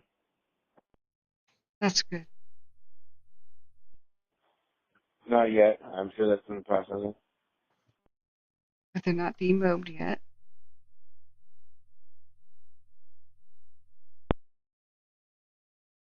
That means going home to their families and like taking a shower and food. They've been fighting this fire for at least 6 hours straight with like little to no rest or food. So yeah, get Johnston Ridge. It's going to take years, like 2 years. I asked them, when is Johnston Ridge Observatory going to be? When are they going to fix the road? They had to airlift the cars off of it. If that tells you anything. Like the cars that were trapped there.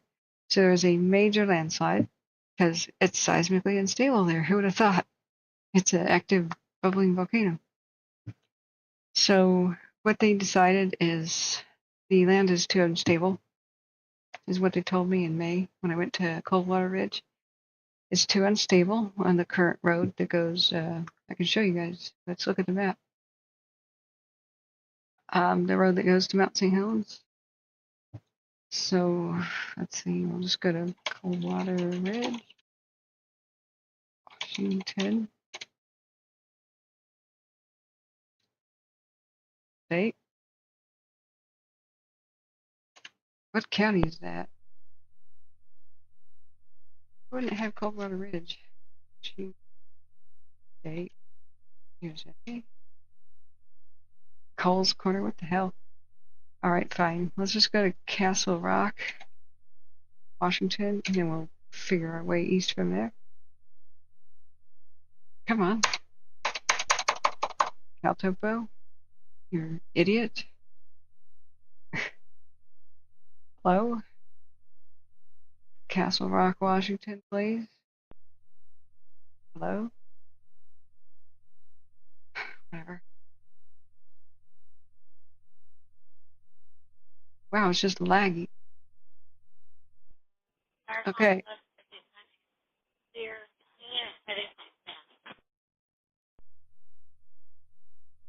Why is it doing that? Firecom operations 35. Go ahead.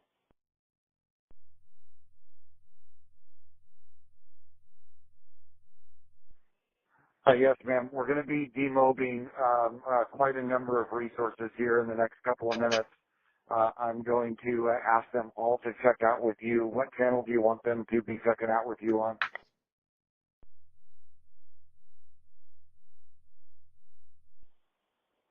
This channel is fine off 35 unless you want them somewhere else.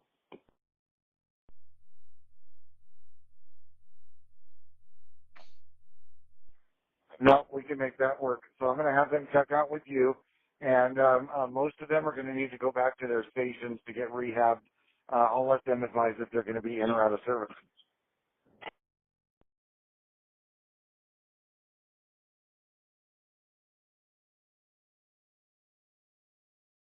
Okay, it doesn't mean that they're leaving.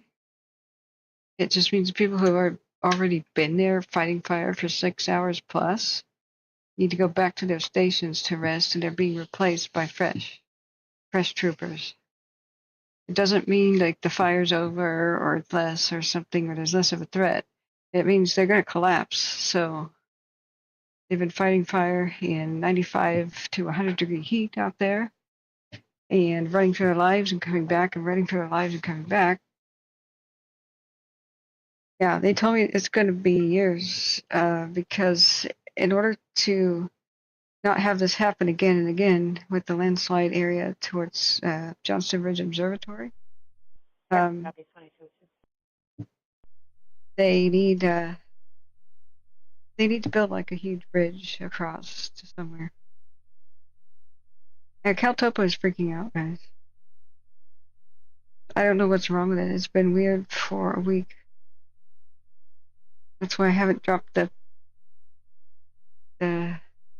just as I said, oh, it's such a great resource that's so reliable. Let's pay for Pro and get extra layers like active, aircraft layers and stuff.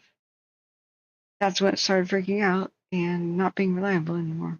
So I can understand a day or two of bugs and problems, but this has been consistently awful.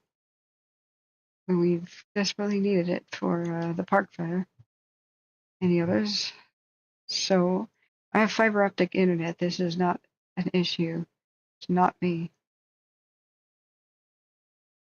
This is acting like it's on dial-up. So don't know what's happening. But that sucks. That would be cool to put heat detections and then see the aircraft flying over it. That would be really great. Instead of flipping back and forth between flight radar and this.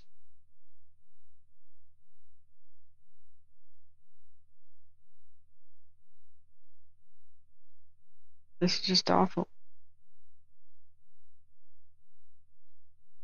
Bueller. Engine Altopo. 1172 from Fire Company on off 35. That's right. It's Cowlitz County, right? Is it? You go ahead. What?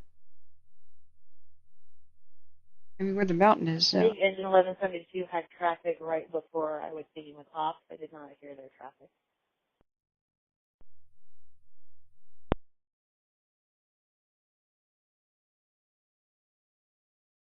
Hey, I saw Mount St. Helens erupt from the Markham Bridge, 2007. That was negative. That was 1171, and we're just going down here to the command post. Right, I'm happy. Thank you. I was up on the Markham Bridge, and all of a sudden I was looking down at my phone or something, and I hate looking around because the Markham Bridge is the tallest bridge in Portland.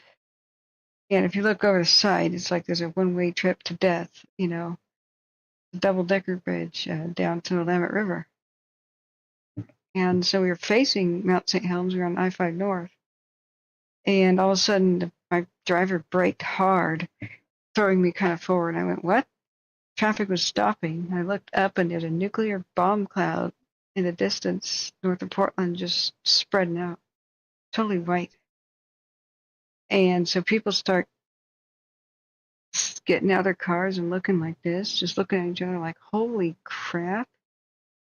Big traffic jam starts behind us. Nobody can believe it. It's like, what?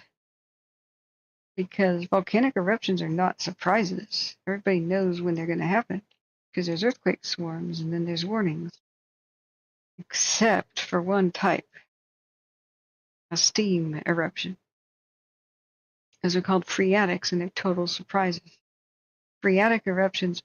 Why is Mount St. Helens like a big blob on a map? It's not shown on the Forest Service map. Are you kidding me? Mount Topo is freaking weird.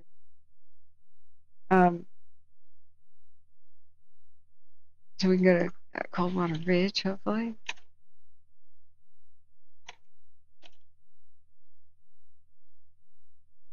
Are you freaking... No, you idiot. Anyway.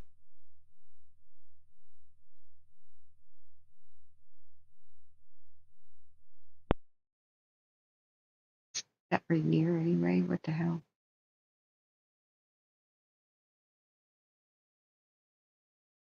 Island Trail. What is wrong with Caltopa? Here. Why was it taking us to Rainier? I'm like, this doesn't make any sense. Okay. God. So, finally, you know, Spirit Lake doesn't have as many logs as I thought. Demo. If you're in the line of trucks, you can go ahead and disembark your vehicles. We've got food at the command post.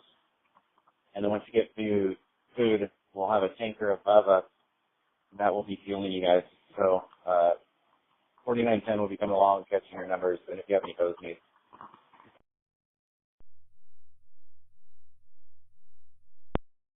Okay. So anyway, I saw that when I'm telling a story, I don't see things with my eyes. That's why I wasn't in the right spot here.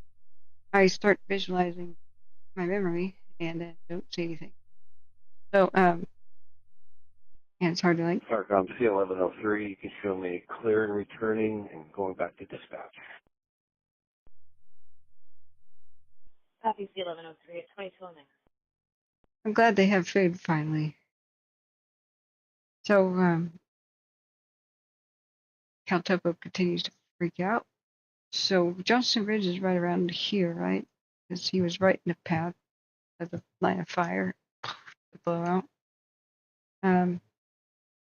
The Spirit Lake, and people are like, hey, are they ever going to dig down and find the remains of the lodge? No.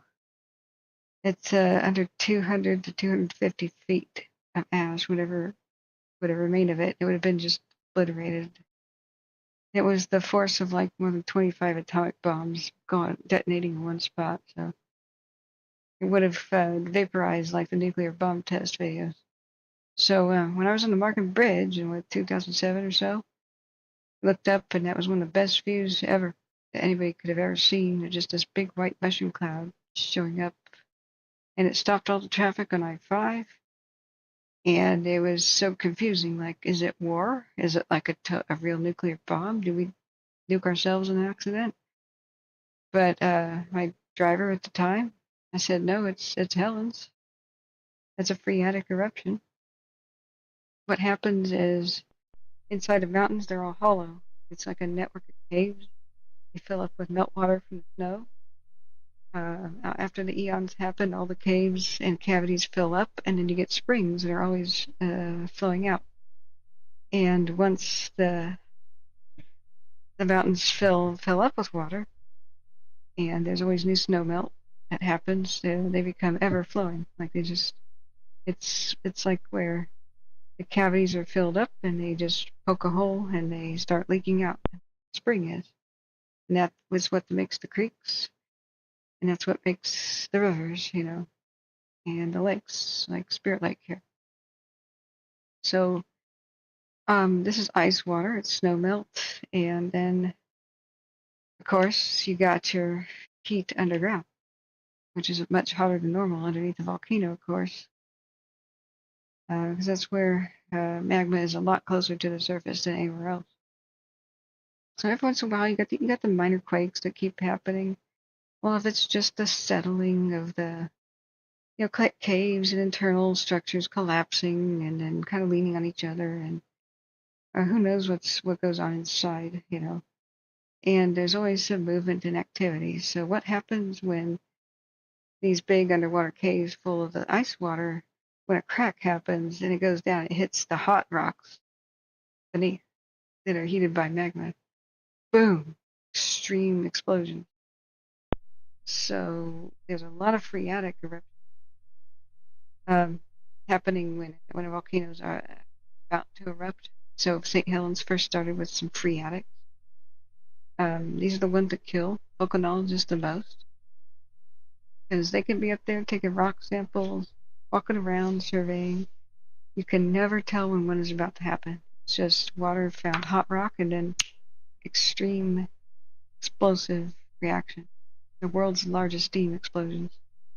That's what happened with the Tonga thing that happened in the South Pacific. And I covered that in a video. I wasn't really live at the time. But while I was live doing something else with fire, I heard it. Like the sound bounced off the atmosphere and came to Portland. That's pretty crazy. So St. Helens began rebuilding her lava dome. I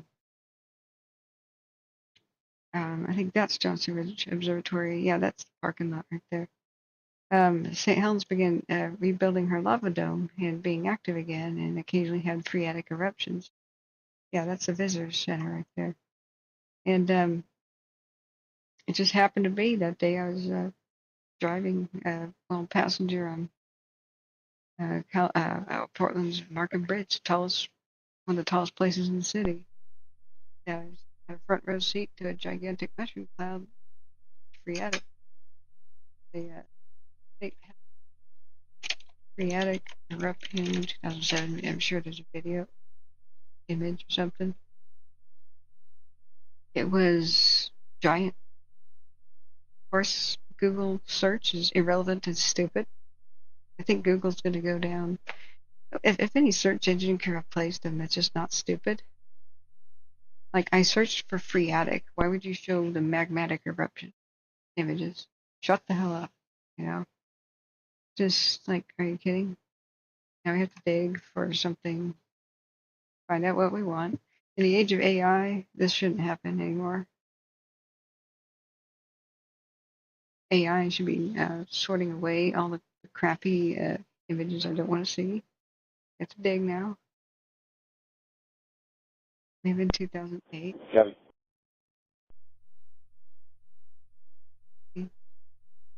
Portland.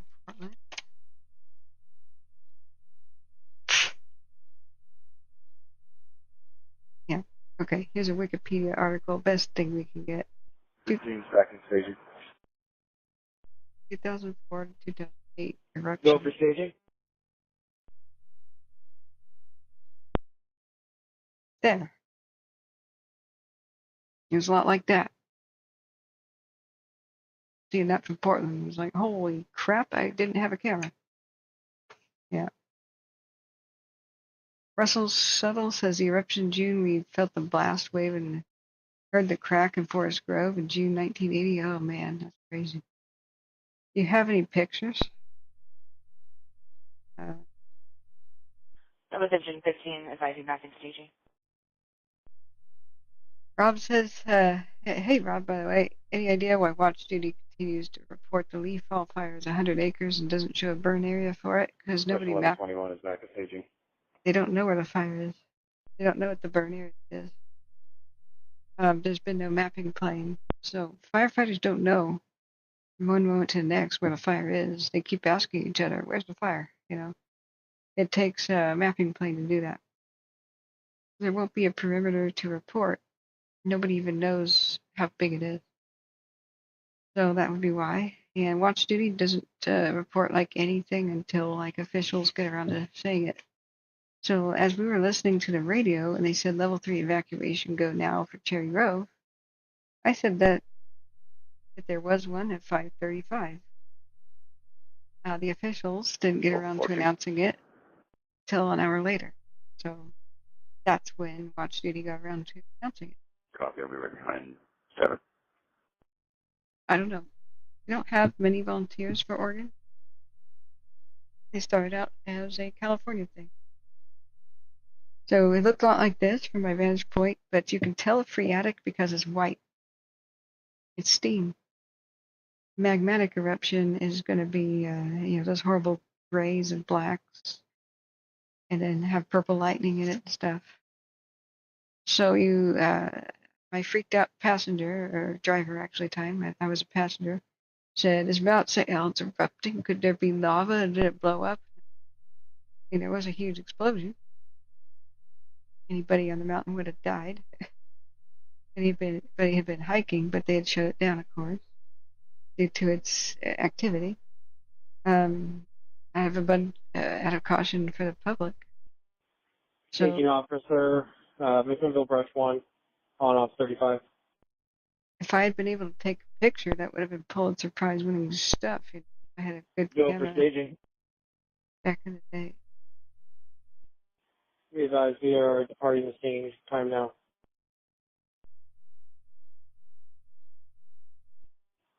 Copy. Exiting the scene. Thank you. Yeah, that was the 80s eruption. Cruise on off 35. As you depart, check in with staging. Let them know so we can timestamp when you depart. But you do that after you fuel if you're going to fuel. Phreatics can have some dirty.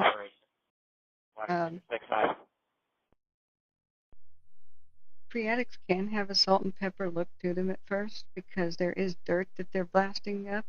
There is ash. Command, Water Tender 65 calling, Ops 35. From the prior eruption sitting on top of it. But Water Tender 65, this is operations answering for command. Go ahead.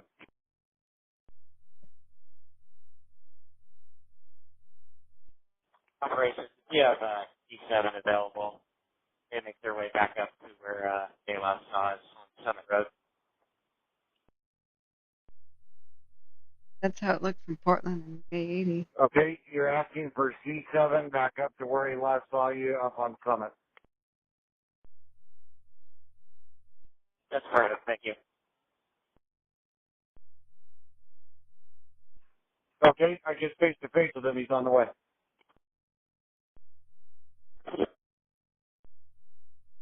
Copy, thank you.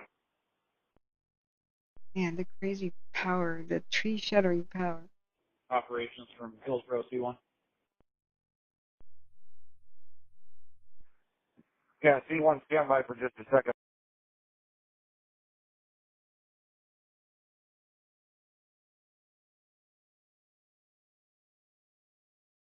Oh yeah, did you want to see some of the airplane footage after we flew over? It was I got beautiful. other traffic. I'll be right back to you.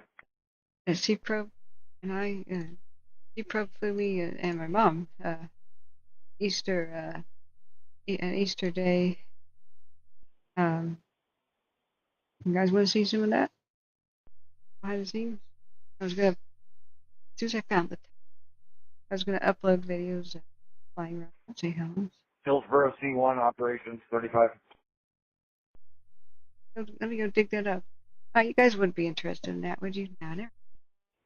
No. The operations from Hillsborough C1, just advising you, all the Washington County units that were attached to the Hotel Division are now in staging. Command for Hotel Division has been passed to Portland C1.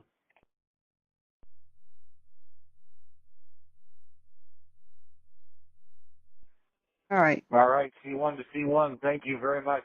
When you get down here and get your unit some food and some fuel, why don't you come find me?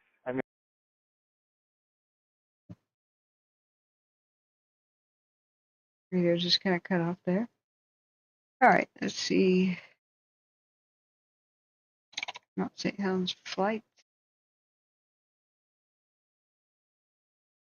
It was March 31st. In the driveway up here and staging, I've got green lights on my car. Copy that. I'll make my way up there.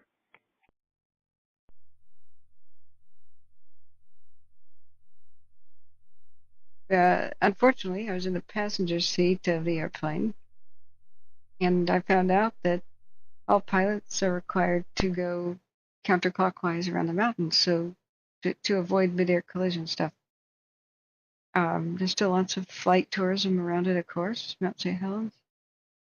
So I was in the passenger seat and was filming mostly Sea Probe and trying to get around him with the camera, and damn it. So I handed my camera to my mom a few times. She got better images, but I don't have her footage. Flew down to Columbia, got some good footage of that. Bear with me, I'm looking through my images. It's all raw, I haven't sorted anything really.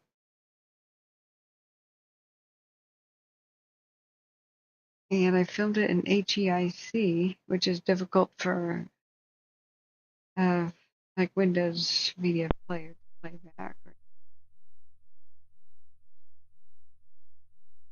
Jody. I got better images of atoms actually, which was pretty fascinating. Yeah, here's Spirit Lake. All right, guys. 4910 from C4. Yeah. Yeah, we could fly you up in an airplane if you got your butt over here, Russell. And C Probe uses any excuse to fly and take people around. He has a flying club he's a member of, so it's like a timeshare for airplanes. Delta to all units assigned to Delta. We're going to be moving locations. We're going to relocate up to and rendezvous at Peach and Summit. I do have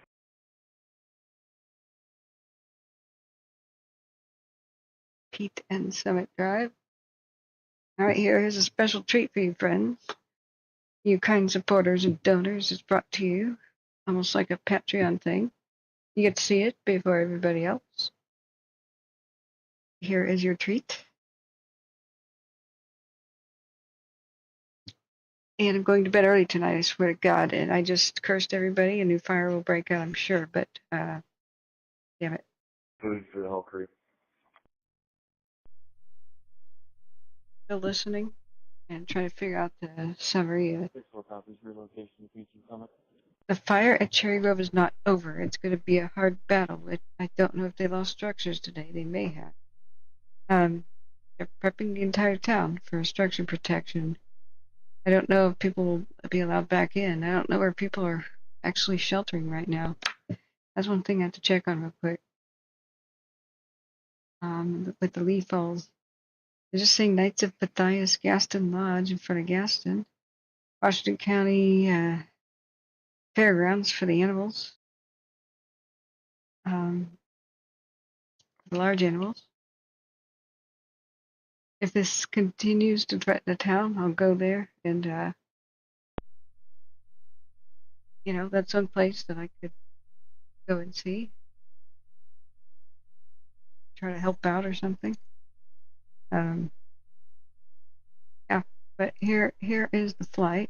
Mute it. There's the Spirit Lake. Got your Rainier over there. Delta, all units. We do have loose forces on Summit. Loose forces on Summit. Oh, wow. Summit Drive has loose forces. Probably that's the only thing you can do is open the gate, slap their asses if fires come into the field. But there's a Washington County posse. I met a couple of them briefly just at the Washington County Fair that I went to at C-Pro. And so they'll be out there rounding them up. Don't worry. Yeah. Hey, you're very welcome, Russell. Here is Spirit Lake. And see, that's the log thing over there. I'm sorry, it's all shaky and stuff. I haven't been able to. This is raw. It's not stabilized. So I thought there would be a lot more logs. They're all just kind of stuck in one corner of the lake now. I think a lot of them sank. So after a while, they get waterlogged and sink, and those will be preserved for at least 500 years, probably. Maybe a couple thousand if they get covered by sediment. So that's Spirit Lake. You can orient yourself, Adams, Rainier. Rainier had a lenticular, dish cloud, like a dinner plate, form over the top of it, which was incredible. So like I said, we have to go counterclockwise around it. So this is the north section of the mountain. So I can't film it very well. So I tried to just film things best I could. Command OSFM Fitzpatrick on off 35. But you can see the problem I have. Back on off 35.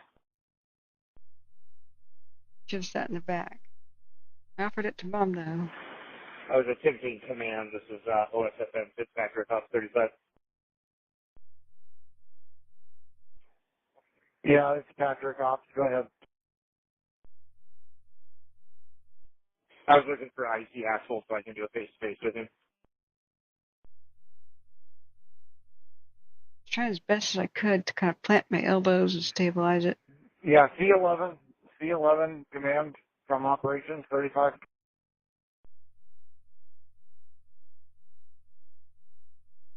Sorry, I'm broadcasting in 1080. I think this is in 4K. Morris, go ahead. But the plane constantly vibrates. C11 command from operations. Go ahead. Yeah, stay on this channel for Fitz. He's trying to get a hold of you. Okay, copy. I came to the conclusion that C11 Fitzpatrick. we just needed to fly again, so that I was on the correct side of the airplane to film Go it ahead. back. Hey, Chief, I'd like to do a face-to-face with you. I was wondering where we could link up. Forest is growing back in a lot of places, just not there. They're not replanting it. They're just kind of seeing what will happen, how it naturally heals. But they replant it and they're reharvesting and relogging pretty close by. I'll come To the back around to the west. command post. To the west. We were Copy. above. Thank you.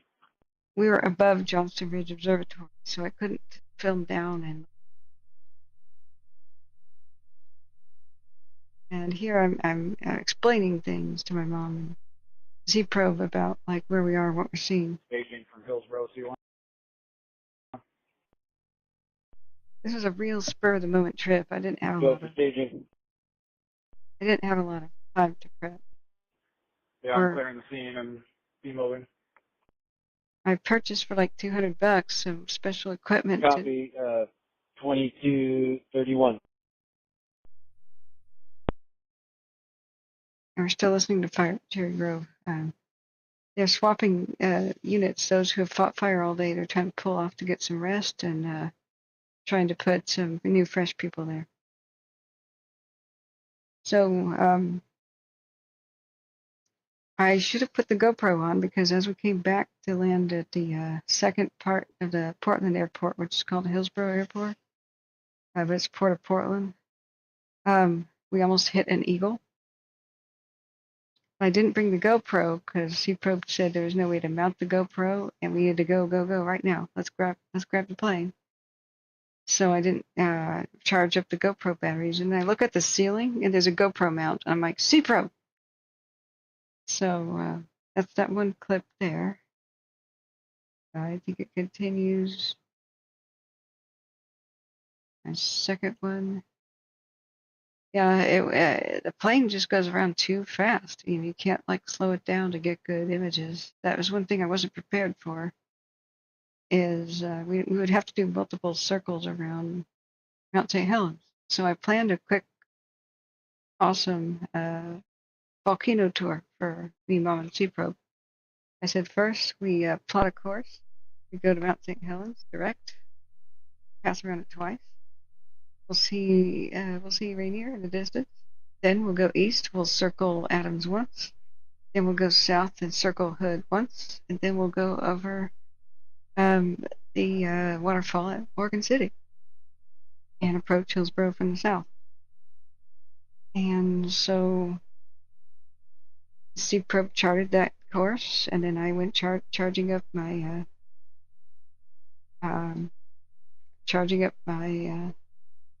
devices and quickly went there. Staging from Hillsborough Fire PIO 171. See the next video. Still for staging. This was a Hillsborough Fire PIO 17.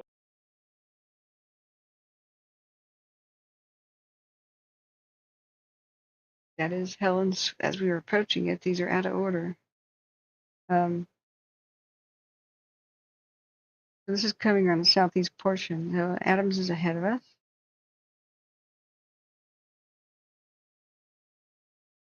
And it's a different lake with a dam in it to the right. Yeah. Very, very fortunate. 172 are demobbing and clearing. Copy. 1032.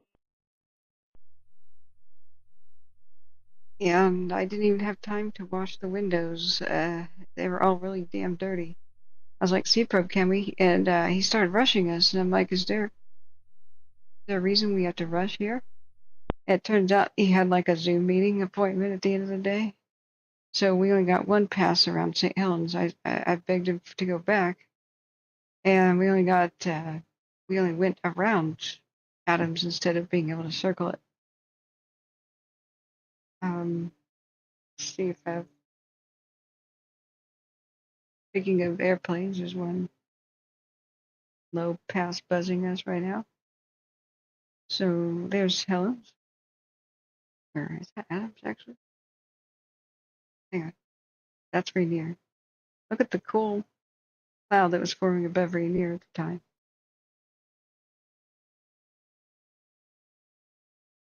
Like, dude.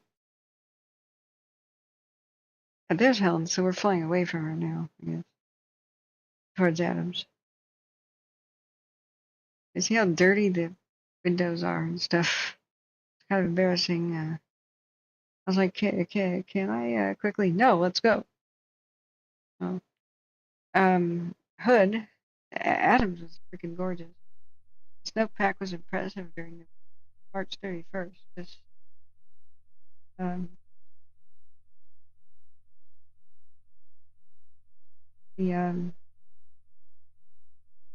the thing that upset me is where they did replant the forest near St. Helens, where it got blasted away. They clear cut again. It's like, okay, I understand you need a timber harvest, but leave some trees to become like the old growth that was there before. Nothing. Just nothing. Staging, task force 46. Just completely obliterated. 46, go for staging. Except for where they are mandated by the state to leave like little. Task force 46 is full and clearing. Like they're mandated to leave trees to shade creeks. So you'll see like a tiny, tiny strip. John Bishop says, hello, I've been watching a long time, first time in chat. Welcome. Welcome. If you guys want to fund more endeavors where we film things from the air, including fire, burn scars, and stuff, please place something in the tip jar. Renting the aircraft is pretty. Yep. Sorry, some of these are just little. Copy, 2235. Me accidentally hitting the record button. I can't tell which videos are recording.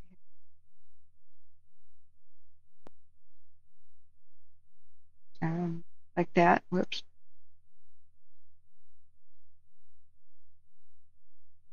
I have to stop filming and restart on a Samsung if I want to change the zoom level. Fire come from water tender 50 A and B. We're going to be clear of the fire scene. This one's 25 seconds. This is Adam. Firecom copies, water tender 50 A and B, clearing fire scene, 2236. And this isn't shaky cam. This is turbulence. Like we're starting to hit up and down turbulence. Fire come from water tender 50 A and B. Show us battle service for decon. I'll let you know when we're back at the station ready to go. Firecom copies. I hate clear cutting so damn much, and they clear cut the hills. Like no wonder there's landslides. The one highway that goes through past Mount St. Helens. Just idiotic. I got a lot of dash cam video as well on the drive. Hello, flashers.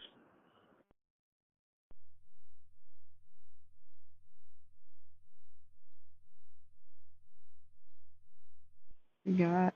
Under 14, you can go around. Did you hit the right like button? Russ says, yeah. Did you? After a time, it just got too shaky to film, and I was getting car sick. C-Probe let me drive for a bit, just steer, really. Aircom, please show 1171 clear and returning and in service. Like, sometimes I accidentally started Copies into 1171 clear in service. starting to drive me nuts. They're not telling us about what the fire's doing. They're all tactical channels, I'm sure. But filming the actual return trip to the gorge, I ran my phone out of battery. The Columbia River Gorge was gorgeous. Get it? Gorgeous. That's where Vanport used to be. That's Smith and Bybee Lakes. That's where Vanport used to be there. This is the Willamette feeding to Columbia. More turbulence. And just as I stopped filming, I looked up, and C-Probe was looking to the left. My mom was looking to the right. I was looking to the right, and I looked up. We almost hit a juvenile bald eagle. It just almost went through the windshield of the plane. If I'd had the GoPro just like constantly filming, we would have hit that, and that would have been freaking viral. The eagle was looking down, and all I saw was this black thing. There's a huge cargo ship down there. It was just a black line. It looked like a black bag or something coming towards us. And then everything in my life stopped, like life flashing before my eyes kind of thing, because the eagle looks up and sees us. I swear to God, its eyes are as big as saucers. It throws on the brakes, and so I see its big white chest and its big white, kind of creamy colored wings, underside of the wings. It 1102, throws. 402 on 35. It throws on the brakes. 1102. And its big yellow bird feet are up in the air. And it's about ready to Okay, come. so I know that G11 talked to you about going up to the flats. It sounds like they're demobbing structural research. Its big yellow bird feet are like up in the air. We got real close to it, and it wisely. Versus out of that area, so why don't you guys turn around and come back down to staging, and let's work on getting you guys demobbed. The bird wisely. Copy that. What are we down? I'm going to mute that until they actually talk about the fire. The bird very wisely got out of the plane's way just in the nick of time, and went up and almost got hit by the left wing, like stage left wing. Not mine, that's the right wing, but the left. So I just had a gasp. I just went, I made a sound like that. And I began to duck because I figured C-Pro was about to be blinded by windshield glass and feathers and blood. And I prepared to grab the yoke to stabilize the plane in case he hit it. Like it was that close. And I just stopped filming. Like that would have been the most viral crap, So my weird things happen to me. You can't make this up. And then C-Probe and I had a big argument on whether or not that was just a red tail or a juvenile bald eagle. I said, look, there was no red tail, dude. Got a pretty clear freaking look at it. I saw the shock in its face and its eyes. I saw its mouth open, right? I mean, we were that close to the damn thing. It was inches away from hitting the left wing. And that was another 11-second video. This one's 33 seconds. So here's him explaining something about planes and stuff. Where are we at this point? We've got there's St Helens, Rainier, Adams, down to Columbia at some point.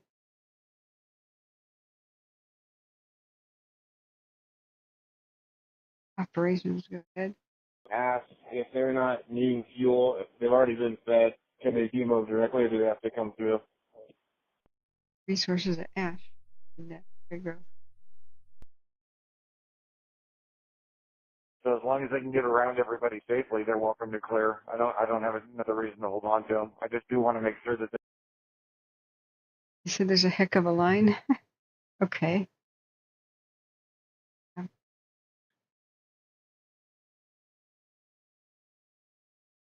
Yeah. they got food and that they did get topped off.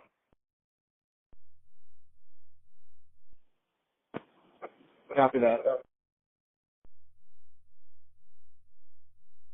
He looks so bad in this lighting. I swear to God, he's not like a 100-year-old man or anything.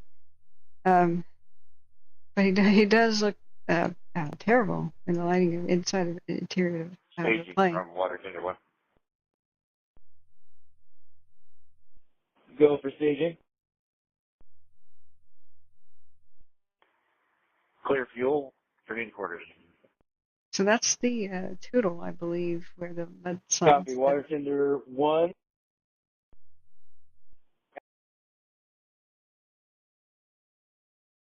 It may be the Tootle. I'm not sure. I'll have to check things.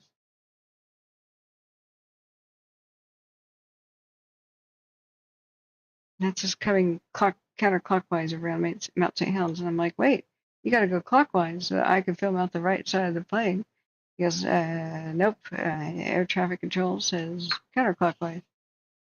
And there's something incredible. KLW News says, would you like a live feed from the van? Oh, hi. Oh, hi there. KLW News. 2243. Let me mute that real quick. Hello, I'm thinking about taking the news van to the park fire to cover all the screw-ups of the ICS out there. What are your thoughts? Would you want a live feed from the van? Heck yeah. I'm really baffled at what is occurring down there. So, I do have a email. You know, you can email me at it's in the description of the video and on the channel page, but here. Hi there.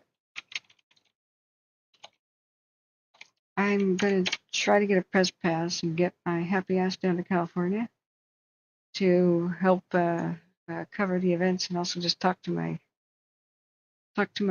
family members down there who are wondering if their cabins are going to be safe. I'm just a normal citizen and not a journalist. I don't know what I'm doing in that way. So, yeah. What is your channel about? I mean, it's news, but sorry, I've lived in Portland for a long time. So it says real world news in real time with no BS. I like that. I like that slogan. We tell you the truth, nothing but the truth. If you want fear, porn, or clickbait, you're on the wrong channel. We don't do opinions, rumors, or conspiracy theories. We do facts that can be proven. Hey, think I'm in love. Hey, sounds good, man. Got a news? Sweet. When did you conglomerate?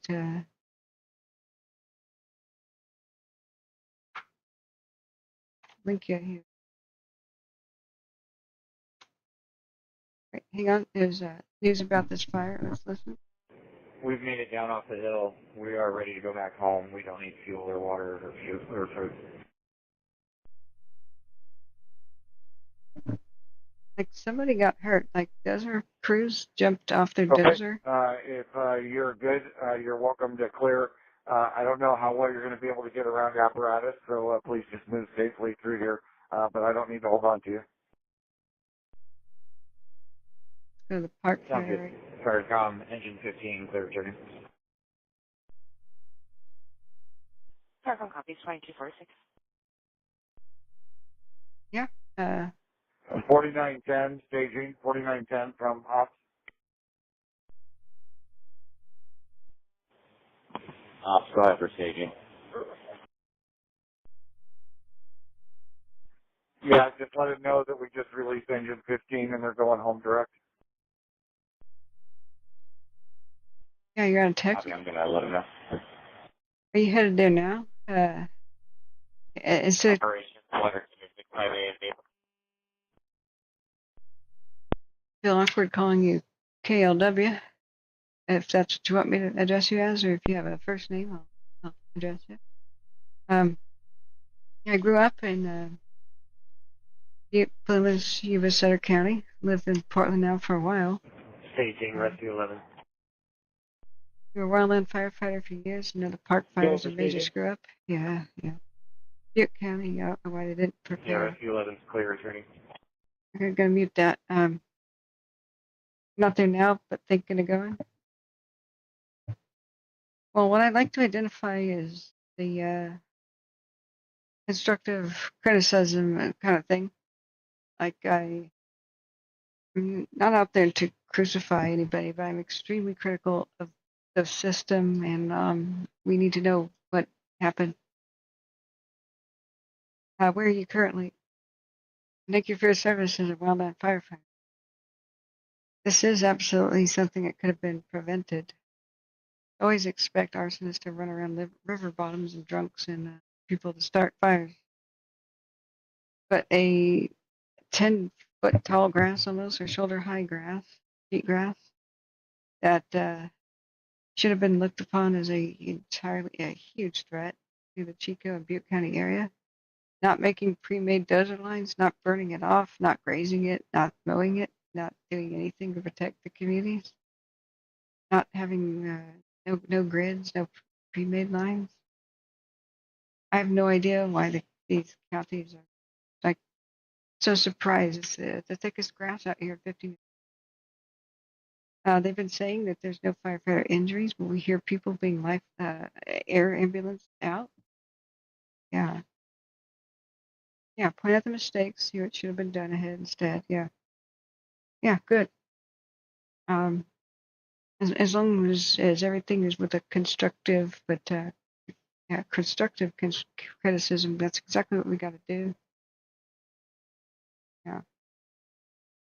Yeah. What do you think are so far some of the biggest mistakes? Like just not pre-gridding the area around Chico. Just seeing California in general, seeing this huge grass crop from our huge 15 more rain than we had in 15 last 20 years. Sorry, I'm just listening. This is driving me insane. I gotta turn that down, the radio. Not seeing that as a massive threat. Like, why not pre-burn it? You know? Why not pre-burn it? Yeah, we've been live 11 hours and 10 hours and 21 minutes, yeah.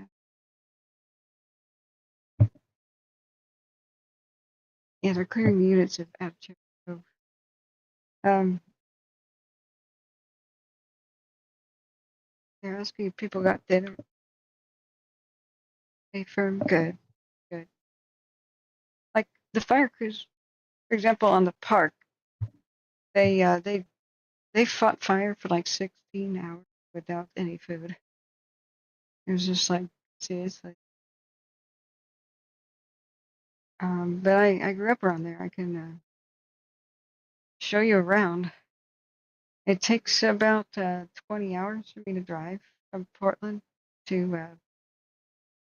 where to Chester. The back roads I would go, probably down I-5, go to Oakhurst, like this way around the back way to Susanville. I don't really have anywhere to stay lined up because the cabins are evacuated. But I'm working on getting my own press pass. Yeah, we could even meet.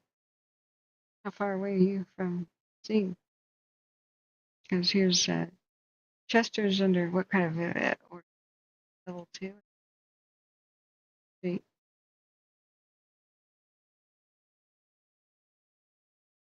Yeah, level 2 on their doorstep, and not even level 1 in Chester. I still need to film the aftermath of the Dixie, and so Chief Probe was going to fly me over, and we rented an airplane 4th of July in 2022. But I had to drive one of my mods, John Stoker, back to El Dorado County when the fire broke out on 4th of July. Then the stupid electrofire. So right now, C-Prop says it's really too smoky to fly me there. It's possible that he could meet us there with a plane out of Portland.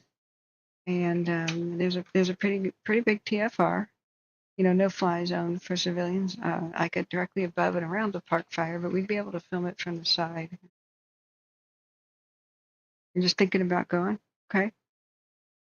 Now Susanville's like, it's just smoky as hell. Even Chester is not even under any notice, but should be. Like people should always be ready there. Level 1 is called get ready. But the Susanville's beginning to smoke, and so is you see this huge plume going past the Butte Lake and the Dyer Mountain all the time. Hell yeah. I'm just donation funded and don't monetize here, but we can definitely help each other out. Helping the public is your deal. Funneling you traffic, and we can talk. I do have connections with a couple other resources in the area around Tahoe, like Sarah Luna. She chases fire. She may be freed up here in a bit to meet me as well. You have 13 cameras on the outside of the van, a 50-foot mast that goes up so you can see over the trees. That's incredible. You have Starlink and stuff. That's awesome. So let's do a Dyer Mountain. I don't have Starlink, unfortunately. Just regular old T-Mobile 5G. Just a average citizen here. But yeah, you would be covering some incredible stuff, some incredible footage. What happened yesterday or the night before, which they should have put in their press release, but we were like, why didn't they? Apparently, a dozer crew got overrun. They had to jump off their dozers. I don't know if they melted or got destroyed or what. And there burns on somebody's hands or something. And the press release didn't even mention that today, so it's just rumor. T-Mobile is excellent in where Greenville used to be, which is somewhat nearby, not too far of a drive.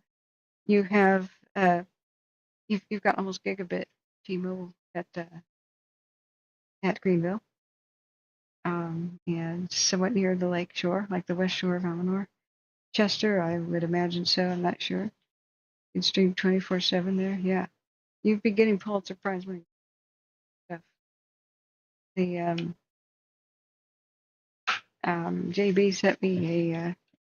Let me just show you the video the Fire Captain, retired Fire Captain JB sent me. I have to download it, transfer it to the computer real quick. So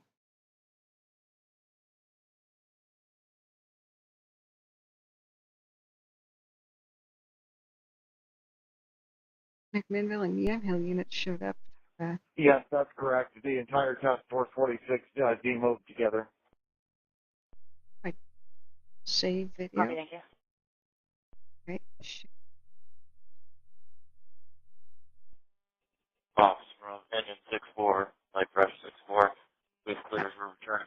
Not that much smoke today on the Dyer Mountain. It's also not looking. 6-4 was that for ops? There it goes. Excuse me. Bayfront, advising engine 6-4, light brush 6-4, clear return. Transfer that image. Computer. 6-4 and 6-4. Thanks for the help. Good night. Yeah, thank you, Yamhill. County unit and McMinnville. Wow. So let's. Oh, Morgan Summit. Wow. Wow. Look at Morgan Summit. This is probably their control burns friends. It was very alarming to the public when because this is over by Mineral. I'm still listening to what's happening in my neck of the woods. They have flipped a few vehicles as well. They keep saying, Cal Fire keeps saying there's no injuries on this fire. It's like, are you kidding me? Nobody buys that. We keep hearing them every couple of days. They're lifting somebody out, you know.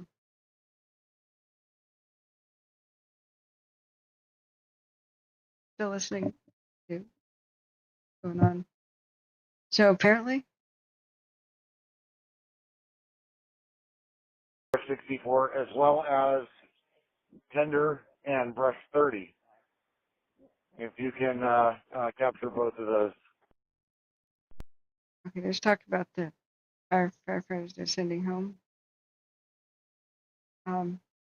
Yeah, the public got really alarmed because they said on the radio that they're going to do firing ops at Morgan Summit, which is to protect this radio tower. But they allowed trees to torch, and so people assumed the fire had jumped all the way from here to here, which was not real. But they fell back to Highway 36 a bunch of times, and they couldn't hold 172.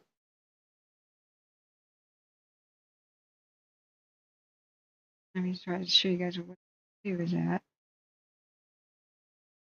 172 is like a one-lane road. It's terrifying. It goes down here. I don't know why street map ain't showing it. Yeah, it goes Mineral. 172 is this white thing. So my family's cabins are over here at Mill Creek, tucked behind this mountain. We keep losing comms communications because there's a mountain in between the communication tower. Yeah, several people have had burns. So they did a press briefing today. Didn't even mention that. So it's a whole bunch of crap. I'm now downgrading my grade, for Cal Fire's communication and with the public to a C, to C minus, because the public hears stuff on the radio. You better explain it, otherwise the rumor mill does. There have been injuries on the fire. Why aren't you honoring the sacrifices that the fire crews and their supporters make? The public would be grateful, but they're angry and uncooperative when you lie by omission. It's just, I'm just shaking my head at this stuff. So, just, it's mostly rules. They get fired if they don't follow rules for reporting injuries. If they're bad, I understand, Captain John Bruno today said on my stream that, if there are bad injuries, they don't want the relatives and next of kin to find out through a press conference. They want to go to their house and explain, hey, there's been a bad injury, or contact them. But, okay, this is the age of scanner radio, and everybody listens. And everybody sees the cameras. You better explain what we're seeing. You better explain what we're hearing. So many people came in and said that fire has jumped all kinds of lines and Morgan Summit's burning down. Cal Fire kept saying that there was a fire at Inskip. No, Inskip is a town by Paradise. Inskip Hill, where the camera burned over, is in Tehema County, 35 miles away. So no, like as the crow flies. So no, Inskip was not on fire.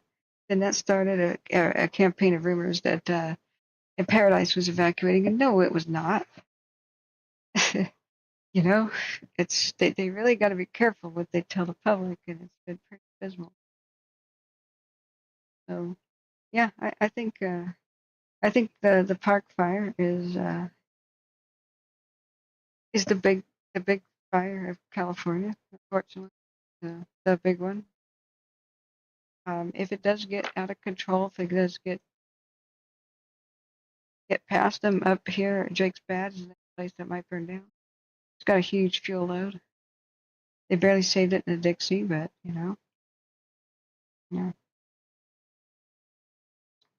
We saved a lot of people on the Paradise fire. You were there?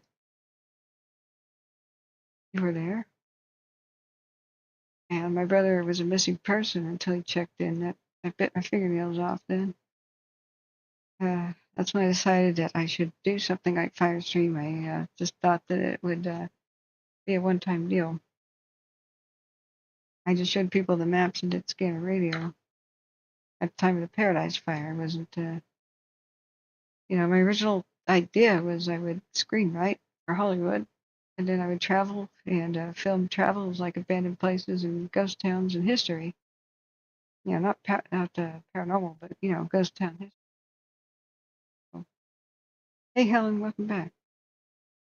More than 6,000 firefighters in the park fire are doing very dangerous work, like filling the snags at night. Yeah, there's always going to be injuries on fire this big, right? And we must remember that it's 3,000 day crew, 3,000 night, not like 6,000 all at the same time. You went live and told people an alternative way out rather than the road that burned over. Thank God you were there. People had no cell phone internet and TV at the for much of the time in that crisis. They were on their own. My brother didn't know that he lost. He knew he lost power. He didn't know he lost the telephone line and internet and cell phone service. A cop just screamed around the corner and said, "Run for your life! The fire's in the town." Paradise had a emergency warning system that was really great, but their trigger point evacuation system, which is terribly flawed and still in place, meant that they were only going to evacuate Paradise until when the fire got closer to it. So they assumed that the fire would go to Concow first. Concow is this big old bowl right here, because the fire was up here. Well, it drifted in the wind, long range spotted. It skipped Concow, went pew. That's the flaw, the total retardedness of the trigger point system. They hit the button, that would be an automatic telephone call to everybody with a robo voice, leave now. And the fire had already chewed to the power lines. The cell phone towers had been destroyed, and the telephone lines had been destroyed as it roared up over the canyon wall. Now, which way did you recommend? PLW News says at least 400 people went the way we told them to. They met down at the fair. They met at the fairgrounds afterwards. Came on the stream and told us that 400 people followed them rather than what the officials said. Yeah, there's only so many ways out. Pence Road became a death trap. So many people died running out of their cars there. The people on the east side of the town were the first victims. But time and time again, CAL FIRE and the officials are still married, and they have to go with the procedures, the outdated procedures of the trigger point system. So they didn't get South Lake Tahoe evacuated early. The same day that they went door to door at 10:30 at night, evacuated South Lake Tahoe with the Caldor. The same night at the evening press conference at 5 or 7 p.m., they said nobody needs to evacuate. We'll let you know if you need to. Somebody was still working on that approval in Sacramento. The trigger point was too close to the town, and they kept getting married to what was that? Just past Strawberry. Something Twin Bridges. That was a stupid trigger point to have, because if it was up on Lover's Leap, if it climbed Lover's Leap and got up on there at Tahoe Plateau, then it would rain embers down all over South Lake Tahoe. It would sweep across there and be on Echo Summit for an elevation of 6,500 feet. Yep. The route to the south was fun. The road that comes out about 10 miles south of Chico. Let's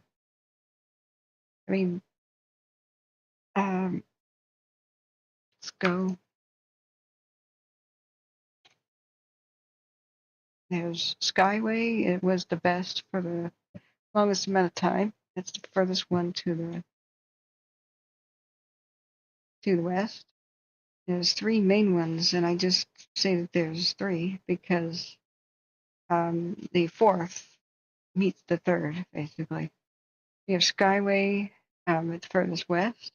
The only other one that goes the next best way out was Neil Road. A lot of them dead end because it's a plateau. You know, Ice Age meltdown kind of plateau. There's only so many roads actually go somewhere. There's Skyway, and there's Neil, and then Clark in the middle, and then Pence was a death trap. Pence closed down first. A lot of people died right in here. That's where you see the images of the cars burned out, and they had tried to ram each other out of the way. They abandoned their vehicles and did not make it. So that's when the one single car crash meant that nobody could use that as an escape route. Now you turn south off of Skyway to Neil, maybe. Yeah, it's just it was a better option to shelter in place. Those people who survived there did, in the Ace parking lot. When I went there to find out, you know, how people died and if they could have survived in some way, almost everybody was within walking distance to a safe shelter, which is a culvert under the road, a big box store parking lot, a swimming pool, pond, one of the reservoirs. You know, people just didn't think about it. They get it in their heads that they have to evacuate by car. As a window of opportunity that closes. But underneath Pearson, I walked around and there are these huge, 10-foot tall culverts that could have accommodated 160 people. I walked to a mobile home park that was completely obliterated and heard running water. And I looked down and there was like this, like little room with water going through it that people could have been in a huge culvert. But most people rode it out and sheltered in place after a bit. Yeah, no worries. I know it's been, since November 8th of 2018. It's been a long time. Here's the Ace Harbor parking lot. This is where a lot of people sheltered in place. It's still open. They had, this is a main creek in the back where they had infinite water to pull from, even though, unfortunately, a lot of people put their sprinklers on and left town, and they screwed up the firefighting because then there was no water pressure for the fire crews to put out the buildings. It's an absolute mistake to turn on your sprinklers. Just don't do it. And they pull up and try to save your house, and there's no water pressure. And in order to restore the water pressure, firefighters would have had to turn off the sprinklers of thousands of homes. They don't have time to do that. But parking lots don't burn. And that bank still stands. These are perfectly good places to just sit there and chill. I'm glad, POW. I'm glad you're there, like at the scene at the time. Sean Knight says my sister lived on Pearson, and the deer use those culverts to travel through. Yeah, they're perfect fire shelters. They're great. So I went through a couple of these neighborhoods. I think it was Forest Glen Mobile Home Park. I don't remember a building being there. So I walked towards some of the creeks and heard the running water, and the whole mobile home park was just completely obliterated. And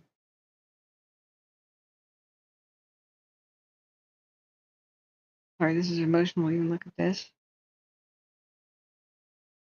And anybody who died there could have just walked out to safety. There's Pearson. These huge culverts right here, where Stearns is at Pearson. That one right there could have accommodated like 200 people. That's a major creek that flows through there. Um, I don't remember where the place was. I looked for the. It's probably here. Everything looks the same. Yeah, I think it was this one. Maybe Quail Trails Village or something. This is where all the mobile homes used to be. It's been all, And so I walked to the corner and heard running water. And so there's this thing, like a little room. And I looked beneath my feet at a grate, and there was like a room to be in if you got into the creek, and then big culverts. The people at the mobile home parks didn't have a car. All of them were seniors that called for help and didn't get anybody to come get them. This was east side of town by Pence. It's a big death zone. Yeah. Oh yeah, I'm sure. You cover it remotely from Florida, okay? Yeah, of course you sure have your own archives, I'm sure. I believe it. The thing about Butte County and their mistakes, they still don't learn from them, is an actual bell, like a ringing bell, would have alerted the populace, 1800s technology better than their system. It was great that they had a system for, okay, first phone call, like my brother got and others got, was get ready, prepared to leave. But oh, wait until you're told that was a bad one. We'll call you again if you need to leave. So everybody just sat there waiting for the second call, and it never came because they hit the button to do it and it utterly failed. Nobody had phone lines, nobody had internet, nobody had power, nobody had a TV. Everything had been chewed through by the fire too quickly. And so just actually having ringing bells in the town would have actually, like at the firehouses, would have been the low-tech backup way to notify people, and they don't have them anymore. YouTube took down the videos you uploaded. Oh my God. A lot of mine too. If they go over 12 hours, then YouTube doesn't save videos. So almost none of my footage survives because I was live for days. And then I finally, I didn't give evacuation advice. I didn't know about fire enough back then. I just tracked the fire with the satellite maps, the heat maps, Flight Radar 24, and I had the scanner radio on and helped people who came in. I only had like 16 viewers at a time, my first going live ever. And hey, good night, Bob. Good night. It's now totally silent with the situation over at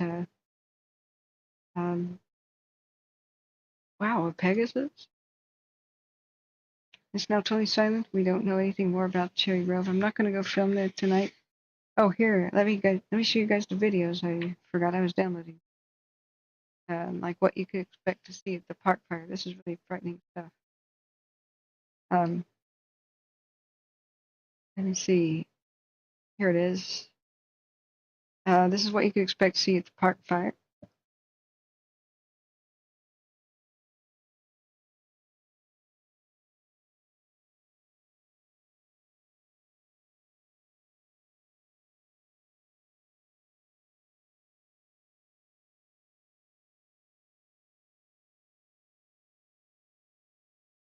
And let me get the sound. This is terrifying. This is Firecom, engine 64 and VR 64 and cleared. To Washington County. Isn't this terrifying? This has been circulating around on the social media. Got bring everybody that's with you back to the unit. Copy. Do you want to shut the line down? Affirmative. Over that. Go ahead. Charlie, how you doing? Fuck out of here. Dude, wasn't it? This is Charlie's getting hit by the fire front right now. We're at TRA. We got engine protection lens up. Those dozers with you. Hey, put this down. 50 Charlie, engine 25. Palermo. Staying in uniform training.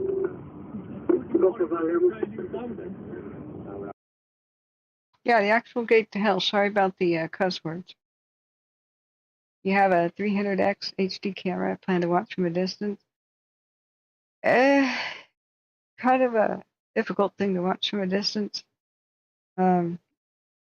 Where the park is currently burning. But yeah. So this is presumably about the same time that the dozers and stuff burned over. And they saying get to the engines. I can't believe nobody was killed. Bring everybody that's with you back to the engines. Bring everybody that's with you back to the engines. Do you want to set the line down? Affirmative. Over that. Charlie, how you doing? Fuck out of here. Dude, wasn't it? Mr. Charlie's getting hit by the fire front right now. We're at. Those are the flames. You know, this is low quality video, but those are the flames.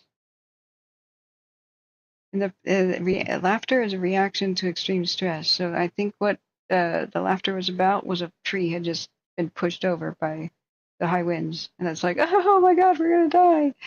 Kind of a reaction of a hysteria, you know? Copy. Do you want to set the line down? Affirmative. Over that. Charlie, how you doing? Fuck out of here. Dude, wasn't it? Mr. Charlie's getting hit by the fire front right now. We're at TRA. We got engine protection lens up. Those dozers with you. Hey, push this down. 50 Charlie, engine 25. Palermo. Staying in uniform training.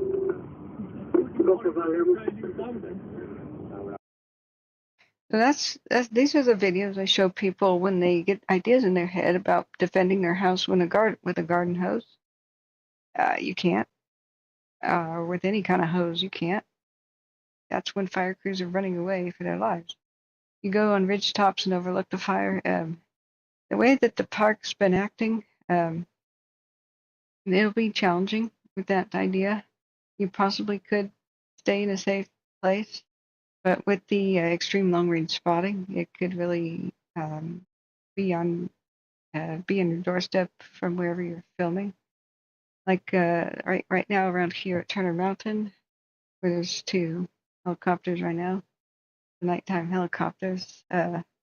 The extreme long-range spotting that's been doing is a couple miles away, so it can be like here and spot to here. That kind of stuff's been happening. It's hard to get to good vantage points without there being locked gates on logging roads and the like. You'd probably have to be kind of up here. They're doing control burns in this area up here right now, which is what we're seeing on the cams, with especially the let's see, the Morgan Summit right now. We're seeing more control burning. See how low key that is? That's not the park fire. That's they're burning out as much as they can in front of it. Yeah. So yeah, you'll be able to find places. I just want you to have a good expectation that you should have your shake and bakes and your Nomex and your masks and stuff. It's been hideously smoky, and yeah, I'm sure you got your press pass and whatnot. Some of these roads are so freaking bad. A van will be challenged. A pickup truck would be ideal, you know. And so you might have to have the van nearby, go up on a dirt bike on a ridge, or rent pickup nearby to be able to get some of the shots, you know, as a secondary vehicle. Also escape vehicle would be good. So the national forest situation means you can't really fly a drone, and there's TFR means that you can't, period. Not even for you know, journalistic reasons, unfortunately. The logging roads and the old mining roads and things that you see on a map oftentimes just don't exist. So it'll you can get there, but you can also film from the south part of the fire, like where the fire's already passed, like on 36. If you came in through Chico, So you could roll in to Chester, for example, and if it was too dangerous or like not good enough to film around Chester, you could go see open topo. So like here's Chester, and like here's where mainly the fire is. You can go around, you know, and come up. You could go down 70, come up and around, and this is where Cohasset and had burned, and Forest Ranch was mostly saved, I hear. And you could see the rehab that they're doing from the south go up this way, and you come up from the south, and it may be safer on this side. This is the Mill Creek drainage here that has no roads really in it. But this is the main highway, 32, right? Yeah, 32. That would be van workable. Where it intersects, this is kind of a big firefight this way. But you could go over to say this area and film for where it's already pretty safe down here, relatively, unless there was a crazy north wind, which we haven't experienced yet. You're not going off pavement? Okay.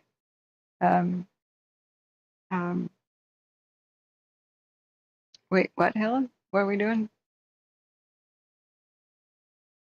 Helen, we're talking with a news organization about being partners.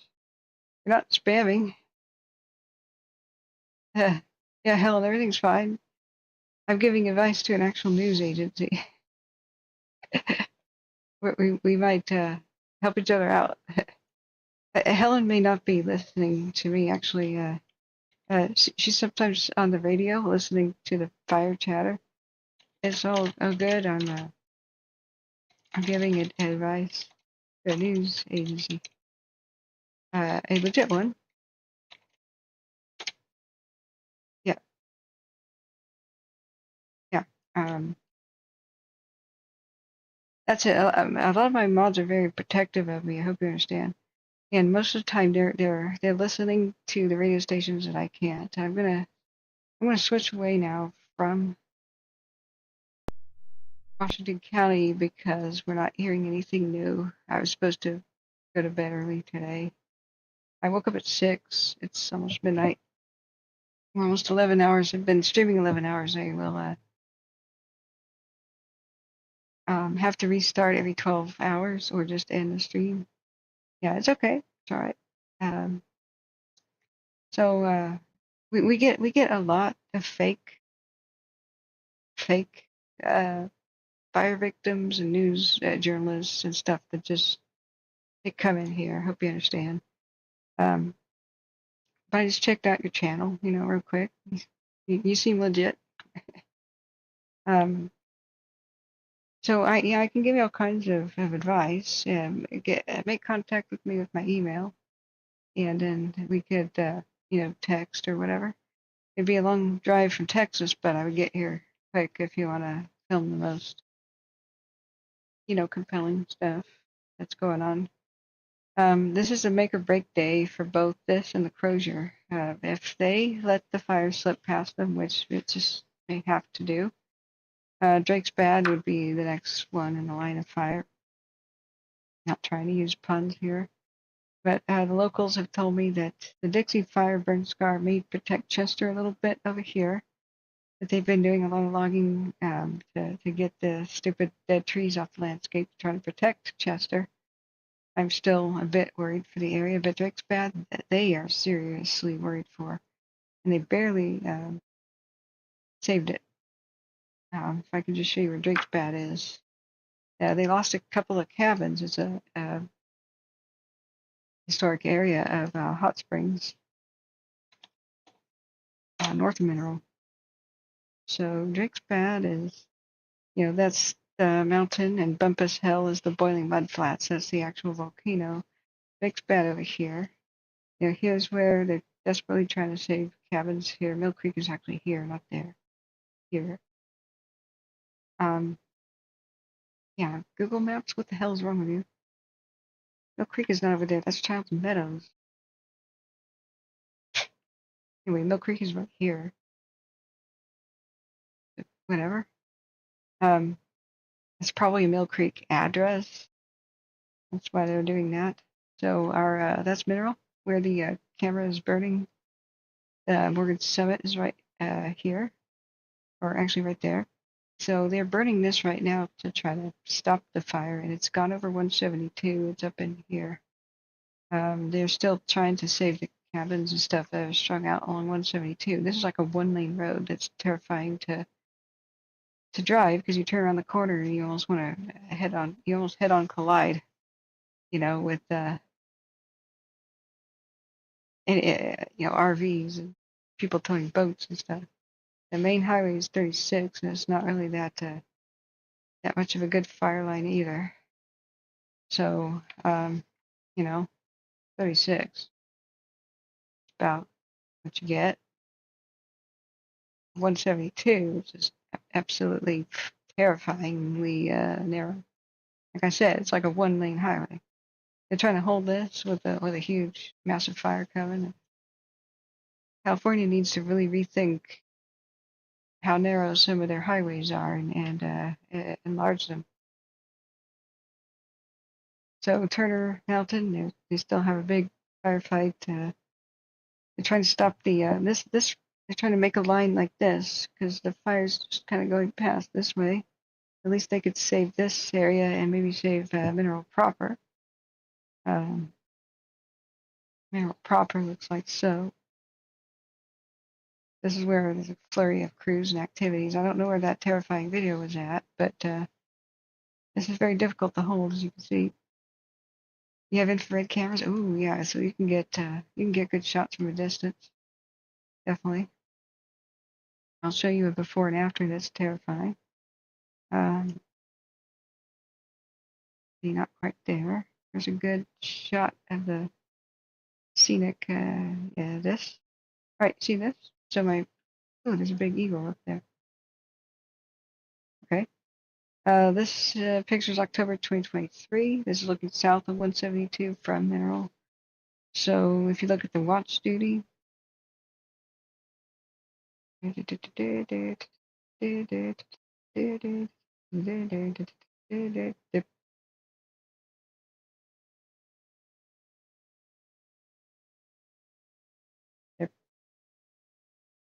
I recognize that place. This is from the day before yesterday, so it's worse than that now.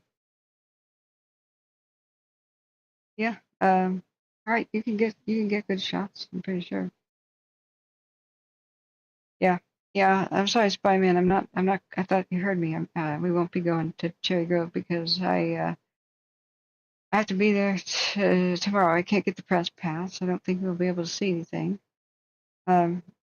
It would take days to get a press pass and get a no-mix shirt or ordered or whatever I have to have in order to get anywhere near the fire at Cherry Grove. So unfortunately, I'm going to work behind the scenes. Yeah. Yeah, I would get there sooner rather than later. I'd pack up the van and get here. Okay, thank you. Yeah, we'll exchange info. Thanks for what you did for Paradise.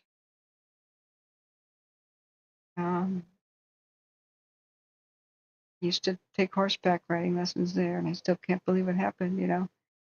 Today is the anniversary of my video. I tried to help Lahaina as much as we could, but A, people in Hawaii didn't know he existed, and B, we couldn't hear any. There's a scanner radio. Nothing was broadcast from. They don't have any broadcastify there in Maui, so. Oh yeah, I'm sure it's at least 200 acres. The Lee Falls fire. We have to call it the Lee Falls fire too because there was a Lee fire at Clear Lake today. Because of course they broke out at the exact same time. So of course they recycle fire names. This is like great job. Unless they map plane it, unless they have a mapping plane, they won't know for sure the acreage. I estimate it's 300 to 500. Yeah. Yeah, thank you, Christopher Fontaine, for being there too. I hope you guys enjoyed the video. The 11 hours that I've been live for you today. Please hit the like button, of course. We're going to wrap this up. We'll be online tomorrow, but I give my mods as much rest as I can. There's nothing really to listen to right now. Nothing really to see on any of the fires that could necessitate 24-hour coverage. On the Crozier, the last update was, 3 hours ago? They got nighttime helicopters on it. 4 hours ago, last update. So if you can, we're doing a donation drive so I can get down to California and afford a laptop robust enough to help so I can take the show on the road. The current laptop I have won't do it. So, yeah, you're totally welcome, and thank you for checking in.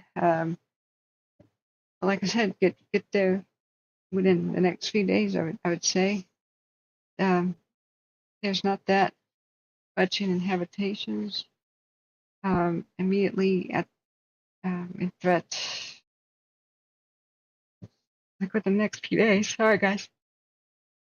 Remember, guys, you must subscribe, hit the ring bell to be notified when we go live again, or you'll never really find us again. If you can, hit the super chat button, or the $1 to $5 donations from 20% of the viewers every day. We'd be in good shape. We could continue our life-saving work as much as we can here. We either have to turn on ads, which doesn't work, or be donation funded. I want to get that laptop and the accessories I need to go live from the road. So the best way to quickly get money is the pinned link. I'm losing my voice. The pinned chat message has Venmo, PayPal, and Cash App. And thank you everybody who's donated today. Super appreciated. We are going to get to California as soon as I can, but I need to rest to be here for you guys tomorrow, and I can't speak all night or I'm going to lose my voice again. So thank you, friends, and remember, I love you all, and stay safe. Remember, once you've done all you can do, you've done all you can do. So relax.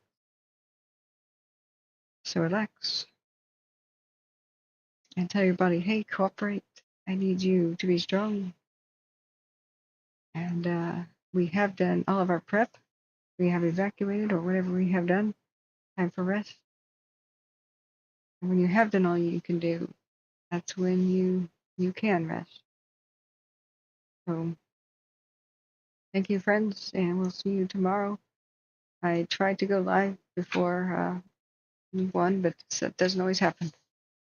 I have been live almost every day since June 6th with like 2 days off pretty much. So thank you, Bugs. Yeah, thank you for your kind help too and your kind donations. I am 8 months behind now in all my personal affairs, so they're really catching up with me, and I've got to prep to go to California, so run errands and all this stuff. Hey, Jason West, you're very welcome. Thank you guys for being here and helping me crowdsource this info. So thank you very much, friends. And good night, and sorry that was super loud. Good luck.